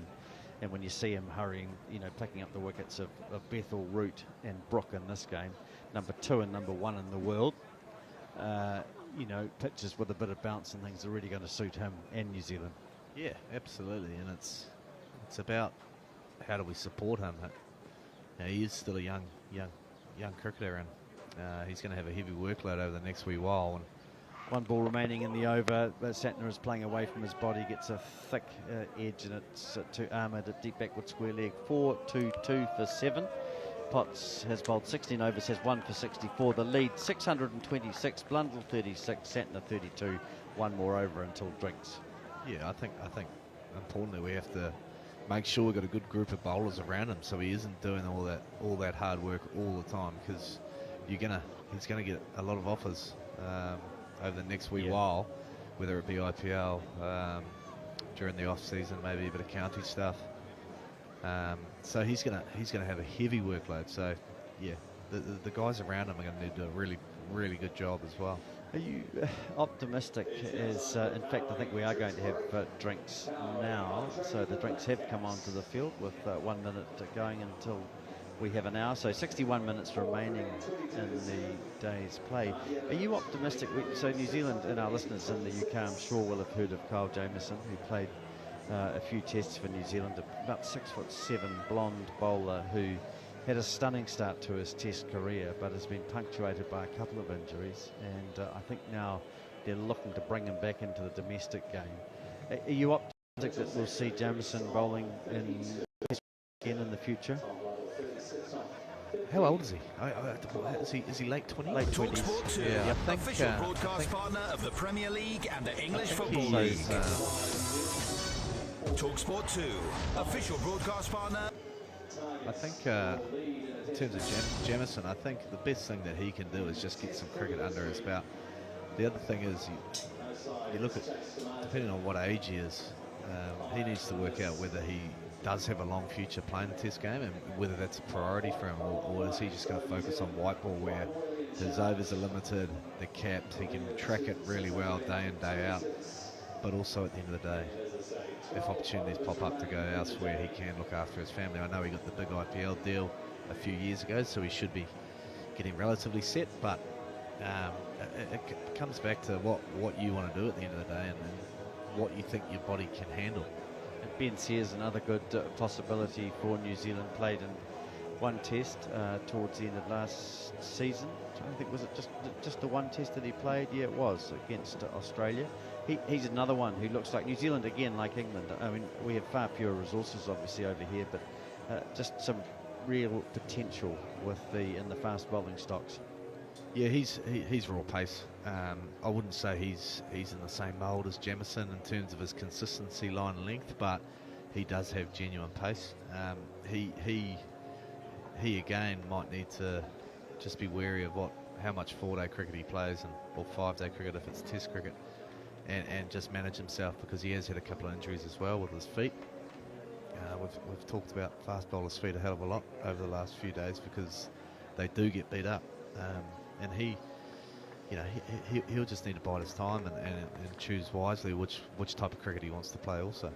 Indeed. Steve Harmison is waiting to come in here, Anton, so we can bid you farewell, I think, and I'll do a swap with Neil Manthorp in a minute. The game situation, just if you're wondering, just to sum it up, New Zealand still batting. They've been in for 98 overs. They're 422 for 7. Blundell is 36. Santner is 32. We've seen a magnificent 150 from Kane Williamson this afternoon, his 33rd Test century. New Zealand are leading by 626. Potts has 1 for 64 from 16. Atkinson, we haven't seen much at all. 1 for 16 from 9. Casts none for 34 from 11. Stokes injured, 12 overs and 2 balls before he pulled up with an injury to his left hamstring. 2 for 52 for Ben Stokes, and Bashir has had a long spell, 34 overs 2 for 161. We have 1 hour remaining in the day's play. New Zealand lead by 626 with 3 second innings wickets in hand. And some comments now from Steve Harmison, who wants a declaration and wants to see England batting, and then it will be Neil Manthorp. Yes, you did say that right, Garth, and people are listening. I know it's middle of the night back home, but New Zealand are leading by 626. It wasn't something that was said in jest, it was actual reality. New Zealand are so far ahead. England captain Ben Stokes is off injured. Bashir's bowled a lot of overs. England have used the second new ball. The lights are on, the cloud is lifted. And we've got 60 minutes left, Manners. 60 minutes left. I'm not sure what's worse. 60 minutes left in today's play. On New Zealand are 626 in front. I suppose football supporters will say, you know, who was it who beat Coventry 9-0 a few years ago? Down the wicket comes Mitchell Santner to Shoaib Bashir. And there's a swing and a miss from Santner. Manchester United beat Coventry 9-0. Football supporters will say, well, the Manchester United players didn't walk off after 70 minutes because they were 7-0 up. It's a 5-day test. You don't have to use all 5 days, though. Swing, slog sweep from Mitchell Santner. He's got that. Dude, backward square leg, and there's no run. That is an important difference there. Absolutely, I do get that. But, yeah, Arsenal were 4-0 up. Newcastle, St James's Park, half-time, and Newcastle come back to 4-4. Yes, I remember that game. It's good, wasn't it? So England might chase down the 626. We were talking about batsmen in spectacles. Mitchell Santner is one of the unusual... Oh, bouncer from Shoaib Bashir. We like that. That's good. We like that. A swing and a miss from Mitchell Santner. May just have hit him in the ribs, shoulder. Back of the shoulder, wasn't it? Good bouncer, well directed. Good I like that. Good pace. It was a good pace. Aggression. 96.8 kilometres an hour. Take that, Mitchell Santner. Here's Bashir again. Bowls Santner, swings and misses again. Taken by, not taken, ricocheted off his gloves from Ollie Pope. Yeah, it's there's all sorts of records that England have scored more than 600. 654 for 5 in the 4th innings of a Test match in 1939. A famous timeless test in Durban, which ended in a draw because England needed to catch the boat back from... People forget that they actually had to catch a train to Cape Town. That's where their ship was leaving from, and so that ended in a draw. They were. It wasn't actually. It finished on the 10th day, but one day was lost to rain, and there were 2 rest days during that Test match. They were the days you didn't have to worry about television broadcasters in 1939. Yeah, it's all about the train. It was all about the train and all about the bus trip home. You know? Tom Latham, Gus Atkinson have been reliably informed. We're in a game for Surrey when Surrey chased 500 to win against Kent and got them. But 627, that's a little bit of an extra stretch, that one, especially when you've got Ben Stokes, who probably won't that in that game. I wonder how often Joe Root's been brought on to bowl his first over the 100th of the innings. Here is Joe Root taking his turn, and Mitchell Santner swings hard and swings handsomely onto the grass bank, and there's a cheer, ironic cheer, because we had a very good catch taken earlier by a schoolboy on the grass banks, but this one is shelled. Doesn't matter. Mitchell Santner, part of the bespectacled batting brigade. Clive Lloyd was a fellow left-hander. He wore glasses. Santner swings once again. He's having some fun now, and that's out towards deep mid-wicket. An attempted diving stop from Rian Ahmed, and it doesn't go according to plan. He had to cover a lot of ground around the deep mid-wicket boundary. He put the dive in and throws it away in disgust because he didn't stop it. I'm just saying what's worse, you know. 60 minutes left in this game, or 600 not in front. Joe Root either short leg or bowling. High full toss now, and it's a swing and a miss again from Santner. He might have got a wee edge on that. It's gone past Ollie Pope. No, it's a byes. 4 byes, signalled by umpire Adrian Holdstock. Yeah, Joe Root fielding at short leg, 150 test matches in, or Joe Root being asked to bowl at 627 in front. 100th over of the innings. Santner is up to 43 from 36 balls. He's having a swing at everything now, and he's swung very hard again, and he's got 6 more, I think he has. Another jeer in the crowd as another catch goes down on the grass bank. England tried very, very hard to stay fully focused, or at least serious. But it's red nose and orange wig time now.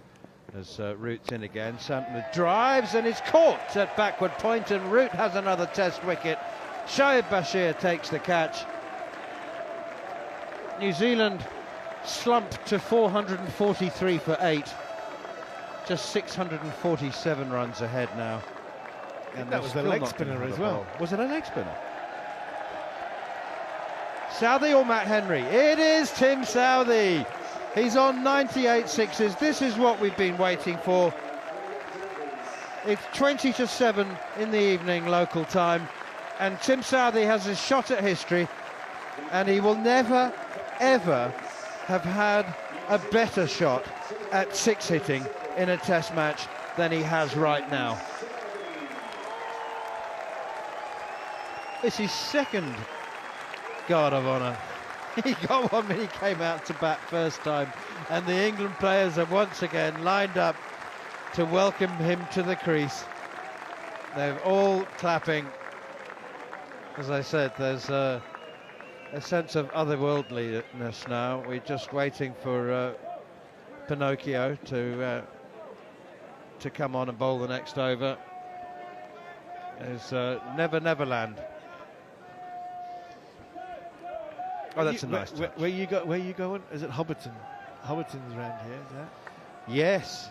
Yep. Home of the Hobbit. The Hobbit, yeah. So Lord of the Rings. Talking about fairy tales and fairy tale land.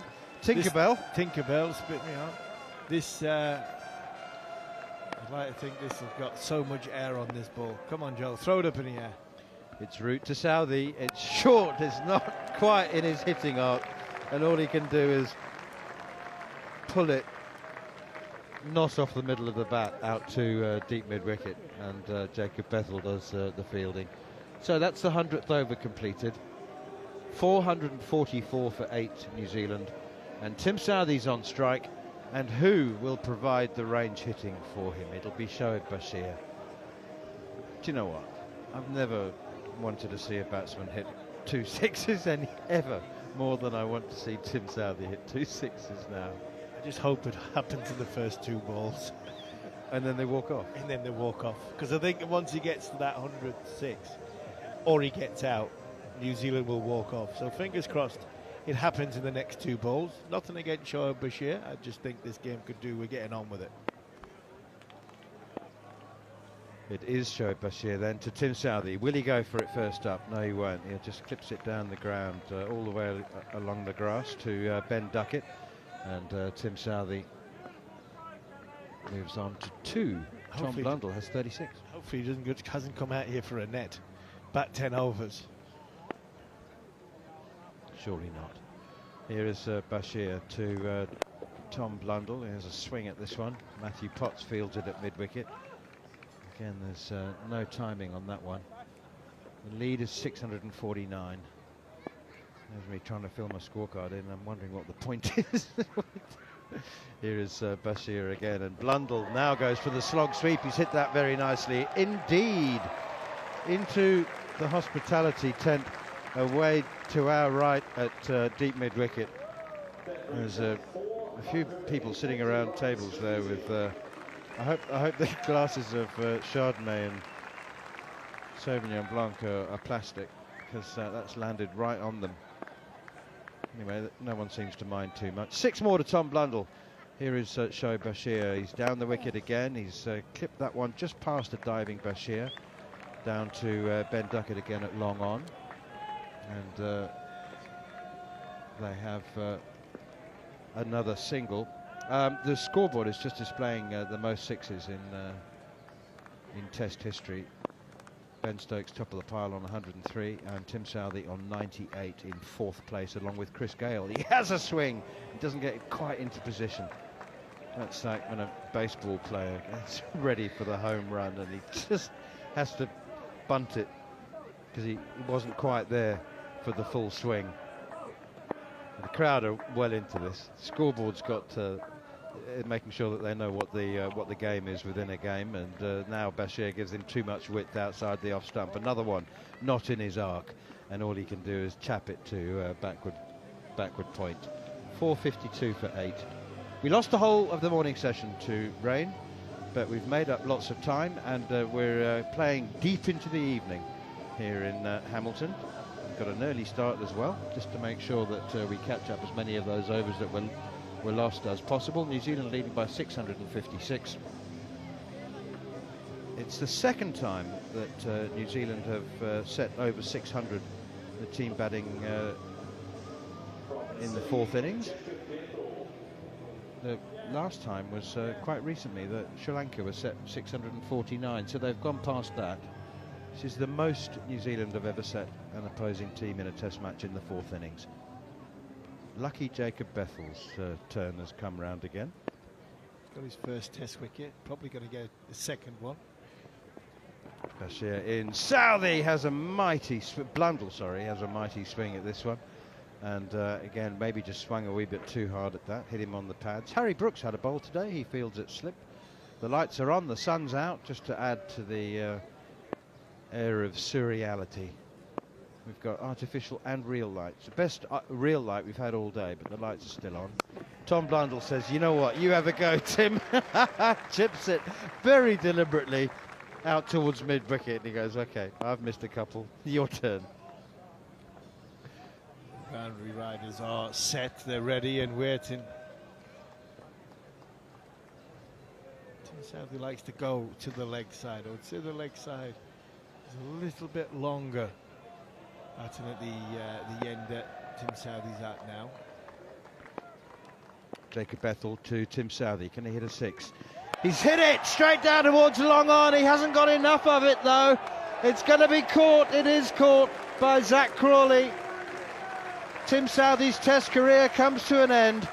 The great New Zealand swing bowler will finish with 98 career 6s. He had a chance to go to 100 maximums, but he hasn't made it. The crowd nonetheless stand as one to give him a standing ovation as he leaves the test arena as a batsman for the last time.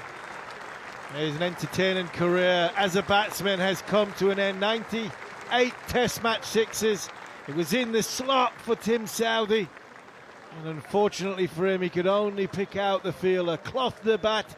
He's just had a wry smile as he walks past his former teammate and captain, somebody who's played a lot of cricket with him over the years, Brendan McCullum. But Tim Southey's test career as a batter comes to an end. He's gone for 2, and Matt Henry makes his way to the crease. New Zealand still going. Jacob Bethel has a second test wicket, and he has a third. He's bowled Matt Henry, first delivery. Henry now runs off the field to strip his pads and gloves and his batting kit off, because he's going to have the chance to bowl an over or 2 at England. New Zealand have finally been dismissed for 453, and Jacob Bethel finishes with 3 for 72 from 14.2 overs. New Zealand have an overall lead of 657. It means that England's target will be 658 runs in a little over 2 days. Jacob Bethel, well, he only got a bowl because Ben Stokes injured his hamstring and has been off the field for the most part of the final session. But well, he's done a tidy job. He's actually bowled some very good deliveries as well. He's shown that he knows how to put a lot of revolutions on the ball. It's finally over, Harmy, but not for the day, just the innings. Tom Blundell finishing unbeaten on 44. I wonder whether England will, for the first time, just sort of take a deep breath and say, you know what, let's have a full go tomorrow. Let's just limit the damage this evening. I don't know why I'm asking the question. It's rhetorical. Of course they won't. No, they won't. I think they'll come out and play in their own brand and their own way. You know, the England players as they walk off. They put a good shift in. I think you have to marvel in the brilliance of Kane Williamson. 33rd Test match 100. It's been all about Williamson. England have used 8 bowlers. Shoaib Bashir 2 for 170 off 36. Has been the mainstay and held England together once Stokes came out of the equation. I'm pleased for Bethel. Got 3 for 72. He can bowl. He has a future in Test match cricket, not only as a batter, but I think he can bowl. And he's got a part-time role in the infancy of his career, but I think the more and more he plays international cricket, white ball and red ball, I think we'll see him bowl even more. For me, that was all about Williamson. It really was. First 50 was a little bit scratchy, not as fluid, and I'm talking about scratchy in such a way because we talk about Kane Williamson in the same regard as we talk about Joe Root, and raise the bar. That bar is raised at such a high level. But 50 to 100 and then 100 to 150, it was just elegant. It was perfection. And 2 or 3 of his shots over the top of extra cover going from 100 to 150 were absolutely breathtaking. England miles behind it. 658 to win. And it's what is it about now? They'll come out and say if we bat 2 days we'll win the game. I mean, it's a massive ask, especially without Ben Stokes. That's just put a dampener on this tour. England are likely to lose this Test match. They've been excellent in the first 2 Test matches and deserved for me to win the series, but the dampener on the tour could be leaving Seddon Park in defeat and also in disappointment that Ben Stokes is probably going to spend a prolonged period off the field. New Zealand, on the other hand, they put a mammoth total on the board and will want to send one of their all-time greats, Tim Southee, off with a victory in his last game in Test match cricket. Talk about Jacob Bethel taking 3 for 72. How about Joe Root? 1 for 17. Off 1. Yeah, I mean, by the end it was Brook. It was this sort of declaration bowling. Once Stokes went off, that for me was the end of the game from England's point of view. I think New Zealand were about 450 in front when Ben Stokes went off. Maybe he's a little bit, around about 450 in front. And for me, they could have just walked off then, New Zealand, because the disappointment of what England were, the body language, everything they've thrown into this winter so far with Pakistan and New Zealand, you know, the 2 series they've had, to see Ben go off, see how hard he'd worked to get fit first and foremost, and then to see him go off. I think that was a huge disappointment for all his teammates because they know exactly what their captain means to them. And then the lights were on, it was a heavy atmosphere. I think I would have walked off then. I would definitely have walked off around 500, but New Zealand wanted some more time on the wicket for the wicket to sort of deteriorate that little bit more. And yeah, it might have been a sentimental thing to see if Tim Southee could get to them 2 sixes to the end. There's no reason why. 5 days is the allotted time to finish a game, so there's no reason why it should finish in 4. You've got all that time, you might as well use it. But it's going to be an uphill task for England. Do you remember, you know when Daryl Mitchell made that excellent 84 in the second innings in Christchurch, when they were losing the Test match, and he's gone out in the 3rd innings, and he's batted really doggedly and resolutely, and in a seemingly hopeless cause, and it did transpire to be a hopeless cause. And he spoke afterwards, and he said, "Well, you know, if nothing else, we're putting more overs into the legs of the England bowlers, and that might benefit us as the series goes on." So you could understand that completely, and it would be very, very easy and not just easy to understand, but easy to condone New Zealand's approach today if there were Test matches to come, because frankly it probably will take a week for England seamers to come completely right after the toil they put through here. But frankly, really, all they have to put up with is a flight home. Yeah, flight home, and that's the strange thinking of where the declaration. There's only Tom Latham will know, you know, what his thoughts were on that. There were passages where, especially when the atmosphere got heavy, you could see why there was a room for declaration. But England, keeping England out there, you know, ramming home the advantage, looking at the winning margin. If England go on and get bowled out for 200, 250, then the size of the winning margin. So, look, you can look at it either way. You always want the game to be respected in that such a way. Like I said to you, I think at the end of day 2 in Wellington, which one would you rather see? Which one's more embarrassing? Embarrassing is not the right word. I mean, patronising towards the opposition. If you declare inside 2 days at the end of day 2 to set up the game, I'll go and set a team 650 to win. Well, England could have declared at the end of day 2 and could would have done if Joe Root had been out, I suspect. Yeah. But England could have gone on and getting 600, 700, 800 in front if they needed to. So, look, we're in this position now. England, yes, there's some tired bodies there. I think the reason why, and you talk about Darryl Mitchell, the reason why, you know, England are weary and tired is how well they've played in them first 2 Test matches, which warranted only one change in the team, which was Chris Wokes, the captain. He always pushes himself as far his body will allow him to, and that's whether he's carrying a knee injury, not being able to bowl, or, I mean, as fit as a butcher when he came into this tour and probably bowled more than anybody else, more than he's bowled in his whole the last 5 years in Test match cricket. So Tim Southey's getting an ovation, a standing ovation as he enters the field on his own, in front of his home crowd, his teammates. And he lets him walk out there and pick in the applause. Disappointing it wasn't on day this, you know, there wasn't as many, and there has been in Seddon Park on days 1 and 2, but it doesn't really matter. He's getting high fives and a hug off every single teammate. He's wore this black cap with pride and with honour, and he's been a great servant to New Zealand, and he deserves, for me, his day in the sunshine. The sun has come out for Tim Southey, and he will be hoping that there will be some movement in the air, especially in these next 6 overs of what's left in the day's play. Maybe we're looking to make early inroads and hope to take one, if not both, openers home tonight. How you doing, Harmy? We're still here. We're still here. We're still going. The worrying thing is we're still going to be here for some time to come. Well, thanks a lot. I love you too.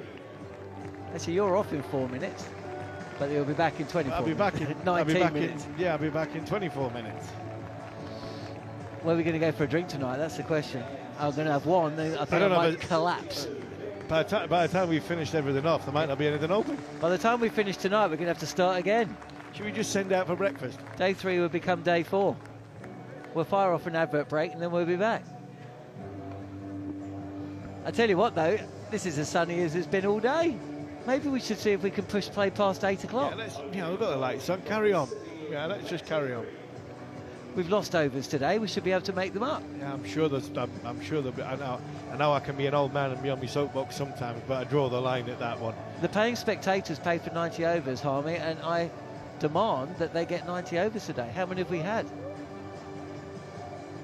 Should we have some commentators from the crowd then? Some will argue at home to be better than what they got at this minute in time, but I tell you what, what's the saying? A bad day at the cricket is better than a good day at work. Absolutely, 100%. And this has been a very, very, very good day for New Zealand, and it could be about to get better. Zach Crawley against you-know-who. Henry is in, and he beats Crawley with a ball that comes in. And he's playing with bat well away from body. And the familiar strains of Jerusalem play out It's a song that signals so much hope and refreshment, rejuvenation, the promise of what is to come when played at certain times, but it almost sounds like a lament at others. Henry again, and this time he beats Zach Crawley past the outside edge of the back. Maybe Steve Harmison, just maybe, New Zealand should have been bowling a little later. Or I mean a little earlier. Earlier, I don't think they could have bowled any later. I think 1 or 2 more overs and then they wouldn't have been able to bowl any later. Yeah, Jerusalem in hope. Oh my word, hope. England 658 behind. Wow. I've just seen that ball. Even more wow. Down the track this time, Crawley punching past mid-off. He's off the mark with the boundary 4. And I imagine very soon the Barmy Army will be reverting from Jerusalem to Bon Jovi. We're halfway there. About this time tomorrow then. I think we'll hear it a few times before then. If Crawley and Duckett is still at the crease, or even if they're not.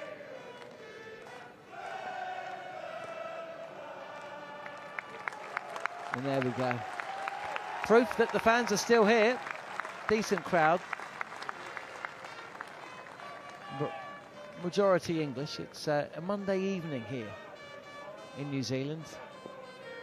The office workers that I joined in the coffee queue down the track again, but Crawley, instead of trying to drive a ball of drivable length, with Henry just dragging his length back a touch, realises he's in absolutely no position whatsoever to do anything other than just kind of play a forward defensive shot on the move to a ball that zips past the outside edge. 4 without loss. TV director's not doing Zach Crawley any favours whatsoever. Zach Crawley turns away, looks at the big screen. Down the track again, he's been struck on the pad, Henry wants it, and the umpire's finger goes up as Henry picked up the wicket of Zach Crawley for the 6th time in 6 innings. Crawley reviews immediately, but as things stand, England 4 for 1. For me, that's straight. I give it straight away. I think that's out. I mean, he's hitting below the knee roll. He's coming down the wicket. Check both. How far he is down the crease, I'm not so sure.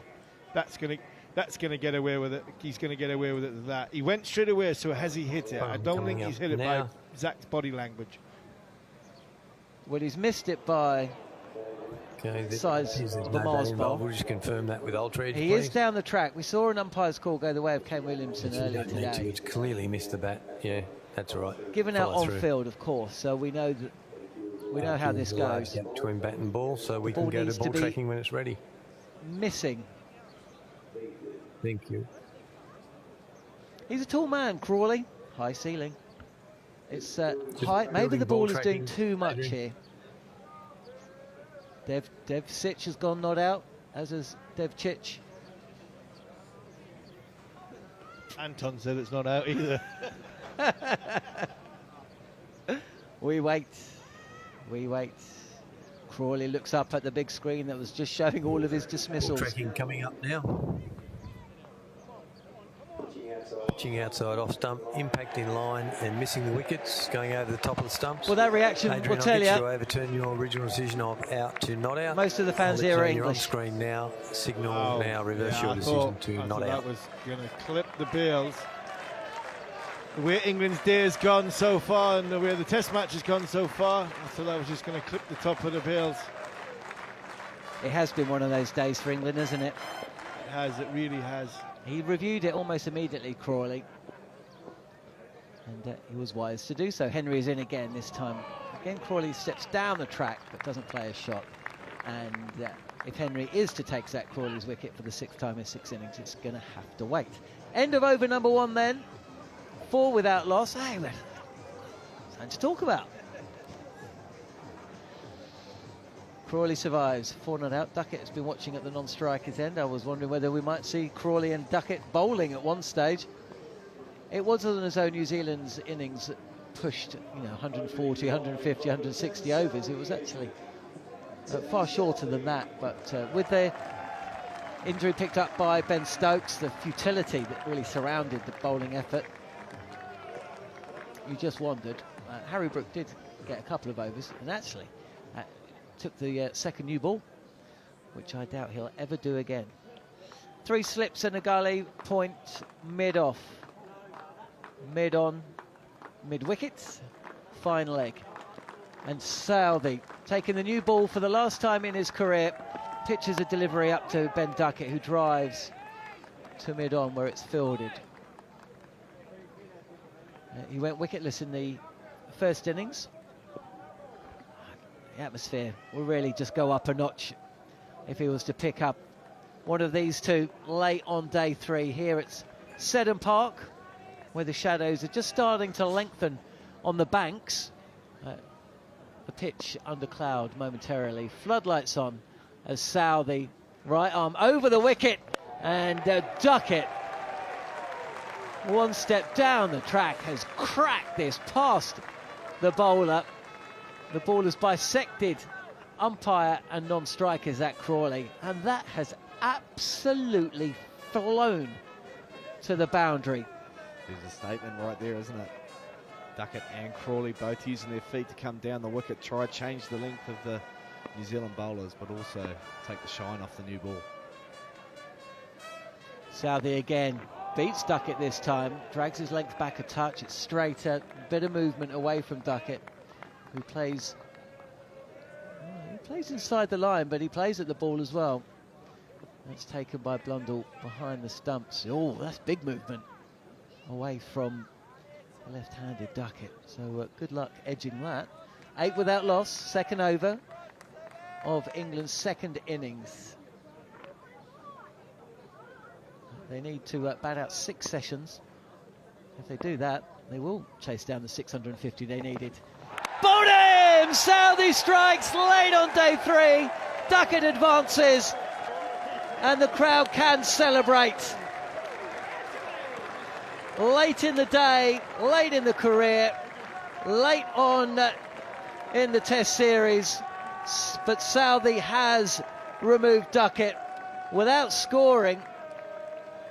Actually, he's gone for 4. That was a wild shot from Ben Duckett. An inside edge back onto off stump, and England lose their first. 8 for 1. Yeah, there's a little bit of a loose shot there from Ben Duckett, but England clearly going to come out and play some shots. It's a great moment for Tim Southey in his final test. He was wicketless in the first innings, but he's got the first wicket here in the second. Jacob Bethell, who picked up 3 wickets today, walking to the crease. New Zealand have been sending out the night watch, William O'Rourke, with about 25 minutes to go, and we've got about that amount of time left in the day.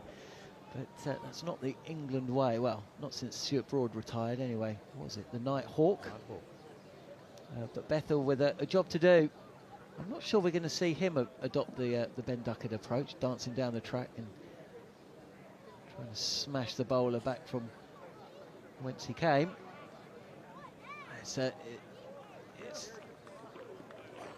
been a long day for England in the field, and now to come back and have to bat out the last 20 minutes or so, always going to be an arse. But even for a wildly optimistic opening bat like Ben Duckett, especially after he just played such a sumptuous shot, that was out there. That was wild. And Southey has a wicket. Bethell readies himself, and this is pitched up by Southey. Pushed to the right of Santner at mid-off. And no run taken. It's a big ask for Bethell. As he's grown up, he would have watched many people in this situation, and it's just about getting through to the end of the day, but that's not how this England team play. He'll be expected to play positively and set the tone for the English batters to come and try and run this total down. It is a big total, but Ben Stokes and Brendan McCullum have said draws aren't options, so very tricky situation for a young guy trying to establish his career. And of course, by the time England play their next Test match at the end of May, Jamie Smith will be back in contention, you imagine. 4 slips and a gully in place for Bethell. Again, this is very full from Southey. Bethel jabs his back down on the ball. And a big shout of no. A bit of swing there as well from Southey. 8 for 1 then at the end of over number 2. Duckett's gone for 4. Southey's picked up his first wicket in the match. England miles off. New Zealand 9 wickets needed. But yeah, I mean, Bethel's going to go to the crease, and he doesn't know when he's going to play his next Test match. There's a bit of chat. Should Ollie Pope retain the gloves? Bethel looks solid number 3 in the 3 matches we've seen so far. Jamie Smith, for me, has to play. I'm not sure about Ollie Pope retaining the gloves, but he certainly looks better at 6 than he does at 3. He's done a decent enough job with the gloves, and I think with a little bit more time, maybe he could turn into a really nice wicketkeeper. And Bethel, yeah, it's a tough situation for someone like Bethel, although he has taken 3 wickets, which would make going out there to bat tonight a little bit easier. Henry is in again. Crawley driving on the move, and there's half stop at mid-off, which means Crawley can get off strike. It's big innings for Crawley as well. I mean, he often goes through periods of low scores, and then he knows he's backed by the management. There was an article suggesting that maybe Bethel should open with Duckett. Again, can't see that. For me, Smith may actually be better suited at 3. But of course, then he can't keep the gloves. But then maybe Ollie Pope keeps the gloves. But then that would mean that Bethel steps aside, as over the wicket comes Matt Henry. Bethel comes forward and very comfortably gets behind the line of the ball and just pushes it down into the ground. Goes and just takes a little stroll towards square leg. Has a packed slip cordon, as you'd imagine. And they've just taken a little step to the right and up towards the batter, Bethel, who, with Matt Henry now bowling round the wicket, angling the ball into off stump, again just comes forward and pushes. And there are shades of Andrew Strauss about him. I think it's the collar up, maybe the shoulders as well. Obviously both left-handed bat. Strauss played a lot of cricket at 3. He wasn't just an opener. Andrew Strauss also played for Northern Districts here for a season, which got him back in the mix for the Test side. I remember a game where I'll carry the story on after Matt Henry bowls his ball. There is Henry continuing round the wicket. Bethel's touch straighter, and again pushed to cover, no run. I remember a game where BJ Watling and Andrew Strauss were batting, and Andrew Strauss hit one straight up in the air, and that easiest catch you've ever seen, and BJ Watling just walked into the middle of the pitch and sort of went to go console Andrew Strauss, and the fielder dropped it and ran BJ Watling out at the non-striker's end. Pitched up and driven nicely by Bethel. There's a half stop by Glenn Phillips at mid-off, I think. But he can't prevent the ball from racing away to the boundary, so Bethel gets off the mark with a nicely hit 4. That's a good one.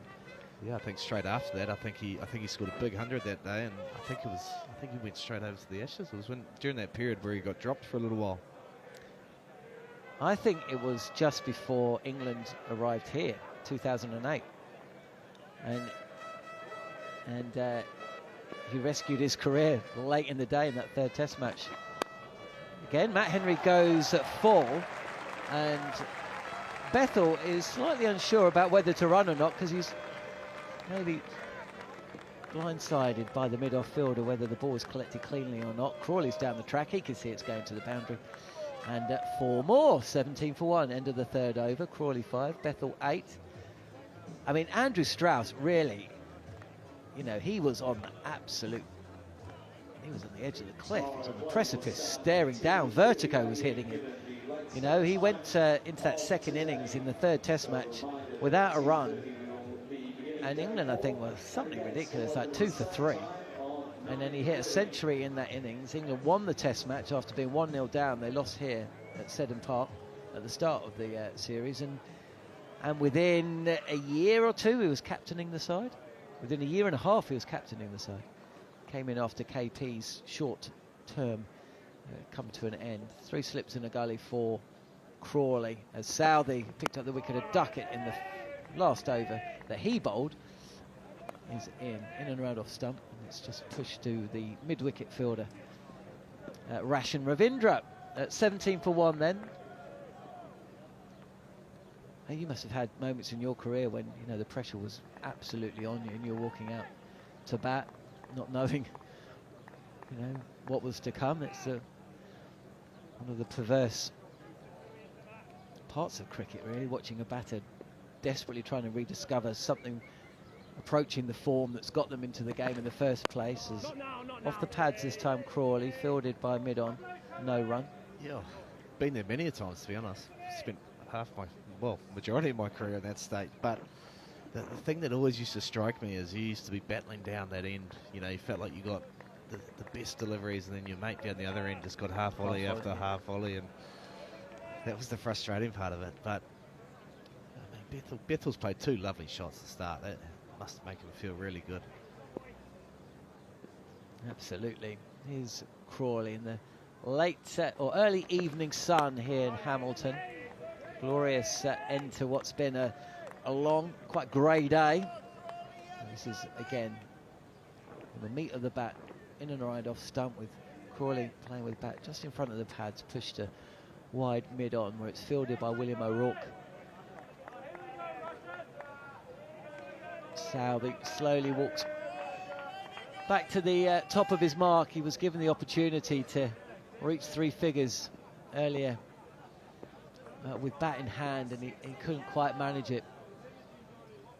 But he's back bowling now, past the umpire, and this is, again, just pushed up to mid-on. O'Rourke fields again. We don't have a lot of overs. I think we've only got, let's just have a quick look, might just have 2 overs remaining today. Yeah, I think it's 6. Yeah, 2.3. Yeah, 2.3. I wouldn't mind seeing O'Rourke have 1 at least.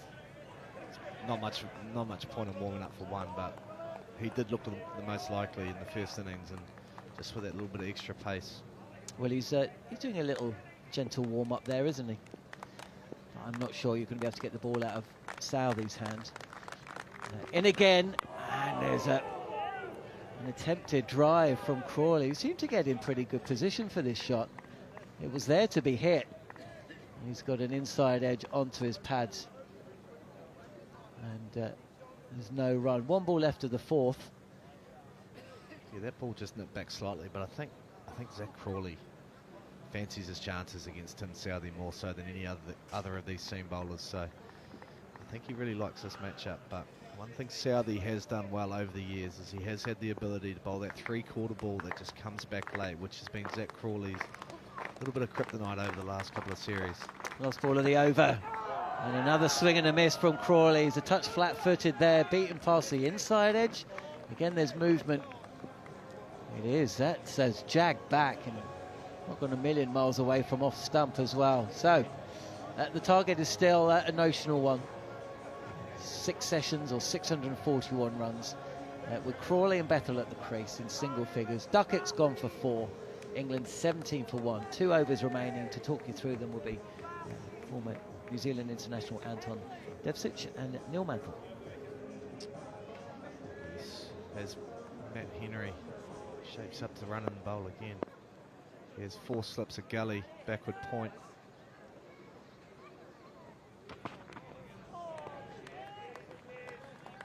Alone, and allows it to go through to keeper Tom Blundell. So, Anton, I'm just working out, you've, I think as far as I'm concerned, or as far as I can work out, you've got 4 careers on the go. As coach, commentator, builder, and you're making a coming out of retirement to play once again, I understand, as that one is pushed out onto the offside. They scamper through for a quick single. Jacob Bethel very keen to get down the non-strikers end. Seriously though, you've been invited to play for Croatia in the European qualifying campaign. I've You've been forgotten asked, you'd mentioned that. Sorry, I thought you were talking about all the franchise gigs that were being dropped on my desk. But no, yeah, kind of, yeah. They've asked me to. I didn't realise I was actually eligible for a passport, so a Croatian passport. So I'm going through that process now of trying to get that basically. And ancestral passport. Ancestral passport, yeah. So yeah, all things going well. 4 slips in a gully. Henry in to Zach Crawley, leaves it alone outside the off stump. He's been given out once in this innings, but reprieved in the DRS. It looked like a plum LBW to most of us in the commentary box, but Anton picked it straight away and said it's too high. That sounds fabulous. I mean, I bet you what? I bet you something. I bet you at 39 years old won't be the oldest player in that Croatian team. No, definitely not. I actually know a couple of them, and I'm actually the youngest by, well, one of the youngest by quite some time. Outside the off stump again. Crawley's happy to leave that one alone now. You don't see this from Crawley too often, but he just wants to get through to the close of play now. Unless he's bowled a half volley outside the off stump, he'll go for that. 18 for 1. And do you know what that involves yet? No, not entirely. I mean, yeah, I didn't even really think about it too much until I got speaking to a guy. As soon as he said we have the odd tour to Spain and Portugal and places like that, my ears pricked up. Henry in again. That keeps very low outside the off stump. Hey, never mind Spain and Portugal. Croatia itself is fabulous. Just play the home games. Yeah, well, that's right, yeah. I'm not sure what the pitches are like. Hopefully they're flat. They'd be artificial, wouldn't they? Surely. They'd be Astro. Yeah. In which case, you know exactly where it's going to bounce. That'll be great. Yeah. Well, unless they're like the Dutch Astros, which are a bit too bad. Laid on that limestone type material. Yeah. That's actually, they could be dangerous, can't they? Yeah, I've seen those. Yeah. Struck on the pad again. Up goes the finger a second time. Crawley's given out LBW for a second time, and he's reviewed a second time. I tell you what, don't think that was too high. No, it wasn't too high, but it did nip back. First initial thought was it was drifting down leg side, but as I caught the replay, it looks like it's about middle leg. I'll check the feed, it's a fair delivery. We go to front on, please. You know what's interesting? Zach Crawley didn't bother consulting with Jacob Bethel. He's having a chat with him now, but Crawley's, well, I've played 53 test matches. You're 21 years old. I'm taking the review, and I think he may well have... Is that... Can I smell burning? I think I can smell the smell of a burnt review. Yeah, I think if it could be umpire's call here. Edge coming up. What? Going down? Yep, we've got a clear well, gap I think it's between clipping leg, but it'll be umpire's call. Now the flat line, so we can go to ball tracking when it's ready. That is the voice of Rod Tucker that you can hear, the third umpire. Just waiting on ball tracking, Adrian. Yes or no? 6 out of 6. Matt Henry against Crawley. Out. So 6 out of 6. I think it's clipping. All it has to be is clipping. It's umpire Murray Rasmus who raised the finger for the second time in Zach Crawley's innings. He's currently 5. Well, he's currently out, actually. 4-5. He's not on 5. But we'll ball tracking will tell us. Okay, so no contact with the bat. And we now go to ball tracking. And it's umpire's call by the barest of margins. Goodness me. It's only just touching the leg stump. But as far as the umpires are concerned, if the bail falls off on the graphic, then it's out. It's a tough decision. I mean, Zach Crawley could probably feel relatively hard done by there, considering that Kane Williamson was given not out on an LBW earlier in the day, and it was a downside. More out than that one. And then he obviously been given out previously a couple of overs before, which was going over the stumps, so he can feel hard done by. I think a little bit of frustration shown there as he's walking off. England, unfortunately, 18 for 2. What was interesting is Zach Crawley was absolutely frothing with anger. He was cursing and muttering and looking back as if it was the umpire's fault. I mean, they all know how the technology works in the umpire review system. He was just shaking his head like he'd been really appallingly robbed of his wicket. I can understand a little bit though, considering the Kane Williamson LBW, and I know it's tough as an umpire, don't get me wrong, but there just seems to be a little bit of inconsistency with ones that are given and the ones that aren't given, I guess. Next up. Yeah. Well, it's not. I don't think it is inconsistent. It's consistent with the laws as they stand pertaining to the technology. I think they are what needs reviewing. Well, he didn't consult his partner either, which suggests that he definitely thought he'd either hit it or is going down. Maybe a little bit of frustration with that as well. Will O'Rourke is coming on for one over. He's replaced Tim Southey, and O'Rourke will bowl the final over of the day's play. Up to the crease now, bowls to Bethel and beats him with a snorter. That is quick. That is a ripper. First ball. I tell you what, you know what? You might not be completely sold on the DRS technology, but I'm not sold on the speed gun. That's quicker than 132. Tom Blundell's had to jump to take that, and it was just a genuine hard length delivery. It wasn't a short ball by any means. That's just quicker than...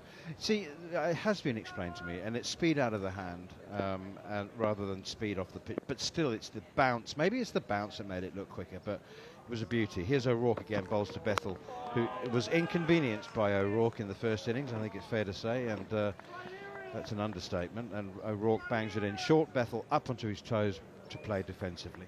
It was a good challenge for Bethel in the first innings. You don't get too much better bowling than that, playing out in the Test match. And I can imagine when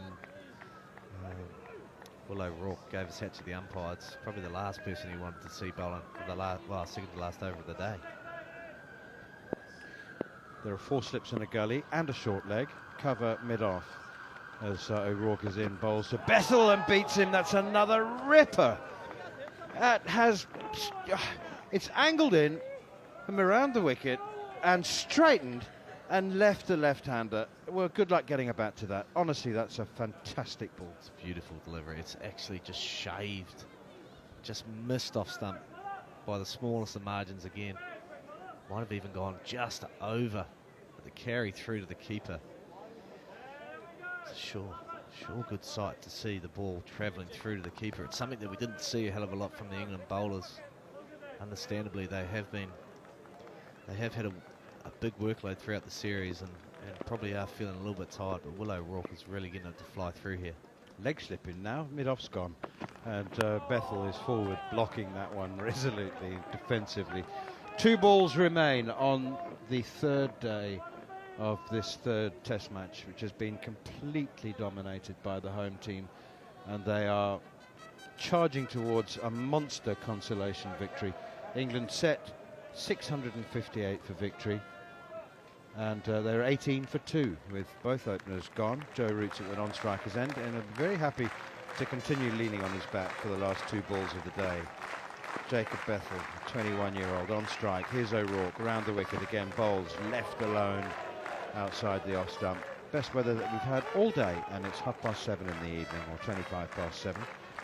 The sun is out, the floodlights are still on, and the Barmy Army are giving us something to be perked up by. They've stuck it out. It's been a long day.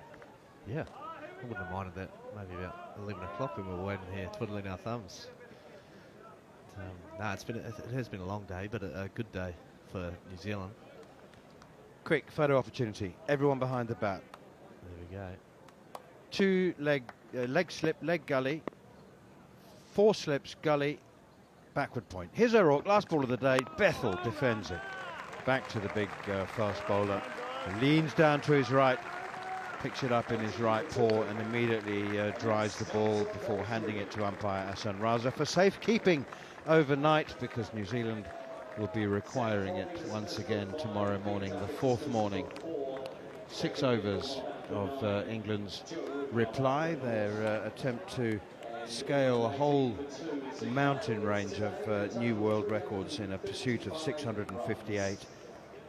They've lost Ben Duckett, bowled by Tim Southey for 4, wicket number 390, and Zach Crawley LBW to Matt Henry for the 6th time in the series. 6 out of 6 for Matt Henry against Zach Crawley.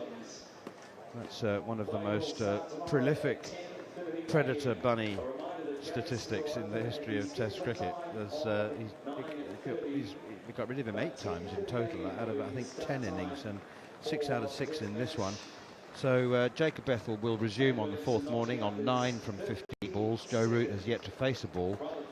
But the day, I think, really, the headline maker was Kane Williamson with century number 33, a brilliant 156 super contributions as well. Online, via the talkSPORT app and on your smart speaker. Live exclusive ball-by-ball commentary of England's Test match series in New Zealand. Excellent contributions as well from Will Young, saying Kane Williamson 156, century number 33. Will Young made 60, Rachin Ravindra a kind of workmanlike innings of 44 in which he tried to find himself, get himself back into form, but not nearly as flowing or as elegant as we're used to seeing from him. 49 quick runs at the end from Mitchell Santner and Tom Blundell finishing unbeaten on 44 as New Zealand were bowled out finally in just over 100 overs for 453, leaving England with the nominal target you would suggest of 658, and they've lost both openers, 18 for 2. New Zealand have played some very, very good cricket in the first two Test matches, Anton, Devcich, and they've lost both of them. They didn't do themselves any favour in the opener at the Hagley Oval, but it has to be said that there was not nearly as much distance really in the matchups of the two teams as was reflected in the results in the first two Test matches, and it may be a consolation victory, but it is thoroughly well deserved, and they've shown what they're capable of, this team. Yeah, obviously they're going to be disappointed with how the series has played out, and it's fair to say they just haven't been up for it. To be fair, they have the top six batters probably didn't score enough runs. Well, they didn't score enough runs, and they're all capable. I'm not sure whether it was a bit of a hangover from the Indian series or not, but you know, after this test they're going to have a long break, and I'm sure Gary Stead and the coaching staff for the Black Caps they'll look at this and they'll try and work out what hasn't gone to plan and make sure everyone trains and tries to get prepared as best they can moving forward. But I think, yeah, Kane Williamson today, you know, he just looks like he's on autopilot. I think someone said earlier that he's just in his own world and we're all living in it, and it's exactly what it looks like. And he never gets rattled. He never plays a false. Well, he does play false shots, but they look almost planned at times. And he just has the ability to stay in it for a long period of time. Just a final question before John Norman and Steve Harmison take their place, I think alongside you for the Following On podcast. But what do you reckon the thinking was behind Tim Southey doing the television interview at the close of play, on the basis that presumably he's going to be required to do at least half a dozen tomorrow at the end of his Test career, because it will be tomorrow, won't it? This isn't going to a fifth day.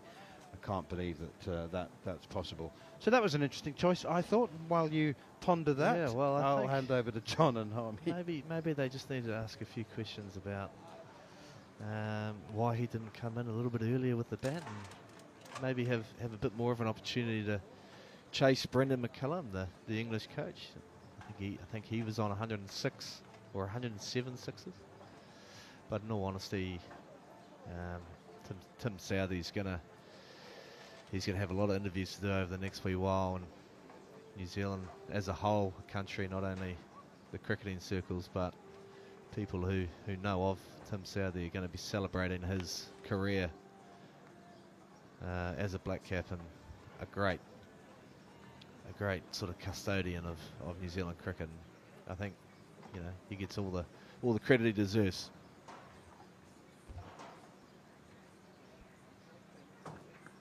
On DAB+, online, via the talkSPORT app and on your smart speaker. Live exclusive ball-by-ball commentary of England's Test match series in New Zealand. It's a claim for a catch, he's got him! On talkSPORT 2. Hello and welcome to Following On talkSPORT 2 via the talkSPORT Cricket YouTube channel.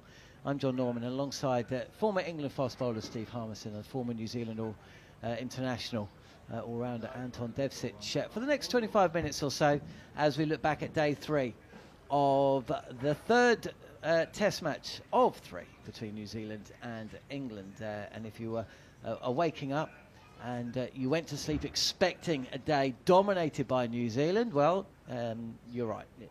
It's been complete one-way traffic. The only thing that has got in their way was the bad weather, which robbed us of any play before lunch. We got underway, though, at 1:30, and New Zealand set about, not quite with gusto, but with flinty-eyed determination to score enough runs to put this game well beyond reach of England. The target when they were finally bowled out, 658. So what's that? 240, more than any side has ever successfully chased in fourth innings in the history of the game, which stretches back to the 19th century. Kane Williamson, as we all knew he would, reached century number 33. He was a top score of 156. There were runs for Darryl Mitchell, hit 60, Santner 49, Ravindra 44, and there was a late drama. Blundell, by the way, hit 44, not out. Late intrigue and interest when Tim Southey walked out to the crease ahead of Matt Henry and was given the opportunity to reach 100 sixes in Test cricket. Unfortunately, he fell short, caught on the boundary, attempting six number 99. But his day wasn't done because with new ball in hand and 6 overs to bowl at a very tired and beleaguered and down on their luck England batting order, he struck Ben Duckett, bowled via an inside edge for 4, and then Matt Henry did what Matt Henry has done throughout this series, and that is remove Zach Crawley, LBW, with Crawley making way for 5. Bethel and Root will come out early tomorrow, and it will be early because play will get underway at 9:30 in the UK in the PM, 10:30 AM here in New Zealand. When England bat, they may have to do so without the services of Ben Stokes, who pulled up midway through an over for the second time in the series. This time, though, it wasn't precautionary. It was because he did something to his hamstring. So that is a concern for England moving forward.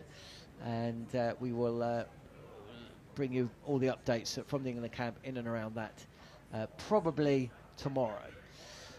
Anton, first up, though, let's talk about how brilliantly New Zealand went about their business today. It wasn't particularly energetic or entertaining, but boy, oh boy, was it effective. And another century has gone the way of the leading run scorer in this series across both sides. Your old mate, Kane Williamson.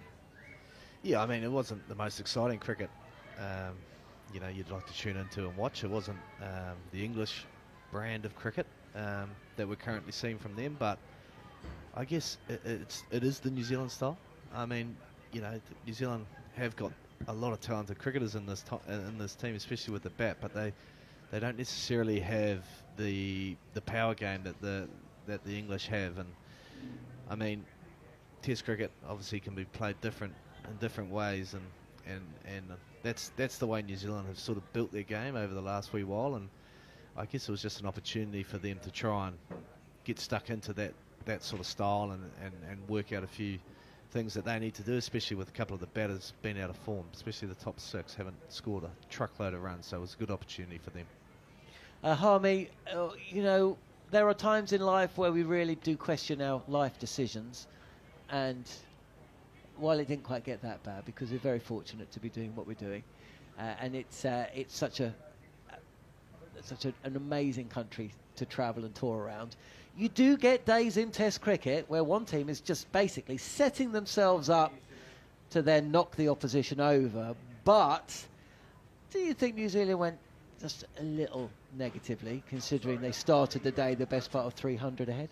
I don't think they went. It's not so much negative, the right word. I mean, they got themselves in a position to win a game by playing cricket their way, like Anton said. There's more than one way you skin, the cat in Test match cricket. England have found a way in the last 2.5 years to play a brand of cricket which, does work, doesn't work. I mean, there's a lot of people criticise this Bazball method, but I think what we have to marvel in is, the beautiful game that we love and adore is Test match cricket. It's getting close to being ripped up by franchise cricket and the shortest format of cricket. And what we had today was a brilliant day of what you'd say is traditional Test match cricket. We had a batter who scored over 9,000 Test match runs, orchestrating innings, which, I mean, if you were here for the whole 3 Test matches, if you're one of them balmy armies, if you're Tiny, who we had a beer with the other day, him and his wife came over from England, you go away and you go, I've seen Harry Brook get 180, and I've seen Kane Williamson get 150. Not one was better than the other. Both completely different. And that's what, for me, that's what Test match cricket is all about. And that's why we love the game, because it can vary from day to day, session to session, and sometimes when England are batting, from hour to hour. And I think that, for me, is what today was. Yes, he sat here and frustrated that it didn't get on with the game, and why haven't you not declared? I'm not going to go down the old cliches that we said last night. I think if anybody can do it, England can do it. England are shot. England are shot. And in this Test match, I came over here and said England have got to win 3-0. They've got to be ruthless. They've got to be at it. They've got to be right on top of their game and everything they've done. They did that for 2 Test matches. I'm not going to criticise them because they're going to lose this one. Because in that spell of bowling in the middle of the afternoon yesterday, a bowler did something special to England and blew England away, and that was Will O'Rourke. So flip it over, and then you've got Williamson's done what Williamson's done for many, many years, and why him, and Smith, who's just got 100 at the Gabba, Root, who's been fantastic and got hundreds in this series. And all of a sudden, you have to marvel in the great game. It's frustrating because when England play, you see England go and try and fast forward the game. When other people do it their way, I don't think you can criticise and say, oh, it was negative, it was slow. Yes, they're going to leave them 650. I think sometimes circumstance dictate. Yes, I would have liked New Zealand to declare probably around about the 500 mark. But I'm not going to criticise them for doing that because they have earned the right, and it's a Test match. And you are given 5 days. Sometimes when you're England, you think they're not interested in using all 5 days. New Zealand might differ, and they think they can use 5 days to win a game on a pitch which hadn't quite deteriorated.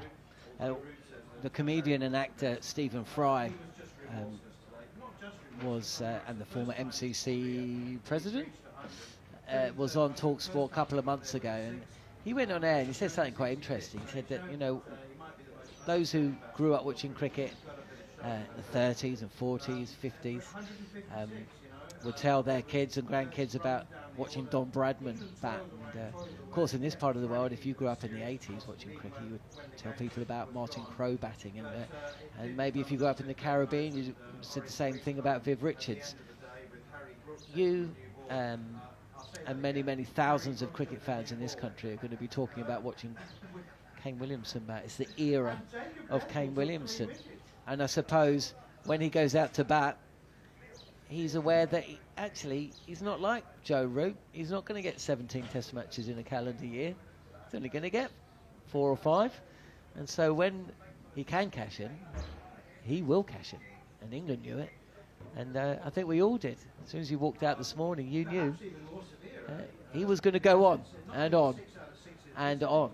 Now we find ourselves in a position where at some point tomorrow, England will lose the 7 or 8 wickets that New Zealand need, and they will lose this Test match, and they will still celebrate because they've won the series. Ben Stokes, the injury to him, Harmy, former fast bowler yourself, how worried should we be? I think more worried than you were for the last injury. More worried, I would say, from the knee injury.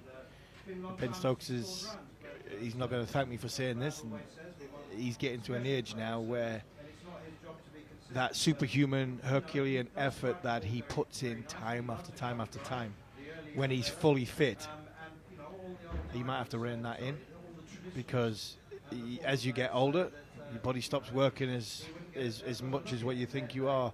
You're 18 again, and I think what we've had in this series, I've seen him work so hard to get back fit after that knee operation, and then he does his hamstring and playing for the Superchargers, and then now you're just like, once hamstrings go and calves go, and you get into your 30s, all of a sudden you've got to be careful, because your body's slowing down, and you are slowing down.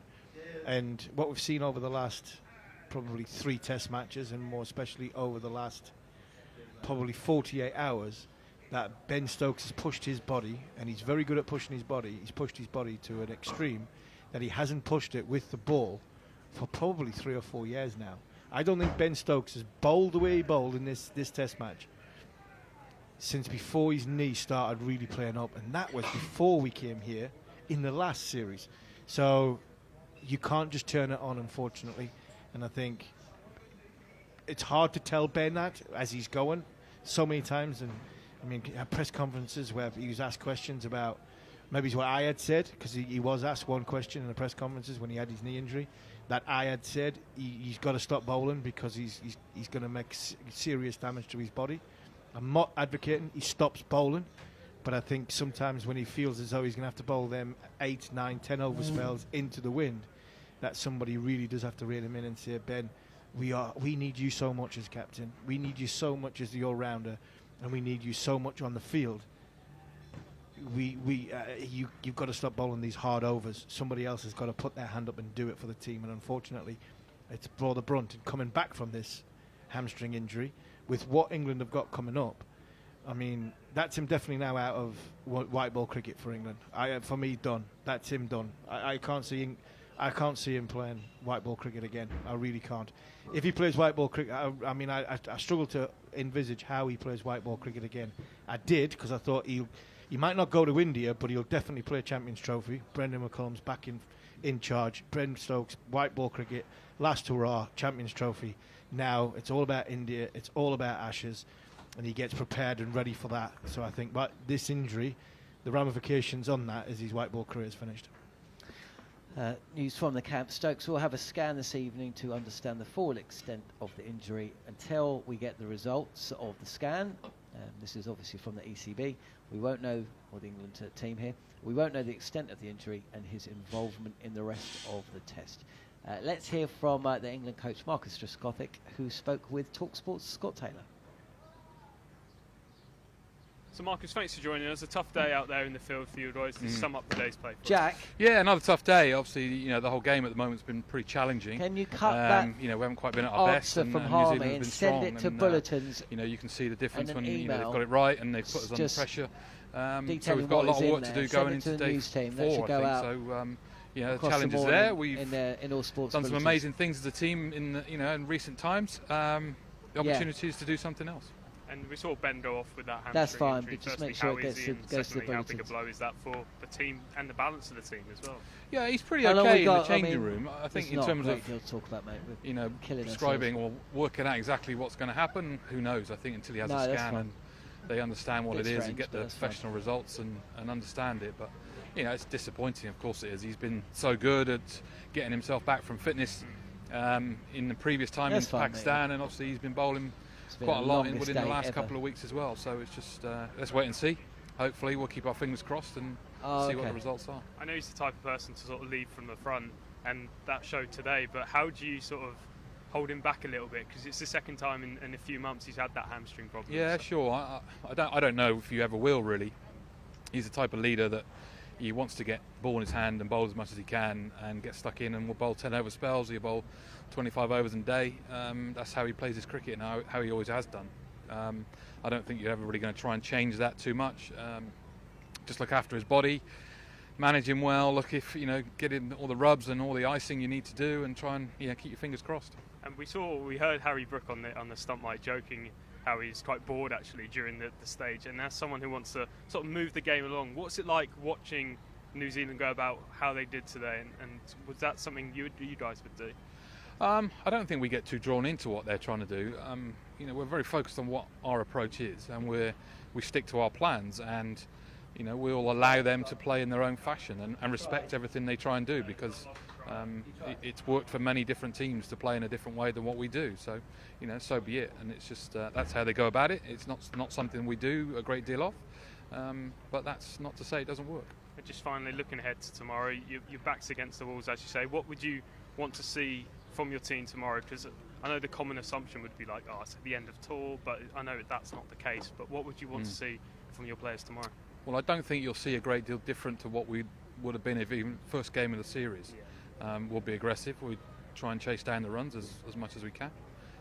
We'll try and put pressure on the bowlers like we often do. So that'll be very much our mantra of how we go about it. And if we get a bit of luck here and there, a few decisions go in our favour, and we'll see what happens. Just want to end on a positive note. As a left-hander yourself, how impressed have you been from Jacob Bethel's sort of outbreak into Test cricket and how he's performed so far in this tour? Yeah, well, it's no surprise for me. I think having seen him a lot over the last couple of months with the white ball series that we had against Australia and then against the West Indies in the Caribbean, hence then bringing him over here and giving him the opportunity and having some good success. So delighted for him. He's going to play a major part in England cricket for a number of years to come, because he is three-dimensional. He'll do lots of good jobs, but also his fielding, but mainly his batting. Obviously, he's a superb player.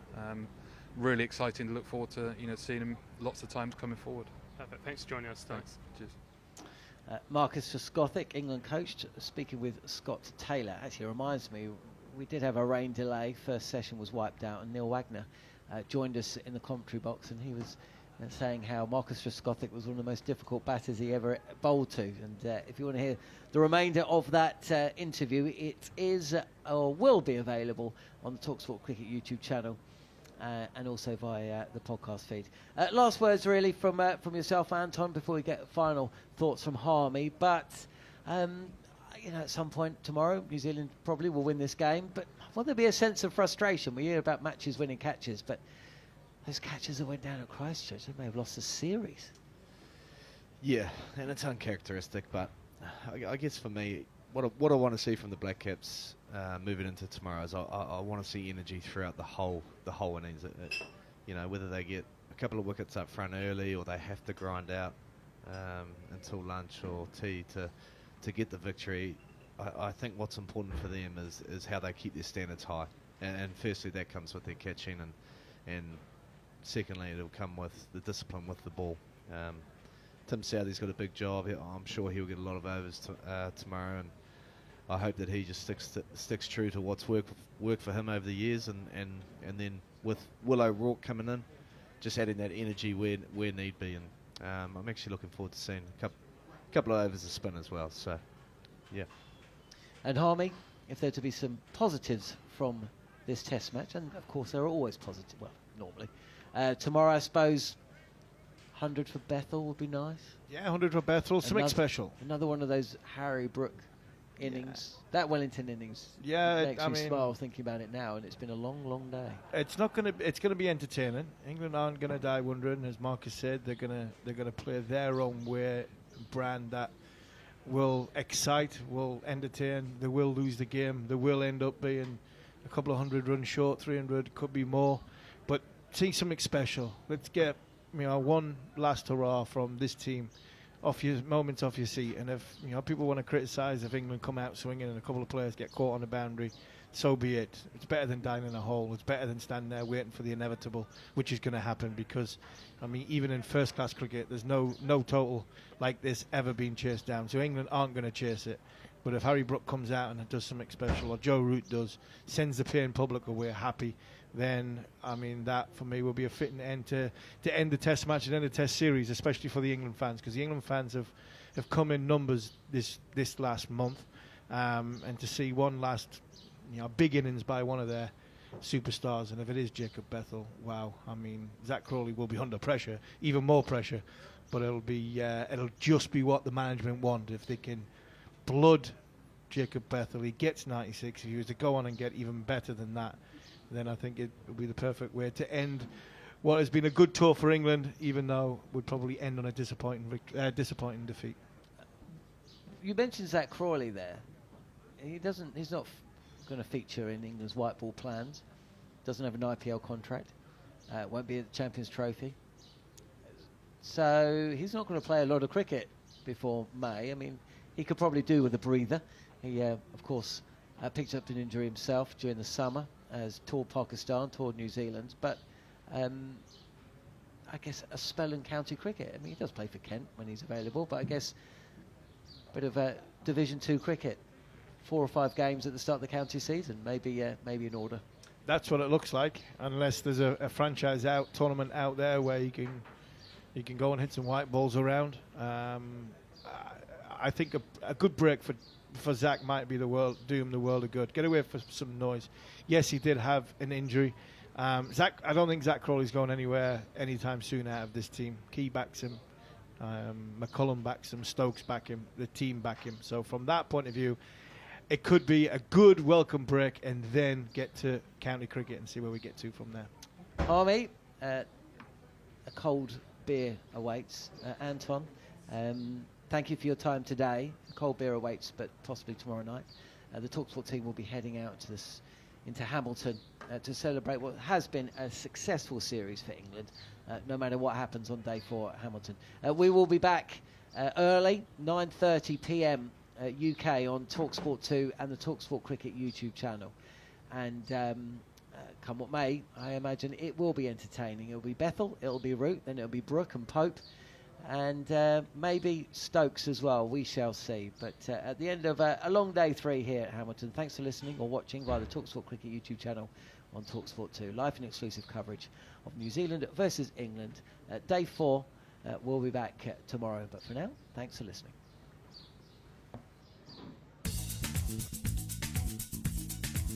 First ball then of day 3, and it's going to be bowled by Matthew Potts.